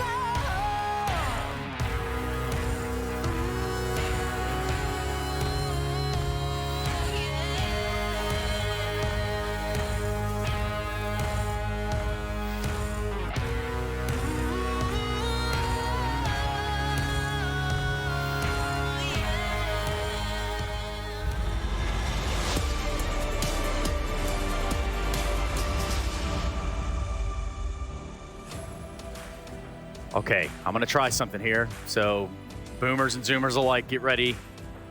Shoo! No, okay, well look, Shush, miraculous performance here, did everything he had to do, and that's why he gets that. And of course for Maniac and Kassad here, I'm sure they saw about the same thing I did, which was Vitality there and then not there. Yeah, listen, there was always question about the quality of Mirage Vitality could put on the table, but despite it, also wanted to do it. I just wanted to find a reason to say that. It feels kind of good. I don't Yeah. do that. Why bother with analysis? Can we just make noises? We can. Make a weird animal noise or something. I'm not going to do that. Oh, man, okay. Well, missed opportunity nonetheless. Welcome back to the Intel Extreme Masters Katowice 2022. Advancing our own way through the group stages. And right now we're sitting on this heroic Vitality game, and it was pretty good. Kassad, can we say that? Shush played well, but I'm going to touch on Heroic right now. Looking at the T side, they started off very heroic-y, kind of. Heroic-y? Yeah, on the 2021, very defaulty / reactionary kind of T half, you know. It didn't work for them. They got picked up all over the place, but they changed the pace on round number 9. They won the anti-eco with a force buy and then half buy actually, and then ran into the A side and then won that round after that, round number 12, where they actually managed to go into the pack mentality, kind of CS, and everything started to work from there. On CT side, you see how it went. They were super aggressive towards B side. And Cat, of course, tested was a couple of times super aggro there, and then that netted them a lot of rounds. But Maniac, it's the freedom of movement with Shush in these B halls, man. Yes, absolutely. Shush was all over the place, that's for sure. Just in general, Heroic was a step above Vitality. There is no question and no debate about it. What Kassad is talking about, the fact that they go down 7-1, but they still have the depth and they know how to fight back, find their way to victory, and then change the rhythm. That's what teams do when they're quite simply the better team. Vitality were 7-1 from that moment on. They only won 3 gun rounds in the entirety of the game. That's 3 gun rounds after 8 rounds. So there was no real question to me. I think Heroic were a step ahead, would it be individual or tactically speaking, and it's pretty much what we expected. This is just the adjustment that was perfect from Heroic, changing up from default to pack mentality, 5-man CS or 4-1 CS, you know, it worked perfectly from them coming into the CT side. They lost the pistol, yes, but they didn't force, which many teams do. It's kind of surprising thing to do, especially because you don't have the AWP. Sometimes you don't even have the kit, but it worked for them. They were super aggressive on middle, super aggressive on B, super aggressive on A sometimes. It worked out every single time. They were just running into stacks. And that kind of screws with your mind as well. Are you thinking like, are we too obvious? Do we need to change something? You know, what is the problem? Yeah, you're talking about it. We just had Apex in this head-to-head MI, of course. I think he struggled massively on this map. Not individually speaking. He had a couple of few rounds and he was out there, but you could see that as a leader, he didn't exactly know what to do with the advantage they were able to get. There were a couple of situations on the second half where Vitality gets an opening kill and they are being very hesitant. They don't know exactly how to push the advantage. What is the rhythm we have to use? Do we do fast? Do we do slow? Do we fake? And that gave a lot of time to Heroic to aggress, push the map. You had Shush coming in from the back. You had Tesis coming in from the back. That's because Vitality were always second-guessing what was the way. But that's the thing. Because they keep running into stacks and they don't know what to do. And it was played perfectly by Heroic. It deserved to win this first map. Yeah, it definitely was that Heroic having to bounce back. I mean, it was pretty even kilter up until we got to the second half, which is, you know, going to be the storyline when you start to look back at this matchup. It's not quite done yet, though, and for us, I think we can still continue to look at what you said earlier. You were talking about round 9 specifically. Yeah, this is where they changed the pace. You know, it was a half buy, you know, it was a pistol armor, a few grenades, and they went into the A side. They got the 2 opening kills right there. We'll see like how is that executed. There was nobody, luckily for them, obviously there was nobody on the A side per se because they were defending middle, but they got in the side very easy. They're gonna get the 2 kills, and they're just gonna run into the site and win this round. That is one of the rounds that I was talking about. They kind of changed the pace. They didn't play default. They went to a 5-man CS. And one of the underlying concept in this round as well is Stalin completely open up ZywOo at the very beginning. That is not supposed to happen if you have your AWP parked on the CT spawn with the AWP, and then you just have a rifle getting the best of him. That's just the first domino that trickles a whole lot of reaction. We have to be fair. We have to be objective as well. ZywOo didn't have a superstar performance. I think it's supposed to be his role as well. When your team, as a whole package, doesn't exactly have what it needs to win, then an individual at times might step up, make the difference. He had a couple of deagles round, but that is it. He's been rather quiet on that map. But Maniac, and I believe this is also a topic we've talked about, which is expectations when it comes to your players like your ZywOos, your Simples, you know, and the guys that, for whatever it's worth, well, they didn't put up 30, so tough day in the office. Now you have the pre, now you have Magus, who can also deliver 25, 30. But, you know, we don't need to talk about it that much. I just want to commend Kaden and Exist and the whole Heroic team. Whoever made those calls, whoever made the adjustments, just did a perfect job at the perfect moment and switched the momentum of the map completely. Momentum changes now as we change maps. We look at Inferno between that of Vitality and Heroic, but we have to go to a break so we can come back and get this bad boy underway. Refresh and company have picked up the first map of the series, but Apex wants to bounce back.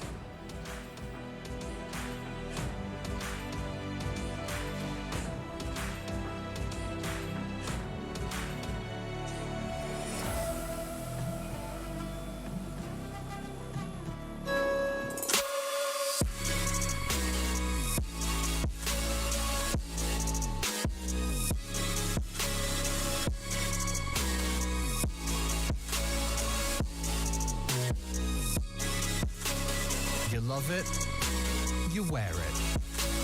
What's your style? Get your merch at shop.eslgaming.com.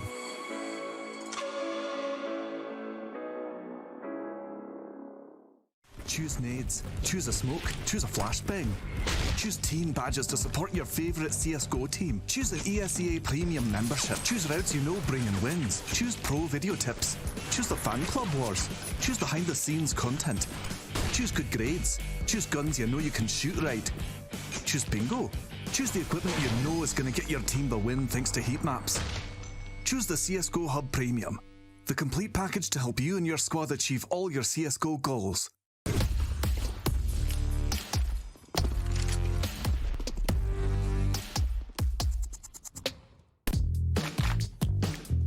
Hey Future Pros. Ooh, we got a fun one for you today. I see Flusha trying to do this one every time with some success, but let's see if I can show you how to do it. This is a T-spawn smoke that will land in the mid window. To do this one, stand beside this bin. Aim just to the right of the edge of this wall in line with the window. Run to the left and jump throw the smoke just as you get onto the steps. Easy, right? Well, maybe not. It's going to take a good few attempts for you to get this one nailed down. But when mastered, you'll be gifted with a very quick mid-window smoke.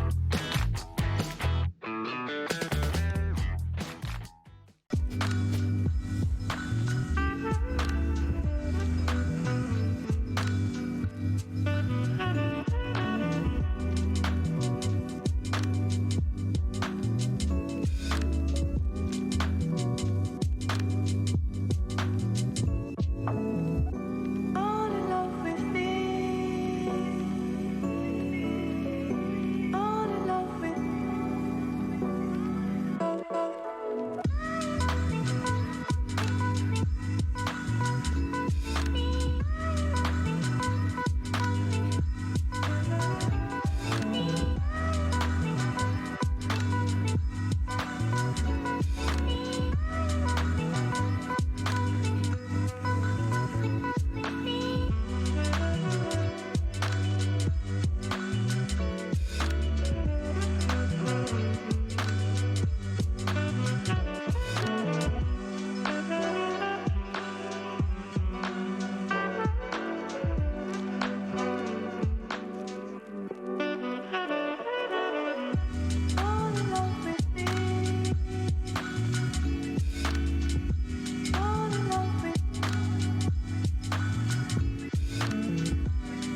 Vitality run out of ideas on the T side of Mirage, but heading to Inferno, their bike should be plenty full of strategies for this one. As we head into Inferno, Heroic, they're looking to try and do this 2-0 and head to the spot deck. For Vitality, it's all about recovering this series. Yeah, context is key right here. On Mirage, Magic and Dupree, fish out of water, not a map they played since the middle of 2019. But Inferno, Astralis' home map, where they did some of their absolute best work.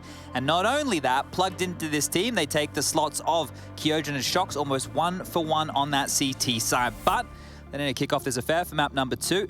On the T side, on the attack, and ready to sink their teeth on in. We got the buys on through. I'm sure Heroic would be loving locking that first slot into the Spodek, the first team to take place in that lovely arena in 2 years. Let's see, just 16 rounds separates them, or another map could be coming their way. 1xBet odds favoring the Danes, and a quick flash over second mid as they want to biff. And Refresh trying to challenge them down in second middle, but it's probably going to be Stown that comes out here.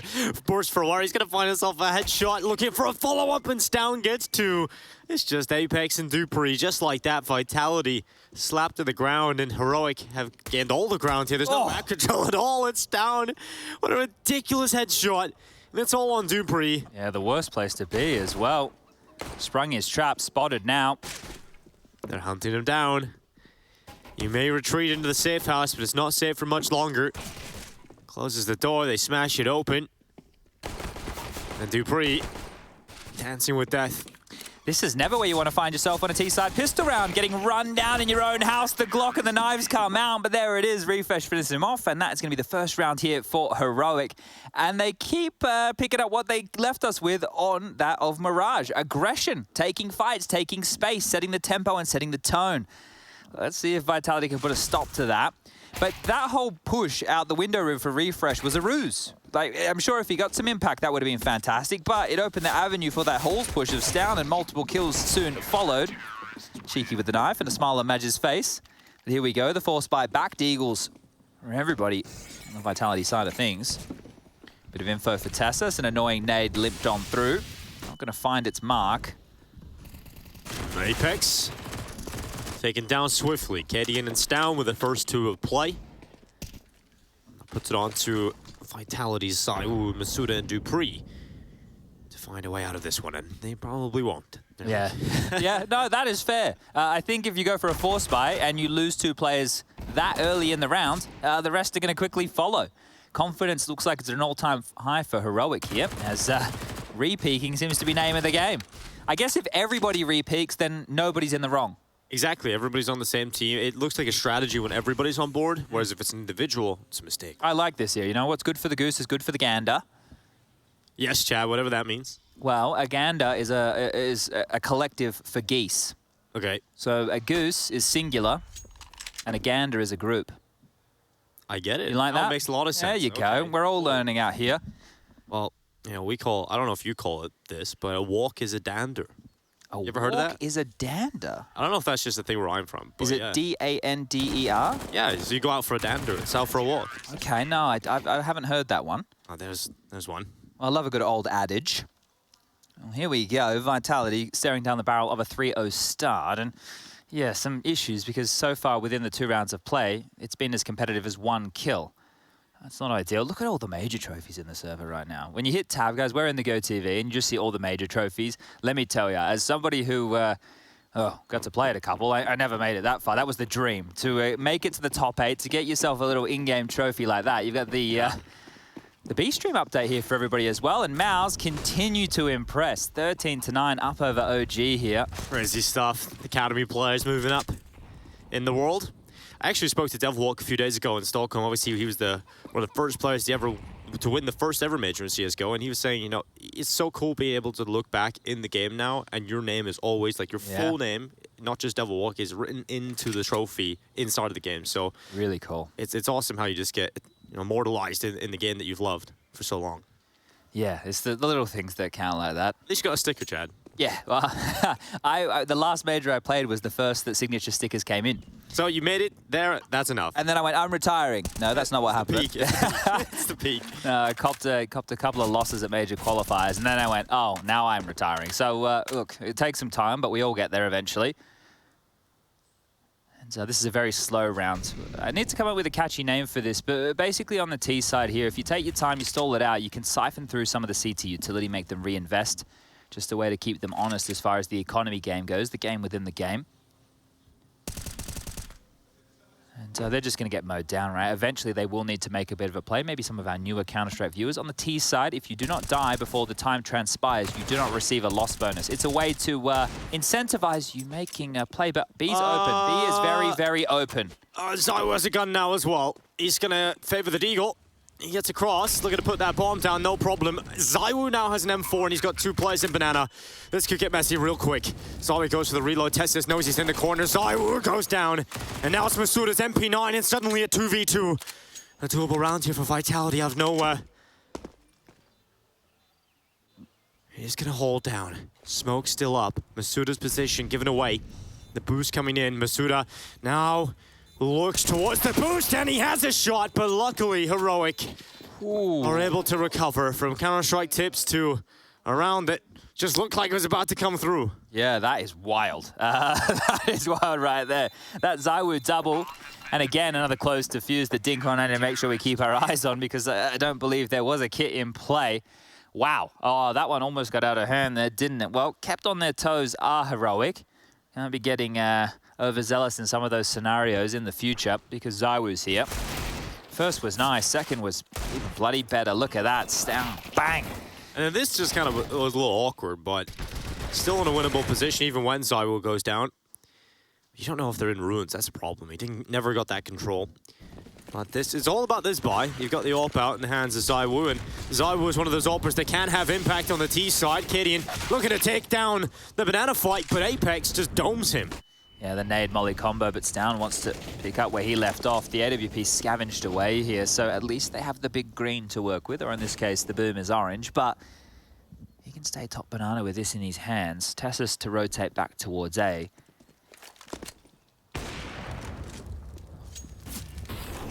I believe Blur does have that skin as well, so it's absolutely the boomer gun. He's gonna drop back here, Stown.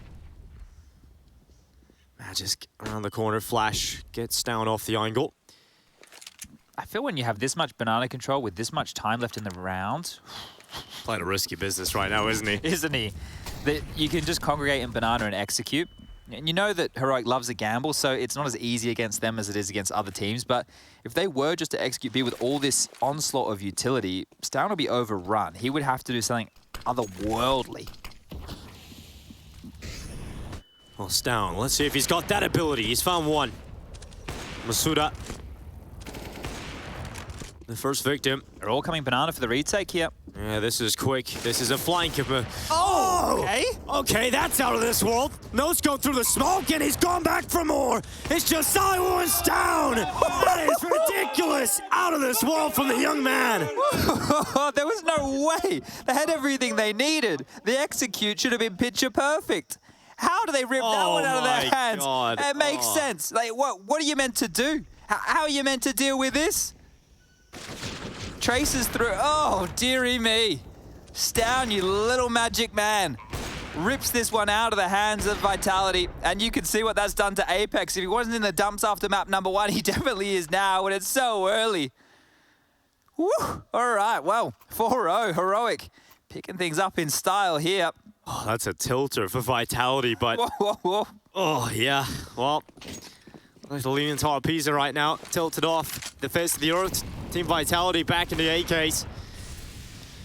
Just think about how early that opening kill came their way. Like, Kadian went down immediately, and Stown was the only player on B. Oh, wow. All right, well. I want more of that. Yes, please. Just Stown holding B again. This time Supri and Masuda working on that boiler and apps control within the early stages. 4 players currently reside over towards A. But this is standard map control. They have 3 working on Banana, 2 working on the A. They have util to make it execute work again. They have a lot of space here. Traditionally, after you have Banana control, the next piece of real estate you look for is top mid.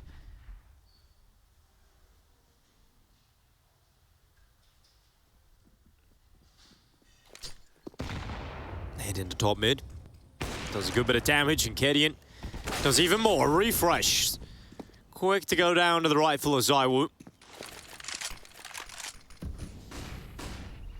flashes to allow Heroics reposition to consolidate control of this A site. And Vitality turn their attentions towards long. KD in the archway on this AWP. 35 seconds here, not a long time for Vitality to try and make this one happen. Cadian's rotated, they're playing 2-2 here. So on Shush and TeSeS. Shush is strong in this anchor position. They're going to smoke out Library and Arch, but it is down to TeSeS in the pit because Shush is now gone. It's all on TeSeS. He's found one, that's the bomb, in a second from TeSeS. He's got a third! A one-man army inside of the pit, and suddenly it's all on one man. It is dupreeh. And 1 versus 2 clutch with 9 seconds. There's no time. No time to win it. He would have to play for elimination, and Stown, he comes in to sweep it up. Oh my God, TeSeS. Yeah, I'm just a bit stunned at how individually they're able to lock down these sites on their own. That's the key here. Stown on B and now TeSeS on A. And I'm like, yeah, Shush is strong in this position. Well, Matt just pinned his head to the back of the pit wall. And TeSeS here using their own smoke against them. The silence down 4, maybe the confusion in communication. We know that this is still new for both the Danes and the Frenchmen to be speaking the tongue of English. But it's 5-0, and how many more rounds can we have where some multi-kill magic comes on through? Oh! Well, that is a disgusting start to the round from Kadian. Slathering on the pain right now. This is starting to sting for the Vitality side of things. Well, we were saying, you know, Inferno's more of a comfort ground for Vitality. This feels like sitting on needles. Yeah, anything but comfortable. Okay, all right. Let's try and unpack this. So 6-0, likely to be the scoreline, especially now that 5 still remain alive. Max loss bonus, yes. Don't do this again, guys. Come on. I'm trying to say the rounds. Come on now. What's going on? 2 through the smoke. Oh my lord. Heroic are mental. They are. I think that part of their crazy side. This is not what Exist is used to. Let me give you the hot tip. First of all, emotionally, and with some of these crazy plays. 1 year of Heroic and he's going to be full bald. He's just losing all that out real quick. Just running through smokes. All right, guys. Well, it's unpredictable. That's one way to put what's going on here from Heroic. Hard to keep tabs on it. But with the max loss bonus, with the way that these rounds have fallen on through, there is a buy coming on out from Vitality. Zawu has his AWP, AKs for the rest, and this is where they need to make a mark. A round now feels almost essential. And it can't be a round they lose that's in tilting fashion. If they lose another round to circumstance, they might be off the edge of the earth. Well, they haven't lost an opening just yet, and that has not really been the story for Vitality over recent rounds. Well, they spotted Kadian at B. I think they're expecting a B stack with Kadian there supplementary, but it's not. It's 4 on A. They're just going to walk into this. Heroic, ready, chomping at the bit to try and take down some of these Vitality players as they cross it. Sai was so quick. The combat Alper taking himself 1. dupreeh back into play as well. And suddenly, Vitality have the advantage. The fact that ZywOo can clear an angle like that with an AWP is just unfair. It's given them an opportunity now, and if they do go back towards the B bomb site, Magic still retains top banana control. Kadian, if he continues to stay where he is, could be smoked off with ease, and B could be overrun. Apex is staying top mid right now with the bomb. He needs to be very careful. He has 2 points of health here. There is 44 seconds remaining on the clock, and they are regrouping over towards the other side of the map. Now keep in mind where Magisk is and where Kadian has pushed forward too. He does have a bit of a blind spot here over towards B, but Stown's starting to help him on out and rotate over. Well, Kadian at the ready. Flash will force him back with 20 seconds left. Throws the HE on in, and Vitality are being slowed. And this boost might just come at the perfect time. If Stown can get over the top, they have to plant the bomb, and that's it, loose. Stown with 1. Bomb down in the open. Someone needs to get on it. Heroic sending players into the site. There's no time. There's just no time to get it done, and that's it. Vitality, what a nightmare. This is a disaster for Vitality. This start is just awful. Oh, I said they couldn't have another tilting round. They just had to avoid a situation like that. How? How is this happening again to them? Just so late within the round. Again, they find themselves just losing the bomb. A nightmare situation in the last 13 seconds as they enter in that site. And take a couple of timeouts, maybe take a few back-to-back here, Vitality. The scoreline reads 7-0. How can they keep getting away with this? Heroic are just loving life right now. At least can't tell that from his face, but certainly the rest of the players having a great time. He'll be happy when they've got the 2-0 and they're in the Spodek here. But it's hard to keep track of this because these compound, right? I didn't really pay attention in accounting, but maybe this is like compound interest here, but of the tilt, because this continues to build. This is the kind of negative type of compound interest you don't want. Yeah, look, I'm sure that somebody out there could spin one. Yeah, but this is why we need Yanko in the building. But this is just rough. Like, just the way they've lost some of these rounds, it's hard to fathom. And look, in these late round situations where it's crunch time, that is where communication is stressed the highest. And everybody knows I'm a strong believer in one tongue getting it done. Authoritarian in-game leadership. Let's see if Shush and Refresh look at this setup. This is real nice. dupreeh, if he goes around the corner, he's got to deal with a nasty duo of players. And oh, dupreeh quick on the headshot, but Shush so quick to the reply. Yeah, one and done. And Nate as a follow-through here is going to soften up a chunk. Masuda with 85, but Zaiwu and Apex also copped a licking. Not too far off here, Zaiwu. Gideon dropping back. He's got a wide angle. Zaiwu is getting boosted up. They're really trying to clear out this top banana position. 1 minute left on this clock. Vitality sending numbers back to B. Gideon's in a position to peel away with one. His teammate in behind him. The flash is good and now needs to dive. And oh, it's down. Collateral damage, but it doesn't matter when you take down two. He's made up for it. He's made up more than enough. And now the AWP out. Not the best weapon for smoke spams. Could have maybe caught Apex in the cross there as well because he's low. And oh, giving away his head. Masuda will snap it off. And now suddenly a chance for the first time for Vitality here in a while. 2 versus 2. They can smoke banana, they have flashes as well, and they can drop this Molotov to any box they choose to eliminate one angle. This retake could be good for Heroic here. They'll be able to focus in on the site. The molly goes to the back of the site.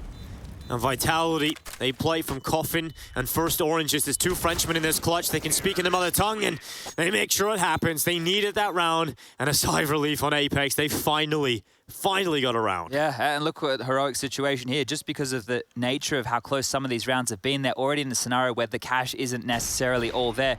Now, this is great from Stown. I know a lot of you at home are thinking, why has he killed his teammate? If you're ever in that scenario, you got to keep shooting. You don't want to have a collateral going the other way.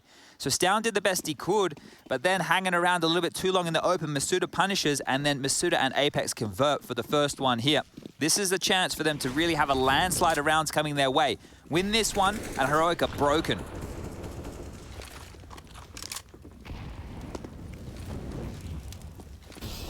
Clearing out top banana. It's Apex leading the charge on this one, and Gideon.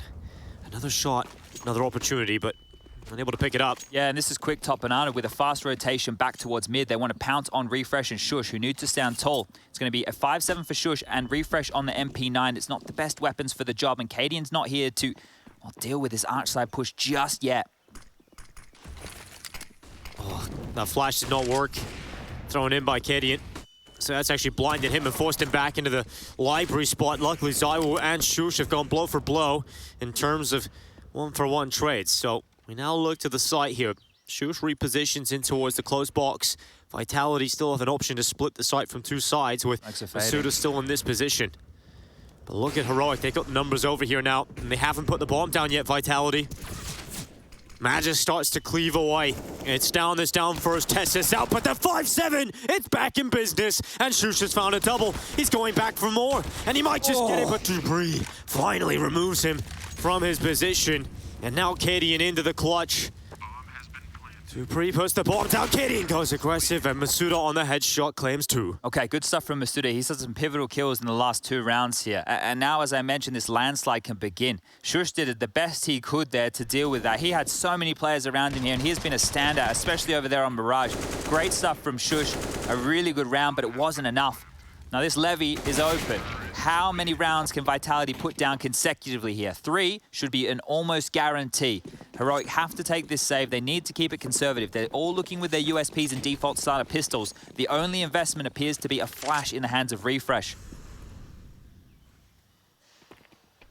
You got to keep this one clean if you're Vitality. You need to start giving yourself some positivity, some positive things to look at, right? You need some positivity in your life. And okay, we get a clean one. We get in. We don't lose any players. We mop them up. We start working on a decent round tally here for the T-Hall. Remember, it is their map choice. Winner of this series will qualify for the playoffs.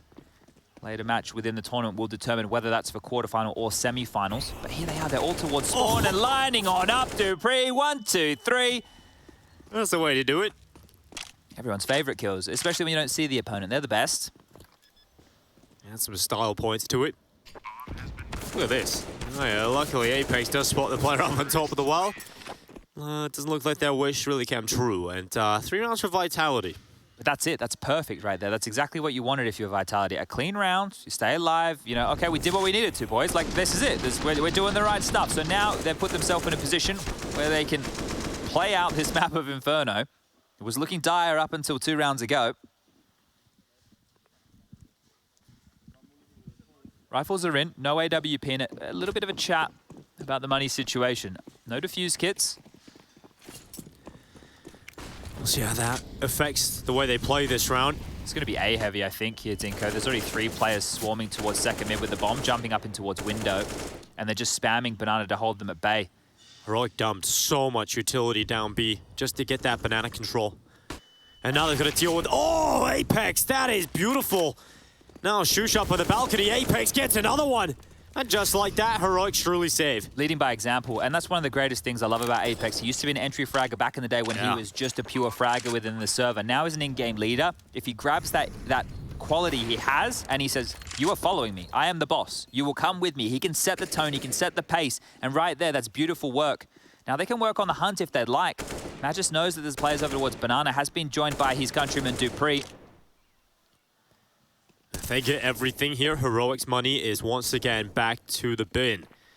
And dupreeh is on the hunt. He's on the prowl. Flash goes around. It's down. Flashing Kadian in. The best form of defense is attack. Not this time around. Kadian out of play. Tessus, a little gap there on that smoke. And Heroic's starting to get sweaty now. Starting to worry about these weapons. But Tessus, he's got a white knuckle grip. And just about dodges everything. Fortunate there. And those kills as well means he can drop an M4. So if Stown and Tessus drop 2 M4s, we're going to have 4 on the board with only 1 player in a mission as a buy. Now, how important is the AWP and how important is full utility for Heroic? Well, we're about to find out because they've taken a tactical timeout to discuss exactly that. A good point within the half as well to have a bit of a breather. You're 1 map up. You know that you have already a pretty good lead going on here within the first half of your opponent's map pick. If you can get yourself 2 to 3 more rounds, maybe end the half with a 9-6, a 10-5, that would be brilliant. And you can go into that second half, you can get it done in 2. You remove the stress of vertigo, which just lies around the corner. Hey, you don't want to miss up a chance here in this competition. When you have a ticket to the Spodek, you do not want to lose it. Because there's so many good teams in this competition. Anybody can take you down. Just look today, G2 heading down to the lower bracket.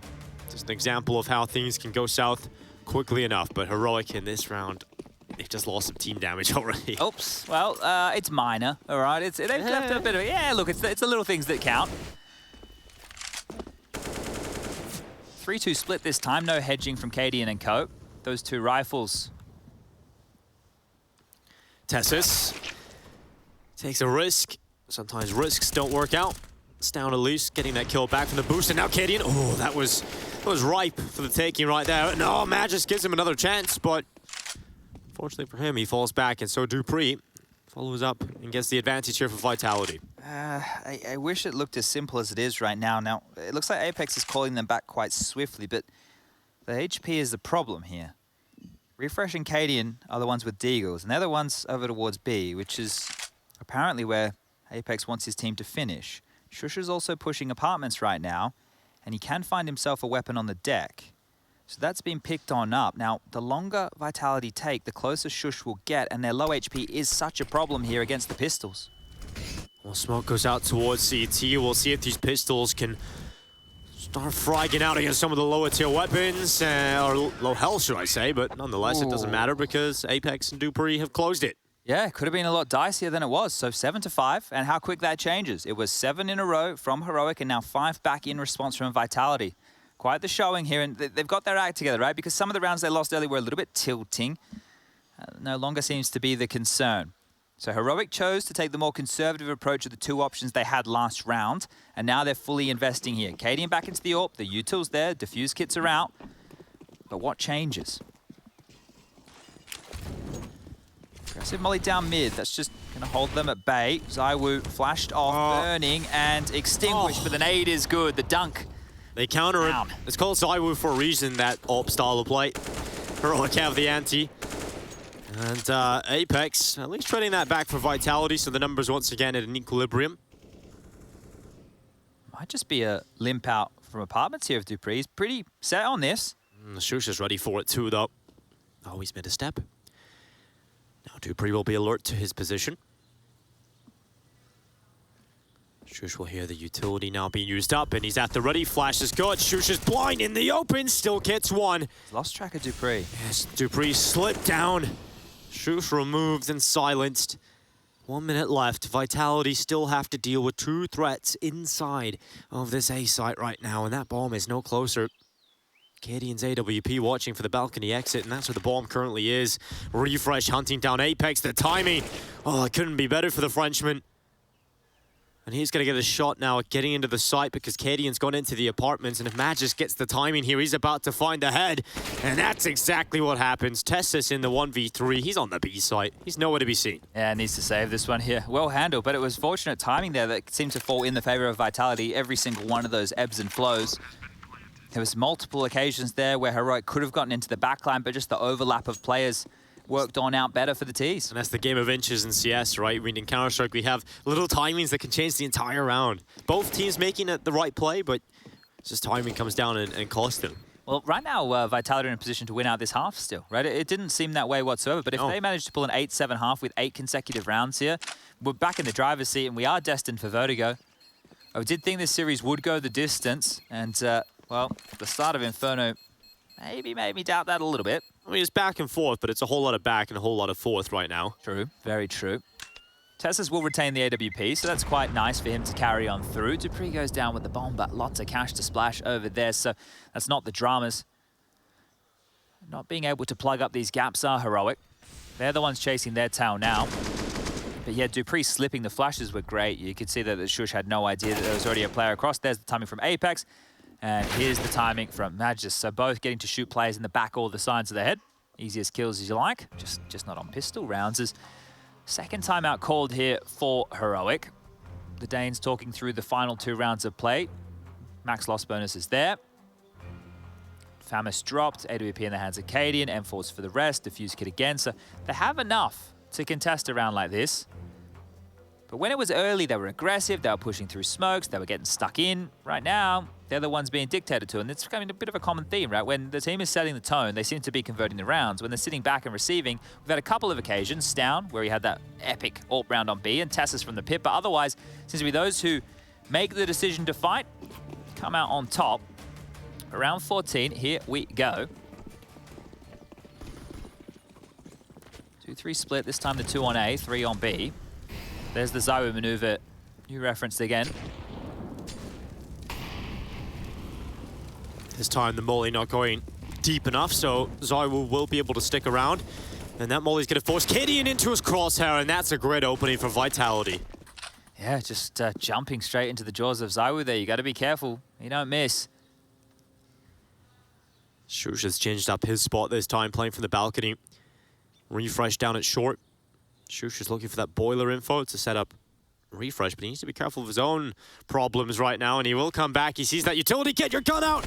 Oh, he throws down the smoke. Luckily, they dive on past him. Refresh is good for 1, but Shush unable to get anything, and Masuda with the 3K. Tap, tap, tap, all down.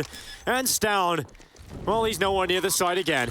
Yeah, seems to be a bit of a common thread here throughout the tail end of this half. And Masuda again with a lot of impact within a T round. There's been a couple you can attest that his kills have been key. So great to see Masuda kind of warming into this. Out of all the players within this new Vitality roster, he's still the youngest. He's still the one who's, with any chopping and changing, probably needs the most adaptation to come on through. So it's good to see him have moments exactly like that.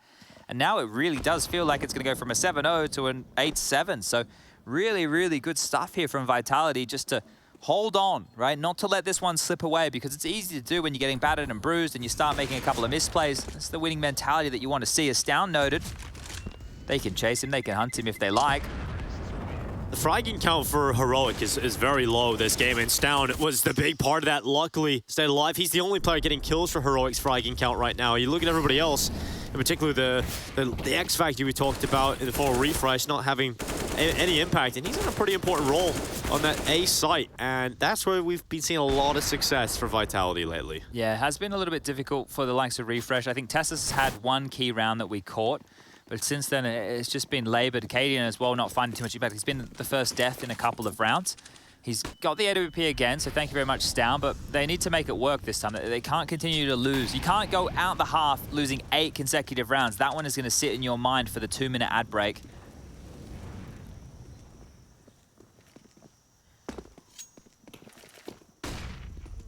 One round can make the difference. And so can one kill. Refresh getting a double. And this is more like it. Apex puts him in the ground. Now Kedian pulling his attentions towards long side. Vitality slow it down, setting up some utility.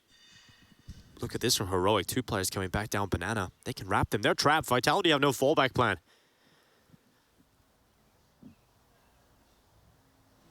They have to make this move. They have to go to the sites. Down. He's dropped the bomb. The flank up bananas worked out, and now it's down to Apex and Masuda. Lots of time, and these two were the ones who won the first round for Vitality oh so long ago. Can they pull another one out of their ass in the 2-on-3 situation? Bearing down on 8. Shush about to be molly. Kedian has the cross, but Masuda with another kill. Kedian luckily takes him down, so Apex alone in the clutch. Makes his way out, knows Kedian's AWP's in towards the library. And Apex nearly pulls him into the fight. This time it's starting to tick for Apex. And this time it's being ticked on. It's allowing Tessus to get in a stronger position, and it is 1 round stolen away at the end. Heroic, that can do wonders to their mentality. We'll see if it's enough to get them the 2-0 or a Vitality force us to 3.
Got the bomb down, but where's Zywoo's frag? He's got to start posting something, but from where?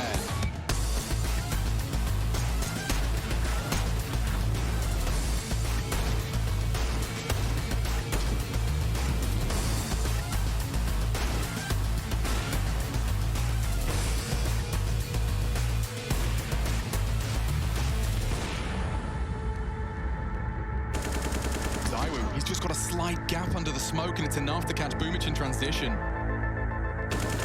Zywoo wants to pull it across the line. 2 frags onto 2 of the best.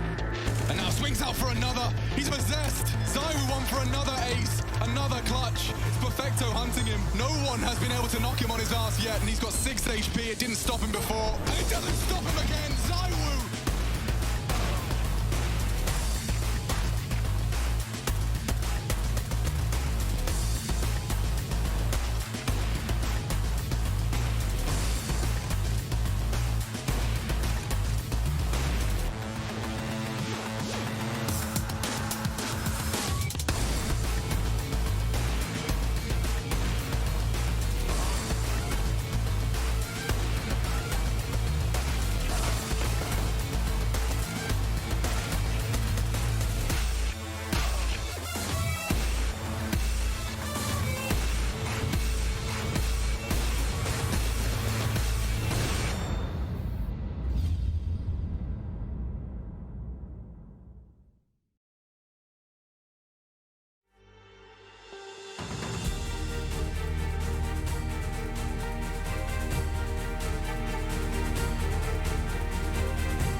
Well, before the break, a little bit earlier in the show, we caught a trailer for ESL Impact. It's going to have 2 seasons with offline global finals at DreamHack Festivals. If you want to sign up, it starts on the 8th of March with the first season. There's also a standalone global tournament at DreamHack Valencia and 2 times cash cups per month on ESEA. So if you want to check that out, go check out ESL Impact. We're going to turn our attention back to Heroic taking on Team Vitality. Second half about to kick off here, and well, it started great for Heroic, 7 on the trot, then Vitality with 7 of their own, and Heroic closed the door on the half with 1 out the door. But this is going to be tough for both teams here, as this will set our first team into the Spodek. Heroic could do it in 2, Vitality can push us to Vertigo as the 3rd, but let's focus on in, as the 1x bet odds still favour the Danes. But not the Vitality ones. That's true. Here come Heroic up second middle. Tessa's getting into the apartments. Server rush, catching all the action for this one. He has finally closed his surf server from the start of the day. You're gonna see Heroic just slowly back away. So they're playing for info here. They went aggressive apartments to make sure there was no maneuver, so they know that that is under their remit, right? This is helping them identify what type of a CT hold they're dealing with. Hey, they're not aggressive here. Maybe they're passive, and exactly what's happening. 2 in the pit, 1 in the site, and Dupree over towards that library side. Mid to B would be the right call here, but let's see where they run. Well, they are running out long side. Dupree tasked with dealing with it. Couldn't quite stop them, so the forces have made their way through the arches. And now Apex starting to sweat a little bit, having to deal with all the numbers coming his way. Just smoked him off. He's trying to put the net down as well. He's got another one. Apex, where's he got that? Rabbit out of the hat, and now he's looking for another magic trick, but unfortunately for him, Tess says will take him down, and so the time bot has allowed Vitality to get their numbers back over here. Yes, okay, they have lost the site, but they have got 4 still up. Tess says looking to try and shut down multiple players here. He's found another, and it's just Magisk, and it's closed out. Heroic with a 4K on Tessas, have the pistol in the first of the second half. Blinken, you missed it there for a moment. They all just ran into the blender of Tessas right there. That happened so quick. And the fact is, it looked like that Vitality had bought themselves a way back in due to the virtue of those utility pieces used by that of Apex. The smoke, the nades, maybe not being as lethal as he would have hoped, goes on down. But that's the thing, that was the only weakness. The only weakness was a mid to B. And Heroic were able to pip the gap, thread the needle, and pick up the second pistol. That's both of them available here. Now this could be the death knock. Converting right now against the Force Fire Vitality is going to spur Heroic forward in map number 2. Some nades on through. Oh, Apex eating shrapnel. He's down to 45. It's blow for blow here. It's a World War I artillery fight. And finally, Heroic start to turn their attentions back over to A. And there just is one player in the form of Dupree. With an MP9, he has got a smoke. That might buy them some extra time here, but Heroic setting up some smokes on the execute. And it'll be one towards the library, one towards the arch. I like this approach on an anti-eco. You know, use the weapons to clear out, wrap around long, use the range, but they're channeling up through short. That could be an issue. Oh, Dupree's actually taking up balcony, so he's been able to get into this position before they seen him. And now they come around. It's 1 for Dupree. He actually gets away with 2. He nearly got a 3rd there as well in the chaos, and that's way more than anybody expected in the bomb. It's up. They have to waste a few crucial seconds getting that back. Oh dear, and it's done enough to at least justify a retake attempt here. Those 2 kills of Dupree have allowed Vitality to rotate over. If he went down without a fight, is it stuck? Is it lost? It feels like it's in the middle of the hay bale. You have to get up and grab it. This is a nightmare. Tessus now having to play for elimination, and Vitality, they're walking into the blender. Tessus with 2. That bomb finally picked up, but it's back in the ground again. It's all refresh. Can he recover this? AK-47 now in hand instead. Dancing between 2 positions. Apex running down. Refresh goes, and it is Vitality with pistols who make it happen. Oh my lord. Thank Dupree for that one right there as Apex gets loud, trying to fire up the troops, but those 2 kills, without those, there was no way in, and you have to think what it did with the bomb. It stalled that out completely. Made this so confusing. Catch it back. Look at the bodies jumping on up. There it is. So with Counter-Strike, when you die with the bomb, it drops in towards the direction of where you were facing.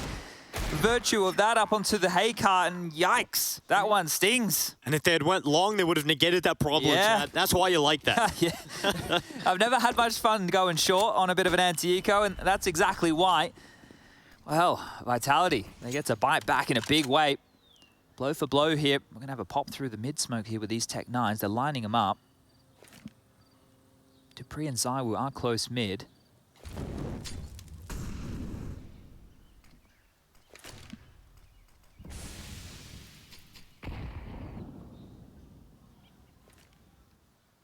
Pop flash at the ready for Kadian. Oh, Zaiwu. It's up on the balconies. Peers on down. Now getting caught, walking right into dupreeh. And he's having some fun. You know, he deserves these after what he did in the last round, but man, just make sure the ace isn't there. 22 for dupreeh, right? I was tweeting, I think, with Matthew Maniac yesterday, saying he's trying to keep up with Zaiwu, right? Or he can't keep up. Well, he's definitely keeping up now. He's leading the charge, 22. Now, I want to, while we have an eco coming through for Heroic, talk a little bit about this CT setup of Vitality. When Shox and Kyojin were on the team, they were both playing over towards A. Right? Obviously, the setup is just plug and play at this point on a map like this for Vitality on Inferno, which is great. Apex and Masuda continue to be the B holders. Zaiwu as the AWPer continues his position on Arch side. He's very flexible with that. And then Magis and dupreeh, they just plug and play. Throw them over towards pit and side. Yeah, and it's great to have a player like Magis, but we'll get back to that. Stown had a little bit of a moment. But Magis, one of the best players in the world in that position as well. He's just crazy impact out of it. So being able to have that synergy continue over from the Astralis days, that's great to see. And one of the issues with Vitality, oh, here's another one. One of the issues with Vitality when they did have Shox on the roster, you have to go back actually a while now. They used Nevera as the sixth man, and he would play on Inferno as one of the key maps, and they'd actually sub Shox out, right? And they were able to chop and change their holds a bit more. This new Vitality on this map should be extremely strong based off of the bits and bobs that we were just discussing. And they've taken the lead here for the first time within map number 2. And that's why it hurts Heroic so much to lose that force buy, because you know you're going to have to go up against a very strong CT side, and you wanted to get as many rounds as you could at the start of this second. So to go down to pistols, that's a nightmare. All right, well, look, the nightmare is over because the guns come out now. Kadian with a MAC-10. Oh, Shush with a MAC-10. Kadian's being given the Galil. Let's see how they operate here. Slower start, and, well, not from dupreeh. Look at this. He's already down into second mid. An aggressive maneuver into the backlines. This is going to sting. Refresh has absolutely no idea. Look how far dupreeh's gotten. This is more than a canary in the bloody coal mine. This is the whole round in his hands. What a play. He's going to keep going. And that's the bomb now spotted on the back as well of Shush. What a nightmare here for Heroic. They're about to get a rude awakening. dupreeh right behind them. Shush continues to walk forward, and dupreeh just keeps creeping on by. Sees them line up, and now he's dropped the bomb. At the bottom of Banana, he had the awareness to go for Tesses, but dupreeh with one has thrown a bit of a spanner into the works, but that bomb can be recovered. That could have been so much worse. They lined up just behind the wall. He didn't quite get the info. The fact that he didn't get more than one, it doesn't seem to matter right now. Heroic still have the same map control. Boiler and Banana under their remit right now. Apex and Masuda to defend B. Magis and Zaiwu over towards A. It almost seemed impossible that wouldn't find some game-breaking play. But here we are, 37 seconds left. Heroic still only having to deal with 2 players in this B site. Stown continues to walk forward. Apex about to be smoked out. He'll throw a molly, just try and buy some time here. And time certainly is of the essence here for Heroic. That bomb hasn't even crossed yet. Masuda gets torn to shreds. Refresh with a beautiful shot towards the back of the site. And now it is on to Zaiwu and Magisk, and they're saving this one. It is 10-10. What a round for Heroic to recover, because that could have been a real disaster. How does that happen? How does dupreeh get so much space and then they're able to win a round like that? That is absolutely crazy scenes, and you're right, it will be a save. Yet to be identified just yet from Heroic. You can see here in a couple of shots we're giving you that, look, as they clear out, as they check towards CT, they can start to relax a little bit. You can see Stown just sitting back in his chair. That is a big round to win, considering the circumstances of how it started. Like, if you're dupreeh having nightmares about that situation, you're like, man, what else do I have to do? Like, how do I not get more than 1 kill out of that play? And it was a great play, right? That could have been an epic moment, but it's now 10-10, and this is a back-and-forth brawl. Hold on. Magisk actually just walked into the fight, and Kadian removes him, so he didn't save one of those guns. Yeah, well, they got money. Yeah, look, still. You would have loved to carry it on through, but regardless, as you mentioned, the money is there for the buy. It is a AWP in the hands of Zaiwu. The rest can purchase into some M4s. Kits, util, it's all good in the hood. And, well, Kadian operating on a MAC-10, so I hope he knows what lies in wait on the buy on the other side. He has a good spawn for a biff up Banana. Just throwing some flashes to disallow a peek from Car. Hasn't been a car there in about 4 years. It's a great looking car. Maybe it's in the barrel.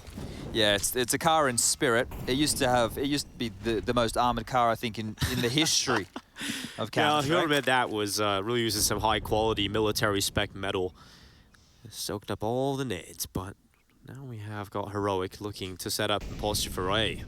If they were to pounce right now, it is just Dupree and Magisk. I say just, but there's no rotation right now. Apex is floating in spawn. Top mid utility reigns on over, so those sound cues are coming on in, and you can see Apex. If you just watch the radar, oh, never mind, you might miss a shot like that, but Apex has been back and forth. He's just getting his steps up on his Fitbit at this point, and we're going to sit back in spawn. Dupree, just wondering, are they about to launch themselves from long? And now that Apex has come over to help him out, he can now focus to the site again. Apex, running out of ammo, has to drop back into the library again, and nearly takes down Shoes through the smoke. He's the bomb carrier. Apex has decided it's probably better if I go into the site here. He can double up with Dupree in the back corner. Magisk and Apex having to do the work, and Heroic, they're able to come out on top of those fights. Has to be a save here. I don't know if ZywOo really wants to consider this. Maybe post up as the smoke fades, and that AWP presence alone might keep them planted in the site so they don't hunt them. But you can see right there some of the decision-making of Heroic. Once they identified that ZywOo's AWP was over towards B, they knew that they could use the pivot point of Arch, right? This is the little details here. This is the information game of Counter-Strike. Once you know where not only the AWP, but ZywOo is, you can do your best to avoid him and find the path of least resistance. So Heroic, they snatch back the lead by 1 round. This will be their 3rd here in the T half. Both teams with 3 rounds so far in this second half of play. But good stuff, and, well, loss bonus needs to creep on up a little bit more for Vitality to start having consistent buys, but Magisk and Apex still have enough to get M4s, and Dupree the same. So no issues of a buy. You can see how important it is to save guns once you lose the site, right? It does look sometimes when we can see the HP, we can see the post-plant positioning that they might want to give it a crack, but it's the better play, it's the percentage play, and it sets them up to be more bolstered going into round number 22.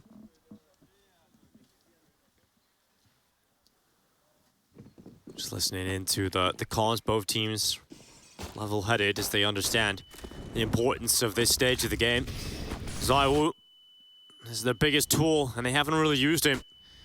He hasn't got involved to the biggest level you would expect for Vitality. Tessus at the top of mid has already moved forward. Dupree. This is so fast. He's not ready for this. Oh, he's looking back, and he's got 1 and a second. Dupree's recovered, and he's got 3.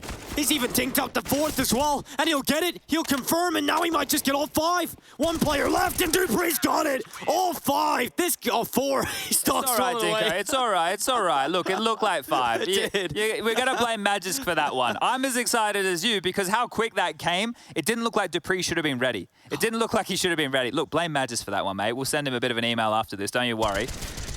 But that was Magisk stealing the first one onto Tessus just there. But that came so quick. And the thing with that type of a round is it shouldn't have gone that way. They should have really been able to overrun Dupree. But what a fantastic individual performance from him. 28 kills for Dupree now, who's sitting on an absolute bloody heater here. Oh, and here we go again, straight back into the battle. A Deagle for refresh is the only omission into a round like this. Both teams with AWPs, both teams taking some risks as ZywOo peers down mid. It's shot.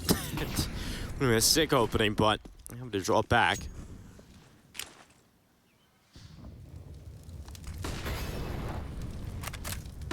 Pressure on Masuda here. Like, the fact that we can see he's on an island, that utility holds him at bay, and it's what forces Apex to throw out some of his own.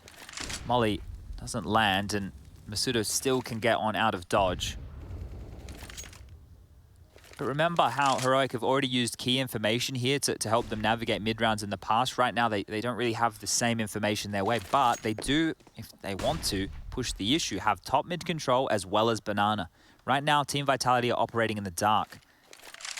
Either bomb site could be a 5-on-2 or a 5-on-3 situation.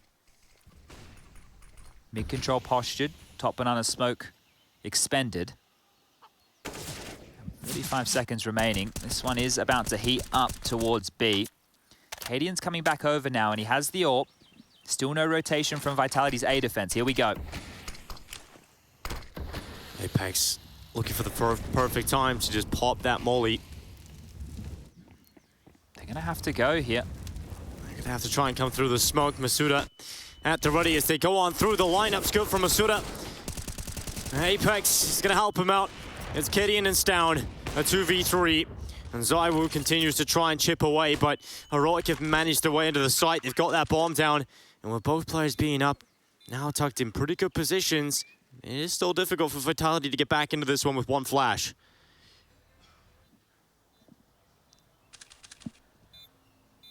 Stown will peek out from Coffin. Dupree now moving forward. That's all the utility gone. Dupree hits the shot, so it's all on Gideon. Oh, scopes away, now they see him. He hasn't taken one single kill yet, and oh, nearly had a lineup chance, but Vitality nonetheless will remove him. And to the defuse to take the lead.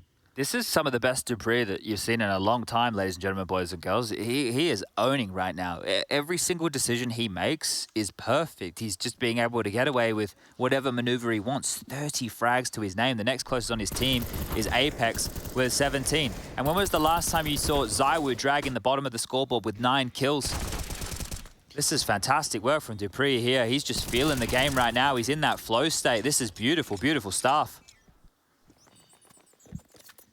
Frustrating for Heroics. That's got to feel like a missed chance, though, in the post-plant situation. Now they go back to what is a pretty bad economy state. Yeah, and this is the thing. The reason the timeout is called is to discuss exactly that, because it is likely that we will see Vitality chip on up to 13 rounds. That's a 2-round buffer for them. 2,400 into the next round to play. A singular eco here, or a round with a couple of light investments, a half buy, should be okay for Heroic to work with. You can see that they prioritized in their purchases utility first. So if Pistols and Kevlar follow, the idea is at least how are we going to isolate areas or look for a kill against a pick. Shush is actually heading back to spawn, so must have picked something up a little bit late there. Utility down Banana, and Heroic don't want anything to do with the early onslaught of nades. Stown will push towards Log. Speculative shots through, not going to do too much damage whatsoever. Masuda's the one who's copped the most here within the early stages, down to 54. But with this util that's left over, if the space is given to Heroic, at least this is the type of team I expect to have a strategy to pull out. Right? There's an idea here. There's clearly a thought process behind what they've bought and why.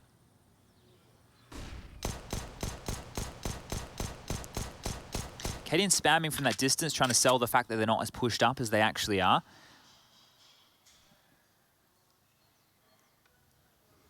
Need to silently dismount here with Stown. Don't want to give away any sound cues. And they have enough utility. If they can swarm onto the site here and avoid any spam damage from Masuda and Apex, there is a chance.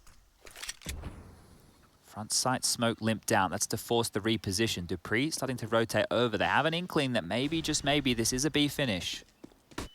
Apex throws down the smoke to buy some time. Heroic have 35 seconds. He also has a molly, so throws that down. Makes it difficult. Here come Heroic. Trying to get in towards the B site. They're going to put the bomb down at a minimum. And Dupree gets taken off this perch. And suddenly, Apex trying to span them through the lineup for Masuda. It's 3. But the bomb has gone down for Heroic, and they still have an AK on the back of Refresh. Zaiwu has arrived to the party with the AWP, and everybody else alongside of him. It's just Gideon, P250 in hand. He drops down to his death, and Vitality clean it up. Oof, good stuff between the two B defenders there of Apex and Masuda. The risky maneuver of Heroic, it doesn't look good when they just get mopped up, but you need to understand why. If they just sat in the site with pistols only, being retaken by 5 rifles, or it would have been 4 in this case, their positions and their weaponry, it's not going to be good enough to be able to deal with it, right? So you take the risk. It didn't pan out. They did get the bomb down, so they made the best out of a bad situation, being the eco. 13 to 11. Shush, after a blistering map number 1, has gone a little bit quiet here on Inferno. Only 9 kills to his name. Any impact he can find now could be worth its weight in gold, as we have a deep mid-smoke come out, and Zaiwu run boosted forward through the smoke here to find a pick. This is so aggressive from Zaiwu, but the timing and when it could have worked out goes against Zaiwu. And Masuda now stuck behind the sandbags to try and molly him out. They know he's in that position. He's going to throw some counter utility back just to try and dispel these Heroic players, and he's done that well enough. Oh, that is going to sting right there. Look at all the damage done. Shush and Tessa's copying the brunt of that, and they just continue forward in towards B. Dupree's here again.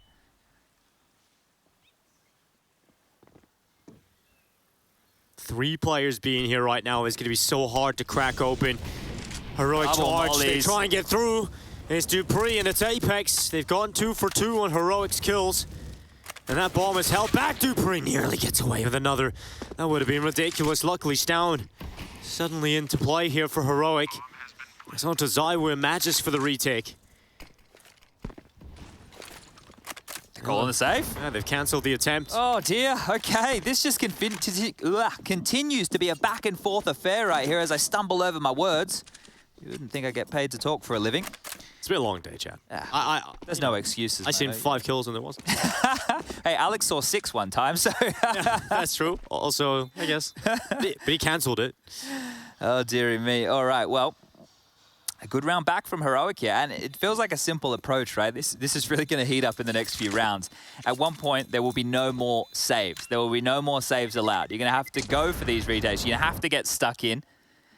They do have plenty of cash on ZywOo to drop. Apex can buy himself. Magis can drop one as well. So they can work out for the buy. And that was even sustaining all of that nade damage. That's the double molly I'm talking about. There's no way anybody can run through that carpet of flames unless your name is Tony Robbins. And they're going to have to just sit back and hold that one out.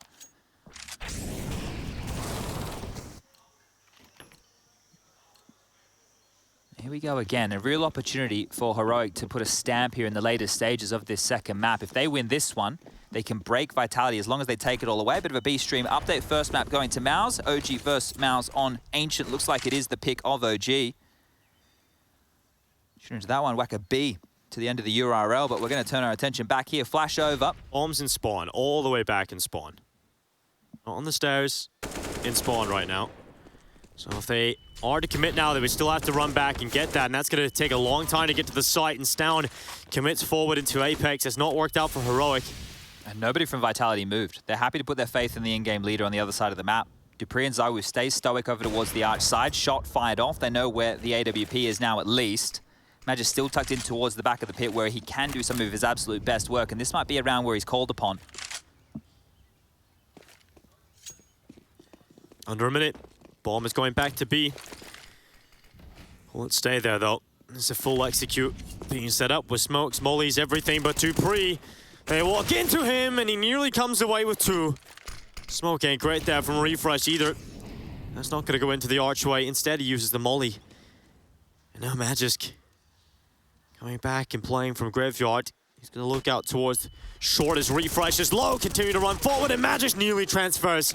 We've seen some ridiculous things out of him so far when it comes to transfers, but Shush into the 1v2. He's been impactful in the series at least, but now we need to see it on Inferno. He's taking ZywOo down low, and suddenly a chance here for Shush. One more bullet, ZywOo's down, but he doesn't know. ZywOo's crept past his crosshair, he's hit his blind spot. And Shush now looking into the site. Defuse, he's sticking it. ZywOo sticking it, and he goes around. Shush silences them with a headshot. It's 13 for Heroic, and they have tied it up. Oh, not only that, they've broken Vitality in the bank here. That is huge from Shush. He's been quiet throughout Inferno. He was a massive, massive problem over there on Mirage, and now he's stepped on up to really set Heroic up to run this one home in a 2-0 fashion. Such a clutch to make, and the fact that he lost track of ZywOo throughout all of that, that was the first player he put bullets into. Apex falls, and he's able to pick this one up both on so low HP. And that's the play you pointed out at the beginning of the round, Chad. Any impact he's able to deliver now, and he does that. Well, Magisk now changing his position. Ooh. This is, look, it's going to be Hall's Poppy here. We can turn our attention to Dupree, who's having an amazing game so far. The Deagle in hand, 32 kills. He needs a few more. We've seen some filthy things out of Dupree's Deagle. He's going to try it again. First is his. Gets overrun with a good flash. The Mac-10 creates the space, and Apex down on the side, but ZywOo, good for only one. It's Masuda on the USP that's done well to drop the bomb and put Magisk into the 1v2. He has got the rifle. He has not got a kit nor utility for this one. And Kedian and Stown have re-smoked him off. Magisk walks with it, and Stown is ready. 14-13. Heroic in a very good position now to head to the spot egg. Oh, dearie me. Okay, Magis with that M4 purchase right there. You can see for him it's only 3.8 to reinvest. So an M4 nonetheless, but this is going to be difficult. It got Brawly on the low buy. Now it's going to get Brawly with the light M4s and light utility behind it. Not a single defuse kit can be purchased on up here. And Dupree, yeah, he gets one. He does what he needs to do, but it's just not enough to get them across the line here. Heroic, 2 more rounds required now as we get back into play. ZywOo has the AWP. He's going to swing across mid. How wide does he go? Blind, pushed back. They're coming fast. Really trying to get in here quickly. Heroic can try and fight for these brackets, and Magisk playing a little bit more advanced towards the porch, forced into the wide peak, and Kadian cannot take him down. He cannot punish him. But they have got the brackets. Masuda peeks into Banana for info. He's got the information that Heroic do not have any members, at least challenging down that. Very early top mid control here. They can continue to apply pressure towards this A site. You can see Dupree, Magis, and ZywOo, they are so passive, and I don't feel like they have enough nades to go for a re-aggress to take some space back. Masuda has to stay towards this sandbag position. He cannot go down or they will lose all of the information. Spotted on the jump here. Problems now. Flash over. Oh, Masuda swings at the wrong time, but it still comes away with 2. What a massive moment here from Masuda. And a refresh charging after them. Smoke is up. 45 seconds. The bomb's still down in bottom Banana, but Refresh knows the play needs to be made. And he's got a timing. He's found the head of Masuda. And now he knows exactly where Apex is playing from. He'll throw the smoke up to the coffins and call for the bomb to come back. They've even got the late lurk elsewhere of Tessis on the other side to try and cut off some of these rotations, but they still have to deal with Apex and Refresh spamming through. As Magist has taken down Tessis, and now it's just down to 2 here for Heroic. Vitality bringing numbers over, getting ready for the retake. They have been good in these scenarios. Kadian realizes you can't just sit back and let them come, and now he peeks into CT. Unfortunately, no kill for onto ZywOo. And Kadian goes back into the wide fight, goes down, and Refresh cleaned as well. It's tied up yet again, 14 apiece. Oh, I know that we have Dupree like leading the charge in terms of the frags here, but I want to also point out that Apex and that of Masuda have had some massive moments, right? Whether it be on the T or the CT sides with some multi-kills, Apex doing some dirty work as far as entries go, and this is huge, right? The reason I say this is so important is he's the only player retaining any information for the team. If he goes down there, they don't know what's top mid, and they don't know what's in Banana whatsoever, and then they can isolate Apex on the site. It was great work from Refresh to create an avenue in, but it's not going to go their way. And now we find ourselves with another Heroic timeout here, sitting at 14-14. Is this one going to be an overtime affair, or will one team get across the line with all 30 rounds? Feels like a third map decider, but it's only map 2. Yeah, Vertigo lies just around the corner. Remember, this is Group A. And guess who's already in the lower bracket of Group A? That would be Gambit, who went down yesterday to NIP. One of Vitality and Heroic will have to battle through that lower bracket. And with some big names down there, we mentioned it a bit earlier, only one team from each group will progress from the lower bracket. 2 from the upper gives us our 6 teams total. So you don't want to be thrown down there knowing that a beast like Gambit lies in wait. Back underway we go, and well, they've purchased on in. Slower ZywOo, this time it works! Oof. This time the run boost out of the smoke pays off for the first kill. Well, he's tried it a couple times, hasn't he? That's what you need from ZywOo now. I mentioned the lack of kills from him. That's only his 11th, but that could be the most impactful just yet. Does he go back again? Double dip. Of course, ZywOo comes away with 2. When you need someone to step up, you can always expect ZywOo to have one of these rounds. Goes into the cubby. Heroic down 2 players already. They're limping in round 29. Big problems here. Whoever loses this round only gets 1,900 into the next. Not looking good for Heroic right now. This is falling flat. ZywOo, another one. And it's just down to Shush. And this is a clutch he cannot win. 15-14 and Vitality take map point. Oh, mood over there, considering how tense the situation is, seems to be pretty light. Some giggles, looking very jovial. Team Vitality. Hyping up ZywOo, get him into this one, but Yeah, of course. It has to be ZywOo at a round like this.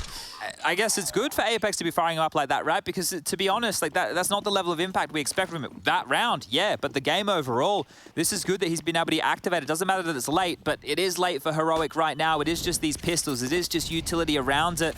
And this is a last-ditch attempt here to take us to overtime.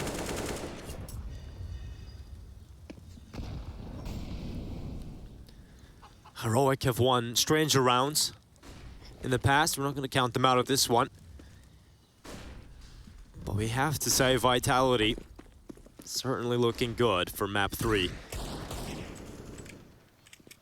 Gideon. Smoke will go out to B early. That one down towards CT spawn. Bit of a gap there, yeah. You don't love to see it. A lot of teams been throwing that one. Yeah, I've seen it time and time again throughout some of these Inferno matches, but the pressure at an all-time high here for Heroic. Double coffins, Molly is lined up, and Apex is standing. Is there. Oh, he's going to be damaged by it. He's down to 47, so that's going to soften him up and make him more susceptible to get taken down by pistols, and that's exactly what has happened to the B defense. It's cracked open entirely, and just like this. No more saving. Into it, but Dupree swings into the open. He's got 2. Finally gets taken down by Shush. And now we have to look to ZywOo and Magis to clutch this one out. That nade's certainly not good enough for ZywOo. But the rifles this time for Heroic. Stown and Shush, what a beast Stown has been. They can do this. They can take it to overtime. And they are starting to wrap. They're starting to go behind, trading out position.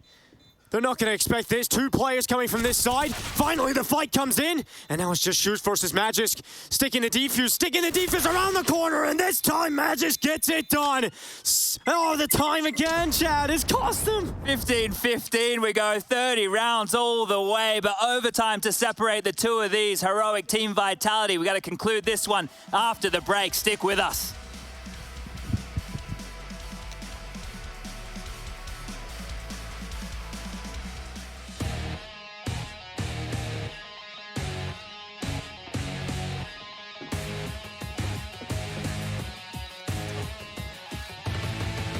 You're the T's, guys. See the plant. One behind CT spawn. What?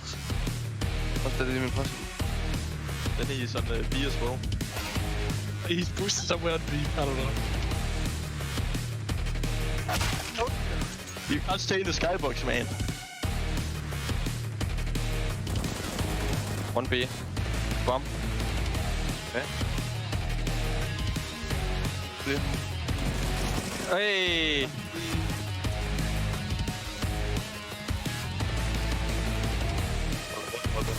What else?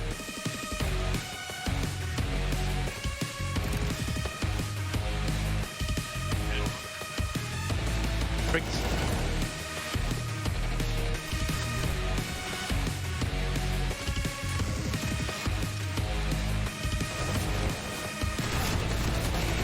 Right. 7 HP, man. What's in back? Where is Shush? You move well.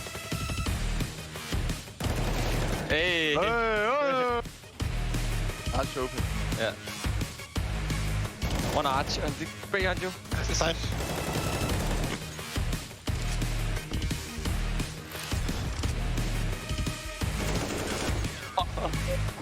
He just followed me, Rasmus. A, what? Standing already, both.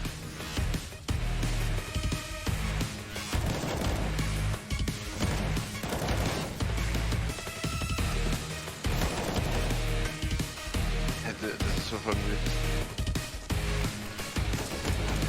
Nice right, nice right. Oh my god. I don't know where I'm going. One long and one runs. No. Okay. Long, I think. Oh, died. Oh my god. 2 HP, 2 HP. At the basement.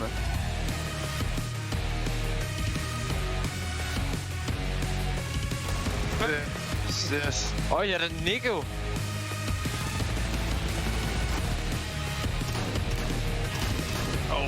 Oh my god.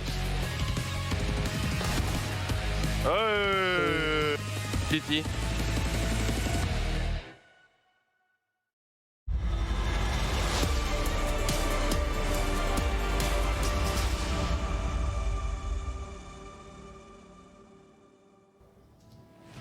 Overtime is needed between Heroic and Team Vitality on map number 2. The winner of this series goes on to the Spodek, but this is only map 2, chat, and it's giving us this much already. Yeah, it feels like map number 3, doesn't it, with how close this one has been, down to the wire. So tight, these rounds. But here we go. First round of OT numero uno, because this could be a long one. It's been a slobber knocker, a back and forth affair. As we kick off with Vitality retaining that CT start. Heroic on the T side, and well, they love to set Zywoo up for a boost or two. Zywoo peering down mid. Damage done from Apex, the in-game leader stepping up in the first round of OT, and more damage done from Dupree. 35 in regulation, now make it 36. Damage through, and I think this one might be the first go into the French. And Looks Danish. like it. At that caveat, I don't like it. I don't like the French and Danish. I mean, this is a core French, so it's fine. The Franish? the Franish, yeah. I wonder if we can mix Danish and French cuisine, what that would be like. The Dench. Yeah, the Dench is fine. Then you got Dame Judy Dench, so yeah. Maybe she'll come represent a Counter-Strike event or something. Oh, this one fell flat very quickly, didn't it? We still have a minute on the clock remaining here, and it is just refresh and shush. Now, it's hard to see how they get back into a round like this. Yeah, I just don't think you do, really, unless there's a big mistake here from Vitality. I don't think they'll be making many of those here in overtime. And on top of Shush and refresh. Smoke comes in again, Vitality holding on to the utility. Didn't have to use any of it at the beginning of the round. That's a key point, right? You find the kills with ease. Oh, okay. Well, I think Apex read that one like a bit of a book there, didn't he? Through the smoke. Now the body hits the deck, and now it will just be refreshing a 1-on-5, but fortunately, yeah. Well, unfortunately for him, it's not Team Liquid. He doesn't have a Galil. Well, yeah, started with 1. And he starts to charge his way into the site, 17 seconds. Do you think he believes every time he's in a situation like this that he can win? No. I don't think so. I think he'd be maybe a little delusional if that was the case, but there's championship mindset and then there's a delusion. Yeah, look, I live more in the latter. But let's have a little bit of a look here at round number 2 of OT. This is Apex, just have a big balls play, peering on out. 2 kills, like Stown's trying to spam through to find some damage back, but Apex will oblige, and this was the boost and dead. Yeah, okay. Is that reasonable? Yeah, it is, isn't it? Because he hadn't shot anything up until that moment. Here we go from Heroic. They've gone for their default. Shush throwing flashes down and KD and work on Banana. Control and Testers and refresh get boiler and holes. This isn't anything too crazy. Zywoo. Aggressive. Stown is so quick. Zywoo out of play very early in this round, and look, rotation's been called to go to B, but Heroic have made the opposite call. Back to A they go, and Magisk is here. He's the only one here. Wait, they're going back Banana, and Apex is pushing. Oh no, and now they're gonna meet them head on. Stown, good for 1, but Masuda again. Another massive impact. Magisk is pushing mid. Multi-kill for him. The Magisk about to push down middle, and it's 1. Nearly a second peeled away. He goes back for a double dip this time. Will lose his fight. It's down to refresh. This one he could win, but Dupree makes sure it's stopped. Ooh, okay, all right. Well, taking a page of the Heroic strat book right there. The constant re-aggression, that's something we've attributed to the way that Heroic like to attach themselves to some of these situations. A snappy one from Stown, but Apex, they're calling that re-aggression. This is all about just winning out these fights and being unexpected when you do so, trying not to be played like a fiddle. And right now, Heroic, they need to get something here before they move into the second half, because Apex is looking fired on up. 19 rounds to convert in our first OT, 18-18, and we do it all again as the deep mid-smoke comes on through. A nade to follow, but no Zywoo peering on this time. Unfortunate misstep for Stown. Hasn't missed many. He's doing so much more than the rest of his team right now. It's almost the, well, actually, to be fair, yeah. It's Dupree on one side, Stown on the other. The supporting cast of Apex and Masuda is what has made the difference here for Vitality.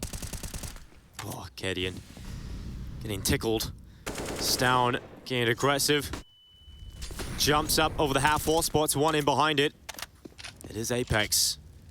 We'll hold them back for now. Masuda's been so good. on this B side, especially with these flash plays. Gets aggressive again into Banana. The second flash swings out this time. Shush is good on the headshot. He's been told Zaiwu to go back. Starting his rotation, Apex decides to let him hold his position down at A. Oof, his one smoke negated all of that utility right there. Fortunately, Heroic still have a bunch more, but if they go towards A, Zaiwu's here, the orb, it rings true. Tessus gets one back, but time's starting to become a problem now. About 35 seconds remaining. They need to make a decision. Yeah, the B site feels like the best option for them right now. Zaiwu can rotate back, and in fact, that is being called for now. Zaiwu to get back in position. They've got the read. They know this is coming. The B attack. Can they deal with it, though? The flash is up, and Apex goes down without a single kill. So Heroic have 2 to the good of Zaiwu. And he'll go down. Maj is now the last remaining player, and he's down as well. Heroic do very well to at least pick up 1. Okay, Stown is just hitting just a different level right now. 35 kills, 7 assists. On the other side, Dupree, 37 kills and 5 assists. The two of them are just going blow for blow. But how many times do you ever see Zaiwu just like running around a corner like that and getting caught off guard? He's had a non-Zaiwu performance here today.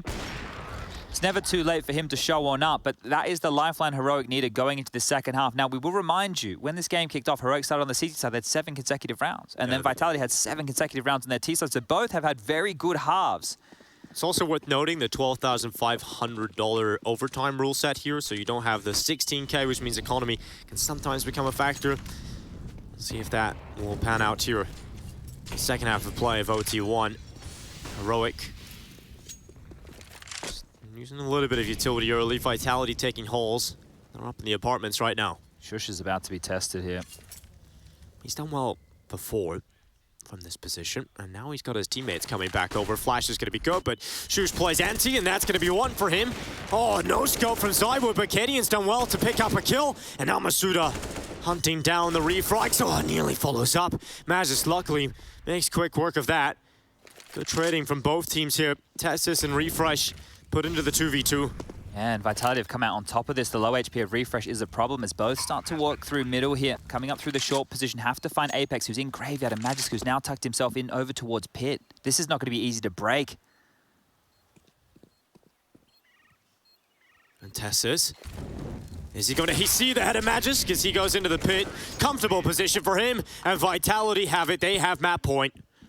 2 opportunities right now to get this one done, to get it done in the first OT and to push us to that third map of Vertigo. Has just been a huge game, a back and forth affair between both of these teams. Heroic have put a lot into this, and to go into that third, one is going to be riding a height. That'll be Vitality, and Heroic are going to be feeling that maybe, just maybe, they could have closed this in 2. I mentioned it before, I'll mention it again. Gambit is in the lower bracket. They need to take on Copenhagen Flames. Sure, they have to get past them, but that's one of the massive names, one that I'm sure many people thought would be in the arena.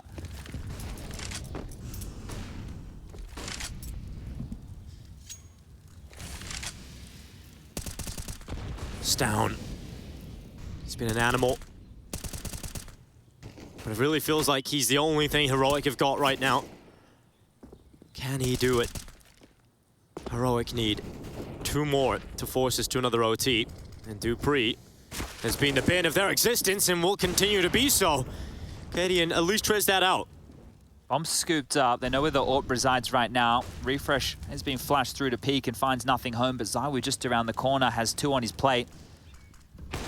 Oh, Kadian, another kill for him, starting to find some impact. Zaiwu is about to walk in, down his barrel around the corner, Refresh. Oh, Apex, that is quick. How does he get away with that? And now Kadian under pressure, he's dealt with it. That's Magis down, and now Apex left in the 1v3. He has been damaged. He's 14 health, and Kadian's out to the rifle. And Kadian with 4 kills to close it out. We have 1 more round to play here in OT1. Will it be closed by Vitality, or will Heroic make us go again? Yeah, that was good from Kadian. That's probably some of the most impact he's had throughout the game right here. He's had a bit of a quiet one as well. So a good time for him to step up.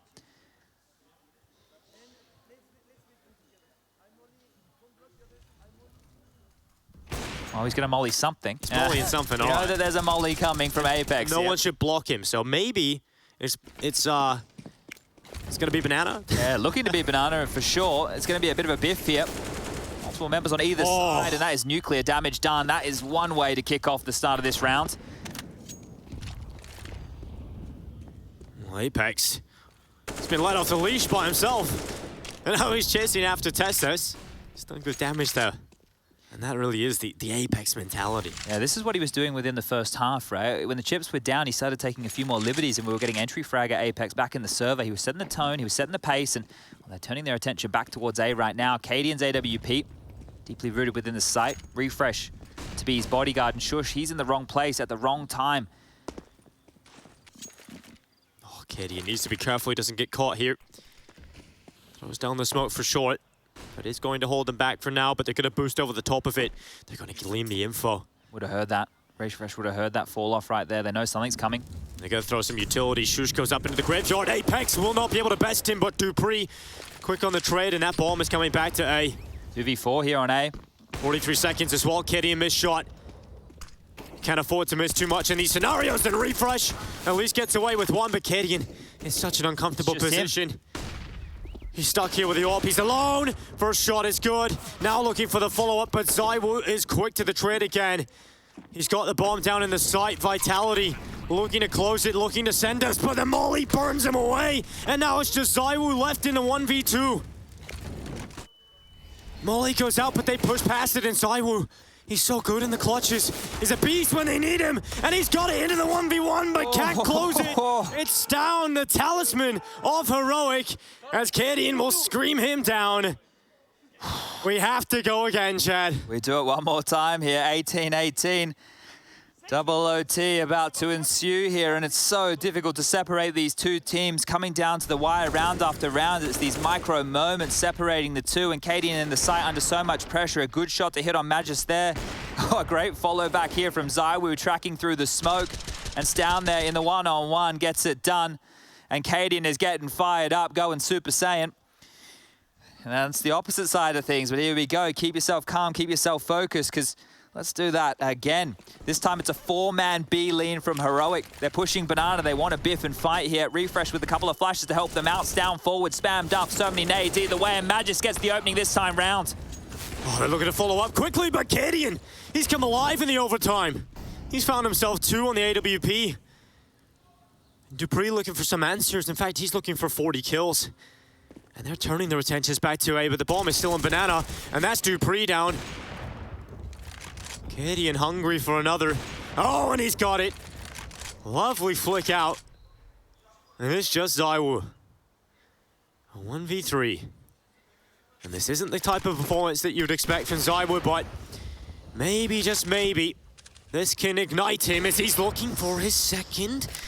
Nearly the right move, and he's come off it again, really trying to pull Cadian into this one. A third fake tap, as Cadian is in the smoke, and ZywOo's playing this one proactively. He even has time to back away. ZywOo, he's left the B site. He's gone elsewhere. He's gone back down Banana. He can start running right now. They're not going to hear any of this, and they still think he's over towards the B bomb site. The penny hasn't dropped yet. Heroic have absolutely no idea where ZywOo is. He's disappeared right in front of their very eyes. They need to find this out, and they need to find it out fast, because the bomb's going to get planted any second, and that's going to be a shock to the system. And he swaps down to the rifle. He's got the AK instead. And Heroic realize now, damn, he slipped the net. He could literally be anywhere. He could literally be anywhere. Look at the time being soaked off with the bomb here. Every second that goes past, ZywOo's moving further and further away. What play is this? The bomb isn't planted for him. And so they're going to be checking positions that he's not even in, but finally he starts to drop back into the site. We'll see if ZywOo can get himself these opportunities. They're coming in from short, flash blind ZywOo, but he is so primed and ready. Tap on the bomb, gives away his position, runs out of ammo, and now ZywOo trying to run away, but Cadian humps him down. It's their time. They're gonna hold it, the defuse, they're sticking it, and there's not enough time. Oh my God! ZywOo has done it. What a clutch! No, Dinko. Another one that has gone down to the wire. Another one at the wire. How is this so close? It's literally a millisecond. We've had so many of these here today that have come down to the millisecond. It felt like ZywOo had done enough. And just... Oh my God. Vitality. Again, they've dropped it just at the final second there, and ZywOo almost pulled the 1-on-3 out, but they're not going to stop. It's not going to end, and he's back on in. He's grabbed the opening. Stown goes down this time. When is this going to finish? The back and forth affair continues. There's kills going on all across the map. Oh. Vitality up a player. Refresh trying to come down. Dupree taken out. Refresh can't follow up. And now Shush gets aggressive. The bomb dropped. Just out towards it. Shush with a headshot. It's 1 HP. What a brawl. Masuda now 1v2. AK as he moves into the site. Molly could burn away Shush from his position. And he swings. Tessis removes him. 20 for Heroic. These last second diffusers or these last second detonations, remember how the game started for Vitality? You know, we have to go back about an hour, but remember how the game started, how frustrating it was, the type of rounds they were losing. I talked about compound interest, trying to hold some type of a TED talk out here. But you think about those, and now it's in double OT, and now it's in this situation of the game. I don't know. How long can Vitality hold on? They need something to carry on through, and just the frustration, it has to be at an all-time high right now. Heroic aren't giving up, but the same can be said for Vitality here. So close, but so far. 22, the magic number here to get it done in double OT. Just 2 more required for Heroic as the onslaught of utility back and forth in Banana. No instant opening pick out the gate here. Bit of a slower approach than the last couple. And Cadian, I think he's going to have more kills in overtime than he did in regulation.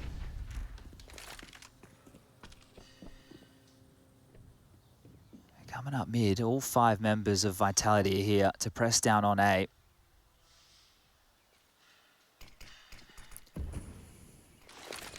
Flash goes over. Tessis can swing with it. It's so good. Tessis gets 3. And now Apex hits the deck as well. Magisk, 1v5 total for him. And it's 21. Heroic, 1 more round. And they're going to the spot deck. 3 chances to do it. 3 chances right now for Heroic to get this one done. Just 1 more round required here, and the teamwork, it's staying on point. The communication still must be there for Heroic. That is beautiful. That is a dream. Set up by your teammate, your Prophet right there. You get all 3, and you can see him still fired up. We're back underway. Shush is bought into a Mac 10 and the same as Refresh. I think they're just going to rush B here. I think it's just going to be an all-out B rush to finish this thing off. That's the only answer. It's the only way that you'd be looking at a buy like this for the first round of OT number 2. Well, Zaiwu tested first, shot lands, but Refresh is down to 3. He's still kicking through the fire. He goes, and finally, Masuda stepping up with a double. Refresh and Shush both down as Tessis replies to the headshot. Heroic, they're down numbers, but they're still committing, and commitment pays off for Tessis. Heroic in the sight. Shot from Katie, and the bomb hasn't even crossed over yet, but that kill has put Heroic in the advantageous position. Dupree's looking to try and make it happen back. It's a shot on Tessis. That's dropped it back into the 2v2. The bomb not even down yet. Cadian, he's actually deciding to go for the shot. Dupree's taken down to 30. He's holding for it. Oh, Dupree, he's got another one. Cadian trades it out. And can he close it? Can he send his team all the way? Magisk has heard this. He knows what's going on. He's heard the footsteps down Banana. He can start chasing if he wants. He doesn't believe his ears. He doesn't believe Cadian's run this way.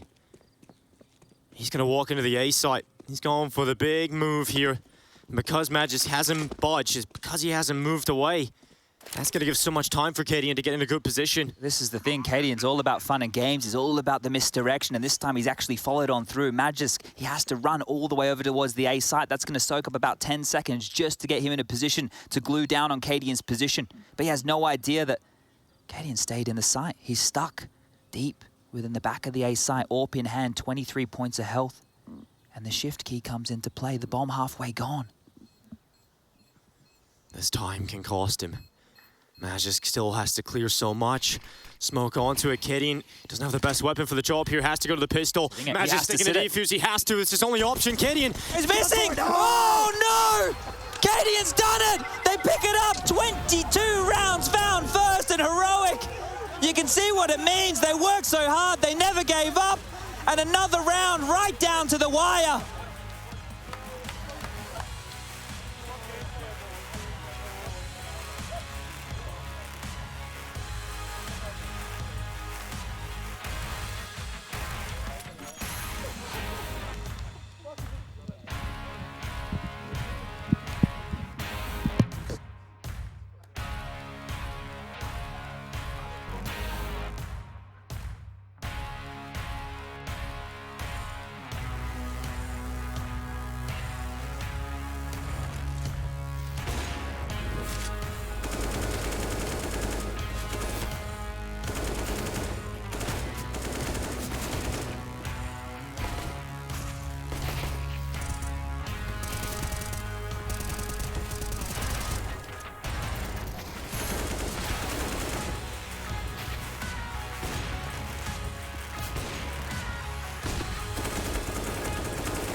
Yeah. I'm gonna peek, okay guys? Shot. Cross hill. That's nice. One headshot, Matu. Nice. One guy. Flashing above you, Matu. It's a bad flash. Close to me. I'm pushing him. Shot. On side. Default. Nice! So important, guys. Let's go, man. Yeah, you're sick player, man. Let's keep going. Let's go, boys! Instructions then waiting. AWP to the M4. Swing back and gets the kill. Orb can't line it up. 2 frags. Poison on the main. Gets Sticko. Now gonna peek back on Zen. Gets the second kill. Third player. Oh, he's clutched it. Poison.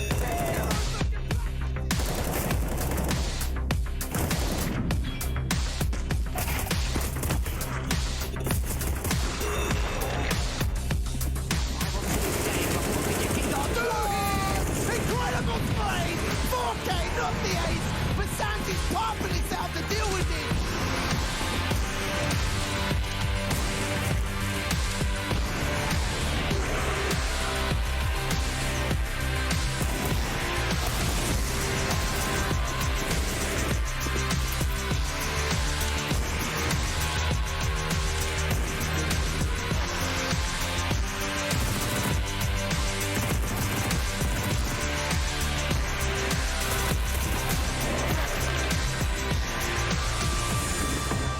From Heroic, they are few and far between. Nice find from Tessus. Okay. 2 in fact. He hasn't ready for over. The spray can find him as well. Tessus is doing it all. No, Stan is his next victim. That is ridiculous.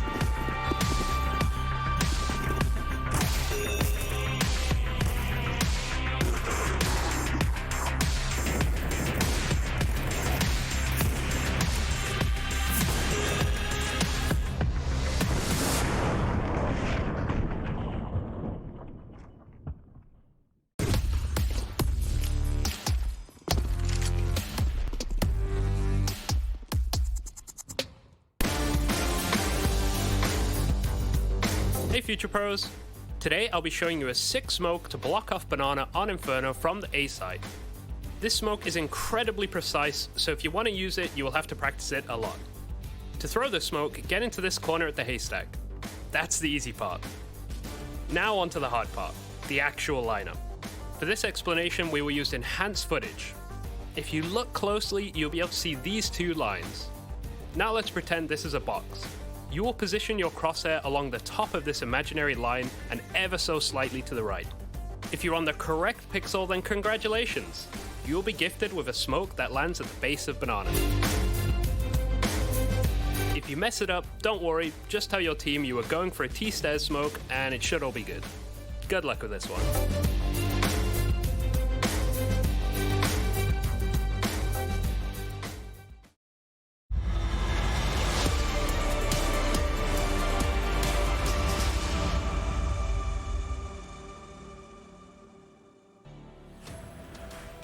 Well, that's a GG moment exchanged because, wow, did this one have a little bit of weight on it. At the very end of it all, it got so damn close, we just couldn't get ourselves comfortable, couldn't wrap my head around sitting there on the sofa to watch this conclude. It just kept delivering again and again and again until it didn't. And for Vitality, that's an L they're going to remember.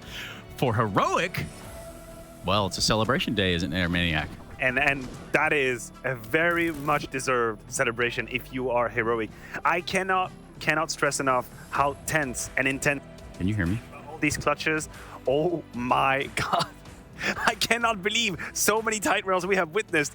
I myself need to take a moment to just breathe it down and just, a lot of stuff going on here, Maniac. Oh my God, so much stuff going on right now. A lot of things moving around here. So Kassad, what a heavyweight showdown. Yeah, that is one way to put it. It truly was. Tactically speaking, it was pretty much decent from both sides. We didn't see a lot of banana fights. It was mostly in B side that the fights were happening, you know, executions, and then like setups on B, either like retake or both inside. It doesn't really matter, but most of the time it would happen. The rounds were happening. The big rounds were happening towards brackets and top middle. So overall, individual performances kind of overplayed this map. And you talk about individual performance, and I would be remiss if I don't mention that. Yes, I will missed the mark. He missed the mark on that one, unfortunately.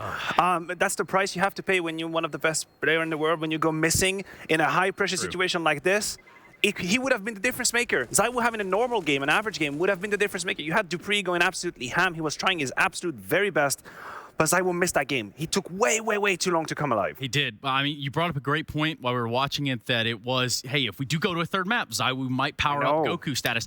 Well, we didn't quite get that. But on the other side of things, for Zywoo, it's not every single opportunity that he can get to capitalize on. That's not humanistic, right? We spoke about before that Zywoo and Katowice wasn't always performing the best. So this I don't want to hear anything about that. Just leave me alone with that curse. One of those jinx, curses. But you know who didn't miss many shots today? It was dupreeh. He showed up. The game could have gone either way in my head. I mean, few clutches, few seconds on the defuse and everything like that. It could have been a third map right now. Sad for Vitality. Heroic is going to Spodek for sure. At least the quarterfinals. Vitality has a chance tomorrow. Yeah, absolutely. I agree with you. dupreeh kept them alive. Let's put it this way. Yeah.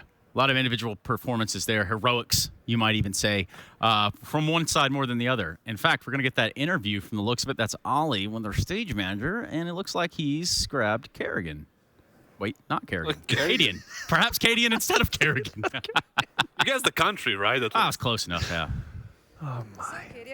Yesterday during our pre-interview, you said that you want to destroy some Danes, and that's exactly what you got. dupreeh, Magisk, unfortunately, I mean, they're not yet out of the tournament, but, I mean, 2-0. Overtimes on Inferno, though. Like, were you actually expecting for them to pick Inferno, or did you think like they will just go for Vertigo? Yeah, I said yesterday I wanted to destroy some Danes, but I don't think they got destroyed. As expected, they played incredibly well. Such a good team. dupreeh and Magisk, especially dupreeh, I think had a really good series. Showcase once again that all that talk about age and getting old and stuff, he don't give a flying F about that. He is such a good player. We expected them to pick Inferno. They were 4-0 on that map until yesterday, where Mouse beat them. But also we've had an incredibly good track record against them. The trio of Apex, Misuta and Syvo. So yeah, we weren't unsatisfied with their map pick at all. Okay, but it means that like your next series is going to be actually on Sunday, and it's going to be either against VP or NIP. Who do you feel like you'll be able to beat easier, like in an easier fashion? I'll give you guys out there the boring answer. You're all waiting juicy stuff. Let's have Miss. What's he gonna say? But I'll give him the classic, because honestly, it don't matter too much. I think when we play the way we played throughout most of today, for those two teams, it doesn't matter. But I mean, they're good, both of them, right? Like the Swedish guys making some crazy moves now that they have like a temporary stand-in or whatever you might call it. Also, like let's give a shout out to Device, who is at home, recovering, all-time best Danish player, done so much good for the Danish scene. Nothing but respect. Hope you come back soon, Deve. And for VP, you can down the boys, super good players as well. So yeah.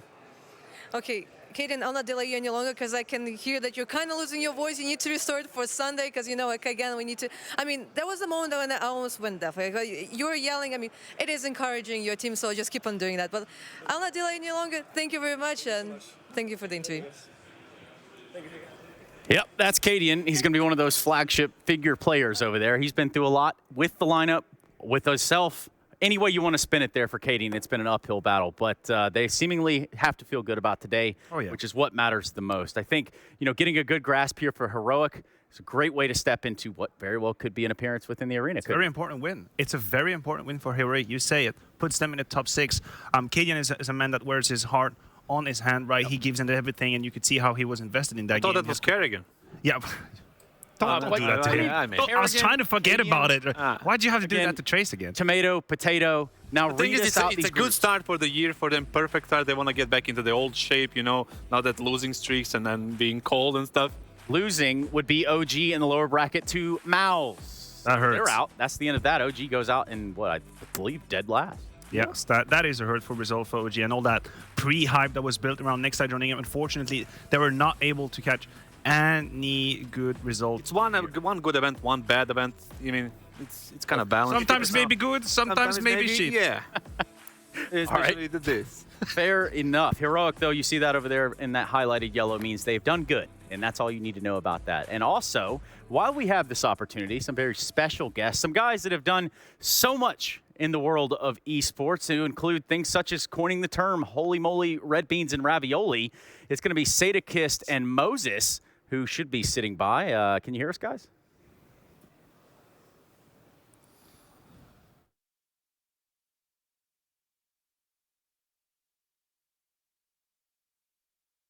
So far in this tournament. This is a special event, Matt. First big special event of the year, mostly for this reason right here, the IEM Katowice trophy. Yeah, and it's crazy. This one's just freshly been made. They make a new one every time, which is kind of crazy. That's a big, but it's cool because the teams get to keep this. Yeah. And it means so much. We've seen this thing march in, carried by players like Get Right, Taz, Pasha, Carmack himself, obviously, who's one of the most passionate people in esports and is a very large reason as to why we are here right now with IEM. And I just want to point out as well, going into this next match, I don't want to talk too much about it because we're going to have lots of time. Yeah. But NIP and Virtus Pro, I mean, this event was synonymous with the Polish core. VP. Yeah, but it's nice to see them have a team that actually is kind of back for it. Maybe the fans will get behind that again. Yeah, it would be interesting to see. I think there's a lot of teams the fans can get behind right now. Some of them taking some heavy losses today, having a tough time. It's all part of the journey if you want to eventually come and lift up this trophy.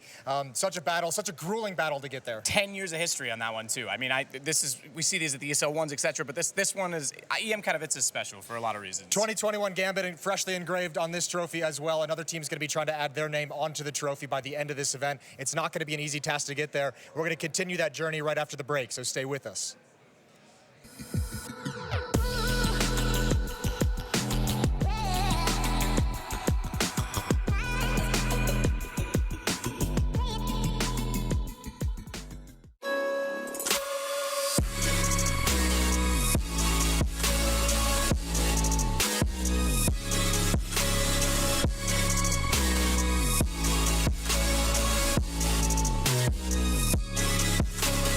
You love it, you wear it. What's your style? Get your merch at shop.eslgaming.com.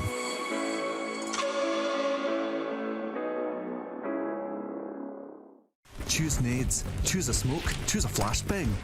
Choose team badges to support your favourite CSGO team. Choose an ESEA Premium membership. Choose routes you know bring in wins. Choose pro video tips.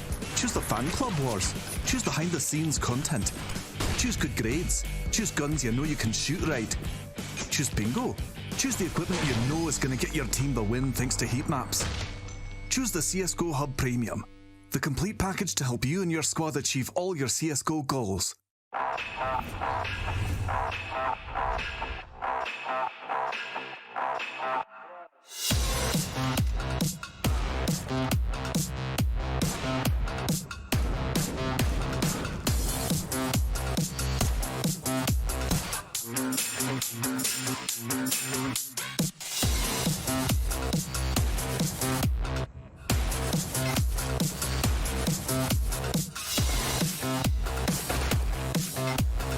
To get to a third map, I just think it's everything you could possibly want here. The bell is ringing, certainly ringing for Astralis right here. 1 versus 4, and he's going to get a headshot.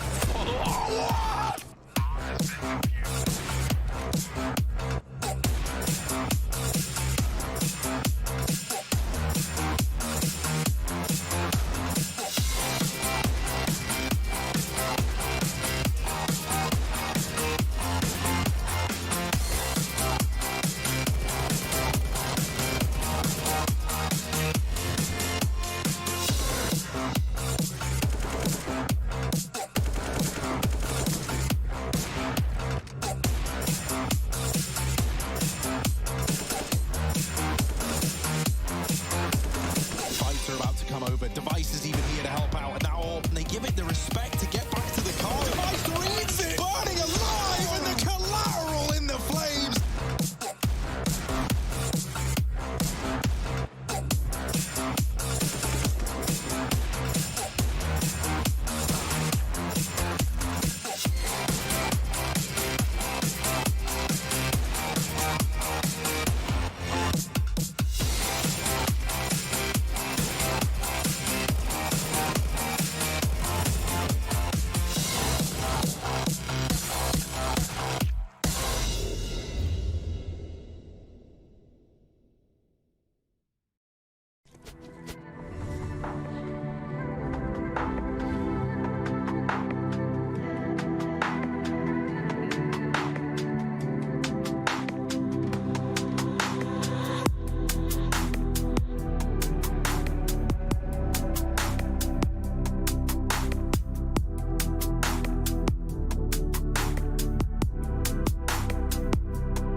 Oh man.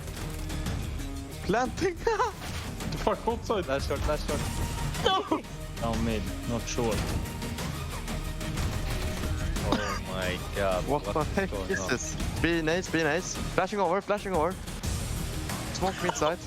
It's so small, it sounds, when it's B, it sounds like they're up mid. Nice. Oh, short. Why is he staying on A? That's that beat there. Last 28. Nice! Easy. Oh no. My god. Out F. That's bad. Bind ups. Nice. It's stuck all the time. What? Oh my god. There's the player. Oh! Yeah, stacking A. Oh. Oh no! Upset. Nice, you got the bomb. This is my map. Doing the mid push.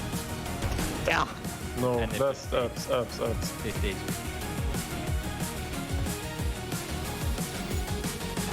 No.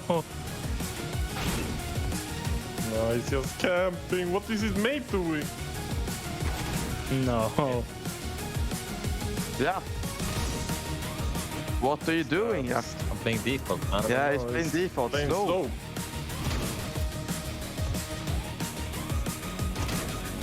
What a performance! Doing default flash banana. One goal back. Pushing B, yeah. Nice!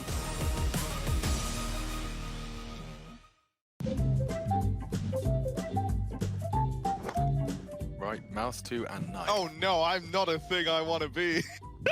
How the fuck am I meant to hide as this? Okay. This is fine. I'm running! Oh dear. You're dead, no? I thought I killed you, okay. I'm dead, I died in one bullet. I just saw a giant fucking tree running into the catacombs. The moment I saw I was a tree, I'm like, well, this is fucked, isn't it? Like... It's quite damn it. Fuck, I was too suspicious. It just kept going that torch. The torch just lasted forever, bro. Trace is doing tour to overpass right now. Trace? What are you doing, dude? I'm trying to get out. I know the jig's up. I didn't expect it. Yeah, but oh dear, there's no way. Oh. I've been outdone. Can we say that? I have been outdone. I was about to find out. That's the worst. Trace was just running around as a balloon for half of it. I couldn't believe it. He was a balloon. Trace, are you questioning your existence right now? Yeah, I have been since we started this round.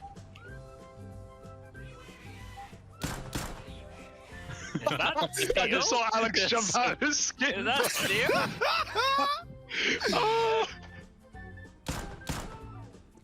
Imagine none of us go down here. Dude, this is ridiculous. No one? Having trouble. Walk away. Honestly, I think Stunner is his own worst enemy. I don't even think I'm concerned. Second. Trace, you've played Overpass before, right? Shut the hell up. Like...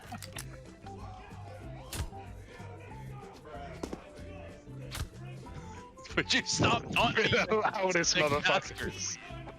Where are you guys? So Dude, good. I was a whole bench and you just ran right past me like 3 times.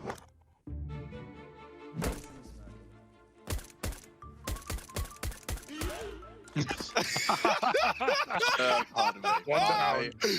Yeet!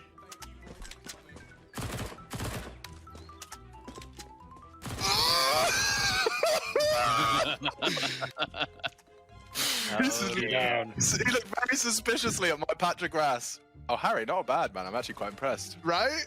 Yeah, that's nice work, actually. Really nice. Yeah, he just cosplayed it himself, basically. I feel like I'm getting juked here by Hugo. I haven't moved since the freeze time. Easy win, Harry. Good start. Good shit, Hugo. We're the best done. trash Yeah. I've ever seen, baby. All right. No. Oh, no. You sound very close, mate. Oh no! Oh, I just random knifed you! Knifed you! That was not on purpose. Wait, Harry, were you the dollar bills? Why are you all long, boys? Why are you all long? Dude, Hugo's cracked. Yeah, I just swung all three of you on long. I don't like this. Oh, it won't let me open the shop now. There we go.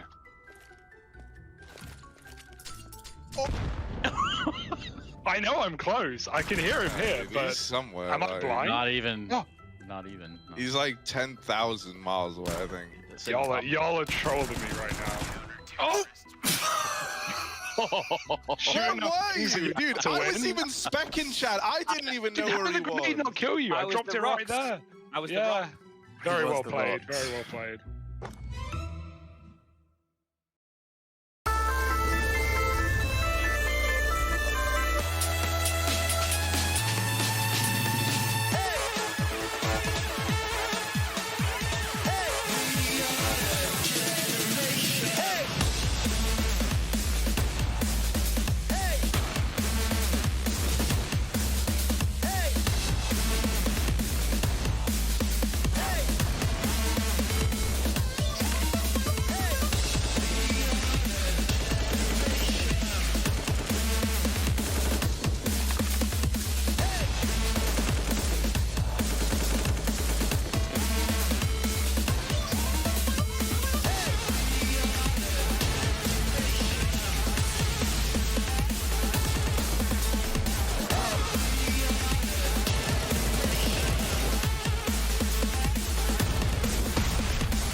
Molly, that could be a problem for Stewie. Burning, he's got to get the pop. Oh, he's a madman. We see the consistent aggression. Art with a third, and he's hungry for more.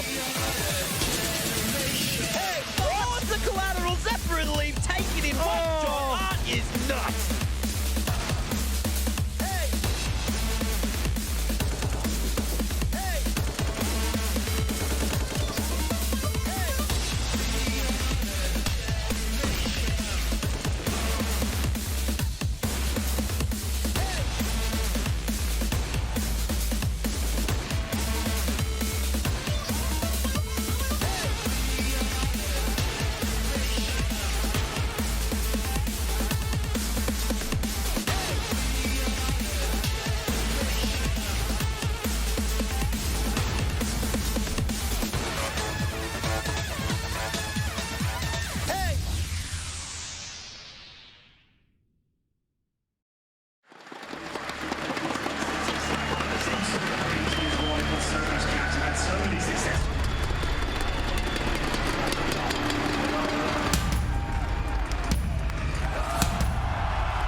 Loxic in the past, we've seen him on maps like Nuke, a map where the AWP should not be proficient, and he makes it work. So they don't step out of their bounds unless they have a play that they can make.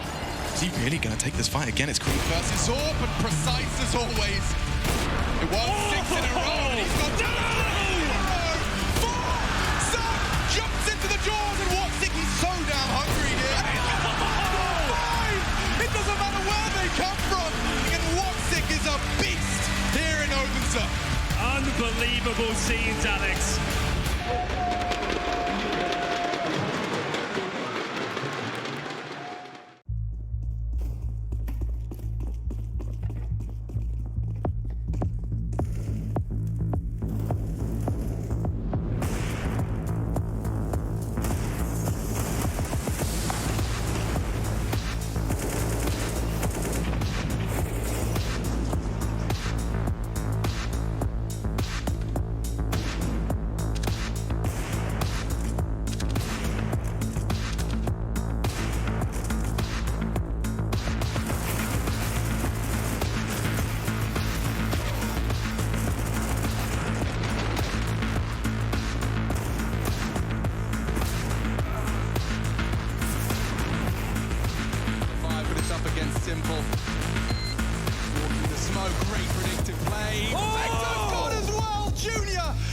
Fury are in it. Now Shush inside of the sights towards a teammate towards the back. It's Refresh with it all to do now. Oh, Refresh, that's huge! A 4K out of nowhere, and that is exactly what they needed. It's 15 rounds for Heroic, and Refresh just unleashes.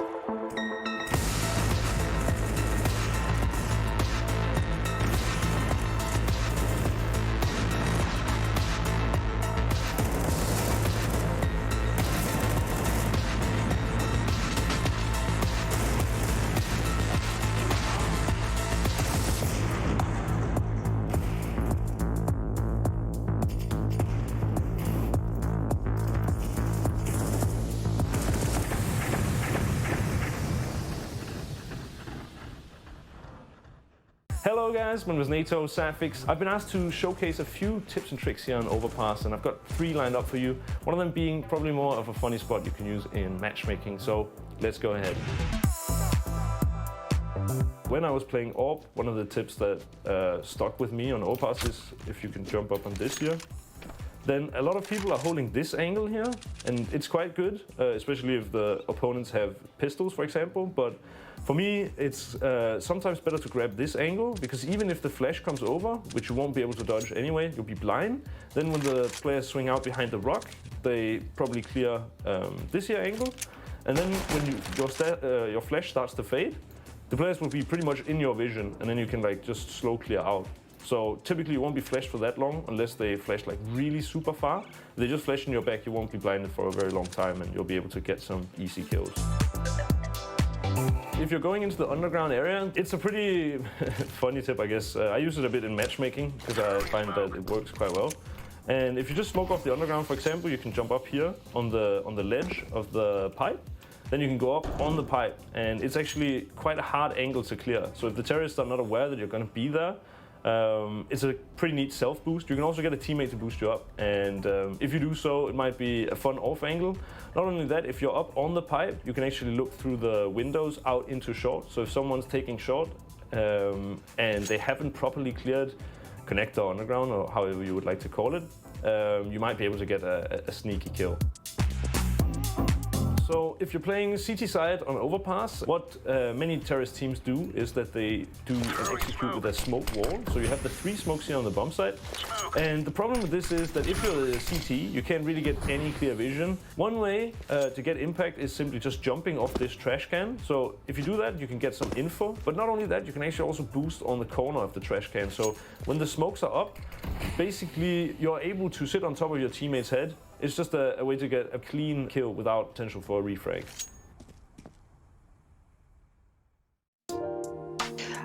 Hello guys, right now I'm gonna show you how I'm playing as an anchor on Overpass. I'm gonna show you some tricks. First of all, you need to buy smoke and molo. It's the most important thing for the anchor. Molo water. And go behind the wall here. So we are doing anti-rush. You can hear if the T guy is denying the molo. You need to be focused because there is at least one. And if you can hear, for example, one guy monster, there is at least 2. You need to be focused on anti-rush. After you're doing anti-rush, you need to spend your smoke on monster and doing some setup with your teammate. The lovely setup for us is one playing here and one playing surf. Surf guy trying to kill. You're watching at the wall and dodging flashes. That's the important thing. If they're doing contact, you're trying to refrag your teammate here. If you can hear the guys who is picking short, for example, you can call your teammate to nade them and pick with it. So that thing what I'm using like almost every round. So okay, so after your nades is after you spend your all nades, you need to play 2 ways. Aggressive, you're calling your teammate. For example, I'm calling Inters to go with me to the water, and we're trying to do some contact. Because we don't have any nades, if we're gonna stay on the same positions, we will die soon because we have nothing.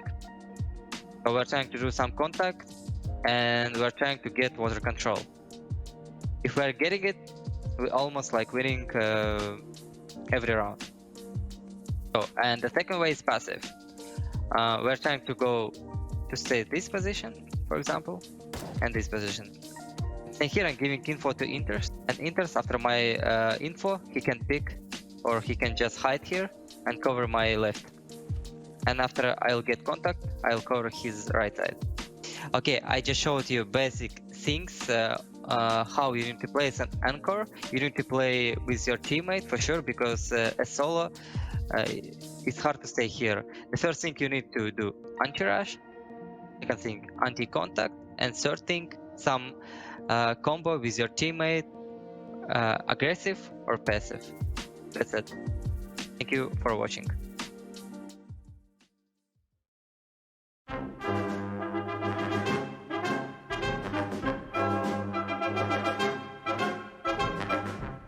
Close to me, going. Good luck, man. I'm completely segregated. Kablamo! Ho, with the breach, holy moly! Hey guys, how to breach. Today we're gonna show you some... Never mind. Another?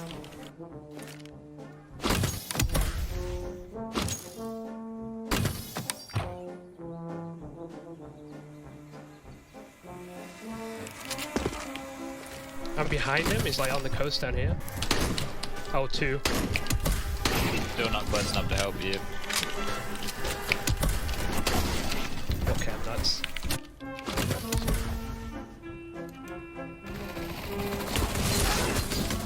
Go through this though.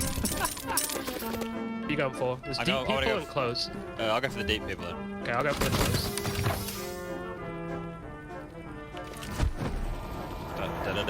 I've whiffed, I've whiffed, I've whiffed. He has no idea. Oh!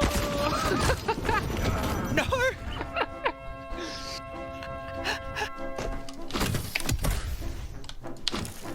Just spiral back around. Oh, I see two. Nice. Did you get the gun or not? Yeah, I got one. I just see that one now. This guy.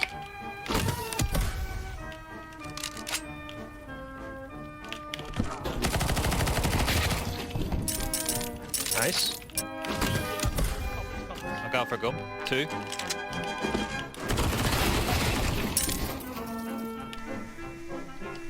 Okay, two spotted. They're both like there on that ping.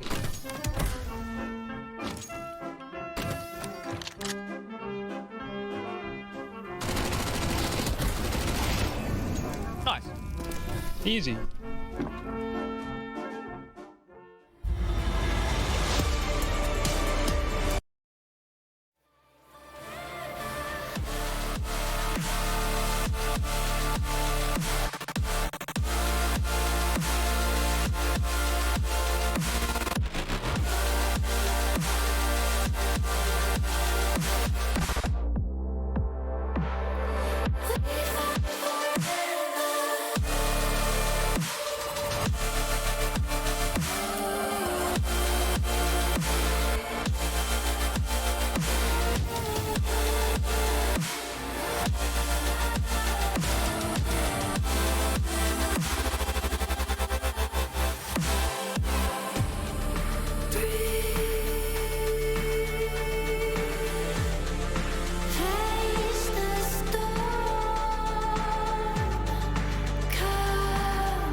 Welcome back to the Intel Extreme Masters Katowice, where we've got one more matchup here on the A stream, this time between Virtus Pro and the Ninjas in Pajamas. A little bit of a surprise to see NIP here in the upper bracket, but both these teams going to be bringing the firepower into this next matchup, and one team will be striding forth further into the event. First of all, what a beautiful picture of Spodek, right? It's like a UFO landing in Katowice right here. But yeah, definitely, we have one team that's definitely on fire right here. That's VP. I mean, ever since they added Fleet into the lineup, they have been one of my favorite teams. Before IEM Winter, you know, I put them as like a title contender. They lost in the semifinals against Vitality, which was, you know, kind of expected. Vitality was hot back then, you know. And right now, they're in a position to take this event. I'm going to go that far. They're in a position to take this event simply because G2 is in a lower bracket, Gambit is in a lower bracket, Navi is experiencing problems, so they're in a prime position. Yeah, I feel like every series I see Flip play, I'm more and more impressed with this team. And we were speaking to Yukindo after the final at ESL Challenge, and he was saying the more they play with Flit, the more they understand him. The roles they put him into, how they're using him, they're just improving every single time. And I feel like with Flit and with Yukindo and Buster and these sort of riflers, their versatility now is amazing and so much beyond what they had with Sanji. One interesting thing happened with Yukindo this event, right? He had 3 aces. Yeah. That's against Copenhagen Flames. It's not an easy team to get an ace. You know, there's some very sharp individuals in that team. So getting 3 right now and 2 away from breaking the simplest record in 5 aces in one event, it's doable. Pretty bonkers record. 4 aces. Record in IEM. He could step ahead of it. I mean, could happen in the series. It's not just Yukindo, it's the whole team. Everybody is in a position to have dropped like 25, 30. Yeah.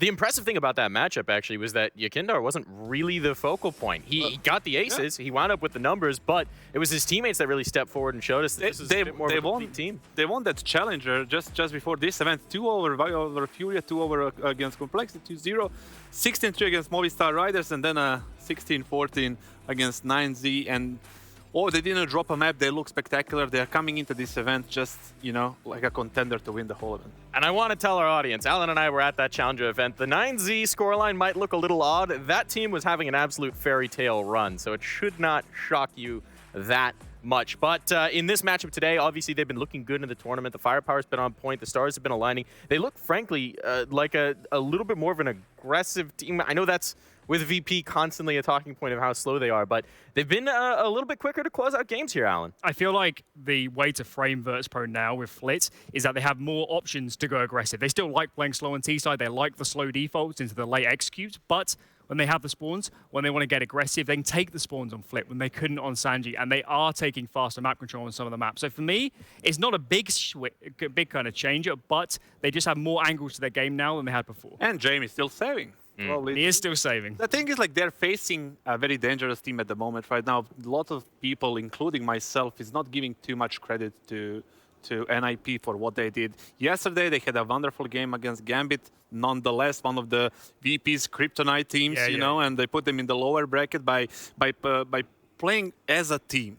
They had a team performance to take down Gambit. You know, for me, one point there is that it's Gambit's first game, you know, yesterday on this setup, in this kind of vibe, on this big event, and NIP played in the plains, and, you know, they're more used to it. They're kind of comfortable there. So overall, great game by NIP to take down one of the favorites to win the whole thing. I felt like especially that first map was so impressive, going down 4-11, then going onto the CT side and showing so much cohesion, so much kind of team play that they hadn't shown on Ancient before for me, even when they hadn't had this kind of Fozy situation. So NIP, myself as well, kind of writing them off coming into this event, saying there's too much going on behind the team, changing coaches, device situation, what's going on with Esatag. But actually, in that game alone, they look so much cleaner than I've seen them for a couple of months. Yeah, somebody said they beat Movistar Riders and Wisla Krakow coming into from the plane, and you know, people are like, yeah, maybe they didn't do so good, maybe they're not so good, but they didn't take down Gambit, and they're right here fighting for the Spodek spot. And highlighting their young player, right, Fozy. We've seen a lot of Academy players move up and step forward in this event. They've been a bit of a highlight and a focal point. It felt like in that last series against Gambit,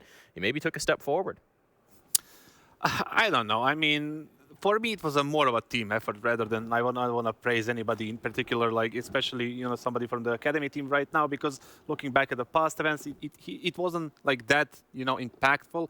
I'm more impressed with NIP as a team rather than individuals. I will say that I do feel like Hampus at the moment is calling well, and with the type of player he is, he loves to call around himself. When he's playing well individually, it makes it so much more fluid for NIP, especially on T-side, to open up areas and go straight in and be decisive. So Hampus, for me, actually, is probably their best player so far at this tournament. Well, let's take a little. I think Yanko would agree. Let's take a little peek at the maps that we've got coming through here. We've got the Vito on deck. Anything weird gonna happen here? I don't think so. Dust and Nuke should be out in the first stage of Vito.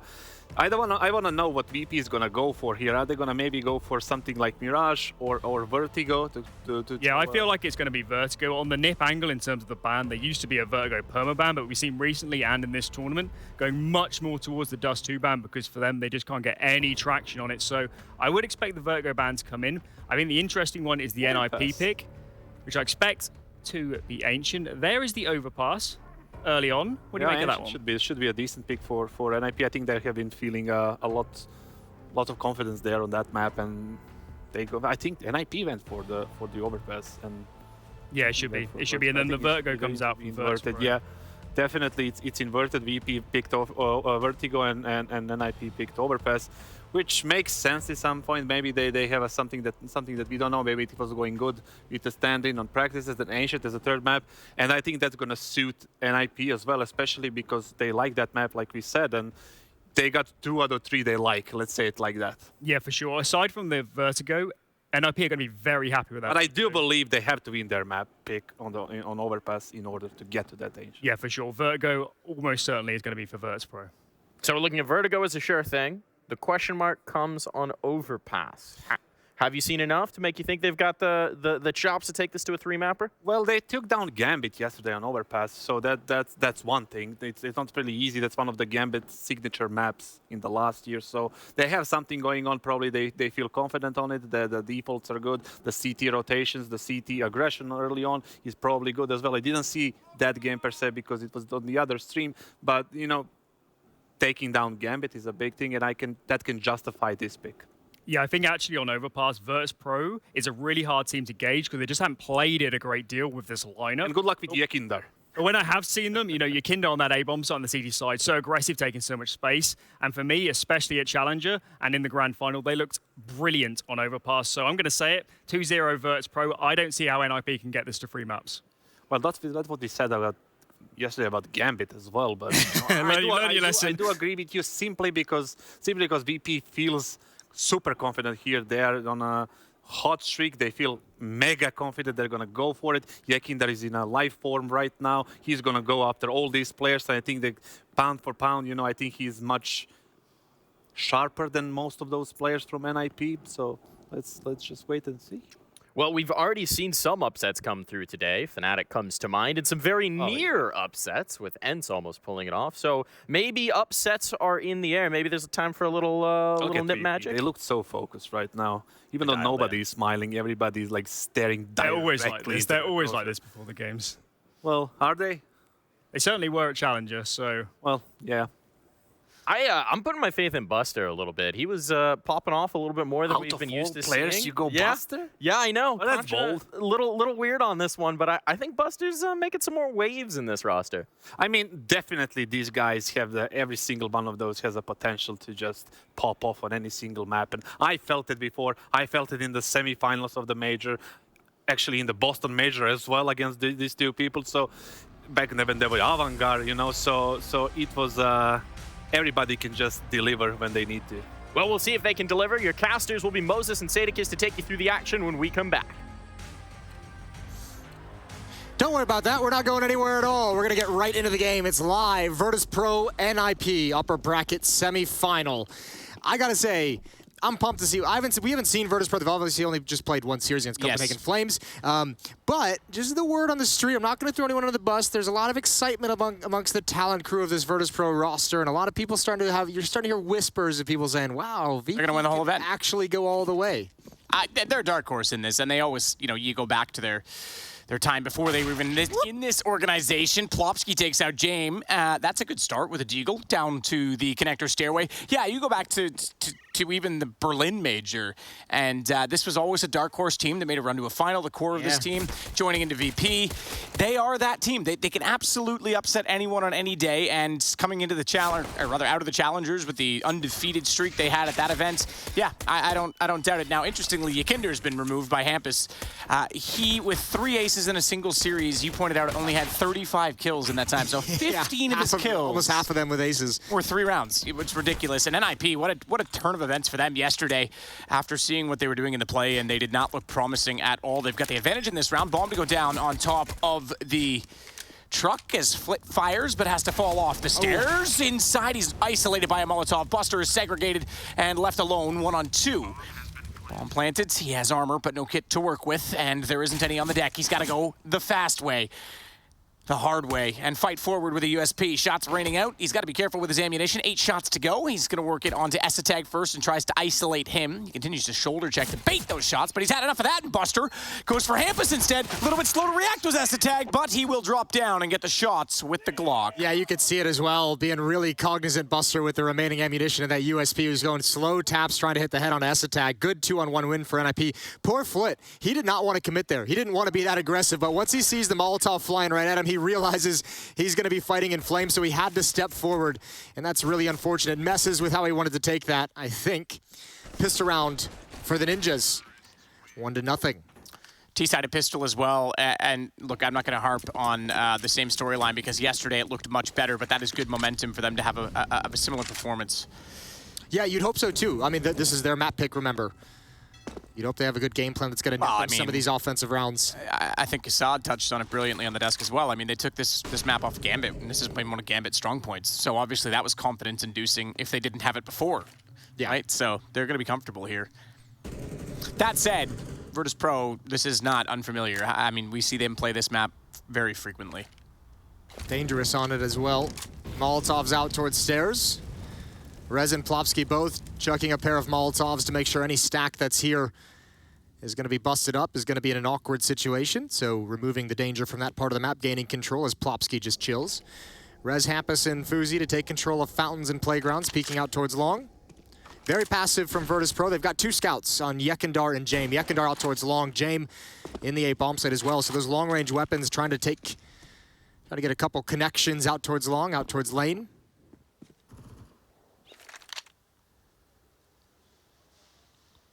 So Rez and Fuzi will go to the front side of the bathrooms where Yekindar waits now with the AWP. Excuse me, the scout. Getting ahead of myself, but... Yeah, you were a bit eager there. Look, I'm excited. Yeah. Okay? No, yeah, the scout, round 2. But he's not alone. With 4 players now, Kicker coming over to join him. Headshot on Plopsky, damage as well onto Rez. He's down to 25 as the guns start to go. Flit's going to capitalize Hampus, but he gets one from the grave. He burns Kicker alive despite being out of the round already. And Fuzi killing Flitz will mean the bomb can move away from default. And they were a little bit worried about potentially a flank. That's why they did it. Molotov top of the bank stairs, and Buster won't be able to walk through that just yet. Deagle to play with. Low HP for 2. Low enough on Fuzi. Low certainly for Rez. But this could be a factor. And we know the Deagle body shots are much more efficient now than they used to be. I think that was a big problem with the weapon, to be completely honest.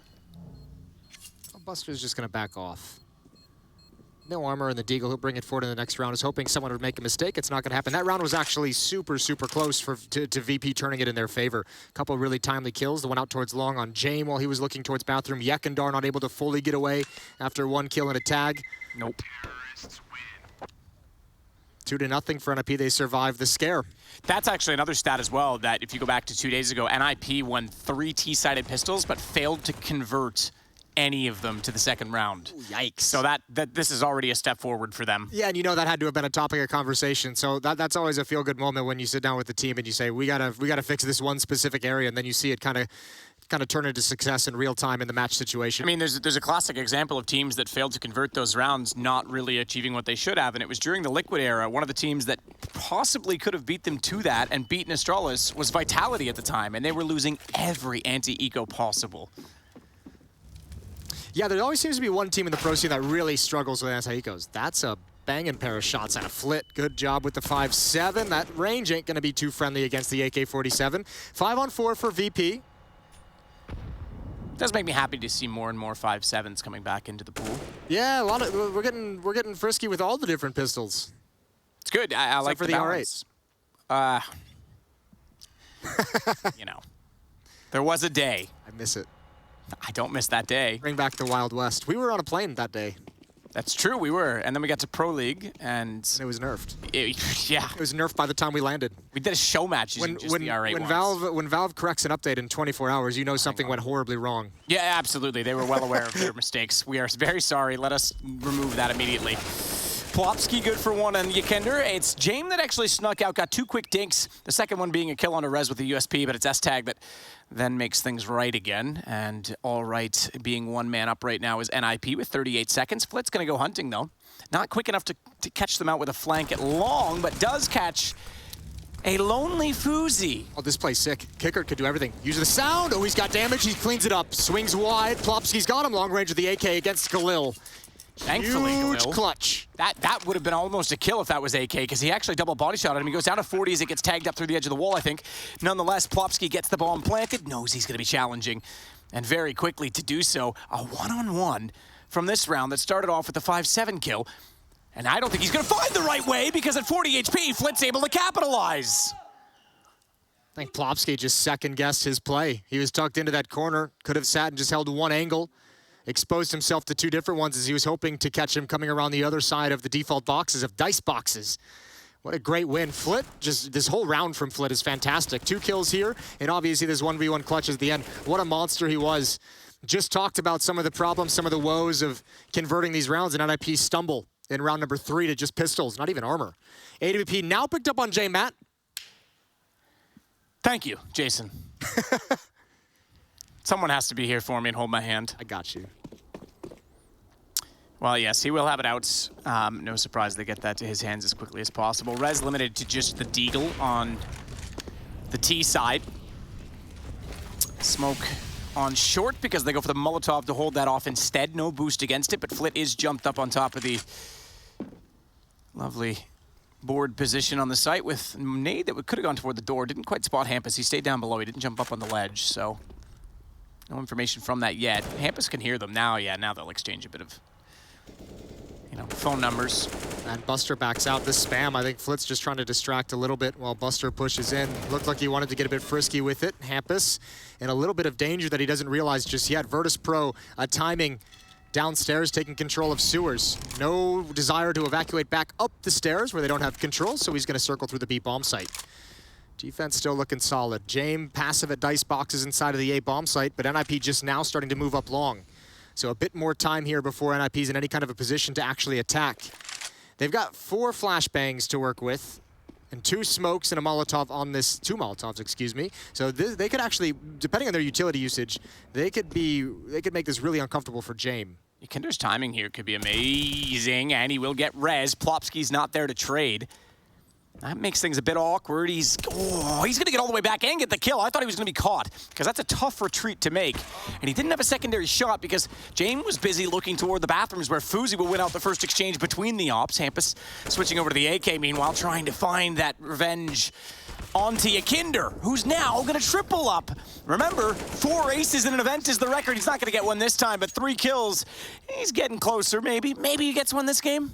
Maybe. There's always a chance. 3's not uncommon. I'm reaching for that, but it could be pretty interesting to see if he could tie that before we even get to an arena playoff stage. Well, here's might be a good chance if he wants to get aggressive for it, if he's actually going to chase the record.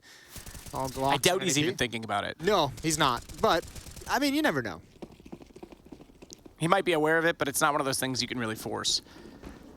Well, I wouldn't go that far.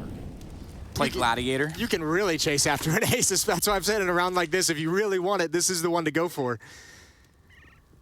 However, Flit in the stairs. You're right, this early in a game, though, if that's on your mind, you're focused on the wrong things. Jame gonna have a deep angle. Rez has gotten by him. I don't think he realizes, but again, not too much danger. Yekendar is there in support, watching his back. Jame's gonna get a chance at a shot as they pop up here. 1 flashbang I don't think NIP wants to use quite yet. A little bit of a quick peek and fall back. That nade, though. Yeah, that's massive. Oh my god. The no armor just tears them apart. Jame will get Fuzi. And round over, I do see that we are going to have a tech timeout. Hampus has called that immediately, so hopefully they can fix whatever the problem is very quickly. This is not tactical. Teams shall remain silent. Thus, the admin puts on his headset to listen in. The admins are in the respective TeamSpeak channels with the team that they're behind, so they can actually hear everything going on at this point. They can discipline. Just a mic issue. We'll get that fixed up quick and easy. 3-2 early on for Virtus.pro. Been an interesting day at IEM Katowice. Vitality taking a tough loss. Man, G2's loss. G2 taking a tough loss. Like 16-2 in the first map. Yeah. I was sitting at the hotel watching it and thinking, okay, well, this is a quick series. Yeah. Kind of didn't. I was on the computer that we have in our gaming area for us, and I was gaming, and I turned around and looked at the second map, and I was like, what is going on? Oh, yeah. How is this still live? Like, I thought that was over. Complete reversal of fortunes. Yeah, that was crazy. So that's going to be, that's interesting. You know, I mean, you just want to build on that a little bit. G2 going down to the lower bracket. They face off against Liquid. Yeah, against Liquid, and Gambit's lurking in that lower bracket now as well. That's Na'Vi flirted with the lower bracket. Man, they did overcome their obstacle, but yeah, it's they're looking shaky. I mean, I know they have Boomich obviously isolated right now, so it's not ideal. They're not like in a they're out of land, but he has a ping, and they're in an isolated, weird situation where the in-game leader's not sitting in the seat in the middle. You know, they have a tendency of starting a little bit slow in events. Not that that's a great tendency, but no cause for major concern at the moment. Just an interesting day to see some of the favorites in their matchups really struggle in certain regards. Round number 6 is live. Mics are fixed. 4 players for Virtus.pro over at the B bomb site initially, and it's a great call. If NIP is going to try and find any kind of timing, there's 3 players there, including the bomb.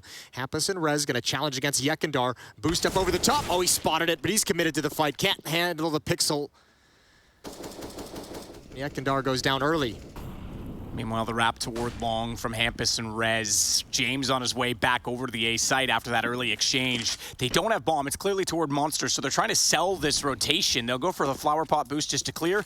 Long smoke as well. That's going to make them just have a bit of doubt, and Flit now heads that direction as well. That's all they want. They want to sell this, but Flit's actually thought better of it. A single smoke at long is not enough to sell James. In fact, he's going to go back around also. Oh, no. If he comes back now, because NIP, he has the indication. I don't think he realized. Oh, now he does. Good jiggle peek. Got the intel, but can't find the kill. This is a bit dangerous. NIP still have not moved. They have not made a decision to fall back or anything. This is a bit dicey, and I think that's going to give Virtus.pro the indication of what's up. That actually, wasn't the real plan to start with. That's a very good call. I don't know what read they got on that, but James did not overreact. Flit even started to rotate, and they called it off. And the fact that they have to rotate from Monster through Connector, they have to go on A, because they could not sell the rotations. Hampus in a good spot, though, and Rez still holding sight. The advantage, with just enough time, will be to NIP, as the bomb will go down. No one on that flank either, so default plant is safe as Hampus cuts off the first rotation in Flit. And James, they're going to bail on this one. That's a really weak way to try and get back into that round, to just be unaware, knife out as you come up those stairs. James surely had to kind of communicate that wasn't covered, but yeah, Flit maybe just falling asleep at the wheel, maybe getting a little bit ahead of himself, gets caught. If they had found that kill, maybe you can get that 4-on-4 retake, but some brutal timings there for VP and some good strategery. Strategery. I like that. From NIP. So that'll bring us back to a level scoreline at 3-3. The interesting thing, too, is like NIP didn't really have a whole lot of utility. Those Rez and Hampus out towards long, they didn't have the utility to like set up any kind of a fake execute. They only had the one smoke. They had the one smoke at long, and they had one flashbang. So they actually kind of had to at least commit at least one player through that smoke. They end up sending 2 just to try and sell it, because they knew the rest of their teammates over towards the B bomb site needed them to do something. And they just find an empty bomb site. They'll love that. All tied up.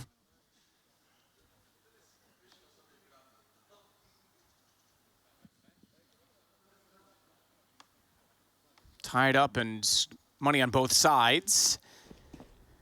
Still no, well, I shouldn't say still no. We did see Fuzi have an AWP already, but not in this round. So it's no AWP to go against James this time. They're going to be aggressive again toward the front side of bathrooms, but James is going to cut left and head down the stairwell. Door already removed by utility. He's anticipating some sort of presence there as a result. Plopsky's the one that's down below still.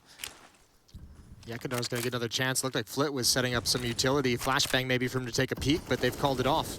Still going to remain aggressive. Looking for just one to catch Hampus off. I don't mind this bench play, trying to funnel them over toward his crosshair if they walk up the stairs or head toward long because they don't have vision in front, but he's moved as they arrive and he sees the Tracer, but there's a timer on that play. That smoke due to dissolve, he has to back off of it. Flit's committed though, Feastix here, and Jame as well, up from stairs. They want to be able to destroy anything. This is a play, Plopsky. There's no cover for Jame to cover off this doorway. He could actually wrap around. Well, you're not wrong. That's exactly it, is that Jame now, putting his attention back toward top mid, has to be fully aware that there's no one covering below him. Well, I think I almost at some point, relying on the fact that the door's blown open to keep that player at bay, because that player is really exposed to any kind of a boost. That's what I was going to say. A boost would do it, but as we know, and you're right, they don't. It's coming now. It's coming now. He's flirting with it. Jame is going to get one, but Plopsky's right there. Now he's got the heads up. He knows what's coming, and Jame is just going to have to take a risk and get out. Yeah, absolutely. Fight forward. Can't go backwards at that point in time. Yakinder's even going to rotate over and compensate for the fact that Jame has left the B side of the map. He's there with Buster and Kickert, although thinking better of it. No, he'll go back now. Information found. Kickert goes out to get S a tag, and as a result, bomb spotted. NIP has to, well, bail out. This round's over. 12 seconds. Not going to do anything. No chance they get anywhere with this, and it's just about saving AK-47s at this point. Yeah, they didn't get anything they wanted there. NIP. Good kill from Jame. Good job evacuating as well. Even with that kind of a risky play, there was a couple timings where Plopsky could have just had a freebie on him. Virtus Pro get back into a one-round lead. Money as well, all 5 players surviving. James rich, Buster's rich, Kickert's rich. Nice and easy. Good mid-round push as well, catches him lined up. Lucky not to get doubled there from Kickert's aggression. Esatag and Rez will have to rebuy, and this time it's an actual timeout from NIP's offense. Talking things over in round 8.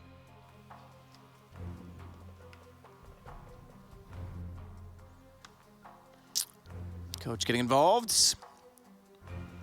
Glad we're allowed to have a little animation from the coaches at this event. Jason? That's a timeout. No, I was referring to the Valve ruling at the main. Yeah, I know. Yeah. That seemed a little bit harsh, to be fair, but Virtus Pro with a one-round lead will try and make the most of it. Good call to save from NIP. Obviously, like you say, didn't get anything going, not what they wanted, but it leaves them with 5 rifles again this round. AK for Buster, that's carried over. Molotov again to the top of the stairs, immediately extinguished by NIP. Jame takes that off the forehead. He's got to get out of there. That Molotov is going to spread far too quickly. So he only goes down to 82, but he loses the chance to find Plopsky. Yakindar still being aggressive. He's thirsting for fights in this position. He's staying around quite a bit of time. Gonna rotate over to long with Jay. Meanwhile, B is about to be under attack. Hampus and Rez in short. Rez and Plopsky, or Hampus and S-Tag, excuse me. Ooh, Flit. This is... He spot the head? I think they go on this because Yakinder's long enough that he has all the information. James rotating. Flit saw the head. Oh, Rez trying to come out with a contact play. No one's got eyes on this just yet. They've got to be careful. Good shot on the boost. Buster's heads up play. Not aware that they're already out monster. How could you be? Flashbang drops to the ground and Kickert's got to defend. Yakinder's making a ton of noise on this flank though. Fuzi's still in front of him. Surely you didn't hear that from that range? One's at Fountain, the other just went through the playground and they didn't hear each other. So Yakinder's going to be finding the bomb. NIP can take the site all they want. He's going straight to T-spawn. He's about to find the bomb back in that part of the map, and James doing work inside of the site. There it is. Oh, did he see it? It's underneath the cobblestone. Fuzi goes back to find it. Yakinder never would have expected them to be looking that direction, and that is a heads-up play from Fuzi. Oh, that's so weird. I think you're right. I think the cobblestone did hide the bomb from his vision. That's an awkward flank from Yakindar. What a bummer. You're seeing teams find little cheeky spots like there's the cardboard box on Vertigo as well that teams will drop it behind down below lobby, so if someone flanks they don't see it as well. Because if he spots bomb there, there's no way Fuzi gets that kill. He just falls back and holds the angle. I'll be honest, I don't think that was designed at all. I think that's NIP just forgetting that. Oh, 100%. No, 100%. Yeah. It just would have been super fortunate timing. The unfortunate thing as well for Virtus, even with that flank, is everyone else on the B bomb site's dying. Like Yakindar didn't really have anyone to kind of hold that off to make that flank more effective. Tough. But the idea was there. Spam coming through, Rez brought down low, but Fuzi's gonna get an angle up at Sandbags, and he spots the arm, tags Buster through the wall to 20 HP. Aggressive opening from NIP, taking control of short and stairs quickly. I give a lot of flack to VP's slower play style. Obviously that applies mostly to their T side, and it can even be, well, I'll say it, boring at times. But this CT side, this is what I love to see on Overpass. They are pushing everywhere. Yakinder again at tree. They're constantly shuffling the map trying to find information. And it's paying off so far in this round because they've got the first kill on Hampus. It was Ykinder to get it. Buster's on 7 HP, but they can actually reshuffle again. Jame with the ability to rotate either direction on the AWP. You know, the addition of Flit, it came like right before the major, so it kind of got like I don't want to say swept under the rug, but it didn't quite get the attention it deserved. But certainly as time has gone on with this VP squadron, I think if anything, it got criticism for the timing of the for the timing of it with Sanji and everything. But you know, I think with how long they've been together now, the addition of Flit has certainly added a new dynamic to this team. They can be far more aggressive, and we've seen them even on their T sides picking up the pace in a way that we hadn't seen previously, which is awesome, which I think is part of the reason why so many people are getting a little bit more excited about this Virtus Pro team, and they're getting a little bit more credit for being dark horses and having the potential to win. Here comes a pop. James caught by that. Flit's caught by the second one. On top of the truck, though, he goes back. He manages to stay alive longer than he should, and James still not able to peek because he rotates around to the bank stairs instead, but does get res. Ekandar, how long? He's going to try. Oh, he's actually going to hold back. He wants the rotations instead. I thought he was going to try and work up on that because he would have known that one was at least on the truck. Fuzi's on the other side. He'll walk out. Ykinder has the angle, and it's going to be a boost behind the wall. This should be a kill. James, turn around now. Absolutely. He sees him. Jumps. I'm not sure. Not sure that was the best move. Could have been a little more patient with it. Does hit the second one. Okay, fine. Jumping no scope. Shame on me. They know they had the strength in numbers, but yeah, maybe could have just waited a second for that one. That crazy bastard. 5-4. Yekandar with the patience out towards long. He's looking for that player to evacuate the bomb site, looking for safety. Got the exact fight he wanted. Bit of a brawl to take over the site initially for NIP. Can't handle it afterwards. Yeah, jumping shotgun up. Although, I mean, I mean, I don't know if that we want to call that like low percentage. I think it's pretty close range. But if he had, for whatever reason, missed that and Nestag gets the kill, all of a sudden that's a doable 1v2. 1 round lead for Virtus Pro, and they're going to take the timeout, feeling a little bit of pressure, a little sketchy. These rounds haven't been clean for them, despite the fact they're staying at a 1 round lead. Yeah, and economy rather close as a result of it.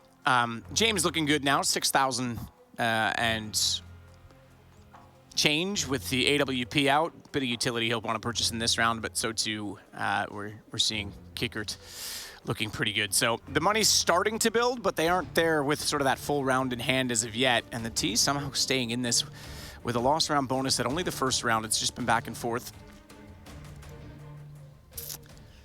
Ykinder the only one that's going to be pushing out toward A solo this round. Is this going to be a Jame quick? It's going to be a boost. I thought it might be quick peek monster. We haven't seen that meta in a long time, to be fair.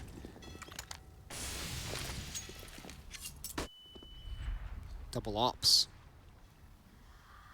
Again, 4 players starting at the B bomb site for defense. And again, it seems to be the right call. Asatag, Hampus, Rez, and even Plopsky in the stairs can quickly attack this B bomb site. Bomb is dropped as well, far back towards the barrels. Buster playing anti-flash.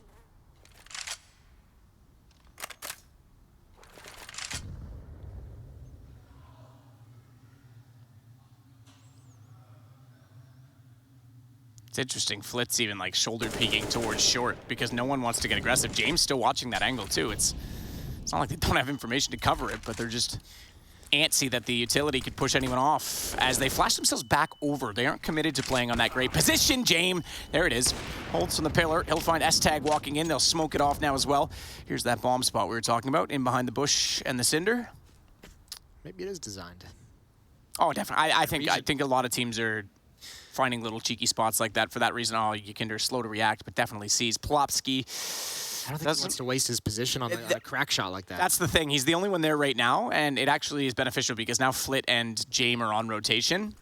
So no risk, but therefore nothing to lose. I don't think he realized Plopsky was already pushed up, though. Gets caught out immediately, smokes down. That will isolate Flit's position. Fuzi's trying to get around it. Plopsky gets in behind, though. There's 2 behind. Now I thought Flit might have been able to turn on that because the wall of smoke's still there. They ran past him, but he gets caught out by Rez instead. Bomb goes down. It's Kickert on the flank. And Jame inside the smoke, top of the stairs. First one goes his way. And Kickert, completely unaware of his position, finds the assist on the second. Jame beats him to the punch, and thankfully, because the aim was not there, but it's all down to Plopsky. Jame goes to the pistol, and another kill for him, another round for Virtus Pro. Great recovery from Jame and Kickert because Virtus Pro really let that round go. Yekandar gets completely caught off guard. I thought that crack was great. You get information, you see bodies pass, you call your teammates back, but for whatever reason, just never considered, for whatever reason, that they were going to keep going up lane to wrap around him. He gets caught completely out. Flit trying to be cheeky inside of the smoke. Everything collapsed for Virtus Pro that looked so good initially. It's some great shots from Jame in the post plant. Jiggle peeking to freeze Rez out in the open. He gets all 3 final kills. 6-4. 2-round lead for VP. And even with the plant, NIP's relegated back to pistols and armor and a little bit of utility. 2 Tech 9s, P250, pair of Glocks. Hampus quick to the underpass position, has Yakinder waiting. Good smoke. There was a slight gap, but Hampus wasn't positioned to find it, so Kickert's going to be fully aware they've gone by, but he's flashed off on the pillar. That Tech 9 at this range? Oh dear. I wouldn't be feeling very comfortable. Kickert's obviously proficient and manages to hold himself alive for at least 1 kill. Does Buster a favor to buy him space. He gets 3+1 in the round. As Yakinder closes it out, we now have a 7-4 scoreline. So now the round's starting to stack up for Virtus Pro and money as well. Great flashbangs, great utility usage for NIP to allow those Tech 9s to get, or that one Tech 9 to get close up to the pillar before anyone was able to fight back. I was kind of shocked. I think Kicker was caught completely unawares by how close they actually were. Interesting. It's happened to a couple of the VP players so far. We just saw it with Yekindar in the last round, just losing track of the timing of the positioning of their opponents, how fast they can be somewhere. But they still sustain. 7-4, 3-round lead. Round number 12. AK-47s across the board for the Ninjas, and again, pretty quick water control for Esatag around the edge of the smoke. Flashes Esatag still waiting for a chance at someone to jump on the boost.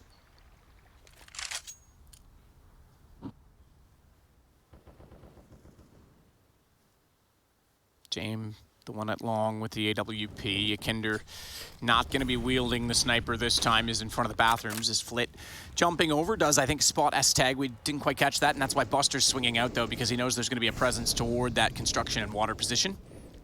And he'll gather the bomb with a minute left on the clock, and it at this point looks to be heading toward B with Fuzi holding on to it. Rez even heading back that way, so no one really pushing onto the A side this time. Plopsky just holding the rotation at connector. Question for me is when Jame decides to rotate over to the B bomb site, he's currently got the op out towards long. At what point do they say, okay, I haven't seen anything, Yekindar hasn't seen anything in bathrooms, it's time to kind of shift things? Not yet.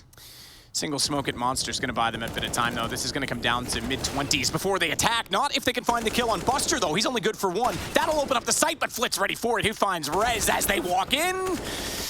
But Rez in peace, because Fuzi has Flits and Rez can't get any further. It's going to be shut down as Jame and Yakinder on the flank shut out everyone except for Hampus, who's locked out toward Monster against 3 with 16 seconds left to play, and the bomb in the possession of Virtus Pro. Oh man, NIP just couldn't get any ground that time. Every time they stepped up to take some ground by a trade kill, there was another player to challenge them, and that's just buying time for Yekindar's flank from bathroom. 1 kill is just the critical one, and time runs out. Hampus saves the weapon. But they're 4 rounds behind. Virtus Pro's defense looking strong. 11 kills on Flit. Jame as well hitting some fantastic shots with the ADP. Not necessarily the most difficult ones, just the standard ones. Exactly what we know. What we know Jame for. He's got 12 kills, 5 deaths. There's something beautiful about, yes, the flashy, fast AWP, but so many times you see the easy ones actually missed when it matters. Draken comes to mind. Oh dear. I'm sorry I'm sorry to bring that back up. Sorry all the NIP fans watching. Yeah, but no, I mean, you need to just be standard and efficient and reliable, and he certainly is. 12 and 5, but as you say, hasn't done anything remarkable. Did have that 1 4K round, that was pretty good, like you say, recovering the round with Kicker at that point in time. And it's shut out NIP since then, 4 rounds in a row, despite 2 bomb plants. They were pretty successful.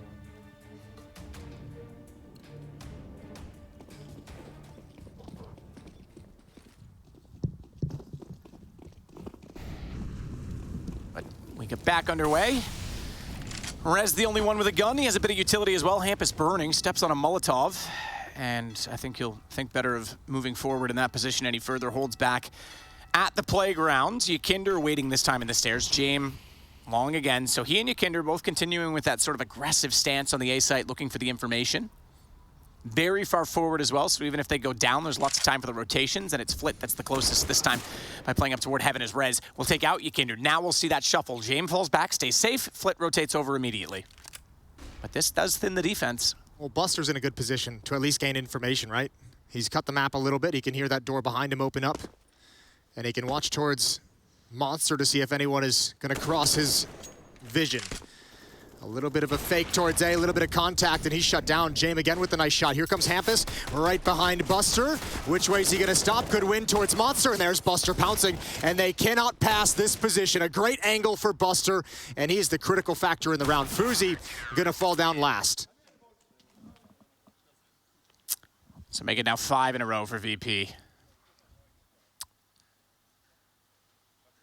Since the guns have come out, NIP have not been able to string successive rounds together. Yeah, this has been spicy. This is a really rough run for them, where the offense was kind of starting to look a little bit good, where they're getting a few things they liked. Virtus Pro out of that timeout, just really shutting things down. It's been 5 straight now for VP's defense. Yeah, and we go back as well. I mentioned they didn't convert round 2 a lot of the time 2 days ago. Well, today it was round 3, and it was still against pistols. So unarmored pistols. Yeah, similar thing, right? Whoop. There we nice go. shot, James been thinking about that a lot. We've seen him getting in toward the connector quite often, and this time it's actually Fuzi, which is a bit off. Yeah, both offers. Plopsky's been down there forever. Yeah, and he gets the opper, finally goes there, and he's like, gets the one time James does as well. Both oppers were like, well, this is the round I'm going to go underpass. James on top.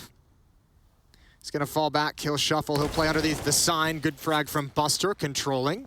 And again, that's I mean, S-Tag is a player meant to just kind of hold on to that part of the map and have information and give them plan B. Now NIP basically have to find success towards long or towards bathrooms at the 8 bomb site, but defense is going to be so strong here. Flitz already rotated over towards headshot position. Jame at Dice, Yekindar at sign. How do you break through this? Well, Hampus will start it off with the Galil. He's already cleared coast corner at Flowers. He'll be expecting a counter peek, but when Yekindar does, he doesn't see anyone. So Yekindar's got to be a little bit careful about how close up the lane he's going to get, and he's expecting it still. One smoke on Yekindar. He could just pop that short and delay. He hears him now. Oh, he's put it out just in time. Hampus, any further down, would have been through that and tapping away. Silenced M4. He can't be spotted on the other side. He now can retreat down long and use it for his own safety as Plopsky gets found by the AWP. Yekindar, through the smoke, gets res, but forced him to take that peek. He was fully surrounded. I think every pro player watching this right now is like, that is the fight that tilts them out of the off the face of the earth right now against the silenced M4 that's become so popular, because there's no way for Hampus to have a clean chance at actually winning that through the smoke. Keeps firing. Yekindar keeps getting the tracers. You can even see him tracking which side of that choke point. Yeah, he's jumping on. He sees the tracers coming through. And Hampus is like, what am I supposed to do? I can't go through it because he has the advantage. And I can't spam him back because that gives away my position. Shout out to Bimas. Yeah? He made a tweet about that today. Did he? So you just copy other people's ideas to do your job? Basically, yeah. Not bad. It's got me to a pretty good place, I feel like, career-wise. Fake it till you make it. What is it? Imitation is the sincerest form of flattery or something like that? Yeah, that's it. Yekindar falls back. At this point, Hampus will move up with the Deagle. So again, limited weapons. This being round 15, and IP forcing in, obviously. Mac 10, 2 Galils, 2 Deeks. The Daddy Deegs, and they've got some smokes to work with. We'll see if they can come up with anything toward the A side, it seems, as well with this lesser weaponry. Perhaps thinking the angle's more favorable. You just got to be a little bit careful here. He's going to push past the doorway. We know when he had the op, he got caught off by the lane, not expecting anyone to push behind him. Thankfully, James is on that side right now, but he's not watching it because he's rotating back. They heard the smoke come at the end of the long tunnel, and they didn't want to get wrapped on entirely. Yekindar's going to go down because they're caught out on that. That single smoke caught them out of position and forced the rotation. Good find, good find. That might open things up. Molotov towards truck. Flitz in trouble. They got to back away, but they're going to be stuck behind 2 smokes. This is a great chance for NIP to get to 5 right before the half ends, but James is still here. Rips off Plopsky's head with the AWP. Swapping over to the rifle rather than the MAC-10. S-Tag holding the wall, hoping that they can get the bomb down. They do at default. Molotov as well on the stairs by an additional 7 seconds, but all 4 players have kits, so that rather insignificant considering the plant just came in. Flash out from Buster above the bank stairs.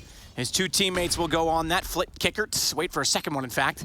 And they'll try and swing either side, but Fuzi gets for free as Flit goes down and comes back out for kicker. He and Rez converging on both kills as S-Tag continues to bait out shots from the truck. And it's going to be them holding back the CTs. Fuzi even going to the Deagle at this point in time as Buster comes out with a team kill and then drops.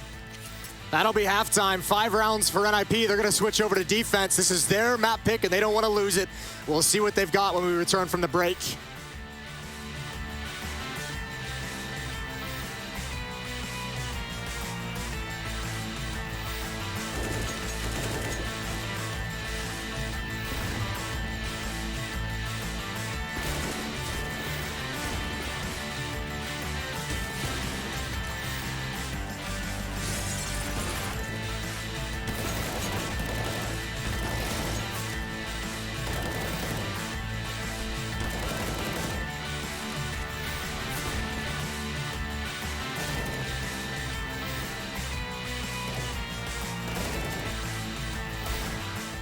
Long смог дали. Один по упору уже идет. Проходи, Женек, спаль все сейчас. Звук. Еще один. Жить. Раз. Это поп. 20 секунд. Жестко, Женек. Давай. Хорош, пацаны. Че, спасительный Five-Sun? Ну да, получается так. I rate our team like top 5 right now in the world. Since we didn't play like a lot big tournaments, we played only major and only IEM Summer as this roster. And I think we are currently number 5 if we get from our previous results. Our main goal is to win Katowice for sure, but the minimum like aim is about to get to top 4.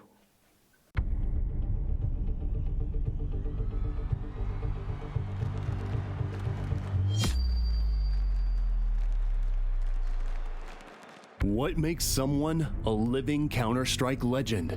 It's not an easy question, but when it comes to Neo, it's not words that speak, but rather actions. Oh god, 1 HP, 2 remain, Robin and Heaton. Jiggles and finds the head of Heaton. 1 more remains, he can't afford to take any damage, it doesn't matter, Robin's gone. Plays like this have undoubtedly earned him his place amongst the best. However, what do you call someone who was able to recreate a similar result 11 years later? That's just what happened during IEM Katowice 2017, when during a match against Cloud9, he reminded us all that 1 HP is more than enough. Rotating back into, they've just picked up 2 kills. Snacks, he's running wild, but unfortunately he just lost his entire team. Neo, though, with the flick shot on the Shroud. Unfortunately, he's down to 1 HP. Gonna be playing this one aggressively. You know, you're facing, and that's the first frag. Unbeknownst to him, Snoodle's also there on 15 health. He's caught so many from this kind of a situation, and that's the headshot.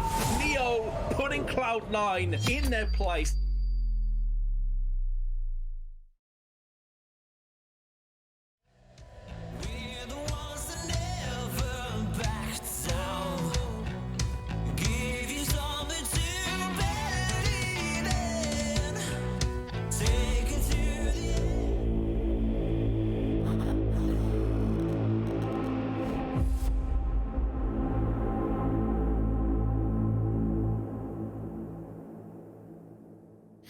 $10-5 scoreline at half. NIP on the lower of those 2 scores is now going to swap over to the CT side and see if they can win their second pistol in this game and claw their way back into it. We got a pretty aggressive CT-sided Virtus Pro to start us off here on Overpass, which, to be fair, NIP's choice, and they did beat Gambit on yesterday. But now we get to see if that pace continues for Virtus Pro, or is it back to the strategy of slowing things down? Well, I think, too, NIP have to build upon that win over Gambit so that we can actually believe that's something we can see consistently. I think that's the biggest issue with NIP at the moment, is no one truly believes this team has that in them, game in and game out. Yakandar and Buster, here comes the utility. Oh, they're going to peek with it. Great shot from Hampus. They now know he's there. Molotov in, extinguished immediately. Buster going in. He's going to realize there's 3 players. He hasn't even spotted the 4th that's inside of the smoke. Does do well to get S-Tag, but he had found Jame before that as Rez gets Buster back. It's Kickerts that's out towards short. Somehow NIP with the stack have the bomb and have only lost 1 despite the utility, despite the entries, and the fact that they let a player get rather deep in the site before taking him down. Yeah, so many players from NIP at that site, though, is like, you're never going to see all of them, never going to be able to find all of them. Some really good initial battles, and now it's the 2 unarmored players from Virtus Pro with no utility, and that boost is going to give up the position of both of them. Yeah, so have fun, guys. I mean, it's always a good time. Come on, Plopsky. Give him the duel. Give it to him. Have an A map. Well, Rez is there waiting to clean up if he doesn't. He's done the damage onto Kickerts. Rez will sneak out and take Flit away. And NIP do get their second pistol in this game. No bomb plant on that either, to note. Not even close. Couldn't even sniff the bomb site. 4-round lead for VP.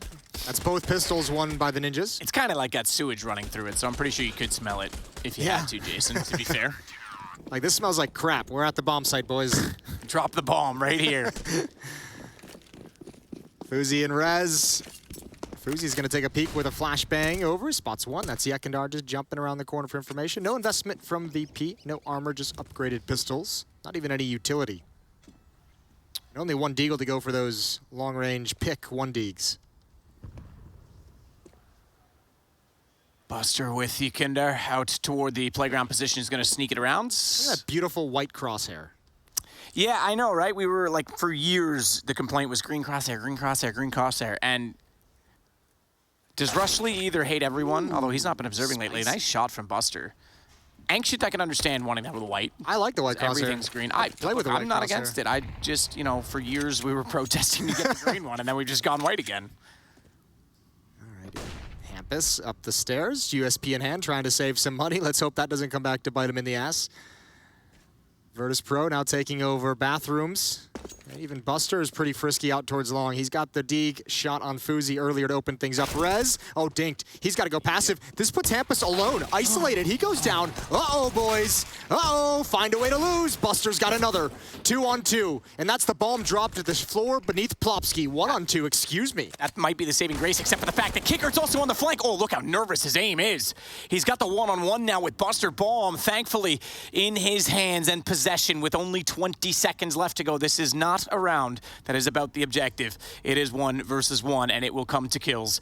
As Plopsky backs off the bomb, Buster has to work his way down the stairs, tries to surprise, but Plopsky gets the kill instead. Oh, if that was anything but a Glock, Plopsky would have gone down. That is a very dangerous round that Virtus Pro gets so much with investing so little. And the crazy thing is, this is the real buy. They did all that with just pistols and no armor. Now it's AK-47s, and you already have NIP at a breaking point. They've got to reinvest everything. How brutal. Now, thankfully, oddly enough, the save from Hampus to only have the USP might actually help them out because it's given them the money to drop Fuzi over an AWP. Early op against the AKs. The problem with that is the advantage to Virtus Pro on the buy, aside from that sniper. So you better hope Fuzi does well or manages somehow to save it if it doesn't work out early on enough in the round. As shots from Kickert through the smoke at Monster, he will now try and spam towards short as well, but the rest of his team starting to look at long, and here's where the op is, Jason. Also, interesting enough, Fuzi took a shot. He gave away the game. He gave away the fact that there was an op in play. Well, we'll see if that matters or not, because they're still getting close to him. They're going to actually work inside bathroom connector, but they're so close. This would be a trade. This has to be a trade. There's no way he sees this. I don't even think he sees the boost. You're right. This isn't even a trade. This is one and done. He somehow survives on that. Fuzi gets traded by Yekindar, who has to swing. He did well to even find a single kill in that situation. Yeah, that's actually a pretty god-tier way to find a kill. Ooh, and Yekindar's just going to chuck the op off the map. Fair play. Doesn't want to keep it for Jame. I guess that's one way to keep Jame from saving. Yeah, he's like, none of these shenanigans, Jame.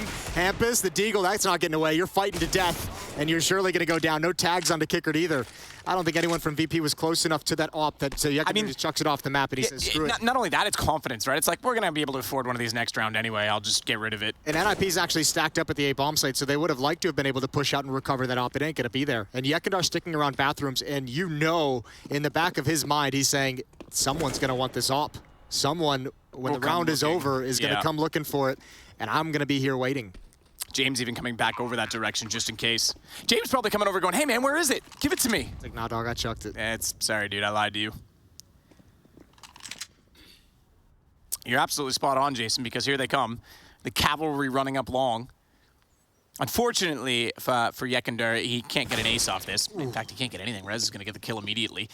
Spots that he does not have the op at his hand, so where could it be? They're looking for it. There's more coming, though. VP, immediately dink. Now I think if you're Virtus Pro, you got to be a little bit careful. You don't exactly have the money for this. The chase was great when Yekindar was alive. With his fluffed kill and the follow-up, there's no point. Actually, not bad from NIP to get some of these exit kills, but yeah, the op was the real prize that they just won't have. SMG upgraded to an AK-47, M4 upgraded to an AK-47, so 3 of them brought into the next round for NIP's defense. 11-7, 4-round lead for VP. Yeah, this is wild. I can't believe he recovered in time. That jump does just enough to make it difficult for Buster. That was a no-scope while partially blind. That is about as desperate a recovery as you can get on that shot. Yep.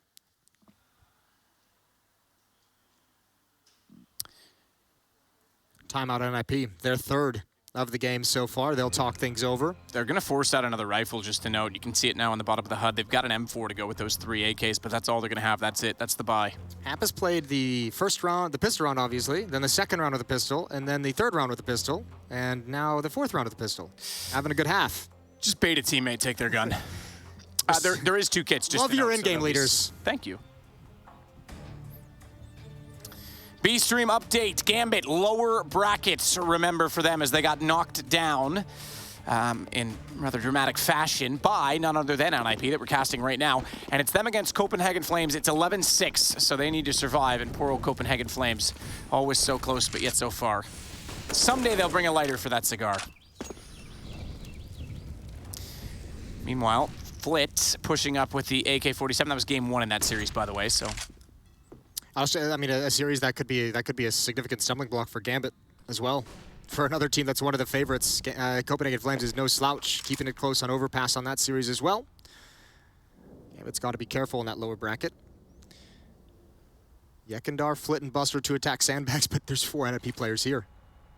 Yekindar looking... Oh, wait, there's no one watching this. Actually, oh, Fuzi was actually in a little bit of trouble. There's the flashbangs out. Good trades, good progression into the bomb site, but so many players here. The problem is those trades were so late that they had to give up watching short to recover it, and then they walked in from sandbags. Hampus is now left alone. He hasn't even recovered one of the guns that went down because he can't get that far forward. They're so far inside of the site, and it's all on res, 1 on 3. Smoke does dissipate, but they'll put another one out. Now, he knows that they're close, but James was ready for the peak. What a game from James so far, 20-8. Got to be a little bit bummed if you're NIP. That's exactly what you wanted. You wanted them coming into the B bomb site, 4 players stacked there, and you can't convert. I think you were right. No one... They didn't have it covered as aggressively as you would have expected. They gave up too much ground. Yeah, if you look at it from the start, Fuzi's up in the toxic barrels, and there's actually an angle from sandbags where you can see that, and no one from NIP was peeking to hold anyone from getting to that angle. So a little bit fortunate that Virtus Pro was just running a set piece, kind of going with the flashbangs over the wall, catching NIP completely off guard. Still, a pretty tough battle to get in and actually win the round. This time, much easier. Nobody's home. So Virtus Pro is going to get a plant and a free round.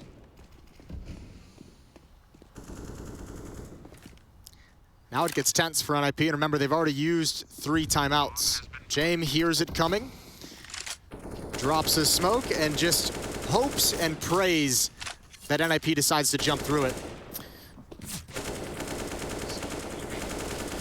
So a full flank of CTs and a shooting gallery through smoke, and Yekindar wants to get the most of those.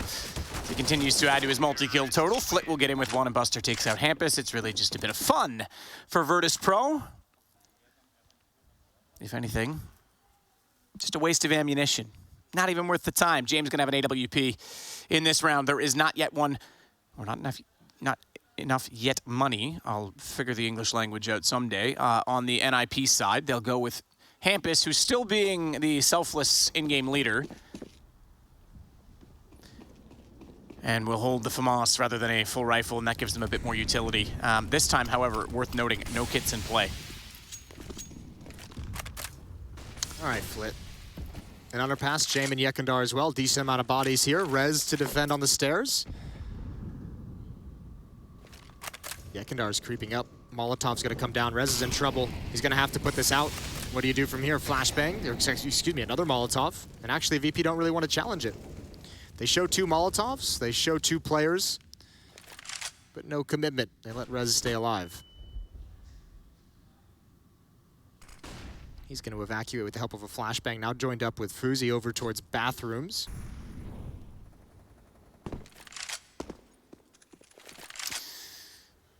Buster sneaking up the close wall to the bathroom as James playing the Overwatch position for him as he gets closer. If VP can clear out Fuzi here, they're going to have complete map control. It would be huge. That's a massive win. That's a massive win for NIP. James can't even mess with that. He's got to run back. He's got the bomb. Yeah, that's exactly the point. I mean, he can't... Oh, he's got to be careful sitting around here. Meanwhile, back over at B, we bring US attack. As he gets 2, Flit will finally take him down as he had to go for the reload. But it's a massive advantage for NIP on both sides of the map now. And as you say, James has the bomb. They're backing off 26 seconds. I think we know what time it is, Jason. Yeah, first time for the game as well. That's actually fair. Well, yeah, we can't meme it too bad. It hasn't been, as prevalent today. Yeah, round 21, we'll take it. This has been a much faster-paced game than I'm used to seeing from Virtus Pro. And look, Yeah. I think it's awesome that they're this successful, that, you know, they are the dark horse, we need one. But there are games, I will say, they are a struggle to get excited over That's because the of that pace. And they used to be like the caster and the analyst's nightmare, having to watch the slow-paced VP games, and now you can tell just everyone getting super excited because Flit has just added a whole new dynamic. Maybe some fresh ideas are coming in, or maybe just a way more aggressive player than previous is really helping them kind of execute these tactics a little bit better, a little bit more confidence in their aggressive rounds. I was thinking we should probably just hire some golf commentators for when they play, you know? Yeah. Setting up the putt. I can't even imagine casting golf. Wind on the 9th, and James just going to sit back for this one. I bet esports casters Beautiful could turn, day here on Overpass. They could turn golf into like a Happy Gilmore. Oh, dude, you can do that with any sport. It would be great. Let's bring the heat. Doesn't mean it's appropriate. When have we ever cared about that? Hampus. I mean, spamming. What am I doing here? Getting through a little bit. Kickert far back. Virtus Pro starting to spread and move across the map. Minute and 20 seconds. Yekindar and Buster towards Fountain. Still just a standard 2-1-2 default for VP's attack. So the two AKs split across the map. Rez is going to get aggressive with one of them toward the flower position at long. Very non-committal at this point in time with a minute left on the clock from Virtus Pro. And the good news for that is that they've got 3 smokes still to work with, 2 Molotovs. Haven't wasted too much utility yet. But there's still 2 smokes and 3 Molotovs, or rather incendiaries if you want to get technical, for NIP. So this could still get a little awkward because those smokes specifically for NIP can buy a lot of time and space. And they've already rotated over to support Rez. Flashed off. He and Buster will get into an exchange, but neither wanting to commit too much to the other. Flash is going to be a problem. Buster needs to commit to that. He sees the arm up and realizes, tries to re-peek in time, but in that time, Fuzi came out to support his teammate, and not only did he get Buster, he's able to snap and get Yekindar as well. Ooh, back to the B-bomb side. They've got to do this quick. There's actually a timing here. There's only one player. Plopsky's rotated over. Held up by the smoke. Plopsky just arrives back now. So 3-on-2 at this B-bomb site for just a moment. 10 seconds on the clock, and I think they're going to just call the save. This is why I mentioned the two smokes that NIP have late, and Virtus Pro's tendency. They didn't have anything going, and as soon as the double kill comes out at long, yeah, save immediately. I feel like they wait so long to bait utility that they leave themselves little time to try and play these slow strats. It's like they're literally only playing with a minute. That'll happen sometimes. Sometimes you just lose a little bit of track of it. Now, this is good to see as well that Fuzi's starting to have a little bit of impact. Yesterday on Overpass against Gambit, he had some crazy rounds on Overpass, some high-impact rounds that got them over the finish line. I shouldn't say that. They didn't really have any trouble getting over the finish line. It was a 16-8 victory, but he had a couple big impact rounds for him.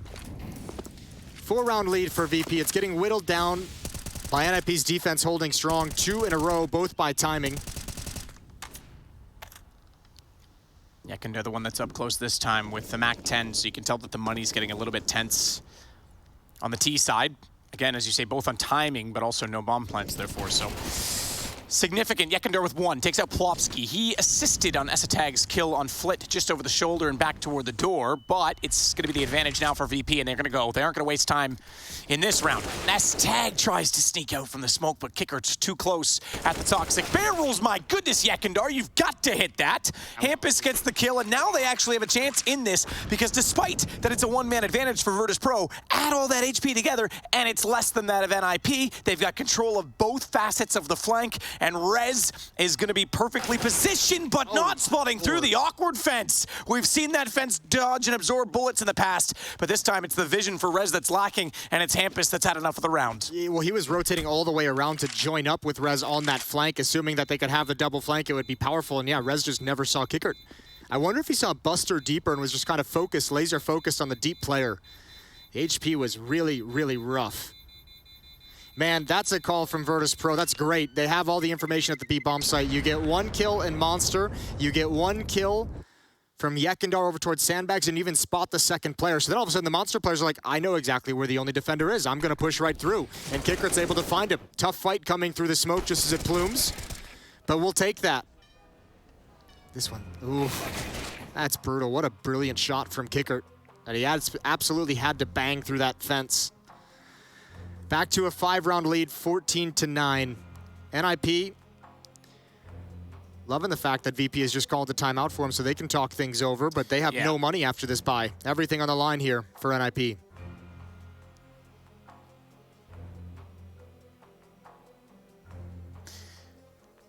And Fuzi on the MP9 to try and make that work. 4 smokes now brought out in play. What's Rez got for money? 550? Single kit for Hampus.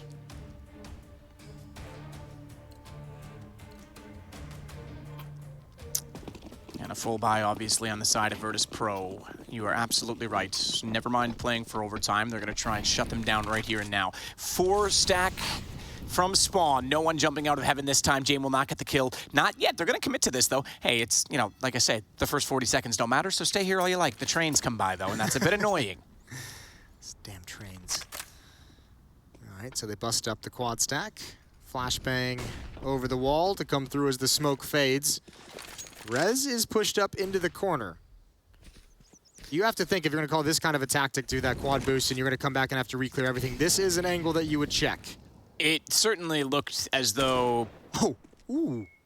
Cool. I was going to say Buster was the one looking at it. Jame gets the shot, but Yekender didn't even consider it. Just ran out and gave himself up. Nice one tap. Yeah, it's always so satisfying when one bullet fires and the kill's already happened. Great one tap. All right, Kickert and Flit in underpass. It almost disappoints me when I'm like DMing and I get a one tap, but I 2-tap it, and the second bullet I'm like, ah, damn. Oh, yeah, you already got the kill? Yeah, like... Didn't have the confidence in the one tap? No, well, never would, but it's just like it's annoying, right? You just want that one tap. Yeah, you lose style points if you shoot that second bullet. Fuzi gonna jump up, spots nothing.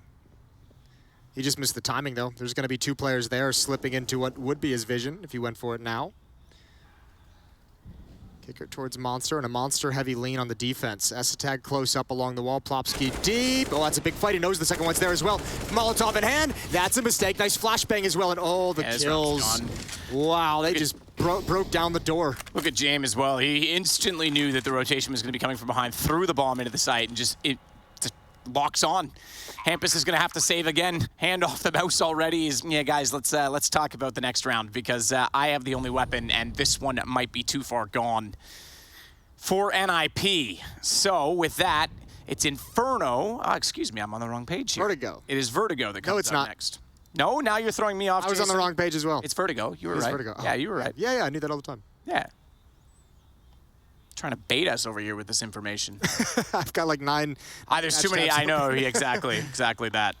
All right, 5-round lead, 6-round lead after this round ends. Just to give a quick update as well, back to that B stream, it's 9-6 at half in favor of Gambit. So didn't, actually it's more than that now. It's 13-9 in favor of Gambit.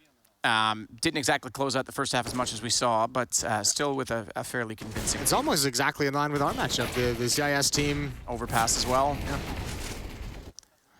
So 6 chances for Virtus Pro to close this one out, and their first crack at it, they're gonna be loving it. It's 2 scouts, an M4 on Rez that he saved, and 2 Deagles. So there's Deagles and scouts gonna try and just land some body shots, whittle them down, able to clean them up eventually, and also praying that Rez is gonna have something stellar to say here.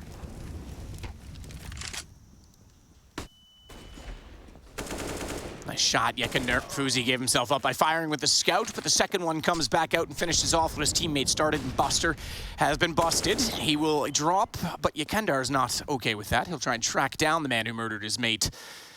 And he spots him, but he's still getting further away. Scout seems to want more good shots. See, that's the one I'm talking about, though. Second bullet. Yeah. Kind of detracted from the kill. All right, still looks good. Well, Yekendar's like in Terminator mode right now. He wasn't slowing down for anything. He was hunting down all those kills.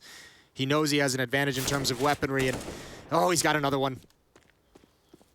Beautiful stuff. Triple kill from Yekendar. 20-16 on the map, 22-8 on Jame. They are powering Virtus Pro to a first map victory. This is when you do it, right? Map points, just Eagles. Yekendar, go get the 4th ace of the tournament. Yeah, that's a good point. Yekendar go on the hunt, but again, nobody's thinking about that. No, of course not. We are, because we like to be sensationalists. It's part of our job. But, yeah, he's still searching at A. Plopsky is behind the smokes at B. Kickert. Yeah, let him play Gladiator. Yeah. Send him out there into the ring. Well, he's still going to set up a smoke for the A side of the map at this point. Nestag is slowly rotating that direction. So too is Plopsky. Bomb in the hands of Jame, coming from front bathrooms.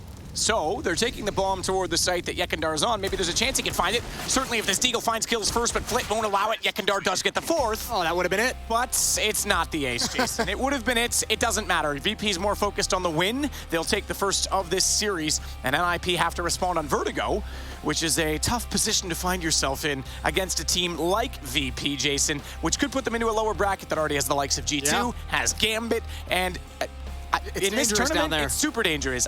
There's something going on going into this tournament again where there's some unfamiliarity for teams, I think. Of, picking Overpass, like they went for Ancient. Right now, they decide to go the other way around. Were you surprised by that? No, we're ready for all the possibilities that enemies can pick, and we expected an Overpass from NIP. We knew it is a possibility. We were ready for them, and that showed as well.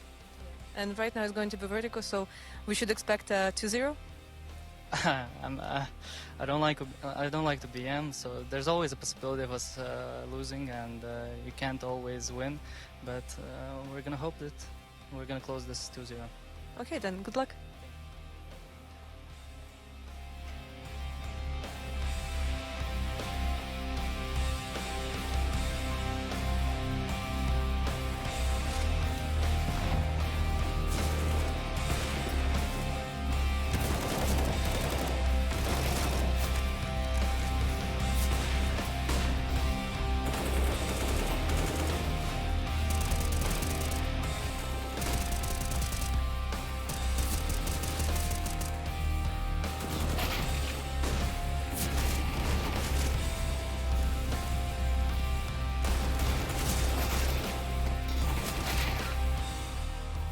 I mean, listen, you already know what happens at DreamHack and IEM Dallas, right?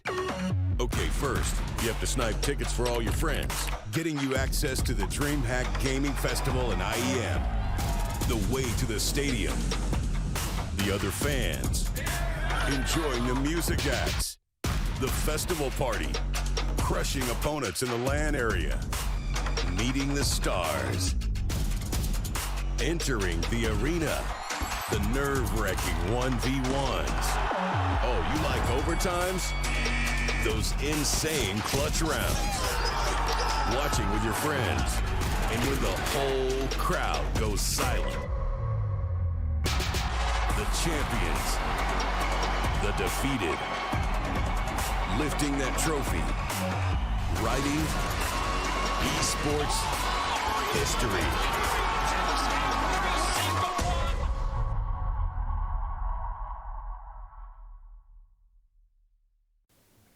In my opinion, it's always better to start from play-in. Like when you're starting from play-in, it gives you like warm-up. Like you're playing a lot, like you're playing one or two matches, and it's warm-ups you. So in my opinion, it's better to start these early games than already starting in play-in.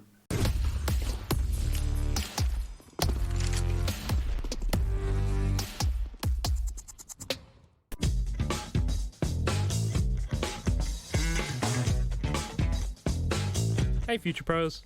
Today I thought I'd teach you all how to do the famous quad boost on Overpass. To execute this boost, you must have 5 Future Pros and 1 AWP. Future Pro number 1, you have the easy job. All you have to do is run and stand in this spot. Future Pro number 2, you will have to jump onto the head of Future Pro 1 by jumping from the railing.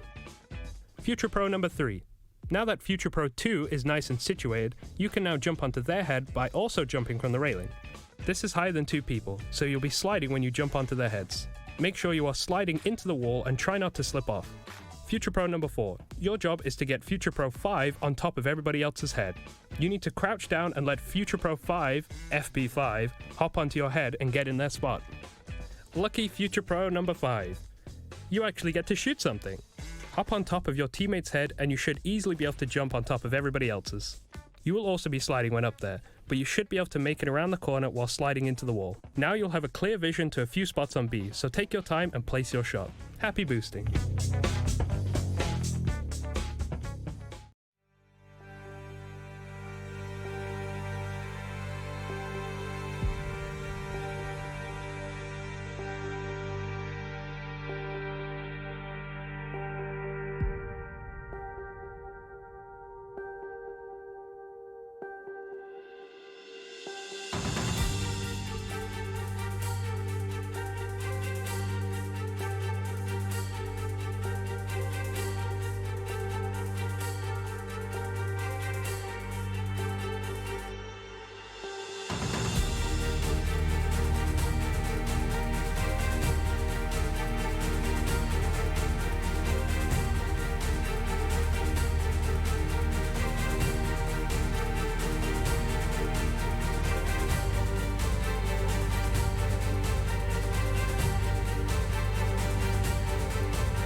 our main focus as a team, like just to be the best team in the world, as it was always before.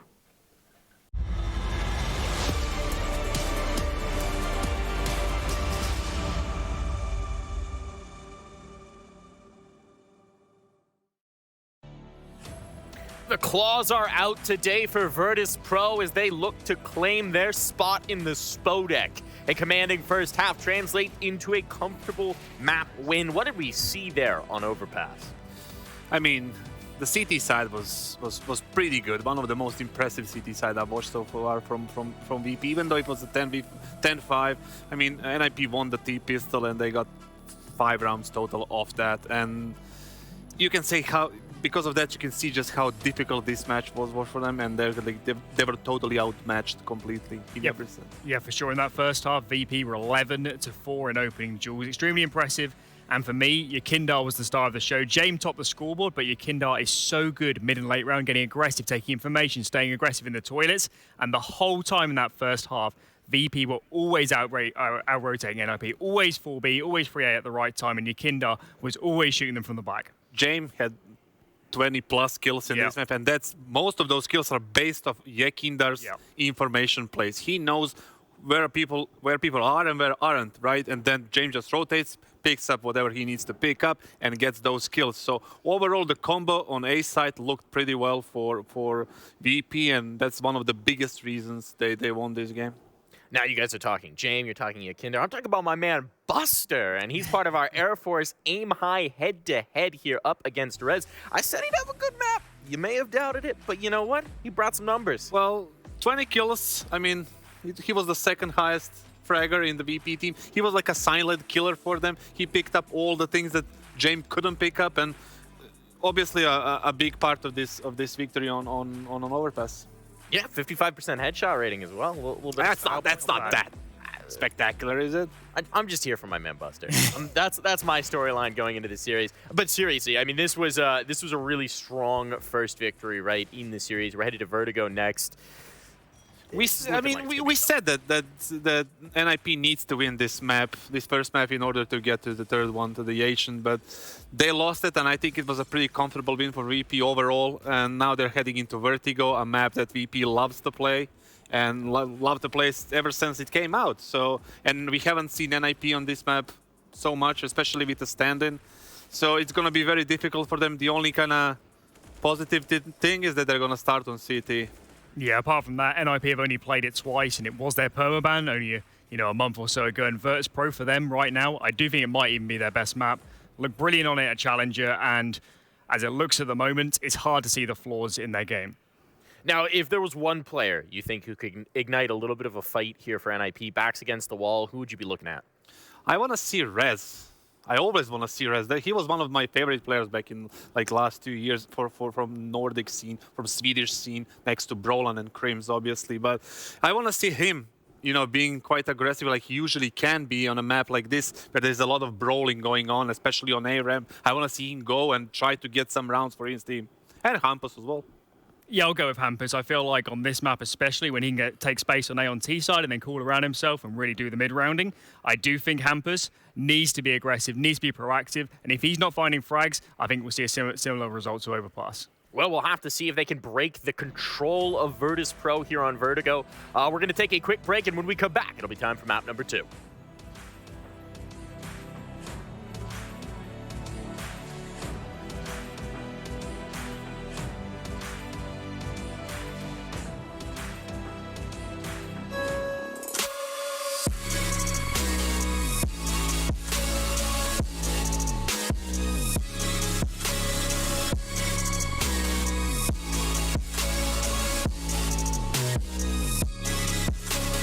You love it, you wear it. What's your style? Get your merch at shop.eslgaming.com.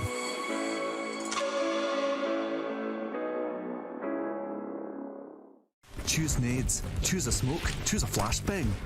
Choose team badges to support your favourite CSGO team. Choose an ESEA Premium membership. Choose routes you know bring in wins. Choose pro video tips. Choose the fan club wars. Choose behind the scenes content. Choose good grades. Choose guns you know you can shoot right. Choose bingo. Choose the equipment you know is going to get your team the win thanks to heat maps. Choose the CSGO Hub Premium, the complete package to help you and your squad achieve all your CSGO goals. Additional fleet was really good for our team because it added for us like freshness, and the main part because we had added him of his individual level, like he's a machine, like headshot machine, and I think it's the main reason because we added him because of we need freshness and like headshots.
No time to rest and relax if you're an IP, as they'll get right back into the server and get underway, trying to make amends for losing out on Overpass. We head to Vertigo, and things will be elevated for Virtus Pro, who not only came into this tournament as a dark horse, but they've been unbeaten at the Challenger stage, and so far are off to a great start here in IEM Katowice. We know that lower bracket as well, Jason, is rather scary right now. Yeah, you don't want to be down there. You got G2 waiting for you, Liquid's down there as well. They can pose a really difficult problem. Gambit as well. You got some scary, scary teams. Want to avoid that at all costs.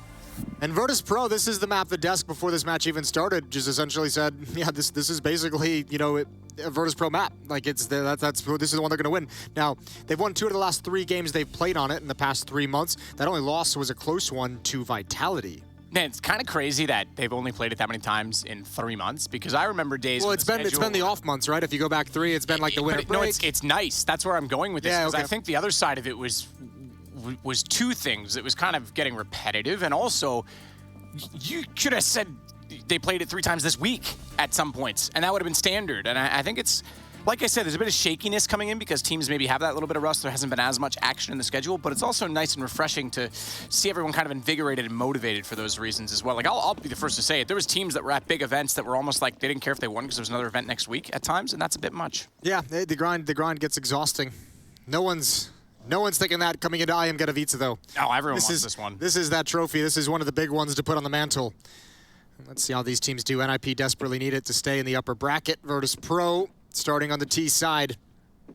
This is one of those maps that, for me, really defined kind of Yekindar early on as he established himself as a star, as a future star of this professional scene, was his play on this map, specifically at this A ramp on both sides.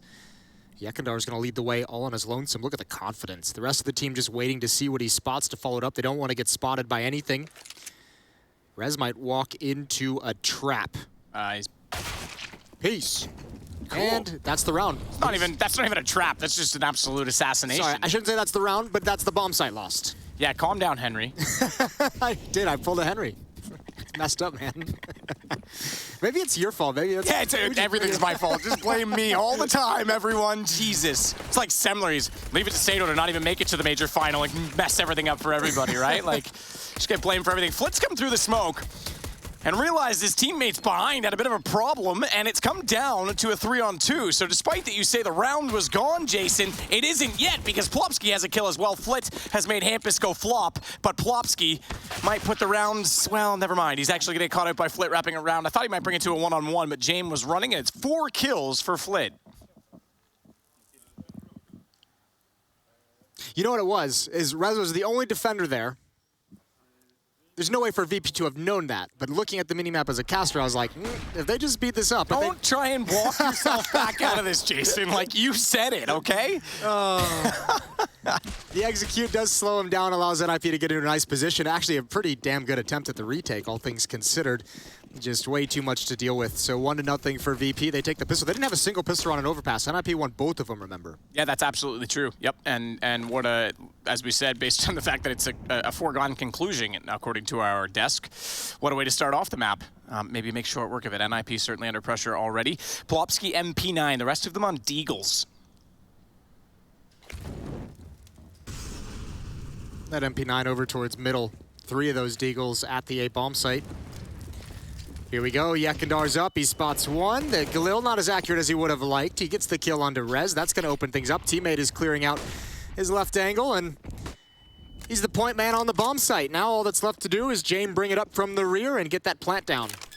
Doesn't even tap it, just goes for the full stick.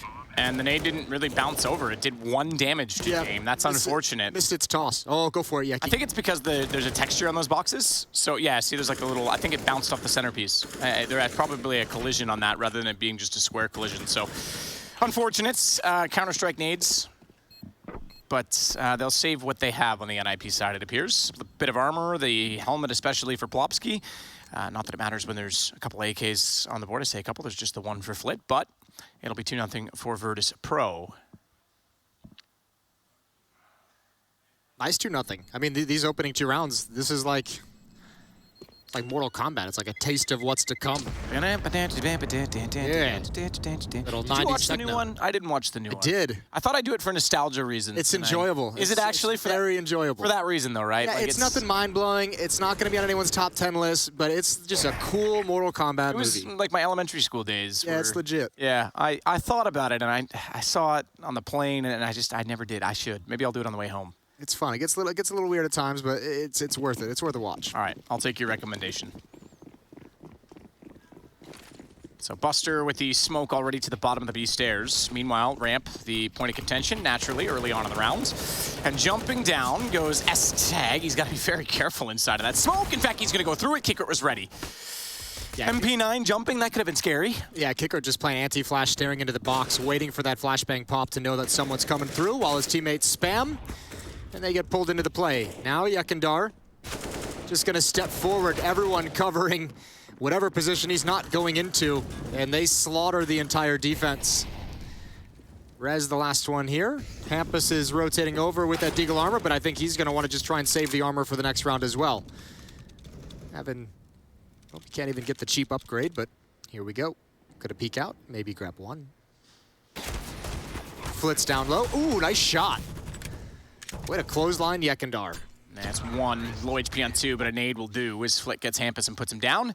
So 4 guns stay up, and they will be plenty of money. Yekindar even has 4850. James gone straight for the AWP. They'll keep the 3 Galils. Why bother throwing them away? But Fuzi's gone for an op, meanwhile, on the NIP side. So see if they can get on the board in this round with it. Let's look back. Yekindar's looking sharp, isn't he? Yeah, I mean, I was just about to say, that's probably going to be priority number 1 for NIP preparing for this map coming into the game is you got to find a way to neutralize Yekindar. If he's going to keep that confidence up and just march up that A ramp and never feel any fear and never feel like he's going to be contested, it's going to be a really rough half if he gets what he wants more often than not at A ramp. This round, Yekindar over towards B.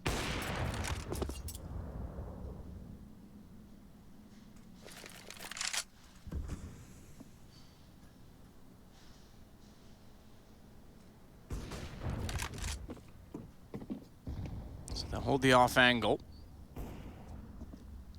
Buster's actually just walking up the stairs. Off angle for S-Tag is one of the 2 ops for NIP. Double up CT Vertigo, not common to see. S-Tag shows why it's viable still, though, at B. Sees the shadow, knows it's a bait, and he gets ready for the second, but it's S-Tag and now Fuzi with the kills. So the ops getting everything so far. Jame will get one back, throws it over the ledge, knowing they're going to be tracking him down. Wrong time to pick up the rifle. And throwing away his op really is inconsequential when there's already 2 on the map in front of him. Yeah. Yeah, that's not ideal. Double AWP set up for NIP.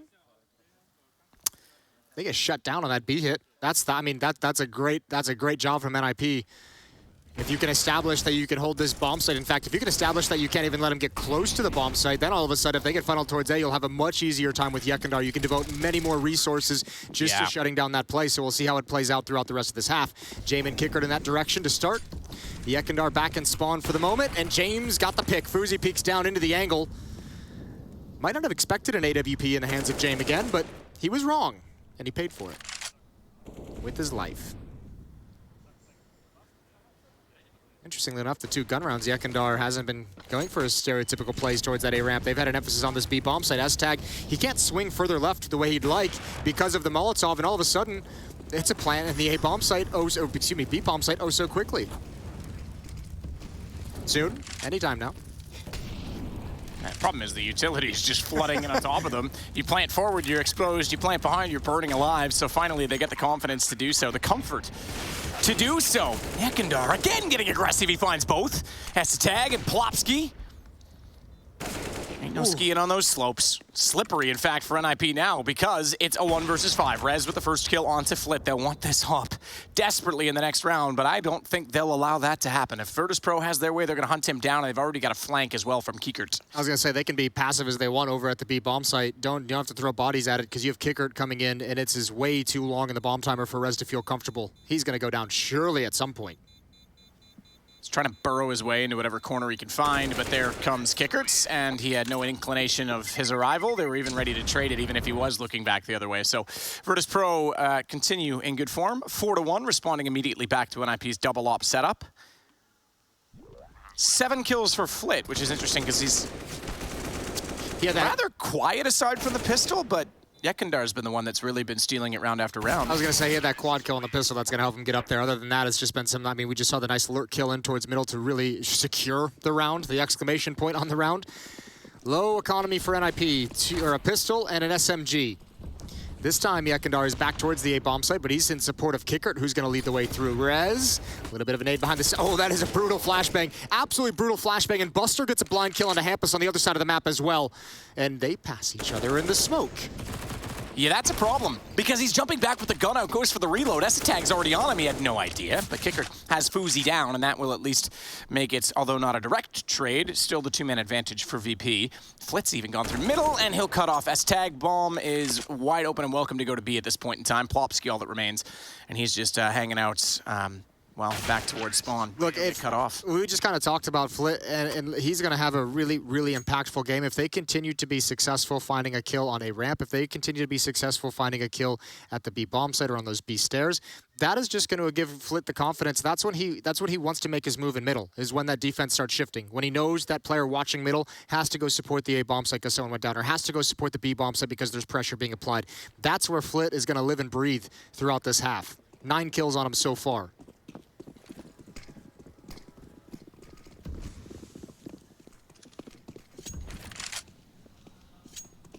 So Jame with the op is waiting to see if anyone will come down the stairs.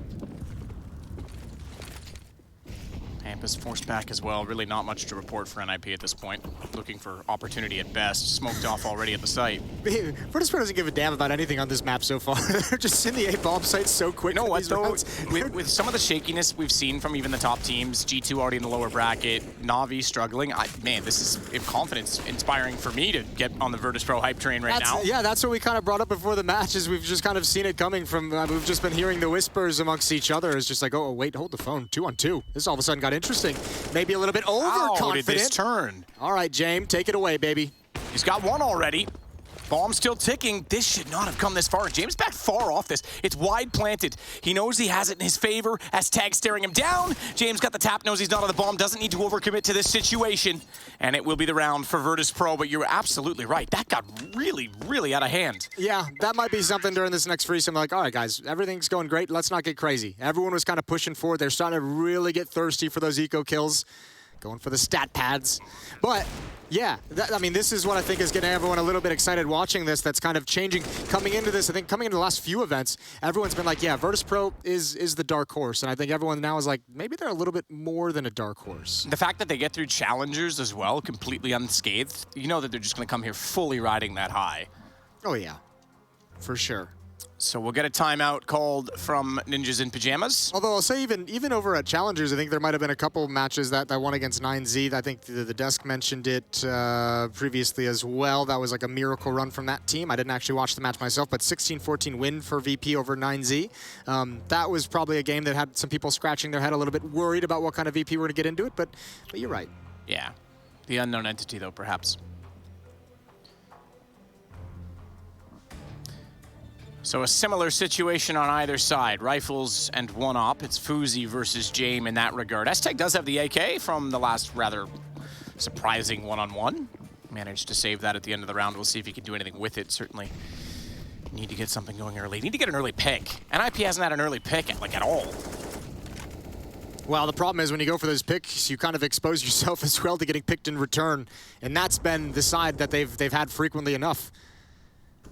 Two defenders at B, Plopsky and S-Tag. Hampus is the player in mid. Flit's passively watching it at the moment.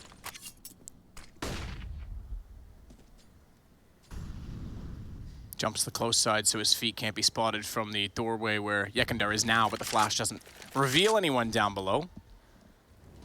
That certainly will. Molotov trajectory. They clear that close angle where he was playing.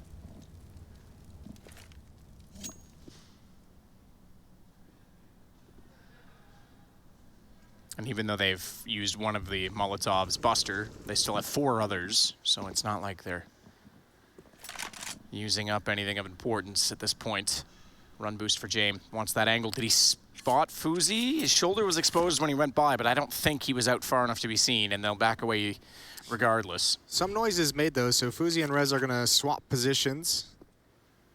Plopsky kind of cheated a little bit over in that direction. You might see him start shifting a bit more. Rez at lane. Look at the smoke timing, 30 seconds. I think there's a Molotov on Fuzi as well with the AWP. This is actually going to be tough for VP to get in here. You leave yourself so little. Fuzi. The timing on the smoke. Yekindar goes down. Flit, though, gets to the bomb site. So 16 seconds they are there with only that one smoke deployed on the Ooh, what scaffolding side. Rez gets to the pistol, and down goes Kicker. This is 5 men remaining, and even though Bomb's not even planted, they have to get off of it. They've got to run away. Even though Bomb gets to the site, they couldn't hold it because they couldn't get any entries. Well, they knew Rez was over yellow, in lane, and just no one dealt with him. The Bomb they stuck the plant, just hoping and praying Rez wouldn't peek, and of course that's not going to happen. And then Kicker, just playing at the corner of the smoke, just didn't have any aggression to him as well to go through onto Rez. So maybe the utility at such a critical moment when they pull off the execute, maybe this kill onto Yekindar takes some aggression away, but that hit falls really flat. Probably the first time we've seen an IP really disrupt Virtus.pro's plan. Yeah, and that's a bit hasty, right? Goes for the bomb plant, 16 seconds left. They had a good wall, but you're right. Why did they not counter the fact that a smoke was thrown by Rez up close? No one peeking that direction. So Yekindar, this time, trying to work middle. It's Plopsky that's going to be watching it. He's got an AK on a CT side. Should be traded. He nearly gets the transfer back over to Flit, who goes to 40. And meanwhile, Plopsky, despite going down, is going to be joining Fuzi, who fell before that. So the man advantage for Virtus.pro as S-Tag holds off the site, knowing that mid was lost. He finds Flit, but has to be concerned about both sides of the site at this point. Very uncomfortable position for him to be in. Oh yeah, this whole round is going to be really uncomfortable now because I think Rez has just figured out there's no one else lurking in mid. The bomb was all the way back in T-spawn, so it's going to take a little bit of time for them to rejoin with Buster, who's got a stance, who's got a little bit of space to work with, but the rest of NIP is going to be here in time. A little bit of utility, 3 flashbangs and a Molotov for VP's attack towards the end of this round. AC unit for S-Tag. Doesn't need to peek it yet, but does swing wide after Rez gets Jame. Rez trying to buy some space and time. Bounces the incendiary a little bit late to take down the planter. Hampus, ooh. He's trying to get in and join. Buster took damage from the flames, went forward, the nade. He's on 51 though, as he still survives despite the utility being poured toward him. And he's got a chance to swing around. If he hears them go, he's definitely gonna hear Hampus, but does he find out where Rez is holding from? Because Rez in the one-on-one will get the kill, and there is plenty of time. Close affair. Well fought for NIP. Costly victory, but they've got the money to afford it. Rez crouching for that last 1v1 win. This is well handled from S-Tag. That's tough to deal with, although I will say VP had full mid control, and they had multiple players that could have turned to attack S-Tag, and it just, a couple of them fell back, and Flit was the only one really remaining aggressive there, so nobody to trade off that mid play, and nobody aggressively pressuring the B bomb site from the stairs to really make that as uncomfortable as it could have been for S-Tag. Small opportunity miss there for VP. Still a 3-round lead. Again, though, as we mentioned early on, NIP's shown that they can defend the B bomb site. It's this A bomb site and this A ramp that they haven't yet really proven completely that they can hold off. Yekindar already above. They go up the sandbags. Buster's going to be right behind. Doesn't hit the shot on the entry. Rez gets in behind the boxes. That gives him a chance for more. Look at the kills pouring in from NIP in the meantime. Fuzi getting kickered as well, and it's 8 HP for Flit. Jame has bomb and an AK, and it's still a 2-on-3, so there's a chance in it, but it's an unlikely one, as they're going to try and rotate back ladder instead to mid. This is interesting. That's a great hold from NIP. We'll come back to it a little bit later. Flit and Jame moving towards the stairs. Fuzi's rotated back with the AK-47, so the defenders are all split. S-Tag towards mid, Fuzi at B, Plopsky at A. This is a big fight. If Jame can win this with the AK-47, he's got a timing. He's got a timing. Nade was out. Oh, great headshot. And now, once again, Fuzi's going to be called upon. Split from 2 different sides, but the smoke is going to give him some safety. And Flit has 8 HP. Nade as well, gonna tap the bomb. They're gonna know this. They can't find him yet, but he hears them coming through with 8 HP. He knows he can't hold it either. You're right, Jame heard that smoke, but the second one caught them out entirely. That's kind of a cool hit from VP, but it's a great hold from NIP. Virtus.pro, they get that kill, they line up on top. Yekindar's ready to turn the corner, and he's turning the corner as the flashbang is in the air, so even if he goes down, the follow-up players are blind for the trade kills for VP. Unfortunately, with 2 M4s there, not nearly as effective a hit as they'd like, and that's the first time we've seen Virtus.pro like completely shut down an A hit. Previously, they made it a little discombobulated, a little bit uncomfortable, and VP ran out of time, but this one was an emphatic hold from the defense. NIP's whittled it down to a 2-round deficit.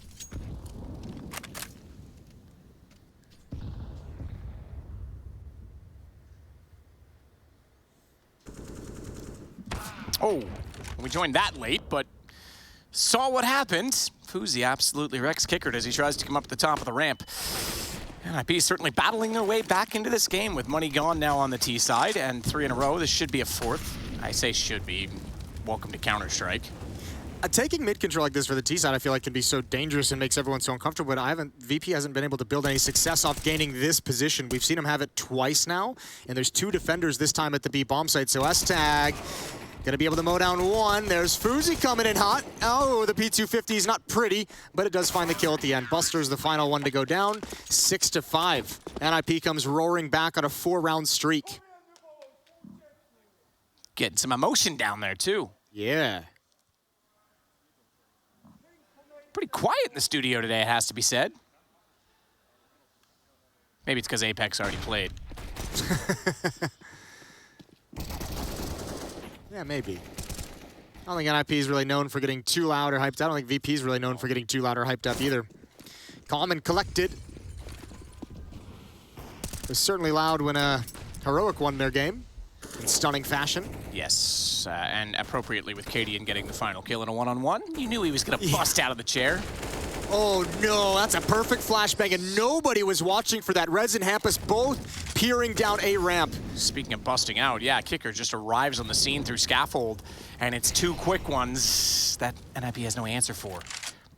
Oh dear, oh dear. Lopsky's going to rotate around with S-Tag. They want to retake middle at this point. A is completely open. And this is cool. Virtus Pro this time not trying to press the issue at all. Everyone's just holding across the map. Buster's looking to see if anyone's going to push down B. Flit's looking to see if anyone's going to get aggressive in middle. I think this is a gamble. If you don't come to B and we don't fight you, it's a save. Yeah, and VP's looking for an indication of what's coming. Is just why they've paused. And now, without seeing anything for a number of seconds, they're just all going to join up. They have all the utility they need for a full set piece at the A bomb site, but they'll be pleasantly surprised to see it empty. And NIP with some cash. They'll lose the round, but they'll be able to buy in the next one and fight again.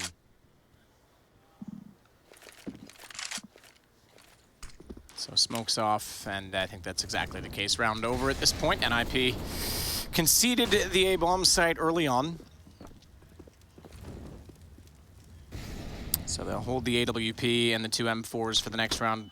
They hope. We could still have a bit of a hunt going on, although there's not a lot of money for Virtus Pro to do so with. VP ain't touching the hunt, not even thinking about it, especially considering NIP's been so backed off and so long to set up in any position they want. I say that. Yeah, Buster's still checking it out. I mean, he's not like he's running to it though, is he? So. No, but I mean, even Flit and Kicker are starting to push up as well and starting to get on the move. Well, I don't know that they'll fight. I'd be surprised if they try and go up the stairs and actually attack the B bomb site. That would be wild. With this kind of money? Wow, we are going to get a kill out of this at the end, at least contact. Flit thinks better of it, he's going to run away. He knows now the op's staring him down and there's other players in the site, thinks maybe Buster can get a shot instead. They try to wall bang Plopsky, but no further kills. In the round, 7-5 for Virtus Pro, and the save is beneficial because NIP will buy out around those 3 guns. I don't even think that was it, 2 kills. I don't even think Kicker needed the flashbang. I mean... to be fair, yeah, he was already out and they were looking the other direction, so... It was the cherry on top, but it wasn't necessary. Double kill for Kickert, and that's the entirety of the round, 7-5. 3 more rounds in this first half. NIP down a map, needing to secure Vertigo in order to keep fighting in this series, or else they'll drop down to the lower bracket.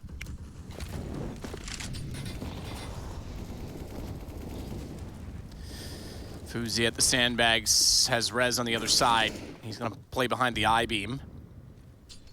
This means he's got a very linear perspective if they do go up towards scaffolding, but he's also has his elbow sticking out, and that's what Kickert spots to get the kill. They just cannot buy a defense at this map. Oh, get out. Peace.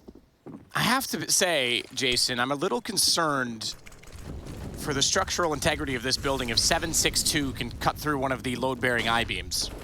Oh, yeah? Yeah, that might be a problem. This building might be toppling over pretty quickly, just like Plopsky, as Kicker comes out and takes him down. Walking from scaffold, it leaves us with just S-Tag left in this round. Oh my God, Virtus Pro just dismantled this defense bit by bit. That is so beautiful. Buster's on the hunt already in the B-bomb site. S-Tag's got a long time to try and stay alive. Being wrapped upon for the moment, it's timing. Buster at E-box. He knows eventually the push is going to be coming from the A-bomb site as well, but Buster's hot on his heels. Keeps himself alive for the moment, but now they know exactly where he is. Kender and Buster can't really James justify this. You think so? James got him? All right, nice. How did you possibly see that coming? That's wild, isn't it? Tell me my future. One day you'll be happy. Really? Aw. All I've ever wanted to hear. Oh, it sucks so much. Everything VP had an answer for, even the kicker. Like, I feel bad because I don't even think Plopsky gave up his position. I think that's just Kickert shooting to make sure the attention's going to be there, just calling for the flashbang just to be safe, and he eats it. 8-5, 3-round lead for Virtus Pro. Another buy coming in for NIP. The last one they'll have, 3 rifles. A Deagle's picked up on Hampus.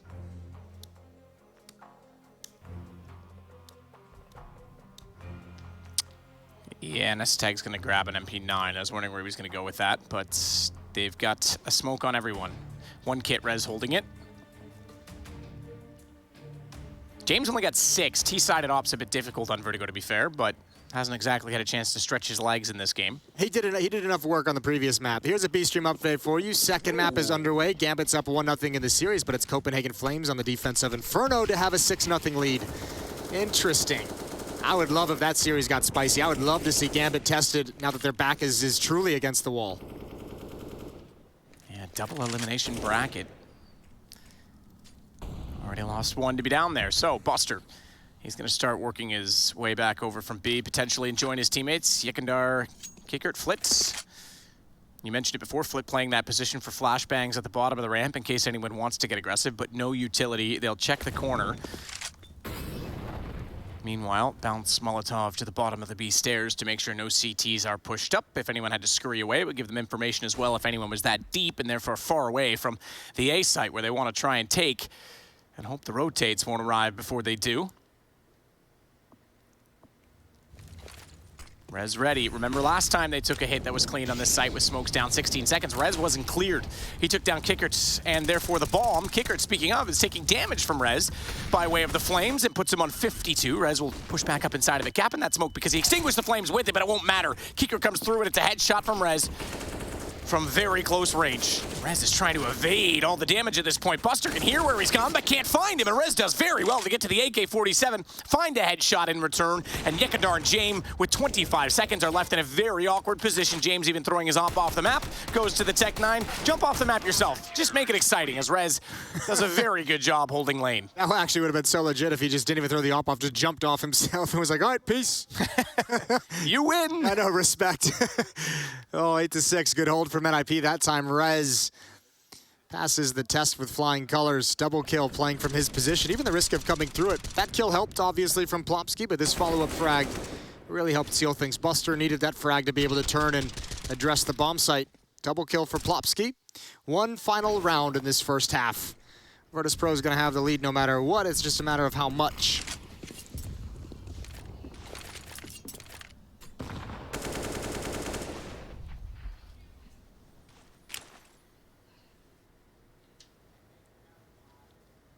So they'll go for the boost peak, but look who's ready for that. Oh, I thought they were going to go for it. It's just Buster. There, Shadow shows his little booties, and that means the nade, tossed down by way of underhand, will get very close and puts a bit of shrapnel in his butt his butt cheeks. I was trying to go for like the Forrest Gump, and I just... You weren't even close. Nah, I realized. Story of my life, Jason. Oh, timing. Good kill from Buster, down to 14 HP. Gonna have to try and get out, but S-Tag, I think, gets the call that he's low. Kind of came up to flirt with the idea of taking a fight, but backed off as well. James, Yekindar, and Kickert have control of A ramp. Rez has been a nuisance these past few rounds. Counter Molotov to disallow map control and access to lane for Kickert. Follow-up Molotov on the corner is gonna... Nice nade. Kickert a chance to come back into it.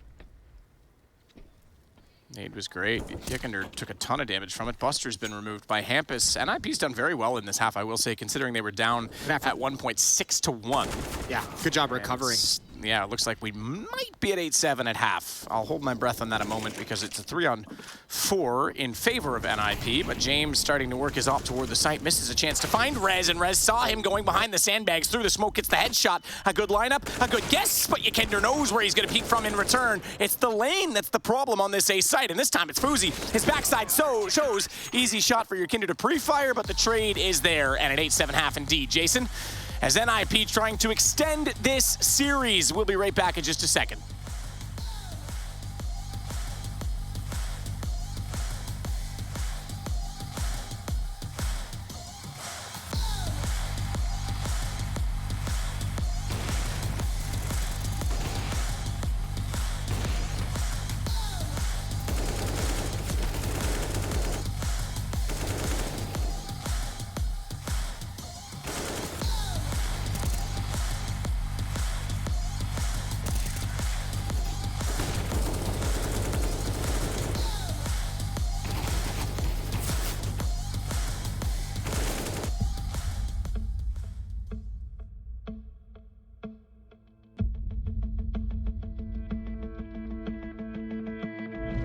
2015 was the prime of the famous Polish Golden Five, and the tournament in Cologne would be no different for Taz and his crew. At least not until the semifinals, where the Poles clashed with Fnatic. Two giants of Counter-Strike battling for their place in the final was a true feast for every fan at the Lanxess Arena. And at first it would seem that Virtus.pro had the upper hand. However, on the second map, Inferno, the Swedes took the initiative. But even then, Pasha Biceps sent a clear message that you do not mess with the Bears. As Pronax finds Snack. Oh, Pasha! Oh, my focus club! 4 frags in 4 seconds! You blink and you miss it! Jesus Christ, Pasha. Insane spray down. Big shout out to Virtus.pro as well. They played an amazing series.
Some other legends of Katowice just shown on screen for the ESL Impact. We've got 2 seasons with an offline global final, as well as you've got a play-in and a standalone event at tournaments like DreamHack Valencia, 2 cash cups per month on ESEA. Check it out, the female league that's going to be starting off this year with ESL.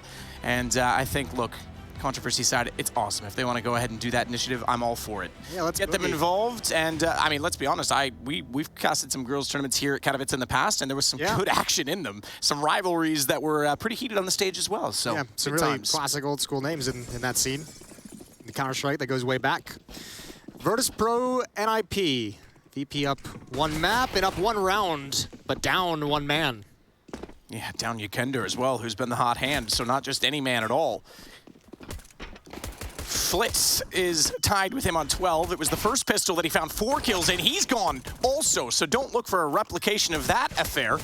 As Kickert wants to be the hero instead. He starts off with 2. Does not do much to deny the bomb plant, though, but a 3-on-3 on the retake. There is not a kit in play. So thankfully, Virtus Pro are up close. They'll trade out Asatag for Buster, but James, still alive, will take down Rez, the man who did the killing previously for NIP, and Plopsky is all that remains. Bomb planted for him. James was going to go on that. I thought he might wait and try and get Kickert a little closer to swing. Kickert, I said he wants to be the hero. He needs a third of the round. He can't get it. Instead, NIP find the pistol, and we've got a tie game. Yeah, I don't think James necessarily wanted that exact fight that he got. His head gets ripped off. They're not able to coordinate in the 2-on-1. Kickert was looking towards lane to see if someone was going to poke his head out, and just a good frag at the end. 8-8, we're all tied up after the pistol. That's 3 of 4 pistol rounds played going towards NIP. And Virtus Pro's Vertigo is looking rather exposed. Good 1v2 win from Plopsky. I mean, this is kind of crazy because the start of this game was so one-sided for VP. It was a 6-1 run to open things up, and I mean, since then, what, 7-2? It's been all NIP in the second half of the first half. Ugh, I hate that. MP5, first one we've seen you and I this event. Still the greatest sounding gun. It's great. Ooh. I do love how, well, there it is. Oh, listen to it. It's just so sexy. I do love how everyone was calling for the MP5 to come back as if it was like the greatest thing ever in 1.6. So like, yeah, bring it back, bring it back, bring it back. And then Valve's like, you realize the stats are worse than the MP7 and MP9. And everyone's like, don't care, want it. And then they bring it back and no one touches it. Yeah, it's great. It's like Valve's like, told you. Well, we got our wish. We just get it quite the way we wanted it. It's the classic Curse of the Monkey Paw. Or Cursed Monkey Paw. Is that what it is? I don't even know what you're talking about. Which isn't anything new. No, look, I mean, it's just funny because Valve's like, oh, you want us to put our resources into that? Cool, told you so. I still appreciate it. Yeah, no, look, I actually still have it equipped. Only because it sounds great. Yakandar just spamming through. I will say the one change I would like in terms of weapons, the FAMAS burst fire, it doesn't need any changes on accuracy or the burst itself. It needs less time between bursts. Because I can actually tap out more bullets per second than the burst will allow due to the time in between. Okay. But I think if they fix that, I think the FAMAS could be I don't really have an opinion about more FAMAS. viable. Not gonna lie to you. It's just there. That's the point, though. It's just there, you know? More spam coming through. NIP haven't been able to move forward. They've just been waiting in these smokes. Yakandar now hiding inside of it. And he's just listening to his teammates' bullets land into the bodies of NIP. They've gone past him and he pops out. Great timing from Yakandar. He's got so many plays on this ramp. Ooh, Jame. A little bit of a goosh through the sandbags and Rez finds his teammate. Oh, wow. Oh, great nade. Called in. Jame goes down, 2-on-3, and there's the rotation in. It's all on Flit, and he can't back away. The Molotov forces him in, and forces him in to commit.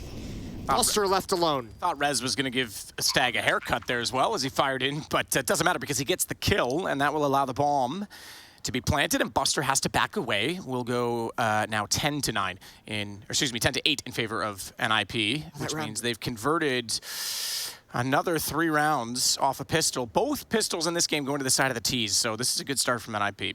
Man, this round was, I felt like VP started this round so well. Wasn't this a 3-on-5? I mean 3-on-5 when action's going on, and it turned immediately after that. But yeah, the problem is as soon as they took down the 2 kills at ramp, Jame is well behind the bags. There's no one that close, and he had they hold. And he had no armor as well. That goosh brought him low. The nade finished him off. It's just everything goes wrong after the initial 2 kills. Yeah, I think he's okay this far back. He had 7 HP. Okay, that's a 2 for a second. They know the values. Yeah, see, this is beautiful. Yakandar's going to come out. Here's your 5-on-3 at this point. Yakandar committed, swings for another one. That's fine. Kickert is trying to keep Jame alive. He goes down, and obviously Jame got blown up immediately after that. I mean, just everyone collapsed. Everyone just fell apart. Like Humpty Dumpty. All the King's horses and all the King's men couldn't buy guns on the CT side again. It's just going to be Buster holding on to that M4. CZ-75s. 3 of them, and then the 5.7. So all in the same menu option, but obviously you can only have one of the two equipped. Kickert's gone for the trusty old 5.7. I like it. It used to be one of my favorites in 1.6. But in 1.6, pistols were like less prominent to buy because the Glock and the USP were both so strong. Yeah. Aside from the Deagle was sick in 1.6. Yeah, the Deagle is still there. And obviously you could spam everything, so the Deagle had fun in that regard too. Hampus taking some shots, sees one evacuate. I think Virtus.pro's just got to sit this round out, just give it up. Try again in the next one. Keep your 4 pistols and 3 armors alive. So round 19 going the way of NIP. They're going to take a 3-round lead before VP can get rifles in their hands again. We've got a game. We've got a map.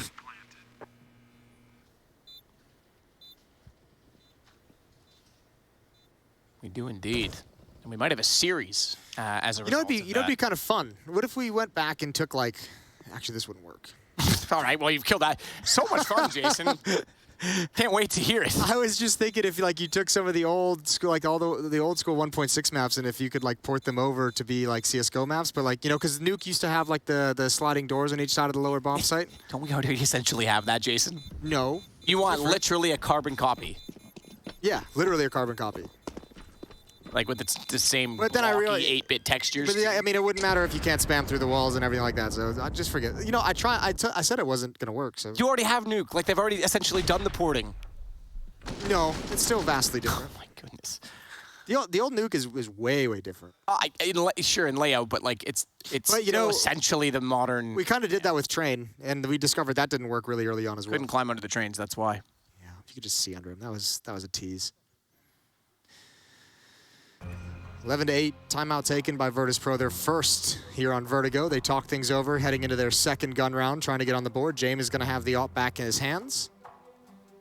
But NIP have really taken control of this game. It's felt like shaky, but they've really built up into it. Like the start of it was not convincing at all when they were winning some of those rounds. And at some point in that first half, you just had to accept it. They took over. They've got all the momentum. 10-2 run at the moment for NIP to get back into this and take a 3-round lead. Virtus.pro's got to try and recover. They have invested everything in order to do it. Double up setup, in fact, as Buster grabs one as well. That's going to be towards the B-bomb site to peer down the stairs if he wants to get aggressive, but he won't be.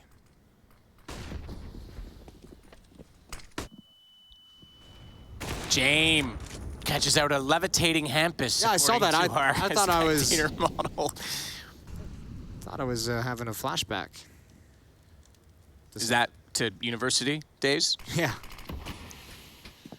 Rez is going to reload. That's the excitement of an announcement that I have for you on this side at the ramp, because the smoke's down, he can't see through it. There's no one at the top. There is a player pushed into the corner, however, which might prove fruitful. All right, Fuzi Plopsky with the bomb. Going to join up with S-Tag at the B-bomb site. Both ops are here. James in mid, he's got the closest support for Buster, who has one flashbang. James has one flashbang that he can chuck over the wall, but this is relatively dangerous. The 3 M4s at A, they might need to hustle back. Here comes the hit. Buster went really, really passive, so looks like VP's almost content to play retake in a 5-on-4. They would love one more kill with these AWPs, but I think they missed their timing. They're kind of forced off of this. It's going to be tough to re-peek into this. Ops just holding angles. NIP with an advantage on this retake. Rez, the one that's waiting for the flank down below. Flit Yukender heading that direction. He's got to be very careful. Tough position to find 2. He's got 92 HP, so he's also going to be very vulnerable. 2 ops on the retake, though. Could be a huge issue for VP, and Fuzi's already gotten the first and kickered. Buster does get one back, but Rez does get Yukender, and they can't do anything else. They can't do anything at all. With both players down on the retake on flank, James and Buster are heading away. I actually hate that retake. The double ops is one thing. I was kind of surprised to see them give up the bomb site so easily without really mounting any real resistance. But not only that, 2 of the M4s go on the flank, and they're not really aggressive about it. You need those M4s to be the aggressors to initiate that retake. There's that moonwalk. Didn't save him there.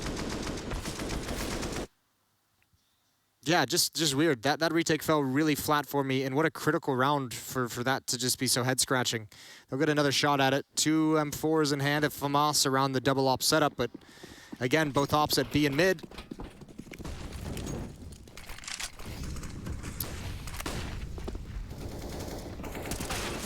Shot out, Rez gets Ykinder again, so nip off to another flying start in this round. This double op better pay some dividends soon. Flit kicker back in the passive positions on A. S-Tag still waiting down below. The bomb waits as well. He'll scoop that now. And rotation from Jame. It's a 3-man hold on this side of the map. Kickered through the wall gets Hampus. That's going to start it off and give them confidence. They want to flash themselves back in, but watch for Fuzi up close. This AWP from that position could be a problem, more so with 3 players on that ramp in a position to trade. This is going to be tense. Smoke, does that give Kicker a chance? No, they don't want to overcommit to the peak. They know the situation. They know it's going to be tight. Now the flash goes. As they walk around, though, overwhelmed at how many targets to fire at. They only get 1 as Tag manages to put Flit down. And that will flip the round in favor of NIP, but Buster through the smoke will drop the bomb. 46 seconds, ample opportunity to try and recover, but it's a 2-on-2, and Fuzi waits with Jame hiding in the corner. Does not want to give himself up at this point. Let Rez, with the AK, try to find an opening. Both ops to hold. And Buster back at lobby, they essentially have similar angles, but they can try and set a crossfire. Buster can swing if they walk from the crane, and Jane will watch toward the lane. He's missed his first chance at the shot. Rez will sneak by. That gives the AK the close angle and the advantage for shot success. Puts him low. He's going to reposition. That means James can't get the lineup the second time, and he knows Rez will stay behind the boxes, and he's got to keep his attention on it.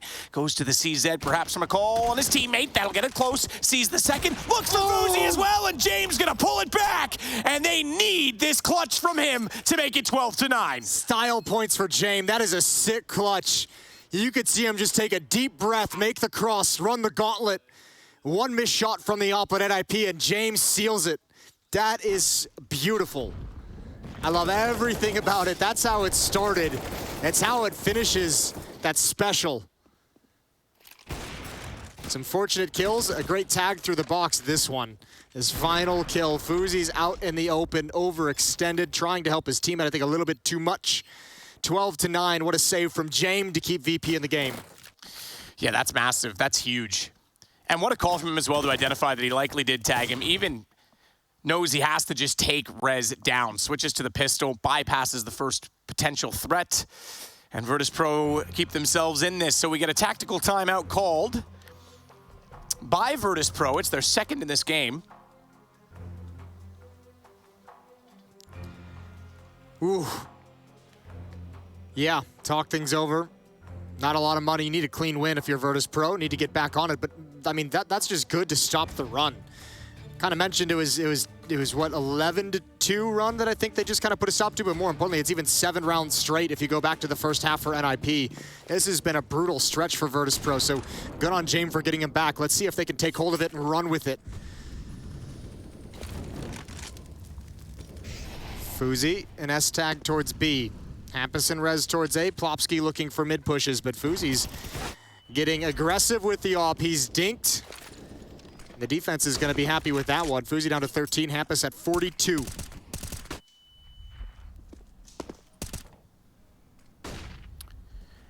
Bit more normal today on Vertigo for us, Jason. We were commenting on our last 2 games we casted that we've seen a lot more B pressure and presence, and I only say that because we're starting to see it in this round. It hasn't been as common today. This is more what we're used to. More back and forth, hasn't it? Ooh, good find over the top. Buster completes the kill. Oh, dear. He's what going a on the railing psychopath as well. That's unreal. He's going to stick with it. I thought maybe he'd even consider trying to get away in the smoke. I'd be so mad if I was S-Tag. I'd be so mad. He spotted the bomb. He spotted 2 more as well, so you can see a shift in the defense. Yakidar's got close in mid. Hampus is like, where'd he go? Come on. Come back here.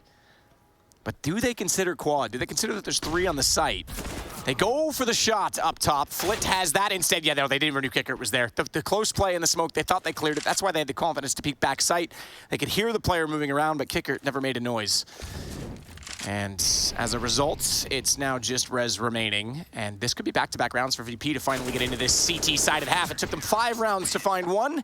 Now they quickly get 2, and we are 2 rounds apart, both in double digits.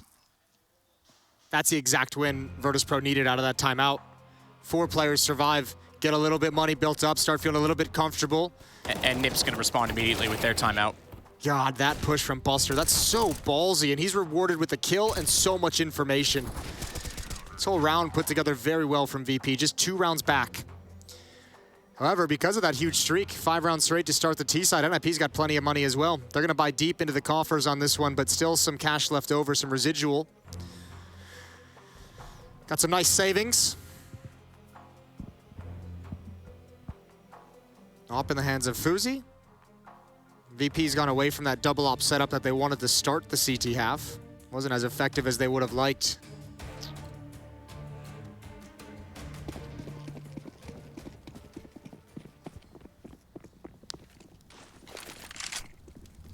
Found smoke again toward the bottom of the stairs, and that's why you see that thrown so commonly, because it will extinguish the early Molotov. Hampus trying to sneak up scaffolding. Yakandar's got to be a little bit careful in his position here, especially if Kickert's also going to be throwing utility, because they wanted the guns in their hands, but Kickert gets the M4 back out just in time. His pants are on. Mom didn't see anything. It did feel a little bit sketchy when they threw the double nades, but Kickert, obviously knowing his responsibility and his role to support Yekandar in that fashion. Molotov to keep Jame back as much as possible. He's going to counter it so nobody can get in position behind the Molotov. Yekandar's got to be a little bit careful. 18 HP, 19, excuse me. He's just tucked into a corner. Kickert's at the bomb site. Yekandar's going to bail out. Jame one side, Kicker to the other. Kicker waiting on the bomb site, just going to try and swing this out, and they've already backed off to the ramp because they've lost that wall of smoke, so... It's weird though, VP's defense doesn't have anyone keeping track of lane, so Kicker was kind of in an odd spot for a while, where he's playing at those bomb site boxes. Now Jame is back and covering it with a tight angle. Flit's gonna be here as well, but they have not a whole lot of utility to stop the plant. Just 2 smokes left, and this is the god tier play. Yekandar getting all the information. Low HP for him, but it is the information that's more important. Hey, that smoke did not make it. Give it to them, boy. The hit's about to come. Don't be shuffling with your smokes. That's an issue. Oh, no. That's an issue, and you deserve everything. Oh, karma indeed. Rez is going to get Jame. They know that Yakandar's likely on the flank, and Rez turns around to get that as well. Maybe Valve shouldn't have put dropping smokes in the game, because that wouldn't have happened, but it does. And indeed, it is Virtus.pro that will drop the round as a result. That's when you play hot. That's what happens when you play hot potato with grenades. Well, you can just leave the pin in, but yeah. Yeah, but it's no fun that way. How did Canada win the war against the USA? How did they win the war? You guys threw grenades at us. We pulled the pins out and threw them back. Okay, that's pretty good. Pretty good for like a little brother country. Yeah, that's it. 13-10, NIP. Man, what a mistake. What a goofy mistake to have happen at such a critical moment. That's tough. That is tough. Especially because, like, it fumbled, too. Yeah. The first one, right? First one, he threw it into the wall. Let's get that on replay. And he wants to block lane with it. He's low HP as well, Kicker. He was already in the awkward position, like you say. And, yeah, he even comes back to, like, pick it up, and then... It means both of them were out of position, too. That's the worst part. And it just left Jame out to dry. And on top of that, it left the flank. It ruined the flank as well, yeah. Yeah, that's a frustrating one. I can understand that reaction, and especially in the circumstances of the game. Look at the money now for Virtus.pro. They just won 2 rounds. They were just getting back into this half, and they give that one over. That's a mistake that's going to tilt you off the face of the earth, because it's such a boneheaded, silly one to have happen. You're going to need another crazy performance from someone like Jame. I mean, anyone really who's going to be able to just win you around heroically to let that one to force that one out of your team's collective mindset. 3-round lead. NIP really applying a lot of pressure here. Shot over the smoke doesn't land. A1S toward the bottom of the ramp, not successful. But yeah, I mean, you've got the man advantage now for NIP, and you've got them against the ropes. And it's Rez that leads the way. The desk was saying, Kassad especially, He wants to see res. He wants more res. Well, he's resurrected in this game, up to 25 kills so far. Yeah. Only 6 for Hampus, by the way. Buster's not much better off on 9. Hampus is in-game leading. His score is 13-10 at the moment. Can't be too upset about that one. Flames just spread to tickle James' feet. Well, I just said you needed a star performance from one of your big-time players. James is in position. Kicker, oh boy, what a challenge this is. Good luck, you're not getting away. Traded immediately. James got the op kill. Plopsky does burn, however, 3-on-3, and there is that fast flank. We caught a glimpse of. It's Buster coming around the corner. Oh, he's waiting. He wants more than one. Earned his teammate alive, though, Fuzi. And Hampus and he now remain in an awkward situation. Buster's taking res down immediately. Hampus is going to try and make amends with that. He'll find Buster with a good headshot bomb. Still continues to tick on top of the site. And they know that they're both lined up. That's a trade. Flit in and out just as quickly as he found the kill. Fuzi finds him in return. And it's he versus James. But it's an AK-47. Oh, Jason, is it your moment? No. That's why you don't use dualies. And James will take another round for Virtus Pro. That might have been really overeager from Fuzi to go for that with the dualies. You had the bomb down, play the bomb. That's actually 2 1v2 clutches for James where Fuzi has kind of been pulled into an awkward fight, in my opinion. Had the AK, maybe didn't have enough ammunition, still could have played the bomb. Desperate retake, scrappy. This is getting real brawly down the stretch. You love to see it. James just narrowly winning that. All right, Virtus Pro's back on the board. Timeout 4 of 4. Both teams are using everything they have. I think VP has one more, maybe 2. At least, yeah. The last I can remember was 2 of 4, but there's been quite a few back-to-back. NIP, obviously, this is their 4th one.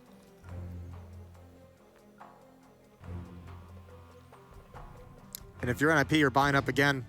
Virtus Pro can't let their economy get destroyed. They cannot lose everything. No money in the bank. That'd be NIP marching towards victory. That'd be 14-11 with no weapons to really play with. So you got to be really careful about what kind of a round you call the retake on. Maybe a really gutsy call to save some weapons in a situation where it might be doable just to make sure you can have some guns to fight with. Hampus gonna bail out from the angle. All 5 players from NIP here. Oh, and Fuzi almost gives one a haircut. Yekindar not afraid to be aggressive at such a critical moment. AWP for James, as always, is waiting for the box shot. Fuzi's waiting for someone to be impatient and push down the ramp. What a tense guessing game this is for James.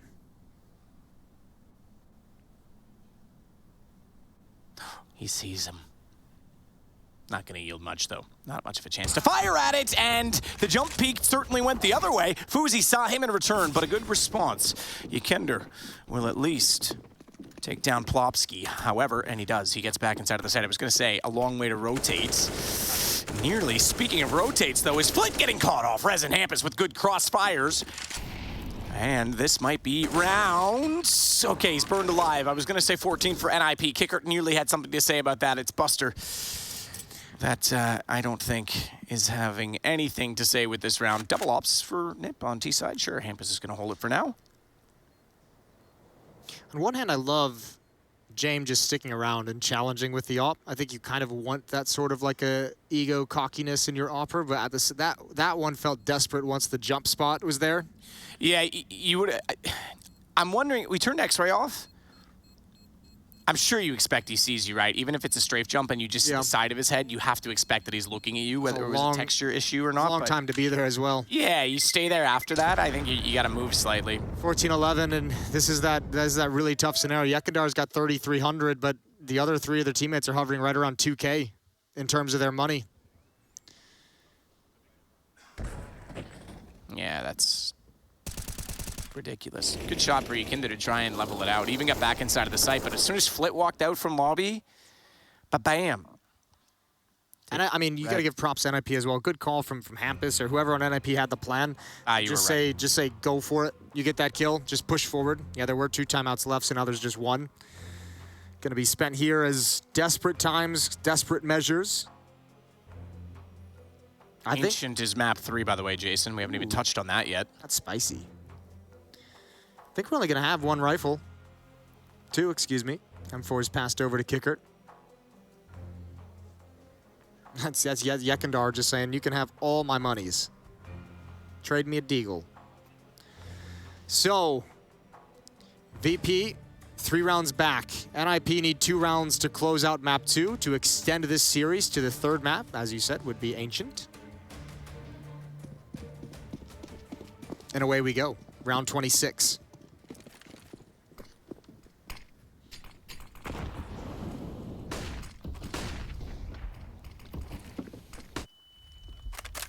Nade to the corner of the box. Rez is the one that's waiting in the similar position that Flit played on Virtus Pro's respective offensive approach.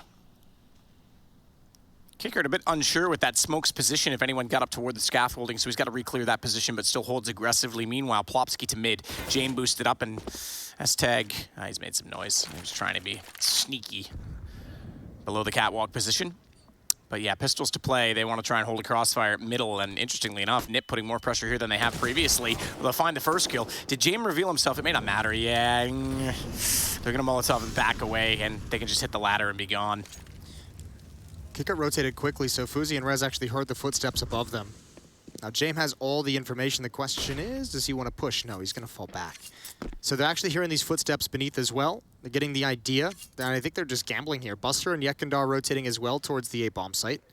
Hampus could ruin everything in middle. If he finds information, obviously a kill would be great, but if he sees this clear and just keeps going, and the timing will allow him to do just that. He might need to go quick, though, because his team is super committed at the moment. Unless he thinks there's still going to be someone rotating in front of him. Kickert's going to find the first. Needs to be on the horse now. He needs to pinch them at lobby. Here we go. Hampus finds Yakinder. And with him behind, the CT's locked out. They'll even go back toward B. They know they don't have to deal with those smokes or any of the weapons inside of it. Buster has to clear just to get there. I think the only thing you can do if you're Virtus Pro at the moment is maybe try... Oh, no, you got the kill. Hampus, why'd he look away? That's wild. Okay, now they're retaking beyond. I was going to say the only opportunity you might have is Kickert grabbing a rifle and just saving for the next round, but you go for this in a 3v3 at this situation. So Jame waiting to see which side of the air condition unit they'll peek from. S-Tag is pushed up against it. Buster's going to be close. James got to be ready to trade on this, and that means maybe getting off the perch early. Headshot shows! He nearly got a lineup as S-Tag gets the kill in return, but James, he's waiting. Kickert is late to the party, but he's absolutely arrived fashionably late as Fuzi goes down, and James will add to the pain as it's going to be now a round for Virtus Pro. Oh, that's so sick. What an incredible win from Virtus Pro. They had so much going on. They were at so many disadvantages, and for them to pull that back is massive. I don't know what made Hampus look away. I don't know what made him turn in mid, but that was the kill VP needed for the green light. And they take everything. This one, Buster grabs him. Hampus may be overthinking it, thinking someone was going to be flanking up ladder. What a stellar job from Virtus Pro. They're not done yet. 14-12. And they've got a good buy back in hand. 5 rifles. It's NIP now in economic trouble. If VP can win this one, they'll breathe a deep sigh of relief. And they still have a chance to win this series. This isn't them playing for overtime. They have a chance to take everything from Nip. Yeah, they absolutely do. The fact that they win that round and steal it back. Break points in terms of economy. So Yekindar holds up inside of sight to watch over toward lane. Look how much VP rotated. They really thought this was going to be some kind of a rush. There's nobody at B. Buster and Flit are the 2 closest. They're working together in mid. But 5 players at the moment dedicated towards the A-bomb site.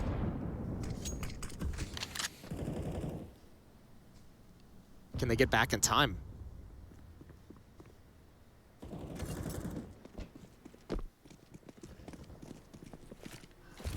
Buster smokes off the entry, but the Molotov won't let it bounce. That leaves a gap. They'll go through with 2. S-Tag finds the kill. Rez is going to double that. Flit only getting 1 back on him now. Bomb is planted, and quickly. Kickert, Yekindar, they're all there. But they're all from the same approach, and a smoke on the left side means it's even easier to funnel them with 2 AKs up. Nip might have responded sufficiently. They'll spot the shoulder. Fuzi will fall back again. Yekindr's even left the site to try and flash his teammates in, but that won't work. Somehow Flit found the kill before Plopsky got the kill in return onto him, and it's all on Yekender. We talked about how hot he's been lately, but he's tagged up. He's only on to 73 though. This is still sufficient. S-Tag unsure of where he's gone. Flames making noise. He can't get the angle though, and he's gonna have to back off of it. S-Tag trying to chase him down for the kill. We'll get that as well, and it's map point for Nip. You can tell how flustered and how stressed Virtus.pro is at the moment. That is a miscommunication, miscoordination of utility. The Molotov put down at the choke point was actually perfectly timed, but the smoke was coming out as well. That's what ruined everything. That's what allows NIP to actually push up through the middle. It's Rez who's able to get the one kill on Jame, a huge kill onto Jame. And Virtus.pro had a real opportunity to shut this down, and they let it slip away again due to miscommunication of utility. 15-12. Man, some unforced errors in the Virtus.pro camp have ruined this map for them.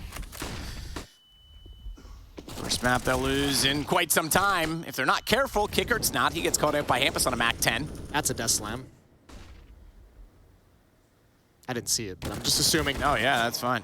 We'll get him a spare. We might have some time to get ready for the next map at this rate, because it's going to be coming very quickly. If they're not careful, just 3 left. It's crazy to me how sloppy this map got for VP right at the end, right at the most important moments. At all the important rounds, there's just a mistake from VP. I have to imagine they're going to be very, very unhappy between maps. NIP in full control here on round 28. 5-on-3. Looking to bring us to Ancient. Looking to bring us into a third map. Dink onto Rez. Plopsky on 32. Damage is nice, but you need the kills. You're all getting pulled over to the A bomb site. You're so worried about it that B is exposed. Hampus has done such a good job of mixing in some fakes, mixing in pressure at one bomb site and heading towards the other. And this is multiple times this B bomb site has been exposed late in the round after finding a few kills at A. No kit on VP. This retake is near impossible. I have no problem calling that one. Well, I have to lean in your favor, considering the circumstances, and it's the Ps that will double up for NIP. Fuzi and Plopsky, and it's a nice win, you have to say, considering the start that they had. Sure, they crawled back in slowly in the first half, but they managed to get away with it. We are going to Ancient to determine who stays in the upper bracket, and VP came into this as the dark horse. Well, that horse needs to find its legs. We'll take a break, join the desk, and see you for our decider.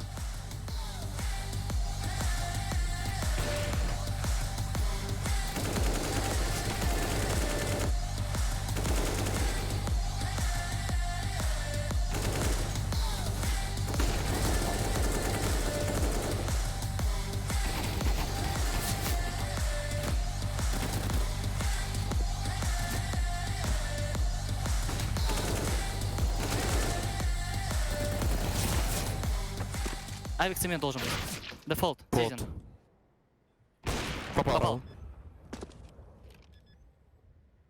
Да, я стал ставить.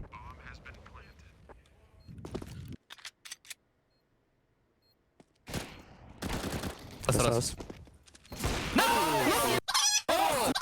Жестко.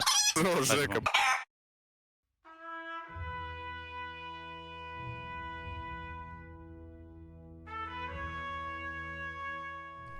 Yeah, it's already dropped. Yep, I'm going. 2 of them here.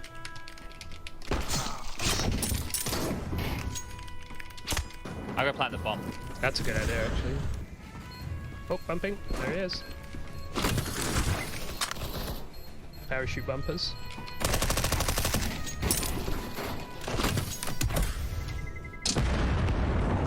Oh, you killed one. Oh, and I surfed. What a victory. I'm getting shot next to the silo with a shield on the right side. He's in between this. Wow. How did I pull that off? Holy moly. Going.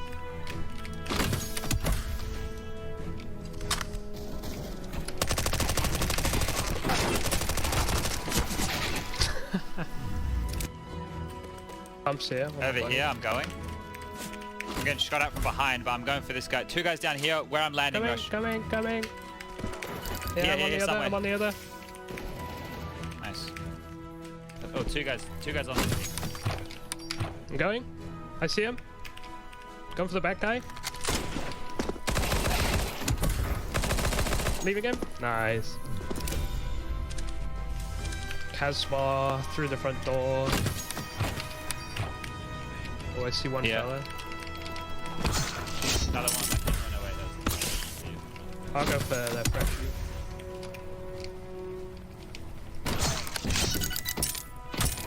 It's kind of okay. I have to reload mid-air though, which kind of sucks. Oh, I'm dead.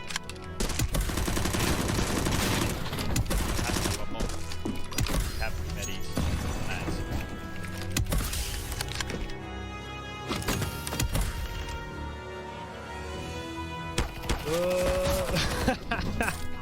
99 in 1. What the? Watch this. Watch this. 99 damage on the goal.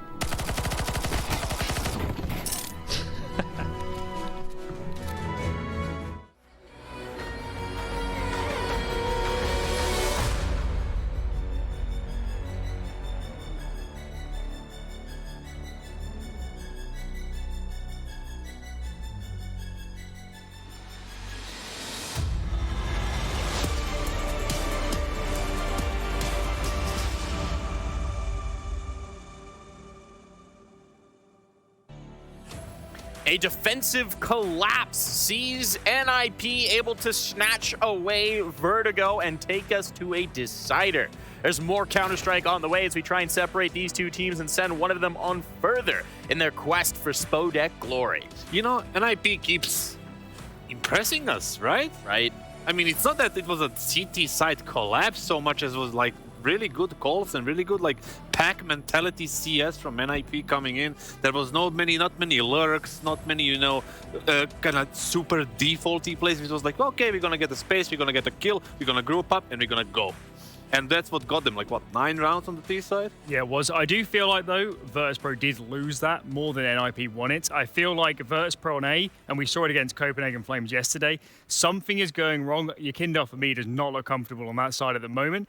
And there were 2 or 3 rounds in that half where they went for really kind of heavy rotates, stacked up the A bomb site, and got caught with solo B and out of position. So for me, Virtus.pro maybe overly proactive or trying to fight the ramp too hard, but that CT side did not look clean. The only thing that I kind of would agree with the A side kind of disconnection between Jaime and Yakindar right there. Somebody would go and overextend, somebody would go in too defensive, but gambling, that's just the VP style. That's just what they do for the past 3 years now, and it still doesn't work, I guess. Doesn't always, certainly, but there was one man on the other side who certainly did lead the charge. You said he had to step forward. He was the player you wanted to watch. He delivered here on Vertigo. It's Rez. I mean, Rez just picked up the op at some point and just delivered with that as well. He was playing an amazing Counter-Strike. I said it before the start of the second map that we need somebody like him on a map like this where the rolling is the main thing, to step up and deliver some frags. That's what he did. But aside of that, I have to commend as well Hampus. Even though he had a low amount of frags, I think 10 at the end, he delivered a really good T-side calls on this map. The puppeteer, the puppet master, right, Alan? Yeah, perhaps. Well, I do think for Rez, he has had a difficult tournament so far, but when we're looking at on Vertigo, he actually played on NIP when they were really great at Vertigo, and then, of course, they had this period where they're perma-banning it. So for Rez, it was always a comfortable map from him, and he might actually be quite happy it's back in their pool again. I'll be happy to see. Well, we're headed to Ancient as our next map. Now, set the stage for me here. What are we expecting from these two teams, Kasad? The thing is, like, right now coming into Ancient, I think it's NIP's game to lose at this moment. I know they love Ancient. They're a momentum-based team. They're going to be loved. They're going to be enjoying this moment right now where they returned like the favor on the map they didn't pick, you know, and won it. So coming into this third one, I think they're going to be enjoying it with a high confidence. They're going to join into the high confidence, and deliver a victory, I think. I feel like for Virtus.pro, they are better on Ancient than people realize. I think they worked on it a lot over the player break, and certainly when we saw them at Challenger and a couple of games they did play on it, they looked really clean to me, actually, especially on the T side, actually, was a little surprising. So although this will be a really close game, I did think NIP was going to pick Ancient, put it that way. I'm going to still lean just towards Virtus.pro, but given that CT side on Vertigo, this could be a really close game. For me, it's also the mindset coming into this third map for VP, right? They didn't lose, 6-7 maps in a row so far, and right now they just lost their own pick. And, you know, maybe they're wondering, like, okay, what's going on? Maybe they don't feel right. Maybe there was something that the communication wasn't on point. It's 10 o'clock already. You know, it's a long day. It's a long game already for them. And we'll see, I guess. I don't know.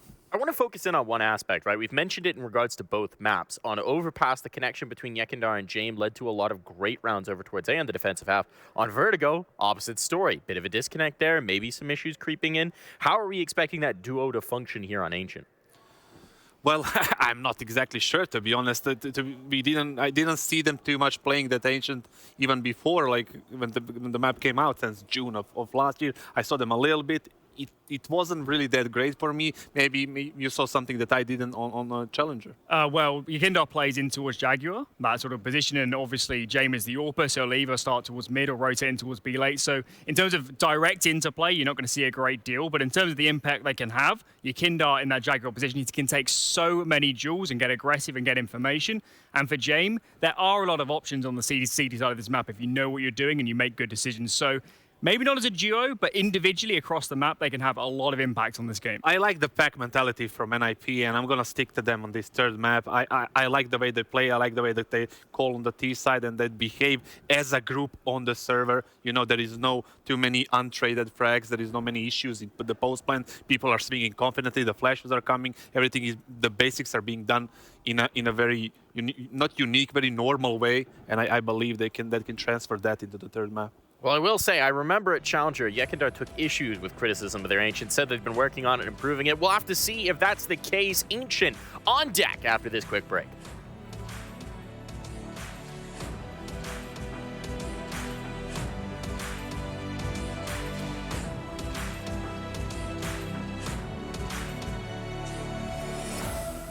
Seconds away to the beginning of this match. Just to recap, Fnatic are going to be starting the first map on the CT side. I wonder if they're going to opt for double ults or if they don't even have the economy to do so. All Fnatic shut them down as they did Gambit.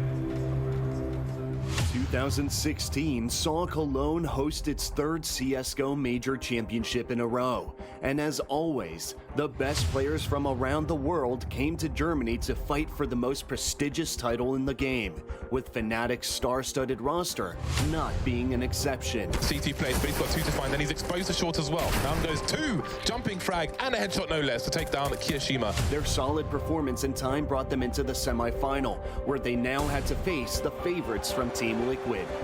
The battle would be tough, but just when Liquid seemed to have it all under control, Dennis reminded everyone that you should never underestimate the Swedes.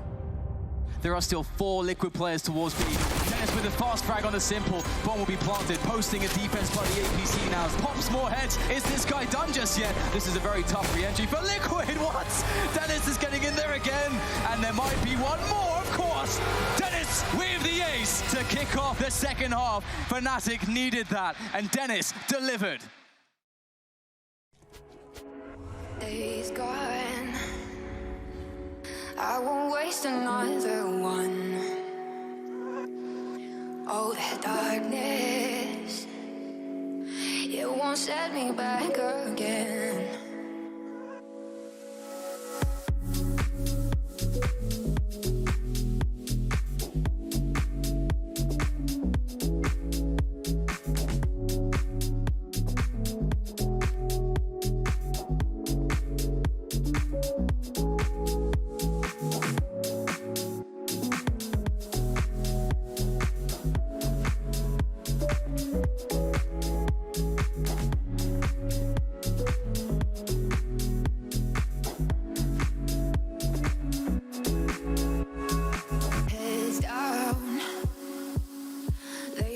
Just shake the ground.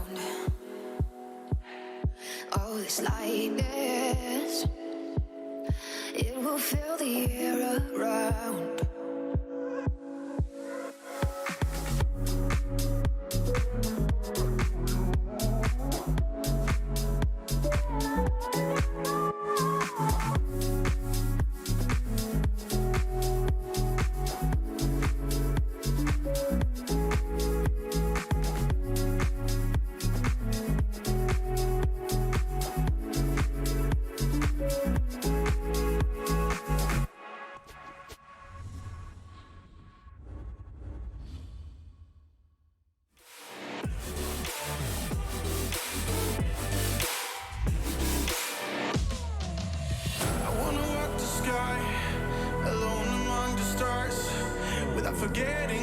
us, or have to look back that far.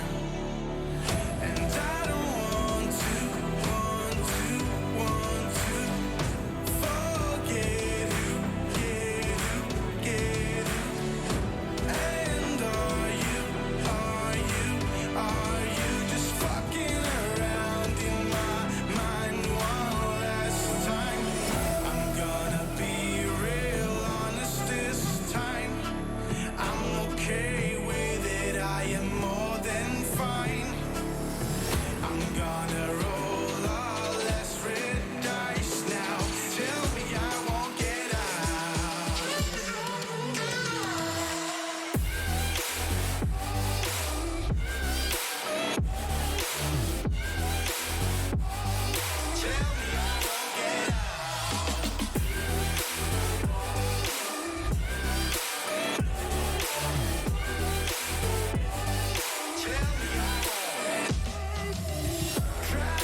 Trap me inside your walls now. Tell me I won't get out. Tell me I won't get out.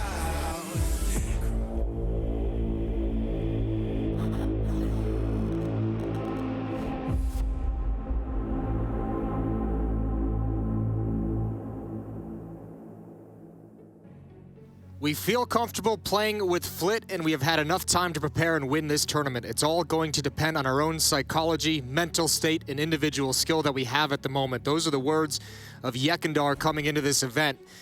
And it couldn't ring truer. Their mental state collapsed on Vertigo. Some costly errors in crunch time, and NIP is able to steal the map out of their hands. Now we head to Ancient. One of these teams is dropping into the lower bracket where teams like Gambit, like G2, like Vitality lie in wait. It is a dangerous place down there, and Virtus Pro are on the verge of meeting those top teams. The dark horse in a tough place at the moment. Everything to be decided on Ancient. NIP, surprising. Not a whole lot of confidence in this team coming into the event, but they're starting to look good. Win over Gambit in the previous series. Now here against Virtus Pro, if they can steal this, I think everyone's eyes are going to raise to the Ninjas level. Yes, I think that's absolutely true, considering we were almost discounting them and writing them off after the play, and they did not look solid at all on, well, really any map. They just survived, is all it was. But now they're doing better than that, and capitalizing on mistakes is certainly part of a successful team. They did exactly that against Virtus Pro. Sometimes that's what you need. Just fight and claw just to survive for a certain amount of time until you finally can find a way to overtake it. Rope-a-dope. Ali, just sit back, take a beating. Rope-a-dope. Let's see if they can flow like a butterfly. Here we go. A bomb site. Res deep. S-Tag hiding behind the box. No one looking for it. Gives out a shot. There's a headshot. But it's traded immediately. Big kill from Kicker. Bomb site's open. Plant can go down, and they have control of Temple. Is all. Kicker falls. That's the bomb on the ground. That's going to delay. That's going to cost so much time. And look how far away Yekindar is. And NIP won't realize this, but they've got a huge advantage. Yeah, they absolutely do. Flitz, he's got two.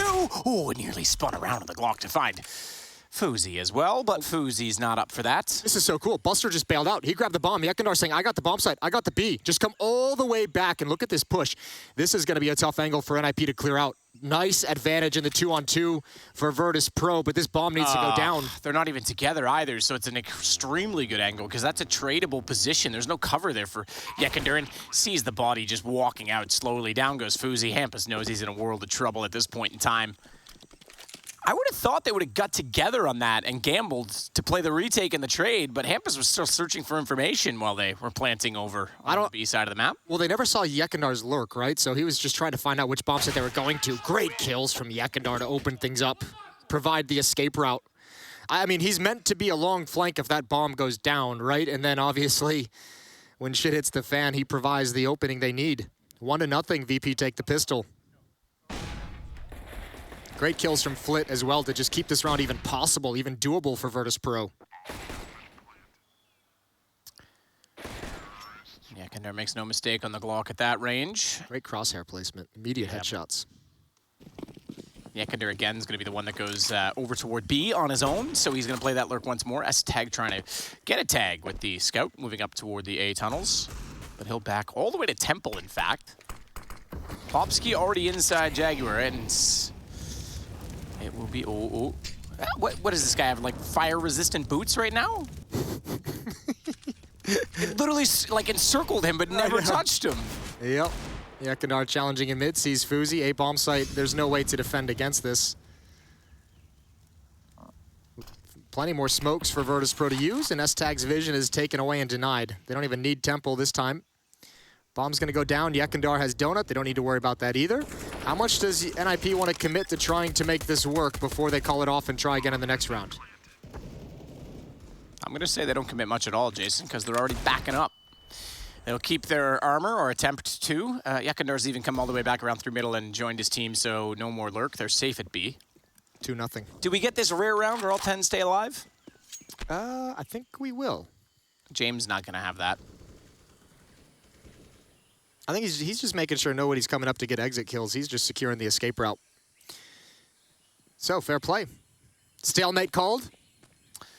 Somebody's got to win the round, though, Jason, so Virtus.pro will take a second point on the board.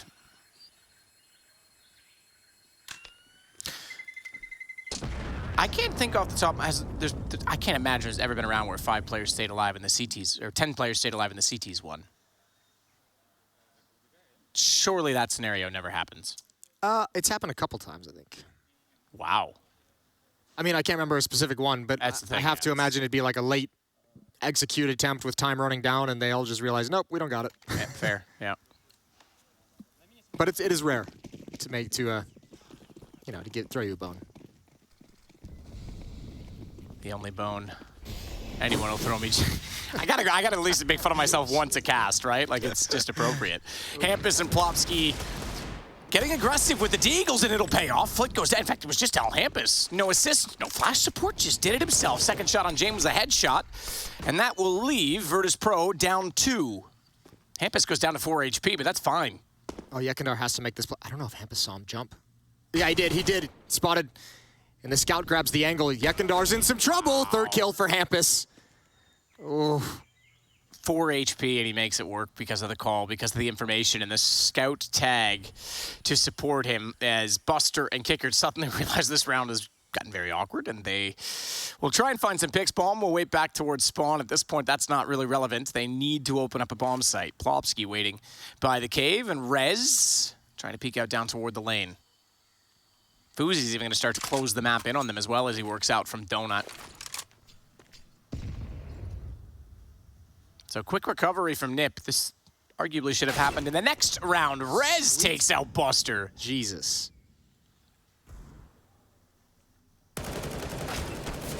I'd say this one truly gone. Kicker just battling for stats at this point. Maybe I'd even say economic damage, but they have pistols. It's not really relevant either.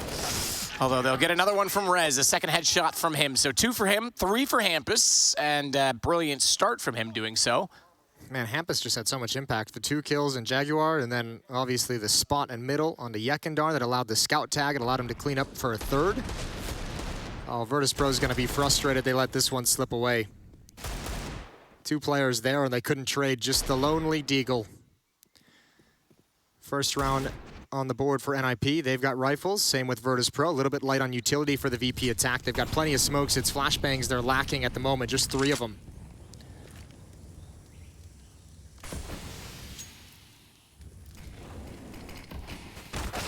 Nice shot from Plopsky. Buster goes down. Accuracy certainly not lacking for NIP in these last 2 rounds.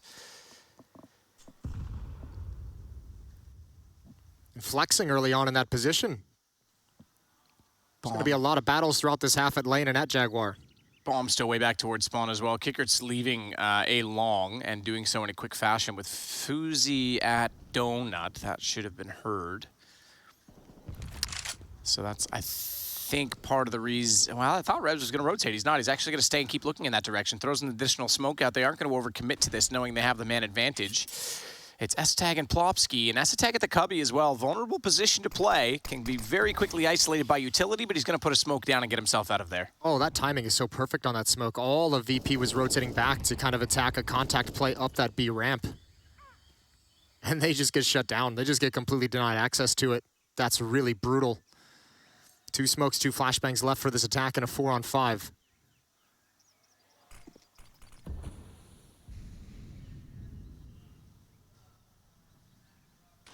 Interestingly, Plopsky goes back into the same position where his teammate vacated previously, and you can see why it's vulnerable. You can already see the spam coming through from the wooden wall. It's not going to hit him yet. S-Tag spots them directly. At the door of the cave, they jump out. Plopsky ready. First kill, and that means they get scurried and scoured between the two, but Ykinder gets them both as Hampus walks straight in to his own demise. Kicker's got Plopsky, bomb goes down just barely in time, and we've now got a 2-on-2 that suddenly has turned in the favor of VP when it looked like nothing was possible. Ykinder's got the round. I thought that crossfire was successful. That S-Tag had done enough. But the lineup in Hampus, my goodness, just runs to give it away. That's unbelievable that he's able to get that. What a gift given over. Unlucky for NIP. Everyone's trying to get involved in the action. Everyone's trying to hold on to the bomb site. They have all the kills they need. I don't even think they necessarily need to make this aggressive of a play. Hampus didn't need to come through that smoke, but he's just doing his best to kind of help his teammates and get involved in the action. And man, Yekindar starting this out with this game out fantastically. Those 2 kills are huge, and obviously the 2 kills in the pistol round that let them close things out. VP would love to have Yekindar at a high level here on Ancient. Not wrong at all about that, as they had $0 left on their credits at the end of the purchase in the last round. Now they've got a bit of a grace period as the AKs come out, but as a result of that, you'll get the force buy from NIP. You were highlighting something, Jason? Well, yeah, the timeout called by Virtus.pro just to talk things over, a critical round. Obviously, you don't want to lose it. It's going to be another strong buy from NIP, but Virtus.pro knows if they can win this round, you're going to have great economic control early on. You're going to win that early economic battle, and that it can let them extend the lead up to 5-1, maybe even 6-1. Pretty important round this early in the game. Yekindar's been the stud so far for VP, and they relegate him to the Tech 9 in thanks. Yeah. Hey, great job, champ. Here, take this. Yeah, you did a great job with the AK-47. Let's see if you can do it on a Tech 9. This will be a contact play, I think.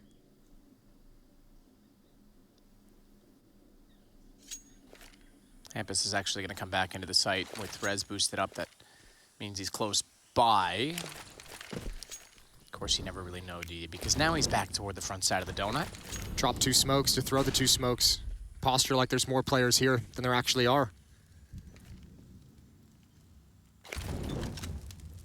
So Rez gets off the boost after smoking off long himself and joins Hampus at donut, which means they'll play a retake position on A if they walk in from that point of the map. And James taking the bomb there now. VP's done a great job of showing and signaling that they're attacking mid and they're going to attack the B bomb site. Everyone has shifted away. They've done such a great job. Look at this push. This push is everything. They catch a nade in the hands of Yekindar, but here comes the AK. Needs a kill. Flitz got it. Flit does well to hit that because they were ready for it. They spotted him dropping off the box as well. So even though he's tagged to 20, he will reveal that there was a player in donut. Did they know that there's 2? Did they see Hampus? I'm not sure they did. They'll check it anyway. Buster's got the kill. And the smoke down at Temple. The bomb plant secure. Kiekert will cover off the close angle from CT where Plopsky wants to go. No, bomb didn't get planted. They burned him alive. Buster drops, and the kills come the way of NIP. So they might steal back what was stolen by Ykinder in the previous, because this one looked to be all Virtus.pro with the bomb in position, and it's just on to Jame, and it might be that time. 4 seconds left. He finds one on Plopsky, but this round's done. This is the frustrating part of Counter-Strike, because I feel like VP did everything so well in this round. Tactically, they made everything perfect. They made NIP rotate exactly where they wanted them. They made everyone shift away from that A bomb site. I don't know. There was just, it felt a little bit of hesitation to actually pull the trigger and attack into the bomb site. Another good smoke timing from NIP's defense into that choke point. And obviously, great work. Fuzi with the SMG harasses them just enough, drops the Molotov, prevents the plant. Plopsky's able to get a kill, and it all falls apart despite a great round tactically for Virtus.pro. And let's see, because remember, NIP put so much pressure on him on Vertigo that they eventually broke down and collapsed. This is a lot of early frustration for VP. Right through the smoke. They're aware of the possibility, but James got the headshot. A follow-up is there too. Known for passive ulping and saving, and he's got 2 entries with the AK-47. Oh no, Fuzi's got a double. They hand it over with the spray and the double peek again. Virtus.pro desperately trying to make this work. Ykinder only good for 1 before Hampus gets the kill onto him, and an aid that will go toward Flitz. It puts him on 43. Bomb still ticking, smokes on it. I imagine they hold this. Hampus is going to be the one to try and do so. Flick can't find the angle, can't do anything with the MP9. This round's done already. Even if they find kills now, it's all for consolation. We've got a tie game.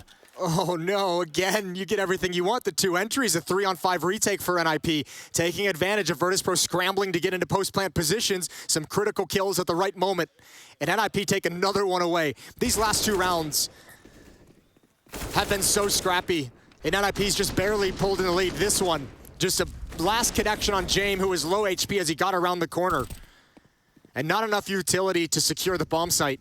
Still, good economic damage and a plant for Virtus.pro. Both teams jockeying for early control.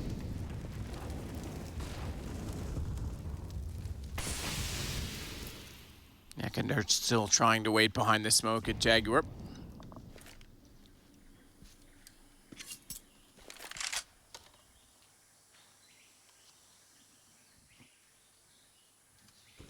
Buster's all the way back down bottom stairs. It's a very split map right now from the T approach. Likewise, though, for the CTs. Pretty standard formation. Hampus even top middle. Smoked off, though. They're actually vacating B really early on this. That's going to put a lot of pressure on S-Tag. It's going to put a lot of pressure on the team, considering no one has information. There's smoke at top mid stairs. There's smoke in Donut. That was a guess by Rez. There was no tell, and I mean, obviously smoke down why, but he nearly got a chance at that for Flit, and Hampus gets caught. That's what they needed, because if they could have controlled middle, that's the rotation. This is done. This round's over. Unless S-Tag can get something desperate, but yeah, Flit's in perfect position. He's doing his job well, cutting off the rotations, as you said. There's no support for S-Tag. He can't even really feel comfortable falling back. His teammates are going to have to just come help him escape, and NIP is going to scramble to try and keep these rifles in hand for the next round. And VP already posturing like they want to go hunt this down, like they're bloodthirsty. Understandably so. No one's really in an established position right now in terms of economy, so if they can get any gun down, it's absolutely beneficial. They've already got the round secure. It'll be a 3rd round loss bonus now. I take it back, sorry, I'm reading that backwards. It'll be the 1st round for NIP, so yeah, this is hugely punishing. This is double eco territory. Yeah, which is exactly why NIP, I mean, these 3 rifles were so important to them. So Virtus.pro spreads across the map, but they don't actually go hunt down the weapons. 4-3. And look, remember, this is one of the most CT-sided maps we have, so on a certain, to a certain degree, as long as this kind of economic back and forth as they kind of fight for it, the seesaw of these rounds happens, Virtus.pro is going to be happy because it's still not great buys for NIP. Famas is brought out, Deagle is brought out. And if Virtus.pro ever actually completes it and breaks NIP's money entirely and takes all their guns away, that's even better. Plopsky's going quick, isn't he? Flit's already got Fuzi down, though. Plopsky wants to try and peek out toward the bottom of the stairs, but a smoke in that position will not allow it. Even if he gets through the door. Meanwhile, mitigation. Hampus is gone, and we get a 2-round advantage right now for, excuse me, a 2-man advantage for Virtus.pro. Yeah, maybe. Might be a 2-round, yeah, though. Might be. And this is the exact round they want, as long as they don't get caught. As long as Plopsy and S-Tag cannot, like, double up or get 2 or 3 kills here and survive, this is the round you want, because NIP's still fighting for it, so you can take all these guns away. There's a Molotov on James, hasn't thrown it out just yet. This is a 6 split entry. Double peek each side, no way they can reset the aim unless they go slow about it. James flashing when he's already peeking, S-Tag down, what's he gonna do with that? That's giving one back. Surprised they didn't use the Molotov to just clear it straight up. That's exactly what I mentioned they didn't want, was to have that little setup from NIP mount resistance and actually get a kill and fall away and survive. Well, this is the weird thing with this, because surely you heard both players inside of the cave, and yet they still rotate back over toward A. They didn't even let Kicker go evaluate B. Now they go back to A, and NIP's guessing, well, we got the kills there. We've just leveled out of 5-on-3. Surely we're going to be meeting them at this site. So, yeah, I'm not sure I like this mid-round call from VP at all, because now they've dropped the bomb. Rez gives them the man advantage. It's Kickered versus 2, and with 20 seconds, he's nowhere near the site. What was he doing the whole time back toward the T-spawn side of the map? No information gathered from him, and that's a giveaway. 4-4 NIP. Just absolutely obliterate Virtus.pro's mistakes. Yeah, say what you want about VP. You have to give credit over to NIP. What a great call. After that initial kill, everyone just bails out, rotates over. They catch VP completely unawares. I think a lot of the early going in these first 8 rounds, I felt like Virtus.pro tactically, for the most part, have looked sharper. But this is a beautiful call for NIP to keep them alive into it. Still not out of the woods just yet. Very powerful buy from Virtus.pro with an op in the hands of James. But that one keeps NIP alive. Well, we'll see if they can recover because it's not their economy gone yet. Flit's going to find Hampus. That's a bit aggressive. Flash was also thrown out by Kickert, and it was perfect over the top. Nothing they could do to stop it, and we go back toward the Jaguar position where the last round began to fall apart, but this time no one overcommitting to the peak. Plopsky, does he go through? He does. Ooh, this could be huge. If that smoke fades, they're still staring at it, but if he's able to get one and fade away... Question is, does he call for a flashbang from a teammate as the smoke fades? It's S-Tag that has to throw it. He could throw it from mid, but S-Tag can throw that from the back lane over top of the wall in a way that doesn't pop, and he can stare at them while it does. So it, unfortunately, isn't going to happen before the smoke is gone. And now, another two-man advantage for VP, and they've got to convert this one, surely. I was going to say, at some point, they have to convert, not only convert these man and two-man advantages, but they have to capitalize on the fact that they're getting so many entry kills. So Flit's in a similar position to Kicker right now, but look how hesitant he is. No information to middle. He's not probing out toward A. It's all going on at the B site. Very similar setup to last time. The difference is they haven't lost a man before they arrive. Ykinder also adds to that. Not before being traded by Rez. And Rez will slide in, but only to get taken out at home plate by the umpire and Jame, and that should be enough this time. No, it's not. Fuzi's through the smoke. He gets Jame back. I thought he was going to slide up and be spotted. Buster's low. This is tense again because the bomb's down on the site, and they're not yet on the flank. They're slow to get the information from Flit, but they get the round nonetheless. Oh, it's unfortunate for Fuzi. You got to feel for him. There's no way he could have known there was going to be a gap in that smoke or a little gap underneath the edge of the smoke for Buster to grab him. Low HP on Buster. He finds the final kill. However it happens, it works. Virtus.pro's taken everything away from NIP. All the guns, all the money as well. Valiant effort again for NIP to try and recover a 3-on-5. I mean, that's got to be the story. VP has to do a better job of capitalizing on the opening kills they're getting to be putting themselves in 5-on-4s and 5-on-3s. And NIP have to stop that because there's only so many of those you can recover in a single half. And they've already got a couple that they've taken away. Round number 10, timeout called.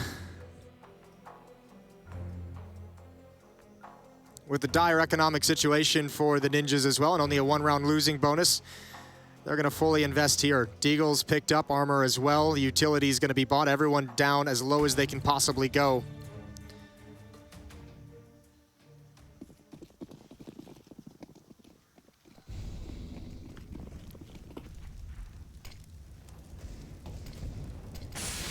Buster looking inside of the lane. Rez is there at long. Don't see too many exchanges in this position, but this time undoubtedly we will, as he's committed and no escape. We will not get back to the site before the T's arrive, having taken him down. Kicker with the kill. They'll work their way forward. No one inside Donut as well, actually. Fuzi's all the way up and pushed through middle. Flit still waiting back to catch him out. Didn't see him go by, but heard him, so there should be a call, surely, that he's going to be inside of the Donut position, but just the Deagles to contend with. Flit still working up slowly. Lagging behind the play slightly, but I don't think NIP is even going to consider it. They'll keep their armor on S-Tag and Plopsky. They're already exiting. Hampus at least gets one back on Jane, but this round's done, I think. S-Tag even thought, well, hang on, I'll come back for a second. And then, nah, you're dead, I'm gone. Would have been nice if he could have gotten away with the op, but that was going to be impossible. So 6-4, two-round lead for Virtus.pro. Applying so much pressure on NIP in the early going, meeting a lot of resistance, but finally breaking through. This is trouble for NIP, for a map that is the most heavily CT-sided that we have. Yeah, that's a good point. It really is right now. Already down 2. 6-4, Virtus.pro, and I mean, a great chance to get 7-4. I mean, this is a great half for VP, and it can only get better.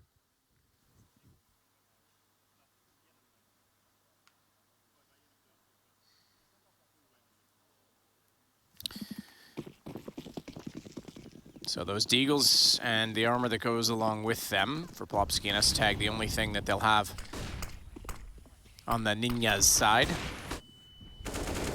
Flitz gets S-Tag. He'll follow that up to get Fuzi as well, so he's been holding off the middle successfully all game long. This time he gets 2 for his troubles. Look at this little boost that's been bopped. I was going to say, sick boost. Just put you all in the same place for the nade. Buster might be able... Ooh. Yeah, not so bad now, is it, Jason? Yeah, I take it all back. Kickert has the bomb, so he doesn't want to turn the corner. Flashbang in. They're going to peek before it. They swing. Ykinder should be able to handle business. Smoke off the bomb, Plopsky. You've got an AK. Win this round now. 6 HP. I believe. I can fly. I don't know that Plopski's going to touch the sky, though. Yekender sneaking through. He'll do the same. Try and take advantage of that smoke to find it, but Yekender gets the better of him, as I said. 6 HP, not much of a chance in it. Made it a little bit interesting, but it is 7-4 for Virtus Pro. They've actually done a really good job in middle.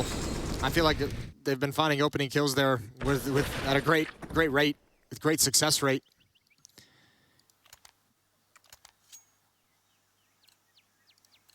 So many advantages found for Virtus Pro early on in these rounds. This has been a really tough half for NIP. Let's see if they can recover in round 12, 7-4. Speaking of tough, Jason. Yes, sir. 16-13, Copenhagen Flames won map 2 against Gambit, by the way. That's Yikes. On Vertigo now. Gambit has an early lead, but that would be an elimination of Gambit by Copenhagen Flames. Wow. That would be remarkable. Fuzi, aggressive, as we've already seen the exchanges favor Virtus Pro in this. He still has control at the bottom of the stairs, however. Buster's waiting for it. Bomb's down in that position as well, and Buster's on 42.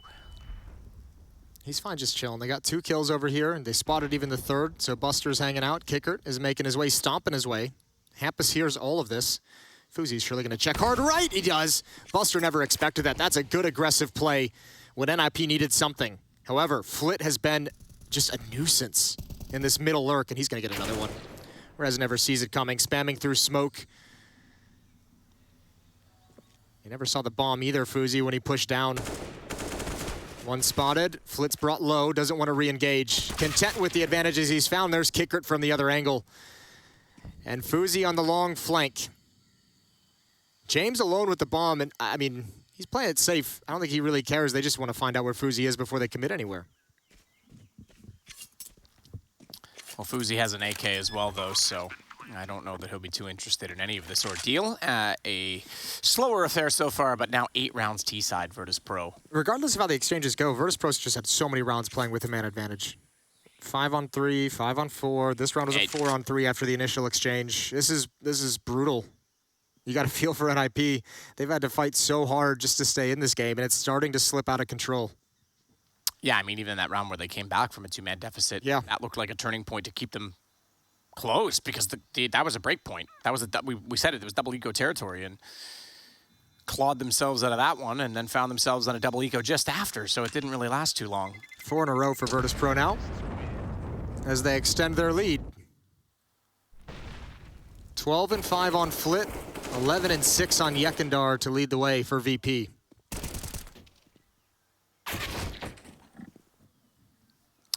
Flit's been quietly going about business in middle as well. He's been playing on that lurk position in so many occasions. I know he's got a lot of anti-eco frags, but he leads the way with 12, just to note. Yeah, he's been awesome. We've seen him get aggressively kind of positioned outside of the top stairs when that smoke is there. We've seen him get some entries in middle. Now we're seeing him kind of lurk up a little bit late. It's been fantastic. And NIP, I mean, you can even kind of sense that just by the way this game has been going, because playing with, you know, getting 2-man advantages early on, getting a man advantage early on again, it just opens up that middle part of the map. It's all down to timings, and Flit's been able to find him. He's been very, very effective, but I mean, all of that is just enabled by his team finding the opening kills. He's got 10K as well, which just puts into perspective how quickly this game has cascaded against NIP, because we mentioned that they were avoiding double eco. They nearly broke Virtus Pro back in return during that sequence. And now that's not going to be the case. In fact, there should be money enough for the rest of the half for Virtus Pro as we start round 13. Kickert with the utility to go all the way toward the top of middle and allow Flit to once again to try and take that position with Fuzi at Donut. Rez will get a little bit further forward from A as well, watching for early presence, but meanwhile, Bomb, Buster, and James back over toward B. No Jaguar presence, and Yekender's actually going to walk in there and clear that without utility, so they've got a pretty decent posture already toward this B site. Plopski's going to have problems on this Deagle. Now look at Yekender, he's just going. Plopski hears him, but what's he going to do, run? That just gives his position away. Good counter smoke, though. Means Yekender can't fully commit to the peak because his teammates are locked out. That was actually his teammate's Molotov as well, just slowed him down, kind of ruined everything. I don't know if you want to go out here. Gonna test it. Good shot from Plopski. That's exactly the problem. We said he had good position. James at least gets there as well. They thought they could retake it. That gives S-Tag nothing but a punishment as he walks back through, but the smokes were there for so long, Buster couldn't do anything about getting into the site. Rez has him blocked in, but it's not really all that powerful. Nah, he's already given up on it. He knows he can't afford to push forward and get caught out. He's hoping his presence is going to keep Virtus.pro honest, but we know that's not the case. That's a sick little one tap. No second tap there. He was fully confident in the first bullet accuracy. And see you later. Yeah, they're going to go beyond that first 2 kills, so this one's done, I think, as well. Yep, 9-4. Buster swinging around the backside of the cube and into the lane. It's Rez that gets the kill with the Deagle. 1-on-3, Deagle, 37 HP. I don't think so. Neither does Kickert. All right, Virtus.pro, they overcame the hardest part of this half. Some very stressful and frustrating rounds early on. This half could be even more of a blowout than it currently is if it weren't for some excellent calls by NIP. But as it kind of felt, even with some of those NIP rounds, Virtus.pro outplaying them across the map, it was only a matter of time. Op in the hands of Fuzi, 4 M4s, 1 kit on Plopsky, plenty of utility for the defense. But NIP desperately need these last 2 rounds. Desperately.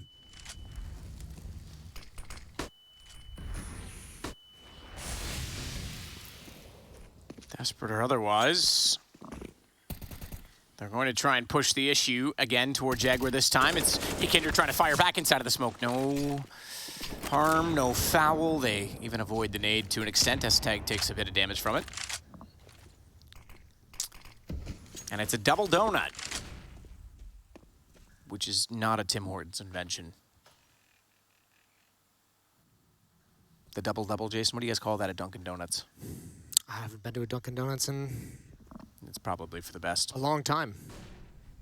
Or Tim Hortons, for that matter. Also for the best.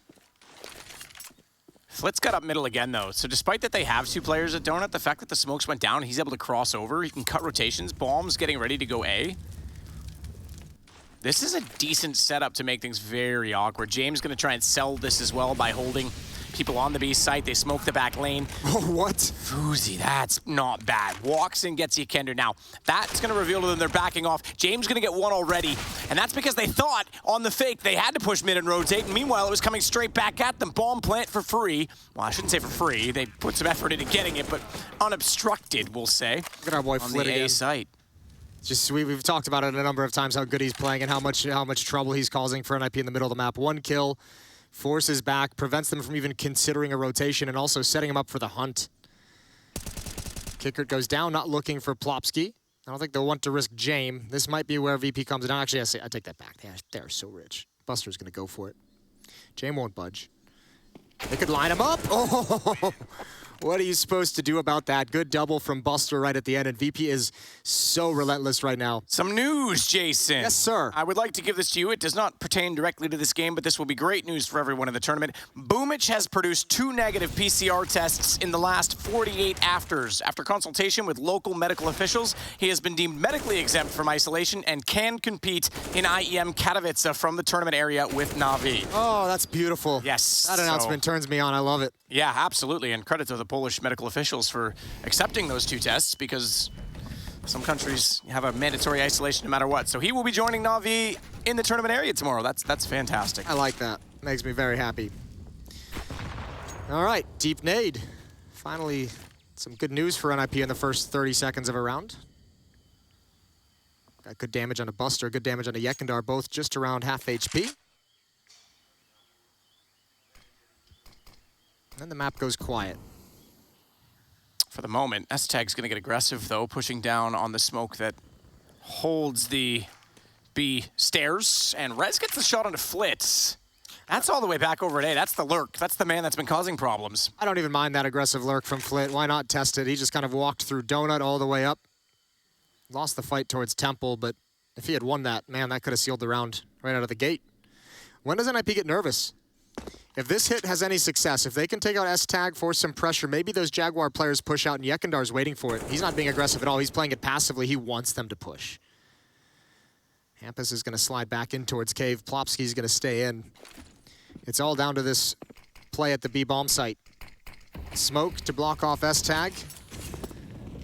Smoke to block off Fuzi, but Hampus drops one at the top of the ramp. There's a gap in this. Oh no, he's caught. He could have never known. Flashbang as well is going to give Buster the entrance into the bomb site. How does NIP hold this one off? Good kill from Yekindar. Finally pounces through the smoke as Fuzi. We've got a 3-on-3 with the bomb down. Bomb down indeed. Kender manages to at least get S-tag. That was the man who found the kill prior. It leaves it to a 2-on-2. James still 100 HP on that AWP, looking toward an unobstructed and unsmoked lane, but Kender gets that kill instead because he was sneaking along the wall. They'll double up and shuffle their position so as to trade. As Rez wants to work his way from the smoke, he takes Kender. He knows that James is over in the same position. Nearly got the shot, the dink as well, but it is an 11th round for Virtus Pro. A dominant half from VP, looking to close out this series in the third map. We're headed to halftime. We'll see if NIP can come alive and recover.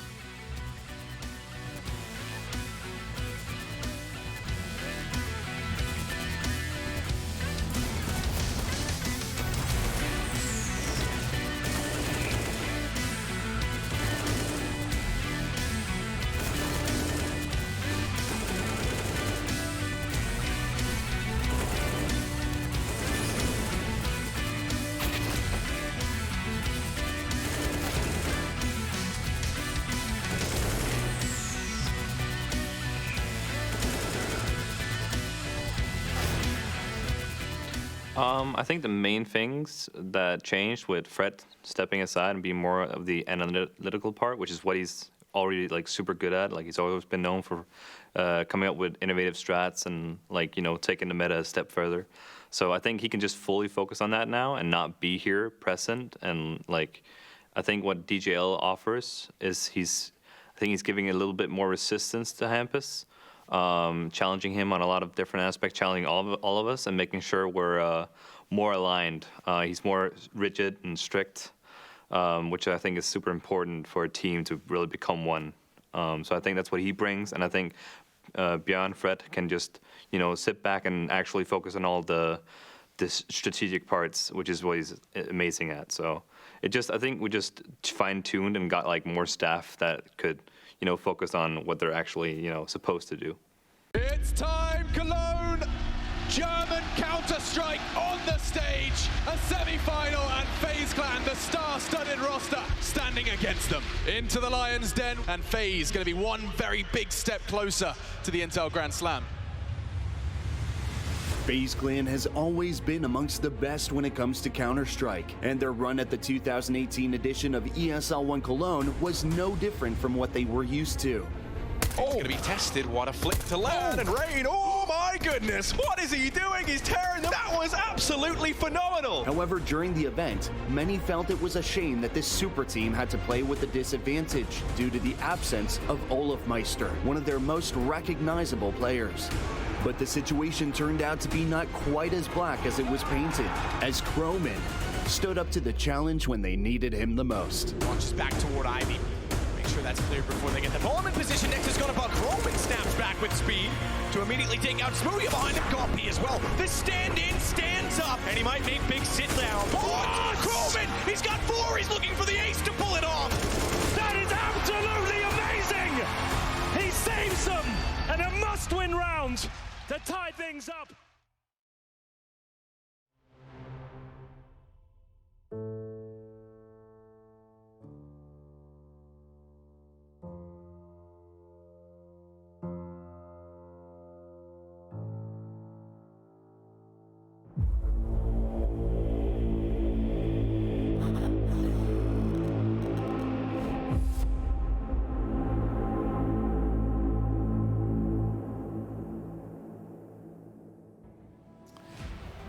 Well, where is he now? Croman, what a stand-in performance that was, but you have to wonder what might have been.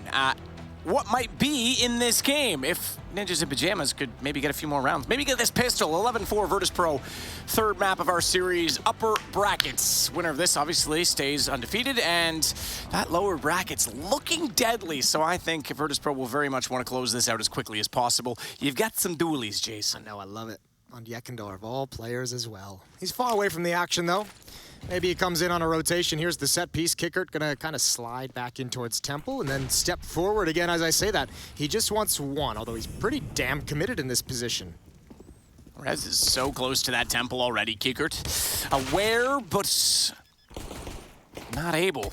He's got the shot back. James trying to tap through. He's going to be forced all the way back down the tunnel as well. No one even getting closer at the CT connector because Buster wants to back James up. Flit instead, though, gets the shot. That's all the way from the Donut Hall. S-Tag's got a big flank. He's going to come in through Donut late, but his teammates need to hold on a little bit longer, and that's perfect from Hampus. You see the jam drop in the middle of this donut, Jason? Oh, not quite. Yekender somehow turns around to make that work, and the dualies go to work. He might get it. He might get this clutch, Jason. You might redeem yourself with the dualies, but they are not good enough again this time. Hampus with the kill, and NIP do get the pistol. Oh, so close. Nice try from Virtus.pro, and NIP a much-needed pistol, 5-11. They've got a long road ahead. Nothing's going to feel good about winning that one as they look up at the scoreboard and realize it's a long, long route. But a good first step. Huge kill from Hampus. That's great shooting. Immediate gush, and Yekender, Spidey sense tingling as he turns around. Almost was able to make this work. Low HP on Rez, and that final kill, always the elusive one. Right back into it. Already you could see just quickly from our overhead shot, we've got a very aggressive position from Virtus.pro. 3 along the wall, Jame in behind. He'll throw the flash. But then, Fuzi will smash. Shout out to S-Tag as well. Shout out to Fuzi for looking away from that flash and snapping back oh so quickly. Didn't even touch him. High sense player. Yeah, he just... That was one thing when Henry talked me into the one sensitivity, I couldn't dodge flashes from my... I mean, I wasn't good at it to begin with, but I could, like, I would just look at them and be like, well, I'm blind. Yeah. It's so hard to snap away with the lower sense. Yeah, not fun. You need those young man arm muscles. Just chuck your mouse across the keyboard. Yeah. Or across the mouse pad. I'm not even going to defend that. I'm old. Rez takes out Kickerts.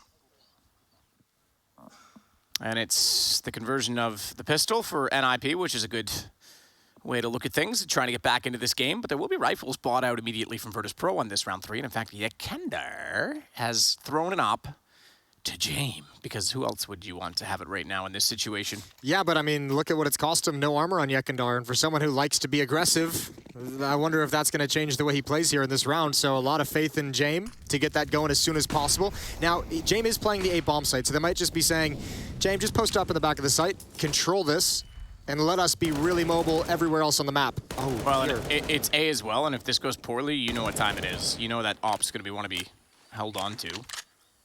That's a lot of early damage on the Flit.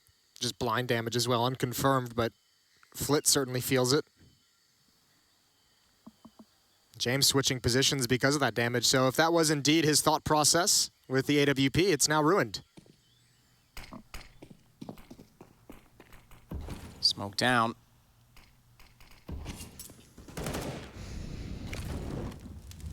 Double smoke, in fact, because there was a gap on it. Flit's going to try and get up on the ledge. I was going to say, that's not where you want to play. It's a predictable spam, and Hampus will get him inside of the smoke for it. Yeah, odd decisions. And now Yekender is going to rotate over. Jame is going to rotate back to the A bomb site. Kickert hasn't moved at a donut, and it's just Buster at the B bomb site, which is exactly where NIP is looking to execute. I think even Buster's sliding back and saying, screw this. We got no more utility. We got no more nades. We have no real stance in this round, so back off, save the weapons, and try again.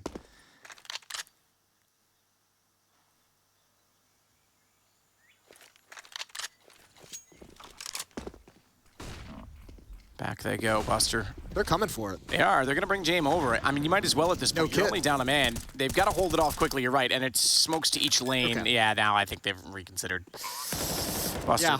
Speculative, but that's it. Op, Yekender with no armor, no kits, and no real utility. That would have been a crazy retake to go for. So they're going to be content. And I mean, this is a luxury provided by the incredible first half they had, 11-4, to now have an 11-6 lead. They have those 5 rounds to play with. You obviously don't want to be giving rounds up for free, but a round like this where you just really don't have any kind of a leg to stand on, you have the benefit of a lead to give up 1. And they're not going to go too aggressively to chase. They are searching the bottom sides of middle, but 9 players survive, which means Virtus.pro get another gun round. Almost 10. Almost. Close only counts in horseshoes and hand grenades, Jason. Yes, indeed. All right. Flitkin can drop a weapon. Another strong buy, drop by the Opper, so Jame gonna have no utility, but he'll be just fine with that. Just gets to spend the round scoped up and focused on that one thing. He's gonna be in middle to start. Flit wants to get aggressive, or does he? It looked like it. Kickert was there, Jame was there, and they backed off. Good damage on a Plopsky to open up the round. He's chunked down to 40 HP.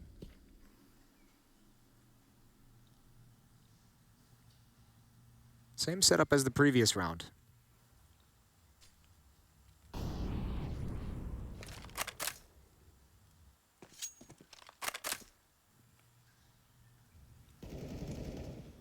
Couple of shots through toward the cubby as well, but Buster's trying to sneak out and get information down the stairway. No one there. Fuzi's trying to jump peek it. Now clear toward cave at this point. Jame again, way back at A with the AWP. Minute on the clock. And things about to heat up, I think. 4 HP. Plopsky feels horrible. Yeah, NIP hasn't really done anything across the map. They're just going to line up for the B execute.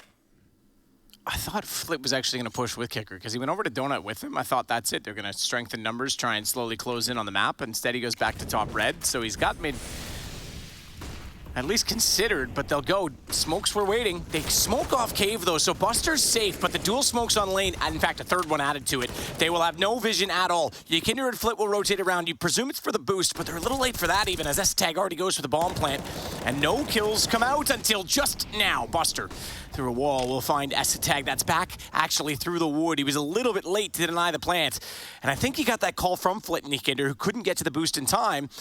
But it was late, as I say, so they're playing the post plant as Buster will take out Fuzi. Hampus tries to repeat that same spot. Ykinder into res.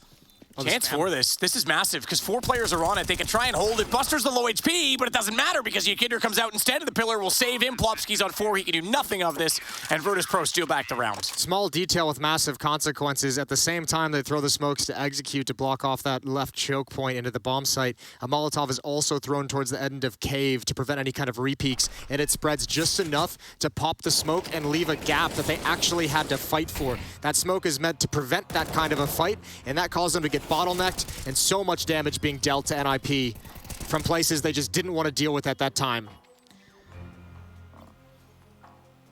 So Virtus.pro get their first of the second half, and it isn't on the first gun round for them, but virtue of the save, it's still the same purchase, and therefore they're starting to build up a bit. Likewise, though, NIP are the ones to call. Actually, excuse me, this is Virtus.pro calling the timeout. I would have thought this was NIP responding to this given the money, but they don't want to make this mistake of blowing away the economy either. This is really a chance to topple the game in either direction. If they go down to a save here and you get NIP up to 9 rounds, everything's to play for. If they can get to 13-7 and break NIP in the process, you're looking 14-7, you're looking pretty comfy.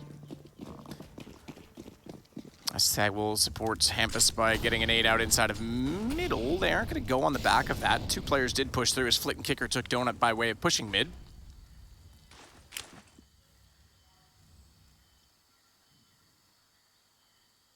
Plopsky and Rez are the ones that are waiting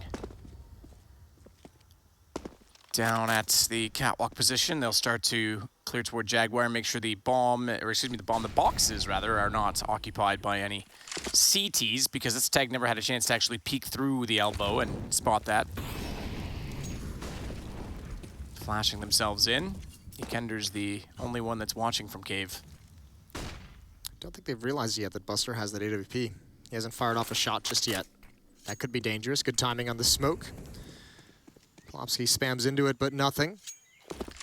He's going to rotate away towards mid. Looks like they want to make some kind of a play. You mentioned this in the previous round. Looked like Flit and Kicker wanted to combine and Donut for some mid-round aggression in middle. They're doing it here. Hampus is lying in wait, though. Deep smoke. Kicker's ahead of it. Very far ahead of it. Down. And he's ahead of the shots. You're right, bomb is down. Flit's gonna push forward. Oh man, that flash. He almost got 2 inside of a blinding light. Instead, though, he now has to battle back to try res and claim that bomb. He can't. He's shut down by Kicker, who shuffled over below him at the wall. And I think this round's done. Fuzi's behind enemy lines, but it doesn't really matter at this point. 16 seconds, Virtus.pro, and even by way of a kill, we'll have Buster take him down to find 13, and this is exactly what we talked about. NIP, they've got better money than I would have expected. Plopsky's at 9K. So the efficiency of their first 3 plus the additional loss round bonus, they're all right.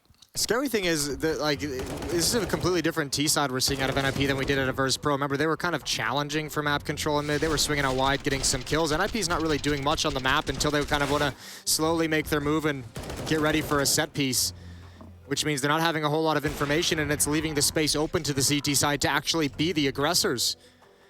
Looking good for Virtus Pro early on in these gun rounds in the second half. 6-round lead, just 3 rounds away from closing this series out.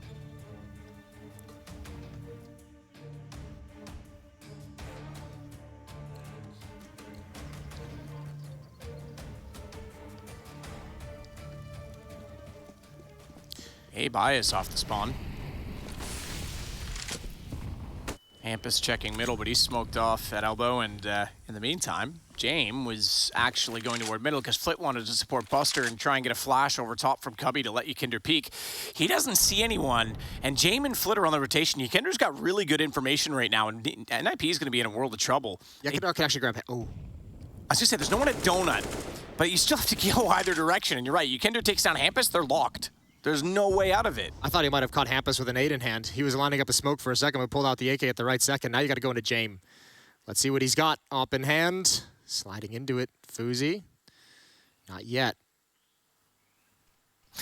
Hey, Ykinder doesn't get enough information to confirm that it is A because he wanted to check it. Jame down by Fuzi. Op battle won by NIP, and Kicker now trying to do what he can from inside of the donut hallway. That flash will hold him up slightly. Flit's going to come back around on top of it, but they're boosting Fuzi above. Smoke to plant. Fuzi, another great shot as he has 2 in this round. Buster with the second AWP trying to find an angle in return. No smoke down to cover him off just yet, but he can't find the shot from inside of the temple, and he better pray for another chance to whatever God lives inside, because at this point in time, NIP not only have the man advantage, but they get closer. The problem is they have no more smokes. Yeah. Now they do. Hampus just picked one up. This position from Buster can cut the map. They have to plant inside the smoke. Yakindar's going to spam it. It goes down. Now someone's got to get aggressive in towards Temple, in towards Buster's crosshair that he's holding. Kickert's up next. He's found the upper. Bomb being planted. Buster goes down, and a 2-on-2 we have. At least they get that bomb planted. A single smoke to do it on such a vast territory in sight. It'll give them a chance in it. 2-on-2, as you say. They know where both are. This is just a straight-up duel at this point. There's no surprises, but it's a matter of who peeks first and who gets baited out. It's Ykinder that's caught, and Kickert's in no man's land as well. As Hampus tries to swing around, he'll get the second, and NIP survive to get their 8th round. Oh, that's filthy. Hampus able to clear out Temple. What a strong position to grab for the T side. Even with the planter being spammed down once, even with an opper being found from Donut with no contest, VP. That one slips away from them. Hard-fought win for the Ninjas. And, man, it wouldn't have been possible without this guy. The opening onto Jame, the second opening onto Flit, holding onto the site. What a great performance for the young Alper from NIP. And a better clutch from Hampus, who continues to be impressive in the NIP jersey. 5-round lead for Virtus Pro. Another bye, but they're out of money after this. Look at the mid control for the CT side this early on. Oh, James sees the shoulder, sees it just creeping around the corner, makes things easy for him.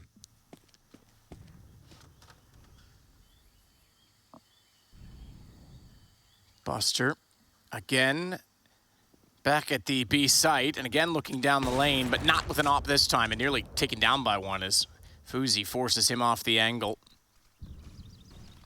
They're going to walk in. Ykinder waiting for a chance to try and peek this out. He might get baited in because Buster goes first, and that's exactly it. He trades off the other. Bomb is inside of the site, inside of the smoke. Oh, no. Worst case scenario. This feels horrible if you're NIP. Kickert's now pushed down mid. Doesn't even have to be aggressive. Can just hold an angle. Pick and choose whenever he wants. The timing is going to be brutal regardless. A flank through Jaguar to get Hampus, not even necessary. Fuzi left behind a smoke, blinded. He'll grab one, but he's falling right back into Kickert. Yeah, Kicker perfectly positioned. So 14 now for Virtus Pro, and in response to the immediate round from NIP, despite their money going into that last one after 2 losses, it reset the bonus, and it sets them back to pistols. So this might be one of our very few remaining rounds coming up.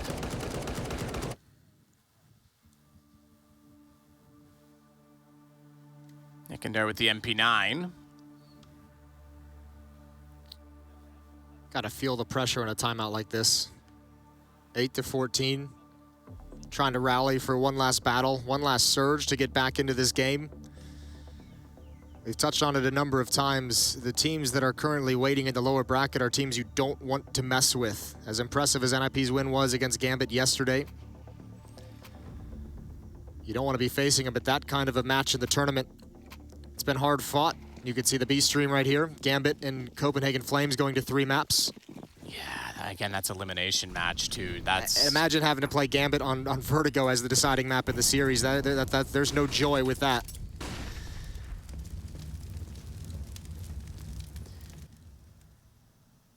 Well, things are just getting joyous for Virtus Pro over here. Perhaps Hampus will start his way toward the A tunnels. Kickert's all the way back in Temple. Flit, who is so good at the T side at getting mid control, is trying to hold it right now. But Yekindar and James already at the boxes. I love how they're getting James set up right now. Just push him out towards Jaguar. They have complete control as middle. As, by the way, they've had this entire half. NIP has not contested it.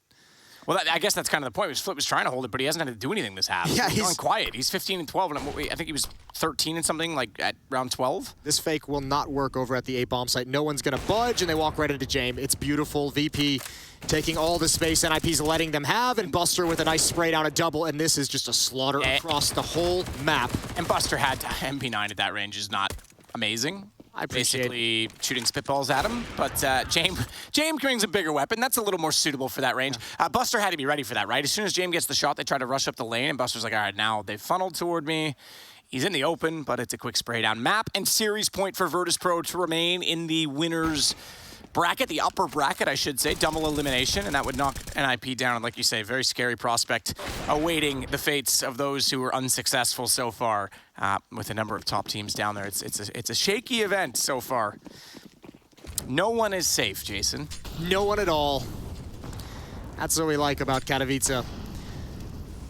Here we go, 4 players, NIP, last-ditch effort, desperate attempt to attack the A bomb site. 4 players there at the moment. Plopsky back in T-spawn with a smoke. But how desperate is it? Mid-control, Flit has all the information. Kickert can play this as passively as he'd like, in any way he'd like. Here comes the set piece. Gotta be careful, though. AK in hand. Sees the utility coming. Flashbang's gonna give away his position. They're gonna be close. They're gonna be close before he realizes it. Holding on a Temple. Spray is a bit wild, but he still transfers it over, and he delays the bomb plan as well. But Hampus at least gets one back, and he's going to try and smoke off toward the Temple position, but that's not where the problem ensues, because Hender's walked out from CT, and he'll find Fuzi and the bomb, and Hampus, well, he's the last remaining professor on campus, but does he have a lecture worth listening to? Not quite. Yekender's got the kill in return, and it is going to be Virtus Pro at 16-8. Oh, that's a valiant effort from Hampus, but powered by a spectacular offensive half on Ancient. Virtus Pro cruised through the 3rd map. Vertigo was a struggle. That was a bit dicey, but they recover so well in the series. NIP is going to go down to that very dangerous, very deadly lower bracket. And Virtus Pro is going to march on. They take the victory. We'll take a break, and then we'll get you back with the desk to close out the evening.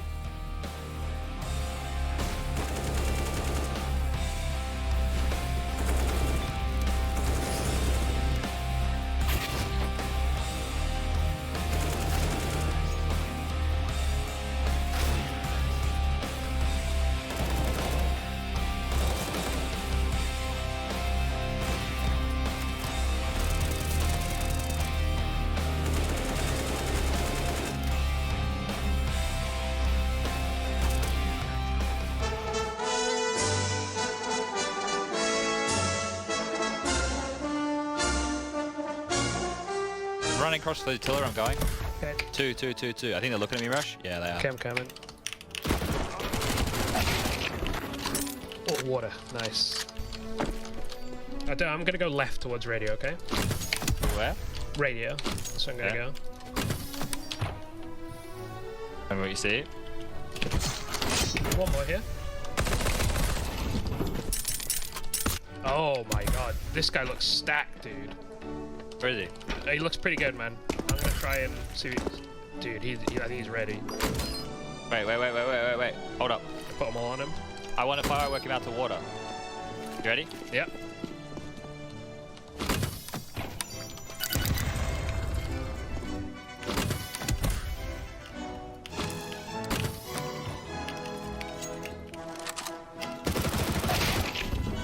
Oh, there's 2 people on me. You're probably dead here. Backup system if you got it. Okay. Oh, okay. You got it. Shifting around on the coast.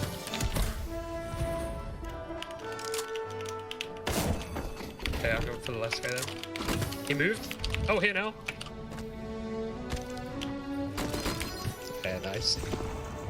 Yeah, oh, 1 guy there with armor, so that must be one of them. Yeah, 2 at the sea container here, last 2 guys. Nice. Easy. Jimmy scouted while I was in the zone. Don't know what they were doing out the zone. Alright, I'm going. Wish me luck. Nice. Yeah, I'm going. Yeah, go for that one.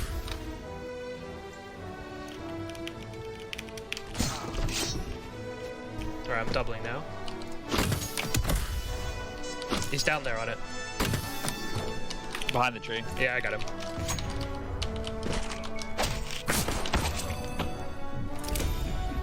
Alright, well I got a Goombin there.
Virtus.pro have done it. A victory on Ancient puts them through and confirms their spot in competition in the Spodek itself. A valiant effort from the Ninjas in Pajamas, but just not quite enough steam to take them through that final map. What happened here? It's the second team that goes through the arena, right? Yeah. We have Heroic, and then we have VP. I mean, they deserved it, especially after the 3rd map. The whole T half was like they were dominating most of it. There was economical battle till 4-4. They took over that, and then they kind of shoot them up to 7-4, sorry. And then after that, it was just a Ancient is a very wide map, you know, and then you are allowed to play super slow, drain their utility, stretch the defense, and then you finish the round. They got 11 on T side. We spoke how CT side is dominant on this tournament. They got 11 on T side, so it was enough, definitely more than enough to win the game overall. Yeah, overall, at the start of that first half, it did feel really close, going back and forth, and there were a few rounds where VP felt like they're dropping the ball a little bit and letting their economy sink really low, but towards the end of the half, so many entry frags from Yakindar and Flip. They were doing amazing stuff. They were overthinking it. They were overthinking it in the beginning. Like, oh, yeah. They were playing it way too slow. They should have just gone behind the entries and hit the sites. But towards the end, yeah, VP, an absolute cleanup. And, of course, going to that second half, way too much for Nip to do to bring it back. Yeah, it's just a too little space to work with in that second half. They won that pistol. They had a couple of chances, but it just wasn't enough. In the CT side of Ancient is too easy to play these days. Yeah, for sure. And seeing the highlights come in now, of course, Flit and Yakindar are players we mentioned multiple times throughout the series. And it feels like to me, now that we've got a second aggressive rifler on T-side, there's so many more options for this team. And on a map like Ancient, when you're getting opening kills, you make it so much easier. Late round 5-on-5s are so hard to play. But if you make it 4-on-4, make it a bit scrappy, and you mid-round well, you can really perform. Any kind of trade, even trade. Oh yeah, it's great on Ancient. It gives advantage to the T side a lot because the map is so wide and you can do literally whatever you want, especially with the mid control. It seemed to work pretty fascinatingly well for them. Still, this Ninjas in Pajamas team, they're not done yet. But for now, we're going to hear from the victors. We got a little bit of an interview ready, I believe, with James. Oh, there we've got the man striding on in, ready to let us know his thoughts. Kind of a mysterious figure sometimes. Ready with some notes as well. Okay, I'm definitely probably one of the biggest fans when it comes to Yakindar, but if I have an opportunity to make an interview with James, I am going for it. James, congratulations with your win against NIP. You won the first map. There was some troubles like on the second one, but then you won the third one. And the thing is, you actually went through some roster changes before the major. You added Flit, but you know what? It seems like you don't really have problems holding Yikinder and Fleet back, even though like they're aggressive players. Do you feel the same way? Do they ever cause you any problems? На русском. Да, с чего вообще все взяли, что я их удерживаю? Может, наоборот, и это я им говорю, что делать и куда идти. Поэтому все под секретом. Все под секретом. Okay, so basically Jamie is saying like who thinks that I'm actually holding them? Maybe I am the one who's like just controlling them and telling where to go. Like everything is under top secret. Okay. Well, the thing that is not a top secret is the fact that when it comes to the CS region, which is dominating right now, the top 4 teams actually didn't go through any changes after the major, right? But when it comes to like, for example, like North American teams and European teams, there were some drastic changes. From those new teams, which ones look scary? Я думаю, Vitality, G2, FaZe, ENCE. Любая команда, которая будет тренироваться, выглядит устрашающе. Поэтому тут никогда не угадаешь. Well, basically he said Vitality and G2. Basically, any team that is practicing can be very terrifying. James, we had a really long day, so I'll not delay you any longer. And luckily for you, you are going to play only on Sunday, so right now you have like a day off. Maybe there's something you would want to say to like the English fans that usually don't get to hear interviews from you? Yeah, of course, guys. Go on my stream. I'm streaming on Twitch, playing top level on FaceIt. Thank you a lot. Jam time. Yo. Thank you very much, James. This is top content. Thanks a lot. Man did not miss his opportunity at a plug there. Shoutouts to Heku for the live translating. A rare look inside the mind of James, and the mind of James says James time. Guys, listen, he said everything that's practicing is scary, so there's like 3 of us here. We need 2 more, start practicing, and we are scary. I thought ENCE was an interesting name to throw in with that mix, right? You've got like G2, you've got the big names coming in, and then it's I think he was just trying to remember any name. He didn't mention Liquid or anything like that, just straight to ENCE. Easy for them. I mean, they've looked pretty good this tournament, right? ENCE? Yeah. Well, they look all right. They managed to go through the plains, but, you know, it's a close game against Na'Vi. Definitely they had their chances. They didn't look bad, that's for sure. That is for sure. And speaking of not looking bad, Virtus Pro, pretty darn good there. Did we learn any more insights? We've got the group games that we had going on today's so far. Some of these surprising, some of them less so. And obviously Virtus Pro and Heroic already confirmed through to the SPO. Definitely OG going out in the last place, something that we didn't expect. Mouse again with another great game. We saw the Gambit game is over as well. Copenhagen Flames last on this tournament. They had a good run in the plains. Unfortunately, this is very end for them. But the fight for the semifinals is going to be between Heroic and VP, and that's for the, like, straight into the semis, into the top 4. Not to mention Gambit Team Vitality for elimination. 2 teams before the tournament. You probably pinned for, at minimum, maybe playoff attendances. They're now playing for elimination. Only one can make the SPO. Yeah, all these teams, the playoffs started for them right now. Oh, yeah. And on the group B, what do we have? We have Na'Vi against Fury and FaZe against Fnatic, something that we didn't expect, definitely. I mean, G2 being in the lower bracket, facing Team Liquid as well in the elimination game so early, and playing Astralis in that second game of the day as well. It'll be interesting to see how Furious stacks up, right? Because obviously Astralis is a team that a lot of people had reservations about coming in, but there's a ton of firepower in that Brazilian lineup. Fury is always a coin toss for me. Yeah, I feel like with this new lineup, it's just too early to know how they're playing. I do think Safe as a player really changes how they perform because he is a more kind of standard AWP, more passive. He's going to play the angle. He's not going to get a super aggressive and give away rounds. So I do think Furia are changing their play style slowly, and I cannot wait for that kind of Na'Vi matchup tomorrow. That is going to be amazing. Well, let's take a little peek into tomorrow to check out the games that are going to be brought to you, the schedule as we have it. Team Liquid versus G2 to start off the day. Na'Vi, Furia, the game we were talking about. And then Gambit Vitality, elimination game to round things out. That is a full docket. Yeah, I think you said it nicely. Gambit against Vitality in the elimination game so early on in the tournament, something that nobody expected. Yeah, for sure. And I feel like all of the games tomorrow on A and probably B stream as well, there's so many compelling storylines, of course, seeing them now in the tournament. And this is really kind of the business end, and the format is so savage from here. If you lose from that lower bracket, you're out. And even in the upper bracket, playing for that seeding is so important going into the playoffs. Well, you're not going to want to miss any games from here on out. They only get better as time goes on. That is going to wrap up our day here. Thank you for tuning in. We'll see you tomorrow for more Intel Extreme Masters Katowice action.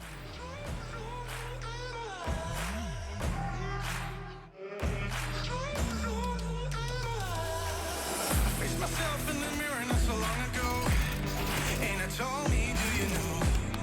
I told me, do you know? All alone in your head, but you don't have to pretend that you will make a change, 'cause you don't wanna change. I'm gonna be real honest this time. I'm okay with it, I am more than fine. I'm gonna roll all less red dice now. Tell me I won't get out.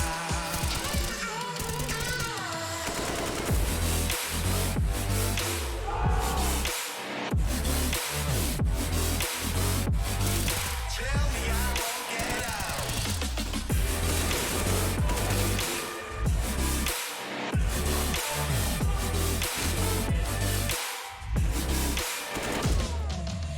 I wanna walk the sky alone among the stars without forgetting who I was, or have to look back that far.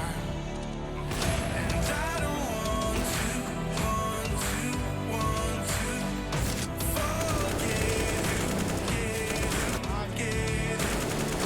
And are you just fucking around in my mind one last time? I'm gonna be real honest this time. I'm okay with it, I am more than fine. I'm gonna roll all less red dice now. Tell me I won't get out. Tell me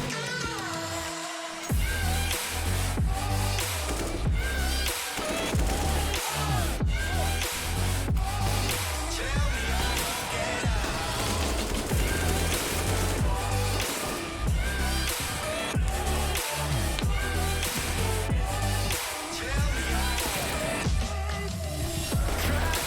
Trap me inside your walls now. Tell me I won't get out. Tell me I won't get out.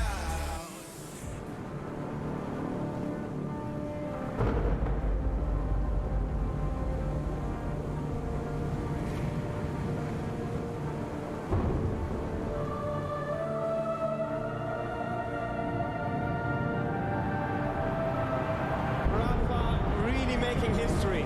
Absolutely phenomenal. And Ace is the champion of the Intel Extreme Masters World Finals.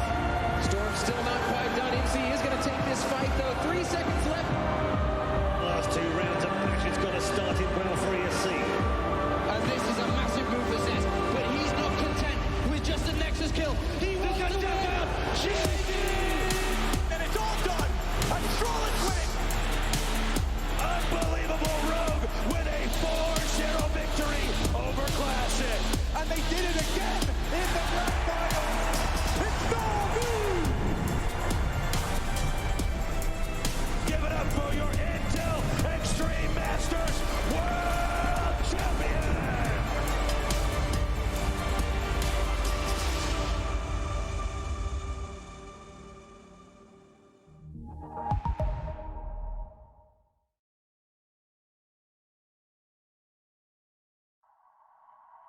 I mean, listen, you already know what happens at DreamHack and IEM Dallas, right? Okay, first, you have to snipe tickets for all your friends, getting you access to the DreamHack Gaming Festival and IEM, the way to the stadium, the other fans, enjoying the music acts, the festival party, crushing opponents in the LAN area, meeting the stars, entering the arena, the nerve-wracking 1v1s. Oh, you like overtimes? Those insane clutch rounds. Watching with your friends, and when the whole crowd goes silent. The champions, the defeated, lifting that trophy, writing esports history.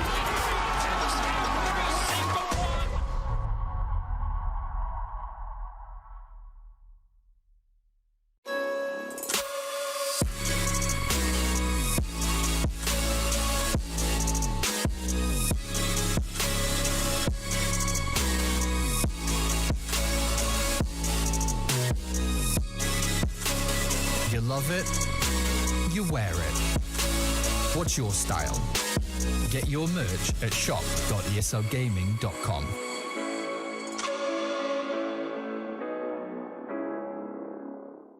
Choose nades, choose a smoke, choose a flashbang. Choose team badges to support your favourite CSGO team. Choose an ESEA Premium membership. Choose routes you know bring in wins. Choose pro video tips. Choose the fan club wars. Choose behind the scenes content. Choose good grades. Choose guns you know you can shoot right. Choose bingo. Choose the equipment you know is going to get your team the win thanks to heat maps. Choose the CSGO Hub Premium, the complete package to help you and your squad achieve all your CSGO goals.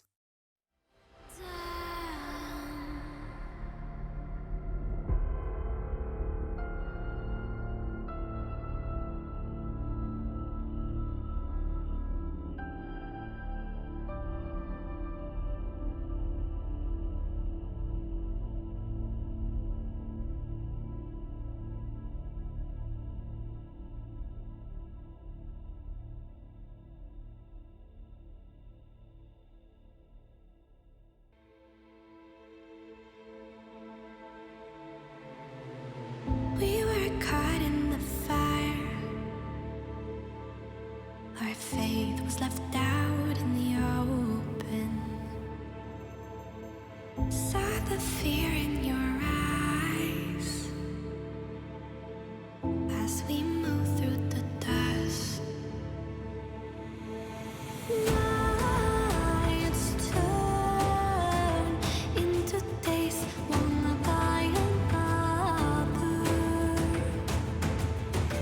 Under darkened skies, we await, bound to each other. But our spirits never die. Fighting as we push through the darkest times. I'll be there by your side. We arise when everything's breaking. Our souls will awaken. Our spirits never die. At the end of the line, the trust in our hearts beating louder. Under darkened skies, we await, bound to each other. But our spirits never die.